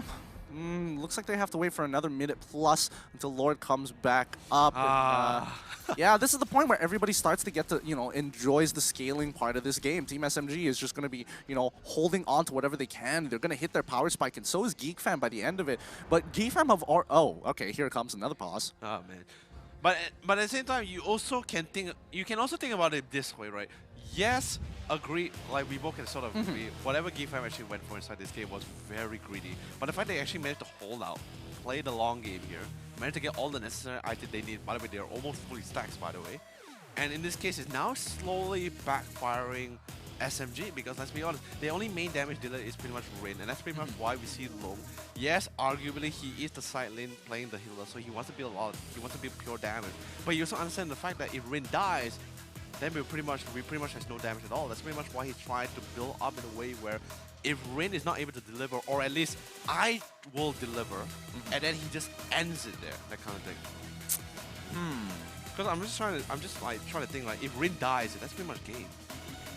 Like when it comes down to those team fights. Okay, yeah, fair enough. Yes, if it does come down to those team fights, it's basically over because I don't see any other way they can out damage team composition like this for now. And it really comes down to can they actually get the outflank here? Yeah. And finding angles with a team composition, especially when they're trying to be proactive and they have to use on naturally to try and disrupt the composition. It's tough, and they also have Rumple just making sure that their flanks are going to be safe before he gets into the fight. So it's an interesting composition that requires a lot of coordination with the team, and GeekFam, the individuality of them actually is very helpful because now they can be focusing on, okay, this is what I need to get to this point of the game, and once I get to that point of the game, then I can start playing with the team. Oh yeah, but still, no, I'm just trying to picture this, right? The only way SMG could possibly win in this game, right? Or at least try to mitigate the amount of damage that's being output by the team here, if they actually go for pickoffs. I don't think they can go for pickoffs. It's like, because at this point, GeekFam just constantly just sticking to each other like glue. Pretty much, yeah. I mean, it's pretty late into the game. They are missing towers. They are down 6 towers for the side of GeekFam, so they don't exactly have a lot of safe places to kind of fall back to.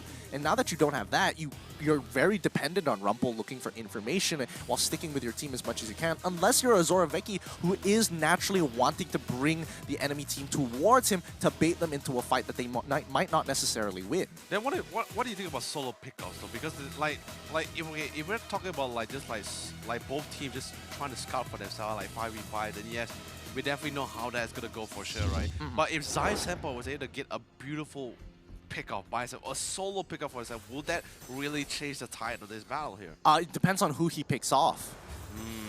Because right now, Zoraveki, he is purposefully going in, waiting for his Twilight Armor to get off of cooldown, run into the enemy, blast them through with as much damage as he physically possibly can, try not to get CC, go back to the Battle Mirror image, and then let the rest of GeekFam come running through. Oh, man, but either way, this is a tough one as well. But anyway, Long is just going to try to do what he actually does best. Although, yes, it's going to be a little bit unique with the Hilda, but he's going to be trying to split push this bottom lane alongside with Rin.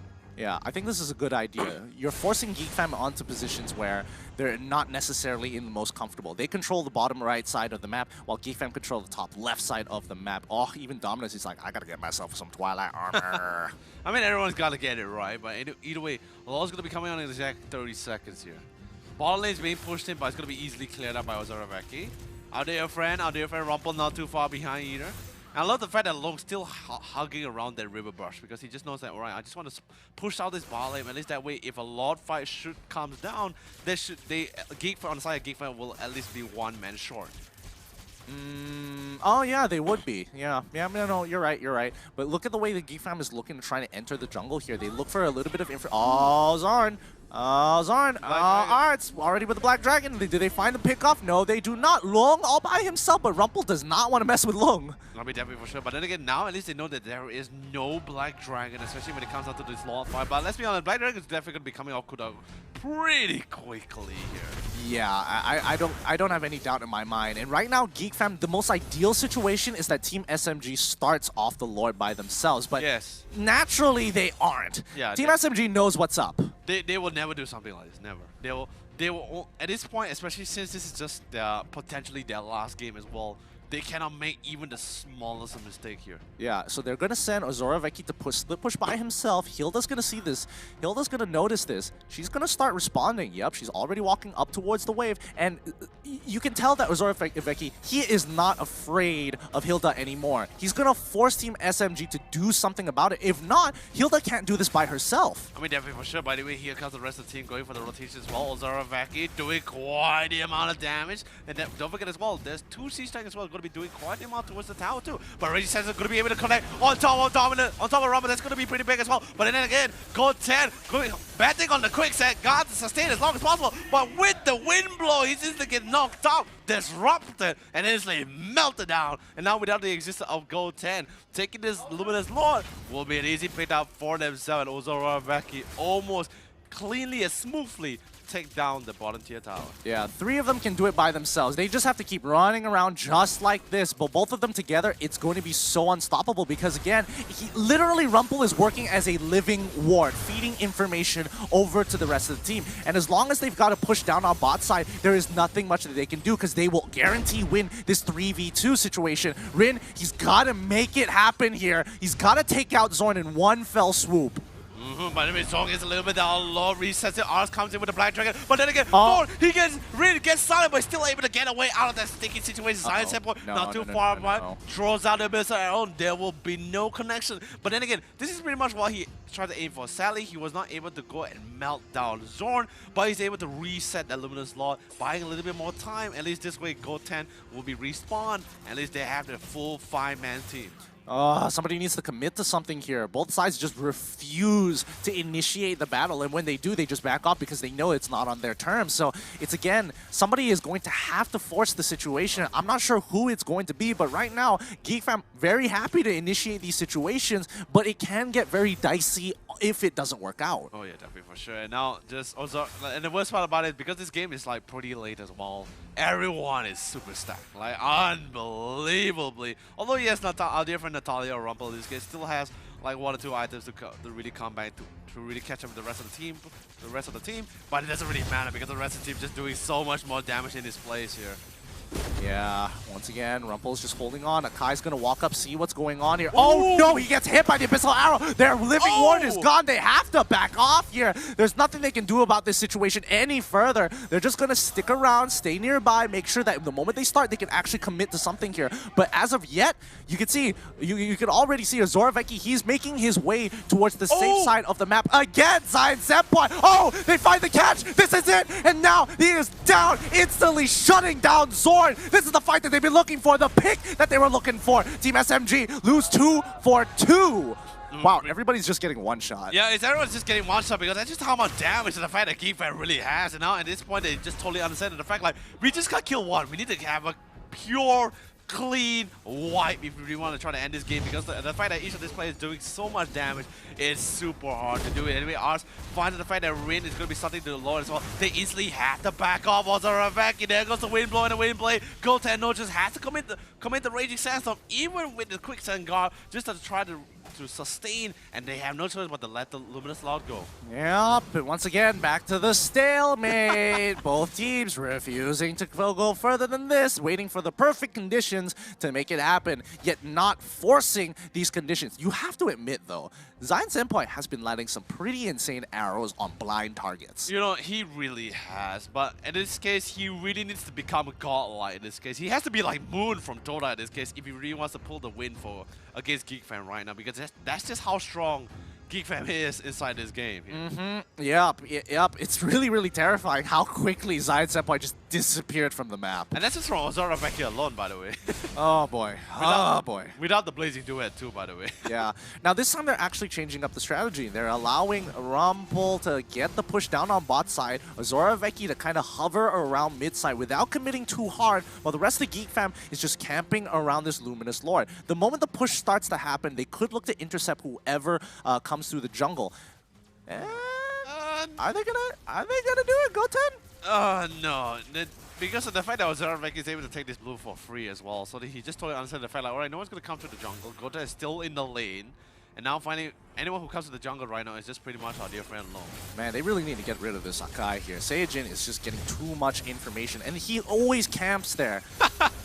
Oh man, by the way, Bizarre is going to be able to connect. Ooh, the knockup for the lock. Could that be quite crucial? Saiyajin gets caught off guard, but here comes Azura Vecchia with the Blazing Duet into the battle area, but he gets locked out with the Hurricane Dance as well. What a play coming in from the big man himself, and Long diverting attention from the team away from the Lord. Now they don't have Azura Vecchia. Now they do not have any other clearing. Why would they chase Hilda? All right, whatever. No, Zion Senpai! Oh no, he's gonna get caught in the background. Rumple finds the alright opportunity, but Goten is all by himself while the rest are going out. Rumple still is able, can he take him out? Yes, he does! He finds him out! This is looking good. Now Hilda, she can't clean this up by herself. Rumple could try to make something happen, but it's not gonna be enough. Arts trying to get into range, misses the initial hit, finally secures that kill. That's gonna be a 4-for-2 trade-off here. They need to break this inhibitor right here, right now. Oh no, but then again, they only have one C-Screen. Long. He needs to make the play. But suddenly the Black Dragon, including the wind, and the ultimate. Instantly, he disappeared. And Geek Fam will be taking game number 2. Ladies and gentlemen, the comeback is real. Oh my goodness. Okay.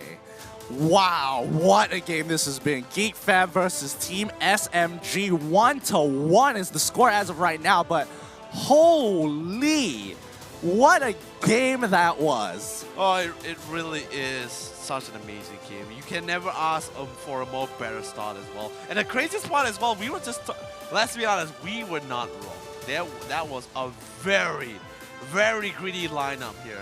By the way, we're going to be passing to Lafayette for the analysis. Lafayette, do take...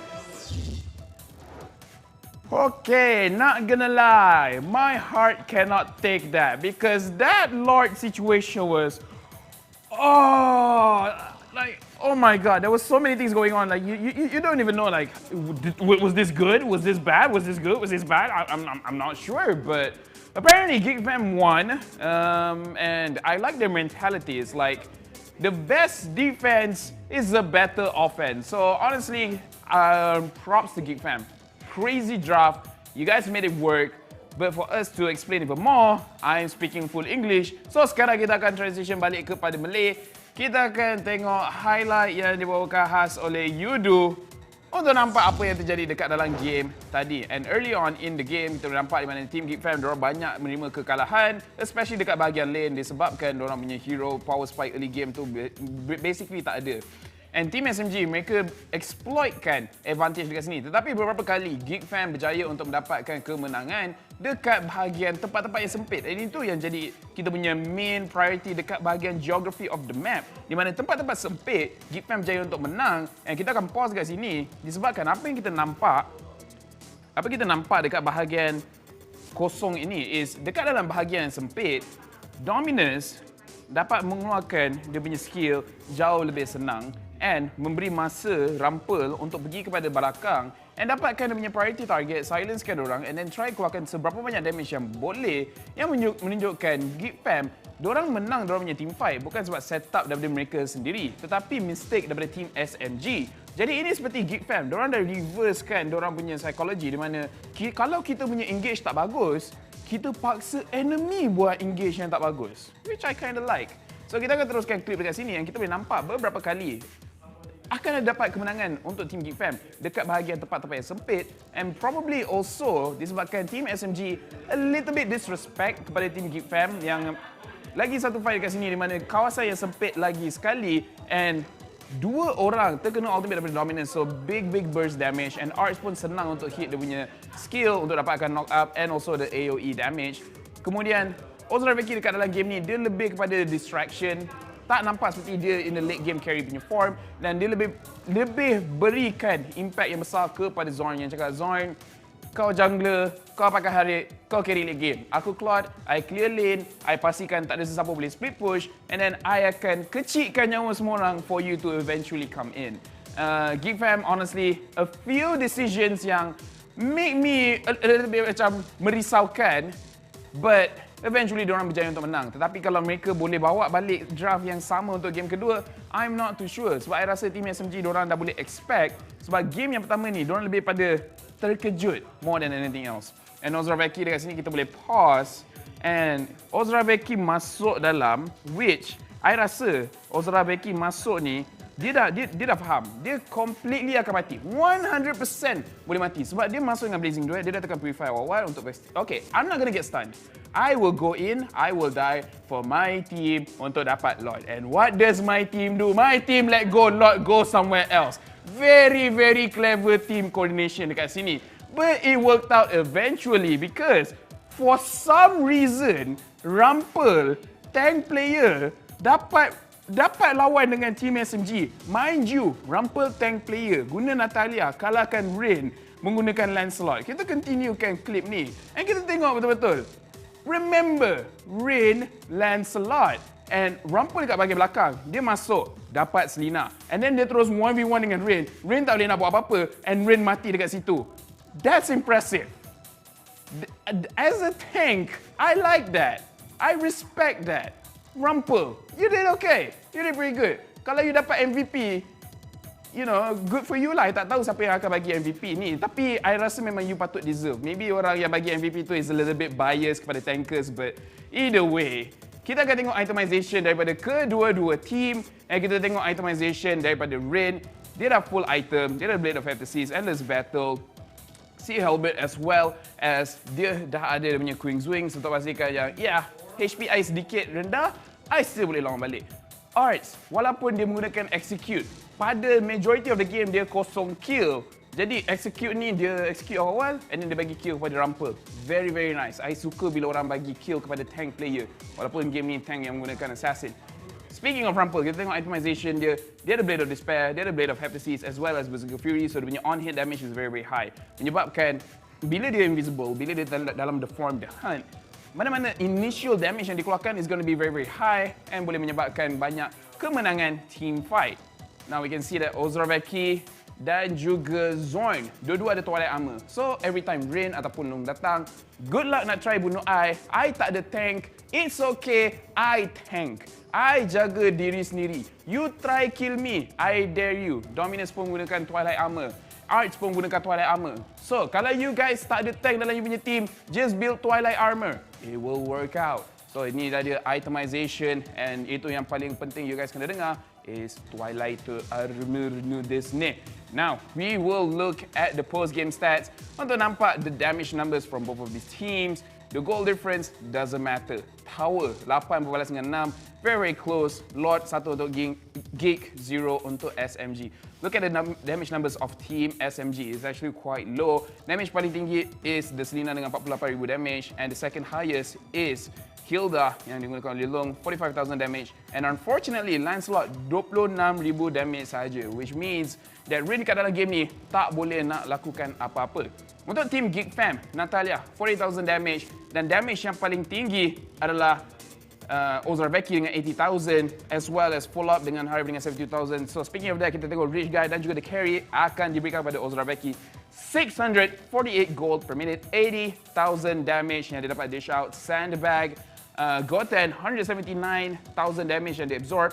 And Forgotten One, Zorn, as the jungler dapat assist paling banyak. Ini yang bagus pasal Zorn. Apa-apa role yang dia main, damager apa, dia akan dapat assist paling banyak. Menunjukkan yang dia ni memang sangat-sangat, I would say, very, very pemurah. Anyways, these are the damage numbers from both teams. So selepas ni kita akan tengok MVP of the game, di mana player ni yang menyebabkan Geek Fam dapat pergi pada game ketiga. Perlawan ni masih belum habis kerana orang ini MVP of the game kita kali ini akan diberikan kepada Rumple yang menggunakan Natalia dengan 60% total team goal earn dengan 1124 damage per minute, match KDA 936.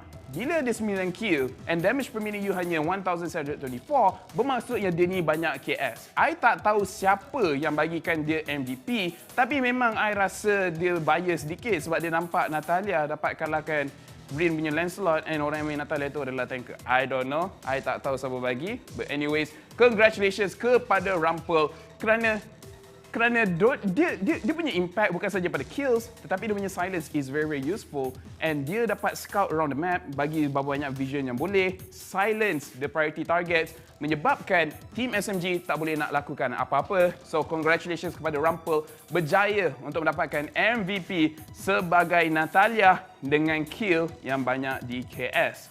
Macam mana pun, congratulations to Team Geek Fam, and kita akan pergi kepada game ketiga. Bak kata Lafel hidup e-sport. So great. Kita balik lambat sikit, but you guys semua memang duduk rumah, so you guys don't mind. Anyways, kita akan pergi pada English casters and also our host at the Quickie. So guys, oh my god, game 3, please take it away. I mean, Lafel, you're correct indeed. Hidup e-sport, or in English is long live e-sport. Yeah. It's okay, buddy. It's okay. It's not okay. No, that game, honestly, I don't know. There was a lot of interesting factors to it. Like, I have to admit that there were some really good points and some really bad points. Lafel mentioned, like, the itemization was a very large part of why Geek Fam was able to kind of find success with this composition, allowing themselves not to get one-shot by Natalia and Lancelot just by getting a Twilight Armor is an incredibly smart play. And you even saw it from the beginning. The moment Zorveki's like, I'm done with this. I have to get, I've got my core items. I need to get a Twilight Armor. He didn't even go for Winds of Nature. You know the funny thing about it as well, I actually picture, like, for example, reason like Thanos Gauntlet, right? But instead of Infinity Stone, it's all Twilight Armors, right? Like Geek Fam's like freaking they have their own gauntlets, like freaking Twilight Armors all over the place, right? Really? I thought it was the other way around, where it's like you have Thanos and all the Infinity Stones, and then just me with like Twilight Armors. Like, yeah, you want 50% of me, buddy? No problem.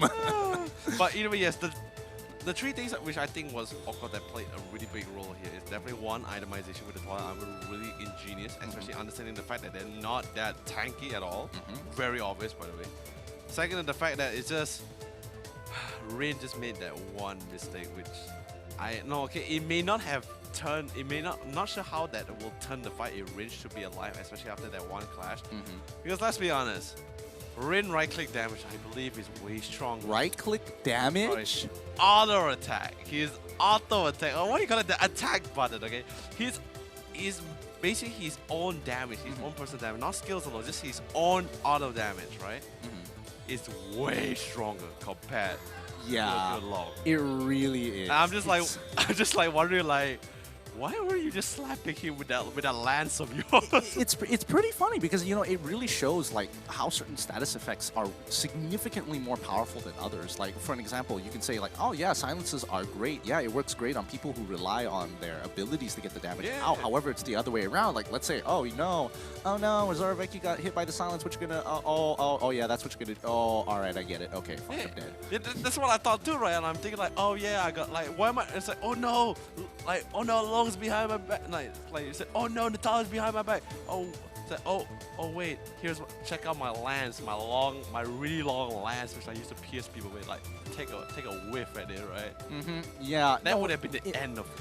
It was brutal. It definitely was brutal, and it came from both of these teams. I think like it was such a struggle for Team SMG to close out this game on top of everything else. Like I really think they should have played a very oppressive game since the beginning to the end, but they relieved a lot of pressure, especially when they made the initial mistake of, hey, oh yeah, I found this pick, let's go for this pick. Oh no, I lost 3 guys in the process because I decided to be really, really in tight, compact spaces against the Veil. I mean, that's why I thought it was just really great at the fact that like you said, individual plays, right? And in this game, yes, if we go by just stats alone and facts, they'd be like, that's a very greedy lineup. But the fact that they're all playing in their own terms, right? There is coordination towards the end, of course, where they just start grouping on this, like, alright, I'm going to cast this first, I'm going to initiate first, I'm going to set up first. But other than that, it's just pretty much everyone's just playing their own zone, their own comfort zone, right? They're like, I don't care what happens to you, I don't care what happens to you, I'm just going to do me. And once I get my items, and then we're going to see what happens here. I don't know, that very last fight there was just so bizarre. There's just, I don't even really know what to say with it. Because when you have 4 people chasing a Hilda, you know something's wrong. Like, Azor very clearly chunked 3 people to, no, arguably 4 people to 50% of their HP in one burst of his Blazing Away. He didn't even get the auto attack properly. So had like anybody gone to kind of like clean up that fight, that would have been the best possible situation for the team. That's why I thought it was just a very clear indication of the fact that since they're all playing their own zone, they're just like, I see food. I want that food. But anyway, still, congratulations to GigFam for making such an amazing comeback. Yeah, it was a really good comeback here. It was a gamble, honestly. If you ask me, it was quite the gamble. It really was a huge gamble here. And obviously, I mean, I would have expected Team SMG to play a little bit more aggressive when it came to towards the mid game. Yeah, it was working out, but at the end of the day, when you have a composition that plays, you know, early to mid really well, it comes down to, can you beat the siege? And I think, you know, this is a great example of a late game composition that said, hey, we said no to the early game. Like, we are willing to sacrifice everything in the early game just to make sure that mid comes by and we can actually fight for Lord. And once you get onto that point, then it's like, oh, all right, it slowly starts to make sense. However, Team SMG really didn't increase the tempo of their play. It was just a constant. Yeah, definitely for sure. It's just really, definitely not a fun run for SMG. Like, it must have been so, like, not just for SMG, it's also for GigFam. Both teams must have been so exhausted in that second game. Yeah, I mean, luckily they're getting a little bit of a break now, but they still have one more game to go up against each other. I really hope that both try to go for an early game composition, try to finish things quick, really show how to dominate their opponents, because right now both teams seem a little sloppy in maintaining pressure.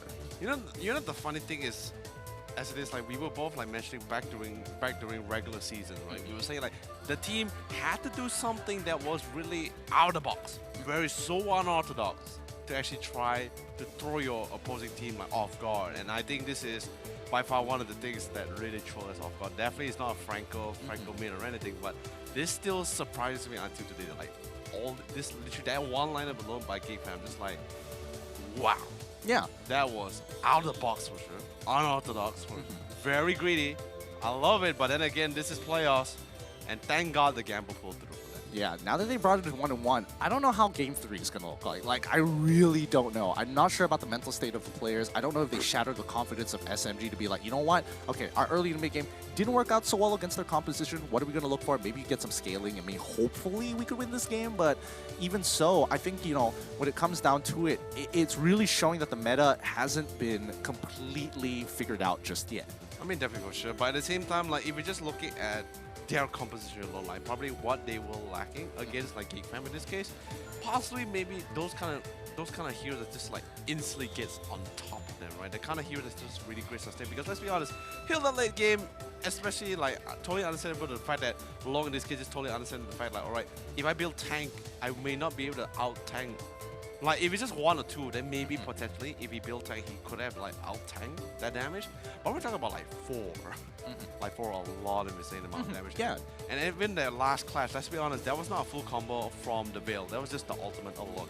The Windblade and the Windblade didn't really connect on that. I think the knockup could, the knockup on top of the ult. That's it. Yeah, that's it. It's a it just disappeared. Oh. That was really rough. Yeah, especially when you're a Hilda and you have that much health where you can barely see the little boxes in between to tell you how much health you have. That's when you're like, oh my goodness. Okay, so now what I can actually potentially think of what they can actually try to go for is possibly get at least one other reassurance. I mean, So Lina and Hilda has always been cool, right?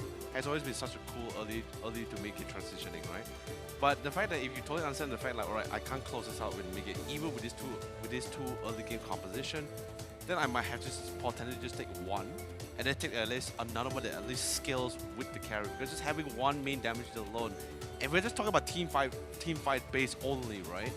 Then the fact that if Rin were to die, then that's pretty much it. It's game over. Well, I wouldn't even say that's the biggest issue. I think their biggest issue is the fact that like when it really matters, when it comes down, when you break it down, it comes down to just the macro play.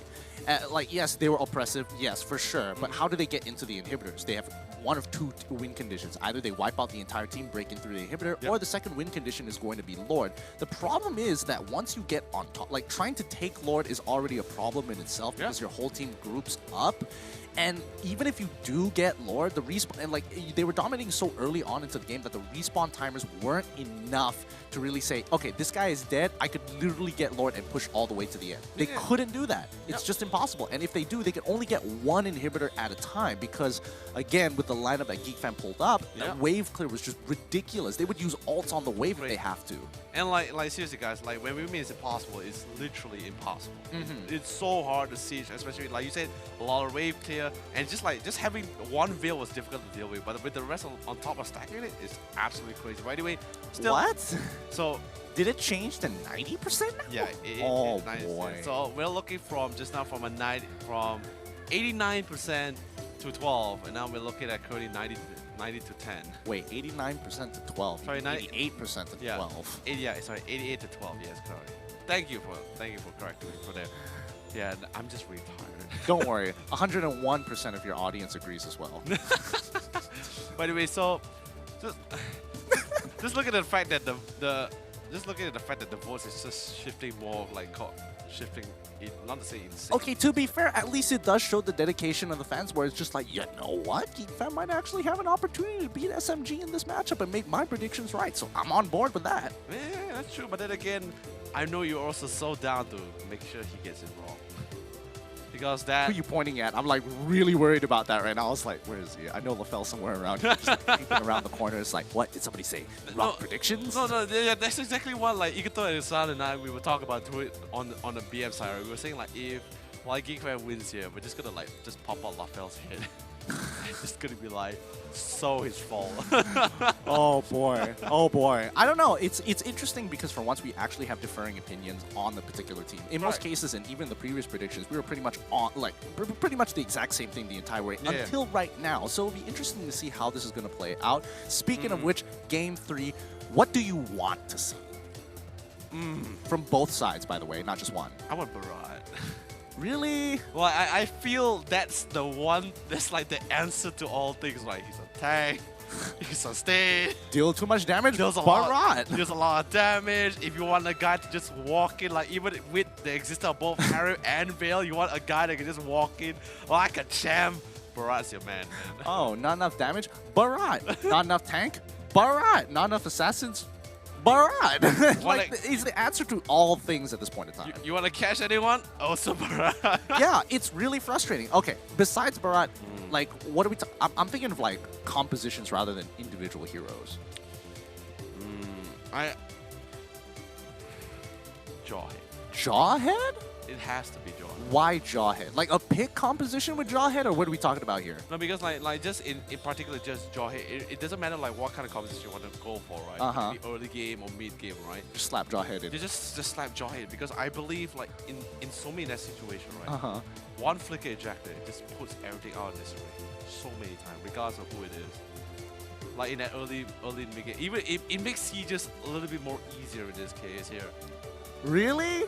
So you're telling me that if Game 2, if Rumble decided not to go for... Oh, wait, I'm not talking about Rumble, I'm talking about SMG. Oh, you're talking about SMG? Yeah. Oh, okay. I'm talking about SMG. If they had someone that just like literally has a skill that can just disposition like quite distance as well. I'm not talking about like a stun and everything. I'm literally like just saying get on top of them and just throw them to the backline instead of walking up to them. Because let's be honest, we saw both Akai and Hilda walking up into a Veil and a Harriet, and that was never fun. It wasn't fun. We need someone to just flicker and throw it as a backline. Doesn't matter if he dies there. It doesn't matter if he dies there in this case. I mean, come on, let's be honest. We saw the Jawhead like surviving so much damage in that one game. Fair enough. I mean, it's really hard to argue that point, but it also shows just the inconfidence coming out from both of these teams to make the play. Because at that point in time, the only way for Team SMG to win is to make the play. No, that's why I'm saying it's so hard for them to make even a desperate play with both Akai and Hilda, especially when it comes to CG, because they don't really they're not like a Utah that can just casually get towards the back line or anything at all. They have to literally walk right into the front door, right into the gates of hell, just to even be close enough to potentially cast skills. Potentially, I said potentially. I'm not saying that the fact that GeekFam would not dodge at all. They will dodge. They will position themselves accordingly. So it's so hard. It's so hard. It is a difficult situation to be in. All right, fine. But what about GeekFam's side? GeekFam's for side? Game 3. I mean, it was cool out of the box. Really great. Really great the fact that they went in for such a greedy lineup and they made it work. But it feels a little bit more reassuring if they at least have one more frontliner with them besides the Yutong. Nah, you're thinking two in the box. No, I mean not in the box. I mean they can go full, go pure damage for all I care. But at least have that reassurance, it's if Yutong dies, at least it's still this guy. You know?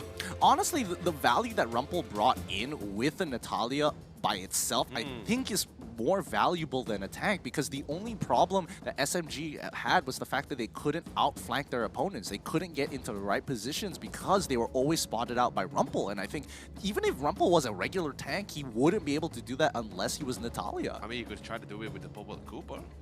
Nah, you can't cover all your angles here. Natalia literally is just like, oh, you can see, oh, somebody's spotting me out. Someone has to be nearby. It doesn't take a million IQ to figure that out. I guess so. But either way, yes, GeekFam is gonna be banning away the Natalia, so no chance for Team SMG to be taking inside this third game inside this draft again. This time SMG is gonna be starting right back in the blue side, so they have priority picks and priority bans. Smart. But now Team SMG, what do they want to get rid of for the side of GeekFam? Are they just done with Harith at this point? They're just like, get rid of that hero. Just like, I don't want to deal with it. No, the thing is this, right? I think they had this really huge confidence where alright, if there's a Harry, we'll pick a Kufra. But that's where GeekFam made that really amazing play where they just banned out the Kufra entirely. They're just like, hey, we want to go for Harry, let's just get rid of Kufra. So I think in this case, Team SMG just realized alright, let's try to minimize losses here. So getting rid of the Yutong, also a really great, not to say a priority ban, but in this case, with the current lineup and the playstyle which they're trying to go for here, getting rid of the Yutong, it is an exceptional ban. Yeah, alright. Hopefully they can, find their groove into this, because Team SMG, that was a really long game. I don't know what the mental state and kind of the fatigue they're feeling as of right now. I mean, if we're fatigued and just watching the game, can you imagine playing a game that was 20 minutes long? It stalemates for literally 12 minutes straight. I mean, he literally, Rin was so tired, he forgot that he could actually just auto-attack Natalia. That's how tired they are, guys. That's how fatigued it is. It's just one of those situations where you're just like, oh yeah, I forgot. Oh boy. It's like, I'm not, oh wait, yes, I'm not a spellcaster. Look, you can even see Dominus is just like, I must conserve. I will conserve my energy. Yeah. And the best part about it is just lying down, just the team captain just lying down. It's like, guys, I'm done. It's all up to you guys now. I did my part as the Veil. I committed. I committed everything. I one-shot Hilda with just my ultimate and a knock-up. Yeah. No, but let's see how this draft is going on so far. Because again, this is a very intense situation for both of them. Because again, this is a playoff situation where one of these teams can move on and one of these teams won't. So none of them are gonna back down. Not just yet. In this case, I'll just be like, hey guys, just lock in the Kufra. Just lock it in. It just answers certain situations as well. Not all the time, of course, but it does suit them as well. I feel like Saijin although yes, he plays a really mean show as well. But if we're talking about someone that can just really get into the fight, just control, then Kufra is definitely a man. Yeah, they probably need to ban out Uranus here for the side of GeekFam. Because, I mean, Team SMG, if they're banning out Esmeralda, it looks like they're going to first pick Uranus, and there's nobody who can really deal with him. You can argue Khalid, but then he really wants to be part of the team, and Uranus just doesn't care about anybody. Definitely for sure. So, I think it's just we both agree. We both were saying just now, right? It's just preference. Wow. that targeting, right? Yeah, we can deal with Rin. We can deal with Zyzan, boy. We can deal with any of the members of the team, just not Cyajin. But I don't care. They can take Uranus for all I care. Just get rid of the Kufra. I mean, it's you have to give a lot of respect that Cyajin is able to put that much fear into GFAM that is forcing them like, you know what? We can deal with Uranus. We cannot deal with Cyajin making a play with Kufra, and that's the balance. Dude, don't forget, even back during regular season, I don't know how many upsets there was when Cyajin was just playing the Kufra in hand. Even Maul the other time was having the toughest of time against him too. By the way, first pick here, Uranus or Cho? What is the priority here? Aha, joke's on you, Khalid. Oh yeah, actually that is a good point too. Okay, so joke's on you is Uranus, Okay, boy. thank goodness. All right. So they still have themselves pretty collected, and they still have their formations that they need to follow. GFAM instantly going to be locking in the Roger. I mean, without a doubt, Roger would have been an easy pick up there. Team SMG most likely going to respond. Oh, Aarith as well. No, that's okay. That's fine. That's all right. They still have a number of options to deal with the Harith if they absolutely need to. We saw Boss Group pull out a Saber one time. There's other people who have similar effects. You just got to figure out one of them. It is. Cho, There's an answer. There is my boy. If there's no Kufra, there's gonna be the Cho on Cyajin. But then again, by the way, this is actually the first Cho we've seen all day.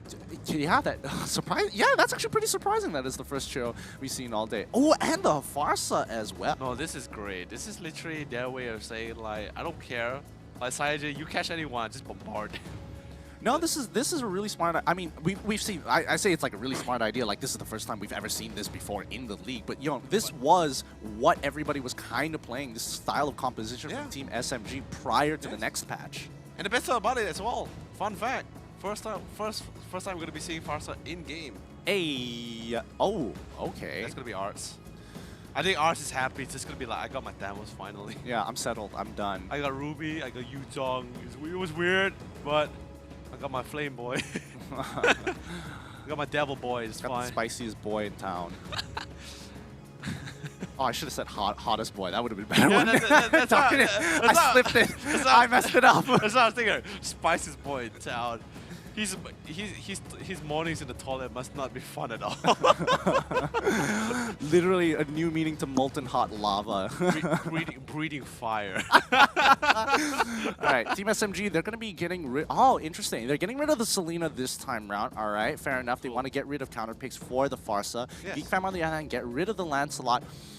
I don't think Lancelot was going to be an issue to begin with, but okay. Team SMG, on the other hand, they probably don't want to ban. They probably don't want to ban out Khalid just in case they don't want to flex the Cho pick. Correct. And they have somebody to actually deal with the Thamos 1v1 in lane. I mean, yeah, definitely for sure. And also at the same time as well, we might honestly, I wouldn't be surprised if Team SMG actually went for other bans that's actually really detrimental to the Pharsa and even Uranus at the same time. Look at both either Hilda or the Box here. Oh, they took out another answer. They took out the Helker for the side of GeekFam. Yes. Ah, so smart. We're on the side of GeekFam. Yeah, they banned it out. They banned it out to make sure that, they don't get one shot. I mean, Harith doesn't get one shot in this situation.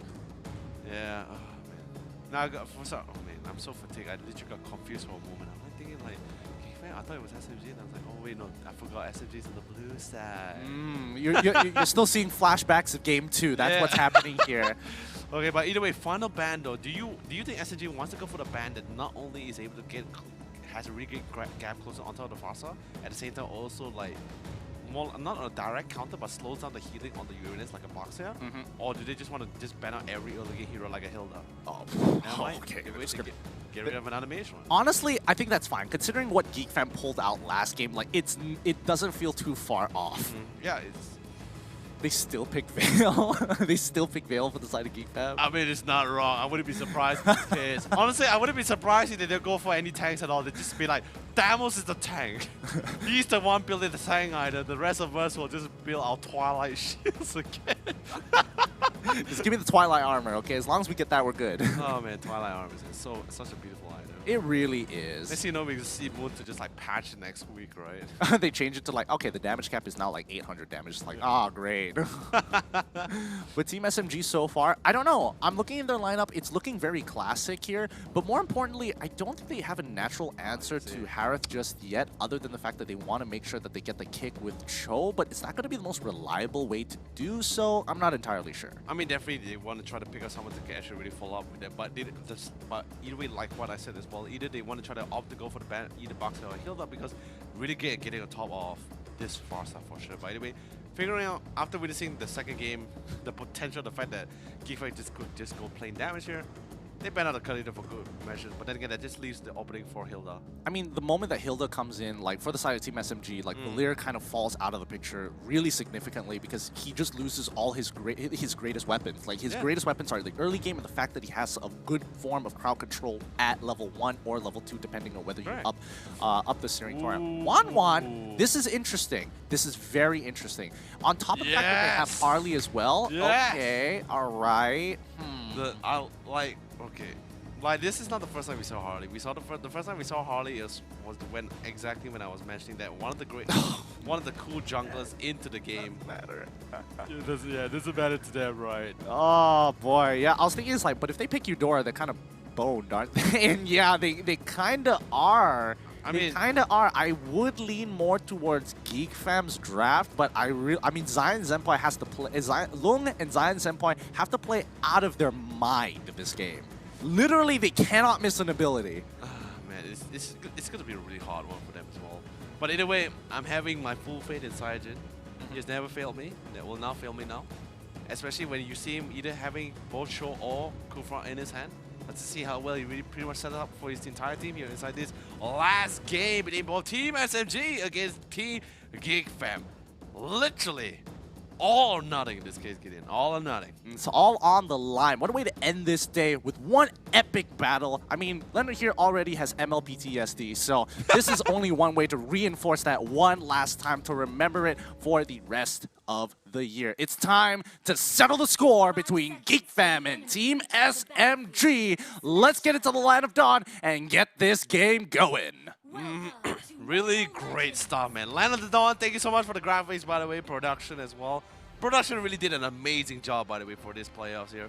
But coming to the tournament, we see Saiyajin currently in the mid lane with our dear friend Rin, Dominus coming in with Rumpel, and even our dear friend Zon popping out the emos instantly right out of the gates as well.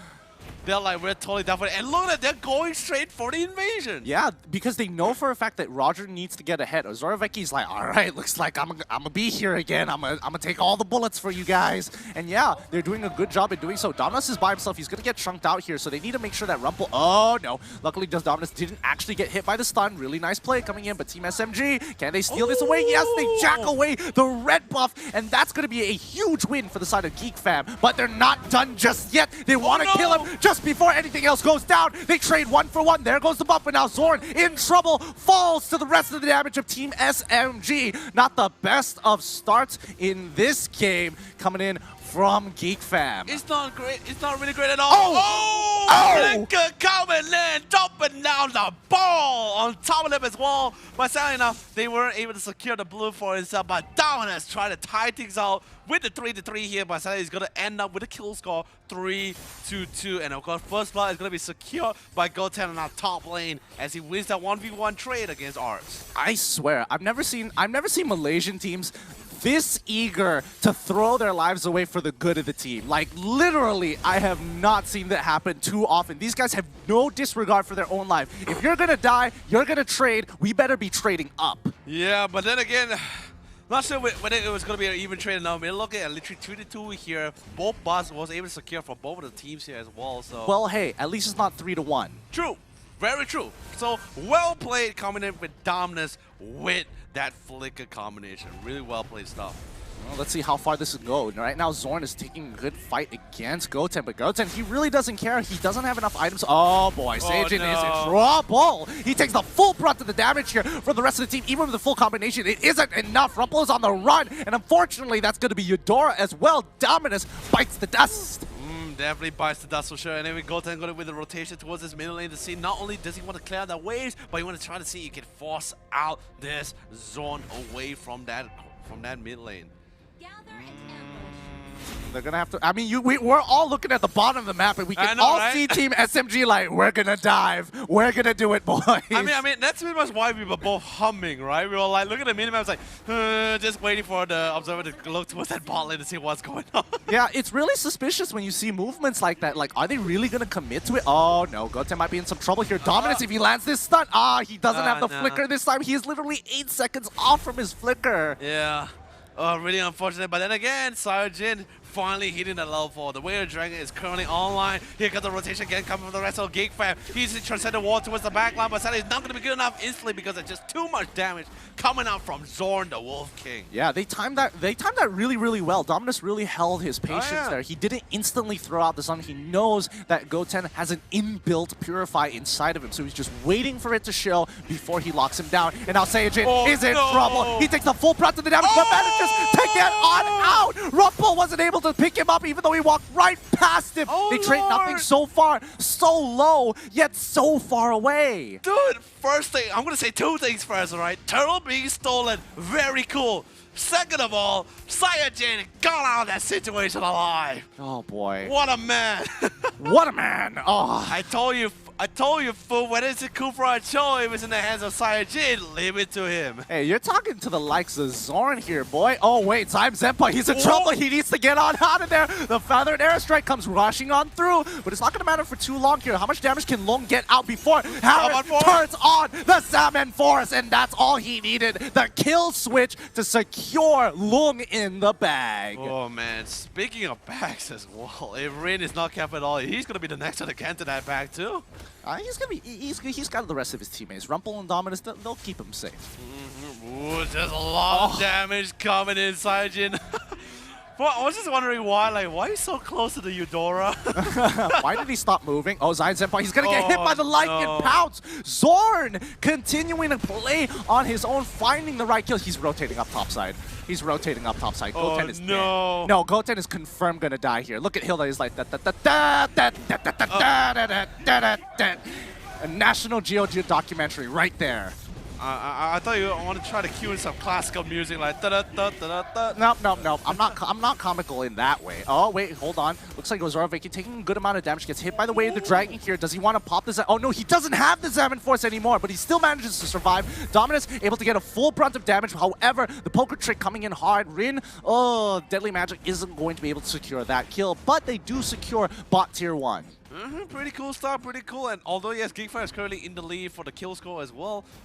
Network-wide, I say it's about 1k goal lead, but then again, the tide can always change very quickly as well. Rumple's doing a really great job just zoning out, and most importantly, he has 4 stacks for his ultimate. That's insanely huge, especially towards this 5 minutes part of the game. Yeah, I know. I mean, that's already pretty good. He just got to keep getting more of those assists. The stronger he becomes, the more likely, the more oppressive he becomes in the jungle itself. But he's got to keep up. Oh, Saiyajin! Is he dead here? No, the flicker. Why does everybody have their flicker at the right time here? I mean, the thing is this, right? We're complaining about it. By the time when the actual thing happens, you're gonna be like, oh, so sad. He doesn't have his flicker. I feel like it's giving literally the cast curse for him right now. But anyway, Long not having the fun time, especially since Rumple already rotated towards the bottom lane. Looks like another 120 seconds has been activated for the side of Lung once more. His flicker already gone. I mean, Geekfam is like consistently trying to make plays, and it happens every 2 minutes. And the problem is, by the time the play actually happens, they already have flicker. So what can you do?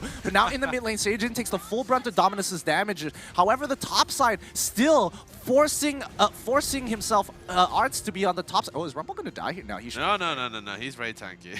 He has his brush. You see, he still has the brush here. But Geekfam, they are currently outflanked right now. Goten right in the middle. No! Double stun as well coming in for Zion Senpai. He's waiting for the right opportunity to redeploy. But again, they don't want to get into this fight. Goten using his flicker as well. Zoraveki has caught him off. Now he is all completely outflanked. He doesn't want to waste his abilities, and especially the Salmon Force.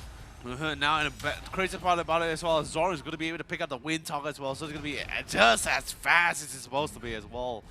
Oh no, Rumble coming in. He has 5 seconds, by the way. So I'm gonna be bravely just jump into the bush. He's like, I don't care. Oh! But beautiful stun coming in on Zion, set point. And our dear friend Dominus will dominate our dear friend out of the lane and potentially take away this mid-tier 1 tower. Yep, and Ozorveki, he doesn't care anymore. He's going for the full dive. Rain is going to be the first to go. Zaya Jin, they didn't want to greed out for him. Ooh, man, just like clean harassment, clean execution as well. I think if out of any time to greed out for a kill, I think that would have been a really good time to actually greed out for Saiyajin there. Because even though they didn't have much spells, Ozorveki, as long as somebody is tanking the turret, he could just run him down. Oh yeah, definitely for sure. Definitely for sure. Because they had no mid-wave as well, so it's not like they had anything to do. Ooh, Saiyajin maybe bit a little bit more than he can chew here. He knows Zorn is currently in his side. But here comes the Federation trying to full on with the Winter Dragon, but still not going to be enough because instantly our dear friend will be jumped down to size here by Rumple's power of wildness. Did Zion Sim? I don't know. I feel like Saiyajin might have shot the gun a little too early there because Zion Senpai, even though he wanted to be in position for to get that good amount of damage, it just wasn't the right conditions for Team SMG to take that fight. Oh, yes. Yes, it is a nice choke point. However, where is the rest of the team? Goten is nowhere to be in sight. Rin is now in trouble as well, and they have to make sure that Lung is going to be there to net himself some kill to eventually carry this game. So, pretty selfish move there, I have to say. But anyway, checking out towards his top lane as well. Arch doing a fantastic job ensuring Goten is not really going for the split push. But most importantly, I love the fact that Geekfan constantly go for this rotation, especially to get their hands on Goten, constantly trying to punish it to split push all the way to Lone. And literally another stack count for our dear friend Rumple, and a beautiful kill picked up for the side here of Team Geekfan. Oh wait, oh no, I thought he stole the blue, dude. The fatigue has to be getting to Team SMG. They're looking so sloppy on those rotations. Like Uranus is getting a great push down on top side. However, nobody is there on the bottom side. They're just taking away their jungle, barely even getting a push, and now it's unsynchronized as well. That shouldn't be happening, especially for a standard like Team SMG. After games 1 and 2, they are capable of these things, and they are very aware of what they're doing. I mean, definitely for sure. It has been a very long 2 games, by the way, coming from the side of Team SMG. Whether they're burnout or not, I hopefully do not think so. But at the same time, if they really want to take this game away for themselves here and not go home here, they have to step up. Oh my lord. So much damage, and Rumble really just dropped down the axe here. But here comes Ozorveki coming towards his backline. Gets locked out for a couple of seconds, but not long enough here. Now instantly 2 members instantly has to go back to the founder to quickly heal up. But look at the amount of damage they're actually doing towards his tower. Quite significant here too. Oh yeah, unfortunately Saiyajin didn't have Way of the Dragon. Even though he got that 3rd hit of Jeet Kune Do, that would have been a great opportunity. But still, when you don't have the ult, you just don't have the ult. Zion Senpai trying to clear that way, but they already lost mid-tier 2. They're not doing enough damage anymore. 6k ahead of the enemy, behind their opponents. Geek Fam really starting to pump up the pressure and increasing the tempo. They take an inhibitor without the help of Lord. And what in the world? They are just cutting the mid-wave here. Finally, Goten is in position to stop this pressure. Really well placed coming for the side here of Goten. Unfortunately, the top inhibitor will eventually fall here, but here comes Rumble. Who knows how much damage he can actually do towards Goten though. Then again, clear on the creep waves, he almost just single-handedly take away the tier 1 mid tower for his head. That would have been quite big for the side here of Team SMG if they really want to try to turn things around here. But Ozorveki once again popping out the Salmon Force here. Flick is going to be coming for the side of Goten, and thankfully enough this time, they're going to let Goten get away scot-free here. Yeah, Goten gets away. He's still alive. He definitely helped out the rest of his team. Oh, no. Breathe. No, it's fine. It's fine. He should be okay. As long as it's just a 1v1, Goten should be all right. The only person who can really chunk him out is Zorn and Ozorveki. Oh, man. Now, this is pretty much a staring contest, right? It's like, will you pop, will you show yourself first, or will I have to do it, you know? He's getting oddly close. Arts doesn't notice him just yet, and this means that he's going to live another day without being spotted out. But again, Lord is still a hefty problem here. Oh no, Saiyajin once again in the best position as well, but his teammate is not nearby him to really assist him at all. Oh no, but can he try to go for the Lord steal though? Lord has, by the way. I mean, he's waiting for the right opportunity. He's getting kind of low here. Zorn's getting kind of low. This is getting worrisome. Zorn is calling a friend. It's like, I need some help here. Oh no, but then again, he needs to go in now. Oh, no. He needs to go in right now. Come on! Oh, 3rd Synergy Godot, where the dragon, secure the kill. No, he can't. He doesn't have enough damage. He doesn't have enough damage. Zorn is literally 1 HP right now. Oh my goodness, what an attempt coming in from Saiyajin. Yeah, really. Really well played stuff. But then again, I'm pretty sure he was in a position where, like, should I try to steal the Lord or get the kill, right? I bet Long is just wishing he was playing Yi Shinshin right now. Oh, yeah. How many of these 1 HP targets he could have taken out with a simple Mountain Shaker? Yeah. Oh. Man, the Mountain Struggle would have been so beautiful. Yeah. Sorry, yes, Mountain Sugar. Oh my goodness. Oh boy. All right, now, so far Geek Fam is significantly ahead of their opponents. They're 11k ahead. I want to say that they can't possibly lose from this situation, but there is an opportunity. It's a really tough call. Really tough call. By the way, we're going to be finally see whether they're going to be able to end this game right here, right now, because Luminous Lord pushing towards the top side. An open area, by the way. Nothing to hold them back. But here comes Zorn. He doesn't matter. He wants to jump into the mix as well. But Goten did a phenomenal job as he melts down Dominus and lower the crystal itself. So low, a quarter away. Minute getting a little bit down low here, and the rest of Team Geek Fam, they're trying to close things out. Someone Force gonna be popped out by Zoraveki. He wants to try to get another kill for himself, but the quick reaction coming from Team SMG as they slowly fall back, and now they know they can try to reset this fight once again. Wow, they could have ended the game right there and then, but it looks like the rest of the team are playing that, wants to play this slow, wants to play this methodical. They're gonna take every inhibitor. They're gonna show Team SMG how it's done. Oh man, but then again, they are really showing how it's done, especially when they plays with that hill up. But also Zoraveki dropping out the Zamafon, but beautiful movement coming from the side here of Saiyajin as he shimples in towards the other direction, away from the Zaman Force here. Oh, all right, well played, well played. Oh wait, hold on, Saiyajin's not done yet, but unfortunately that's gonna mean his doom. Can he survive? Oh yes! Every single time he survives with like a sliver of HP, he is really, really ballsy. I mean, he's going Super Saiyan mode, right? In this case, I guess at this point, every battle makes him stronger. Ultra Instinct, maybe? No. His Cho skin color decides to change color, you know? I mean, he's already like... There's already like a blue ball around him as it is. Fair enough. But right now, Geek Fam in full control over the game here, and all that Goten can do is just look to kind of just slow this game down as much as possible for Team SMG to come back, and that's what Goten is going to keep doing, because what can Zorn really do? He's going to get on the Lycan Pounce, but he does have that red buff, and that's going to be very frustrating to deal with as Goten realizes, yeah, I'm kind of unkillable 1v1. Yeah. Well, then he's going to slowly catch the ball, but now the real question is, are they going to find him here? Face check. Yep. They find the face check. Oh my goodness. Wow, that's actually quite a significant amount of damage here. He's going to get onto the Lycan Pounce. Yes, all right. He needs to transform into range mode so he can get the slow again. Oh, wait, hold on. What's happening on the bottom side here? Oh, Zion Senpai now in trouble. Lung trying to 1v3 this situation, but Zoraveki still has a little bit left on his house. Oh, no, he ran out of Salmon Force. Lung, he's on the run. Yeah. Oh, there's no way you can allow that. Rin? Rin's like, sorry, buddy, I'm out. I don't think it's just Rin. It's just pretty much like, anybody, could be anybody. Save me. Save me from this doom.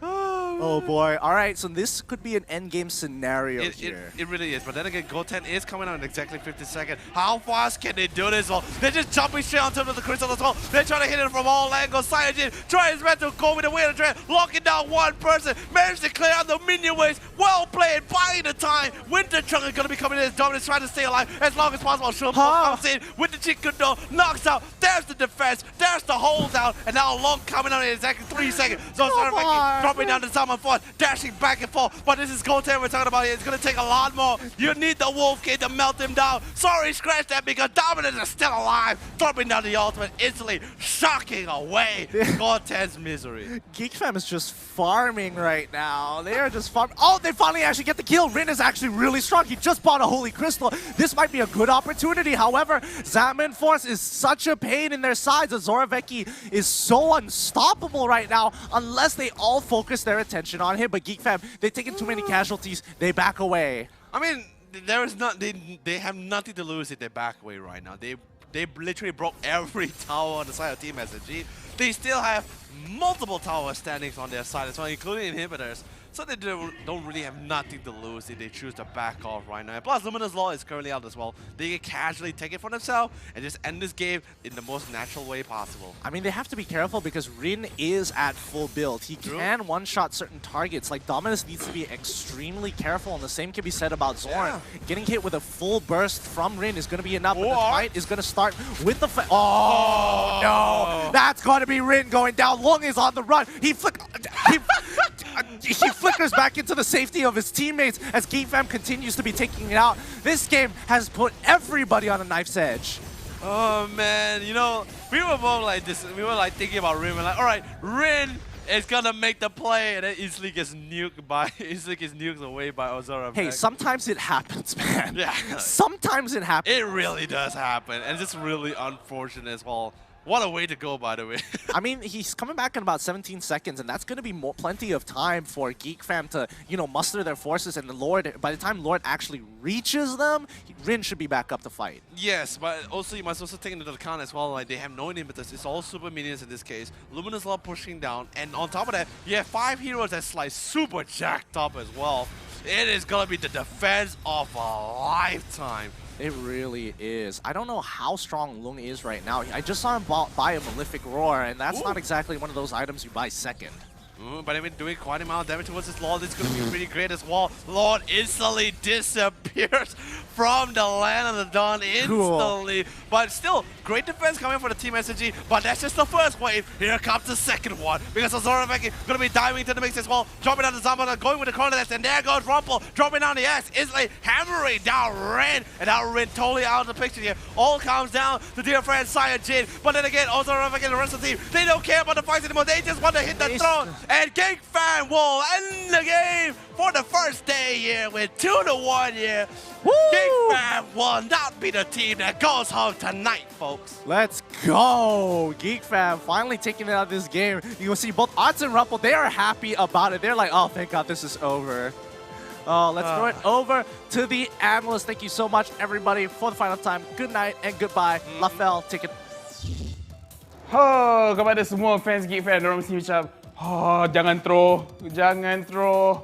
throw, because we can see dorang ada beberapa chance not end the game, but it took them a pretty long time, but they managed to do it. So GeekFam must be throwing out a big sigh of relief because, oh my god, that was a crazy game. Anyways, that was the game, and selepas ni kita akan tengok post-game stats untuk nampak apa yang berlaku dekat dalam game tadi. Tapi, in my own personal opinion, antara menyebabkan kemenangan mereka adalah mereka punya draft. So, this is the highlight yang dibawakan khas oleh Yudo, and kita boleh nampak di mana awal-awal ni, GeekFam mereka ada advantage dekat dorang punya draft, where dorang pergi ke depan and cuba dapatkan steal dekat bahagian buff. And I rasa GeekFam dekat sini, diorang dah rasa macam, alamak, kita dah buat satu mistake yang besar. But the thing is, Rumple dekat dalam game ni has been very, very consistent. Dia masa menggunakan Natalia, dia banyak roaming. And I sebenarnya suka pada game kedua ni, Rumple pun banyak roaming. Kalau you tengok dekat highlight ni, banyak kali you akan nampak this tank akan bergerak everywhere. Dia akan ada dekat bottom, mid dengan top. Anywhere dia akan datang, and bila dia ada full stack of power wilderness, Long pun tak boleh nak ke depan, which makes it very, very difficult untuk Long untuk buat apa-apa. Overall, GeekFam dekat dalam game ni nampak seperti GeekFam yang kita harapkan. This is the GeekFam yang kita kenal selaku champion. But yeah, Zorn, kalau you guys perasan beberapa kali Zorn kena fokus, tetapi macam Zorn tak boleh mati. And sebenarnya damage Zorn tak nampak tinggi macam tim-tim lain, which I akan tunjuk dekat bahagian itemization sekejap saja lagi. And dekat sini kita nampak Team SMG, diorang try their best, tetapi burst damage daripada Eudora as well as Harith terlampau tinggi. And ni dekat bahagian, I think this is the last team fight di mana akhirnya diorang macam, you know what, kita macam mana pun just fokus kat turret. Kita boleh nampak Ozraveki dia just fokus Crystal, end the game, and then let's proceed. Now, tengok itemization untuk Zorn. Actually, Zorn banyak fokus kepada defensive item. Dia siapkan Rector Machete, lepas tu dia siapkan Tough Boots, yang boots lagi satu. And then, dia siapkan Windtalker, selepas tu dia just buat full defensive. Dia buat Queen's Wings, lepas tu Brute Force Breastplate, and then lepas dia rasa, you know what, I can sustain some damage. So, baru dia siapkan punya Endless Battle, pastikan ada a little bit more damage pasal dijual dia punya boots untuk Rose Gold Meteor disebabkan ada Windtalker damage dia, movement speed dia dah cukup. As well as Zorveki, standard itemization, cuma awal-awal dia menggunakan satu item untuk pastikan dia boleh sustain, but more on that later. Daripada side team SMG, long itemization dia dah cukup, dia dah full, ada Demon Hunter Sword as well as Corrosion Scythe untuk defensive lebih sikit, dan untuk pastikan dia tak kena burst dengan Zorveki as well as Dominus, dia siapkan dia punya Athena Shield, but the Athena Shield masih tak cukup untuk lawan dengan dua magic damage dealer dekat sini. So, these are the itemization untuk kedua-dua team. So, kita akan tengok post-game stats untuk nampak the details, the numbers. Semua orang suka tengok numbers kan. Rich Guy akan diberikan pada Ozorveki, 737 gold per minute, dan juga The Carry adalah Veki juga dengan 85,000 damage dikeluarkan. Sandbag Goten 130,000 damage yang diterima, and Forgotten One is Dominus with 12 assists. Geekfam managing to get 10 towers while SMG only get 2, as well as 2 lords to end the game. So we look at the damage numbers from SMG. Damage paling tinggi akan dikeluarkan oleh Long yang menggunakan 1-1, where bila ada Demon Hunter Sword, of course the damage akan tinggi, but because he cannot stay in front for a very long time, disebabkan ada Eudora as well as Hilda. Hilda, Power of Wilderness, and then Eudora also the burst damage as you guys can see is very, very high. Menyebabkan Long tak boleh nak buat apa-apa dekat dalam game ni. Every time he moves forward, he ada risiko yang tinggi untuk mati, melainkan somehow dia boleh trigger dia punya Bow of Tank very, very quickly. Damage numbers yang selebihnya adalah Farsa dan juga Harley, roughly the same damage numbers, 30,000 damage yang dikeluarkan. And untuk team Geekfam, damage paling tinggi adalah the 2 magic damage dealers, iaitu Harif with 85,000 dan juga Eudora 65,000. Damage paling tinggi dekat side SMG adalah 40,000 dengan 1-1. And kita boleh tengok Rumple, the tank, adalah damage yang lebih tinggi, 41,000, menunjukkan dominance from team Geekfam, menunjuk that even though Rumple is a tank, dia still rasa ada vibe assassin dengan main dia punya Natalia tadi. Dia keluarkan damage yang tinggi. Go straight to the back, I will use my ultimate on you, you will go away, or you will die. Either way, I am very, very happy. So, these are the damage numbers menunjukkan even the lowest damage from Geekfam is still higher than the highest from Team SMG.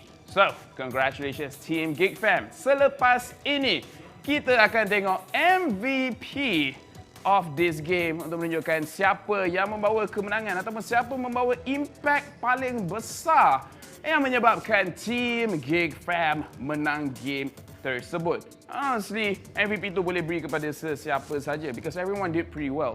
Dominus, crazy burst. Ozorveki dia boleh stay alive for a very long time and then dia boleh keluarkan damage once dia dah ada dia punya Zaman Force as well as dia punya Chrono Dash. And Zorn, dia build tanky, so you want to sepak me, come sepak me. I always kena sepak one. I never care. I build defense item. I'm good. And also, kita tengok Arts, handle punya lane, always be the front line, menang banyak 1v1, and Rumple, being the tank, roaming every single places everywhere. Cepat-cepat dapatkan dia punya Power Wilderness stack sampai ke 8, and make sure dia ada the juicy 40% armor penetration, menyebabkan 1-1 ke mostly 1-1. 1-1 akan mati dengan one shot, especially kalau ada sesiapa saja yang dekat dengan Rumple at the time. Even Eudora just bagi a small stun, just cium sikit stun tu dekat dia, and then hit Power Wilderness, and then he will die. So, congratulations to Team Geekfam, where game kedua, they did something very funky. Full damage punya composition. And honestly, game ketiga ni almost looks like the same. Hilda, walaupun as a tank, dia keluarkan banyak damage. Don't get me wrong, it was crazy. And Zorn, menggunakan Roger, which kita selalu associate, okay, Roger will have the highest damage. Dia pun buat tanky sikit just to make sure that, okay, diorang semua akan fokus aku.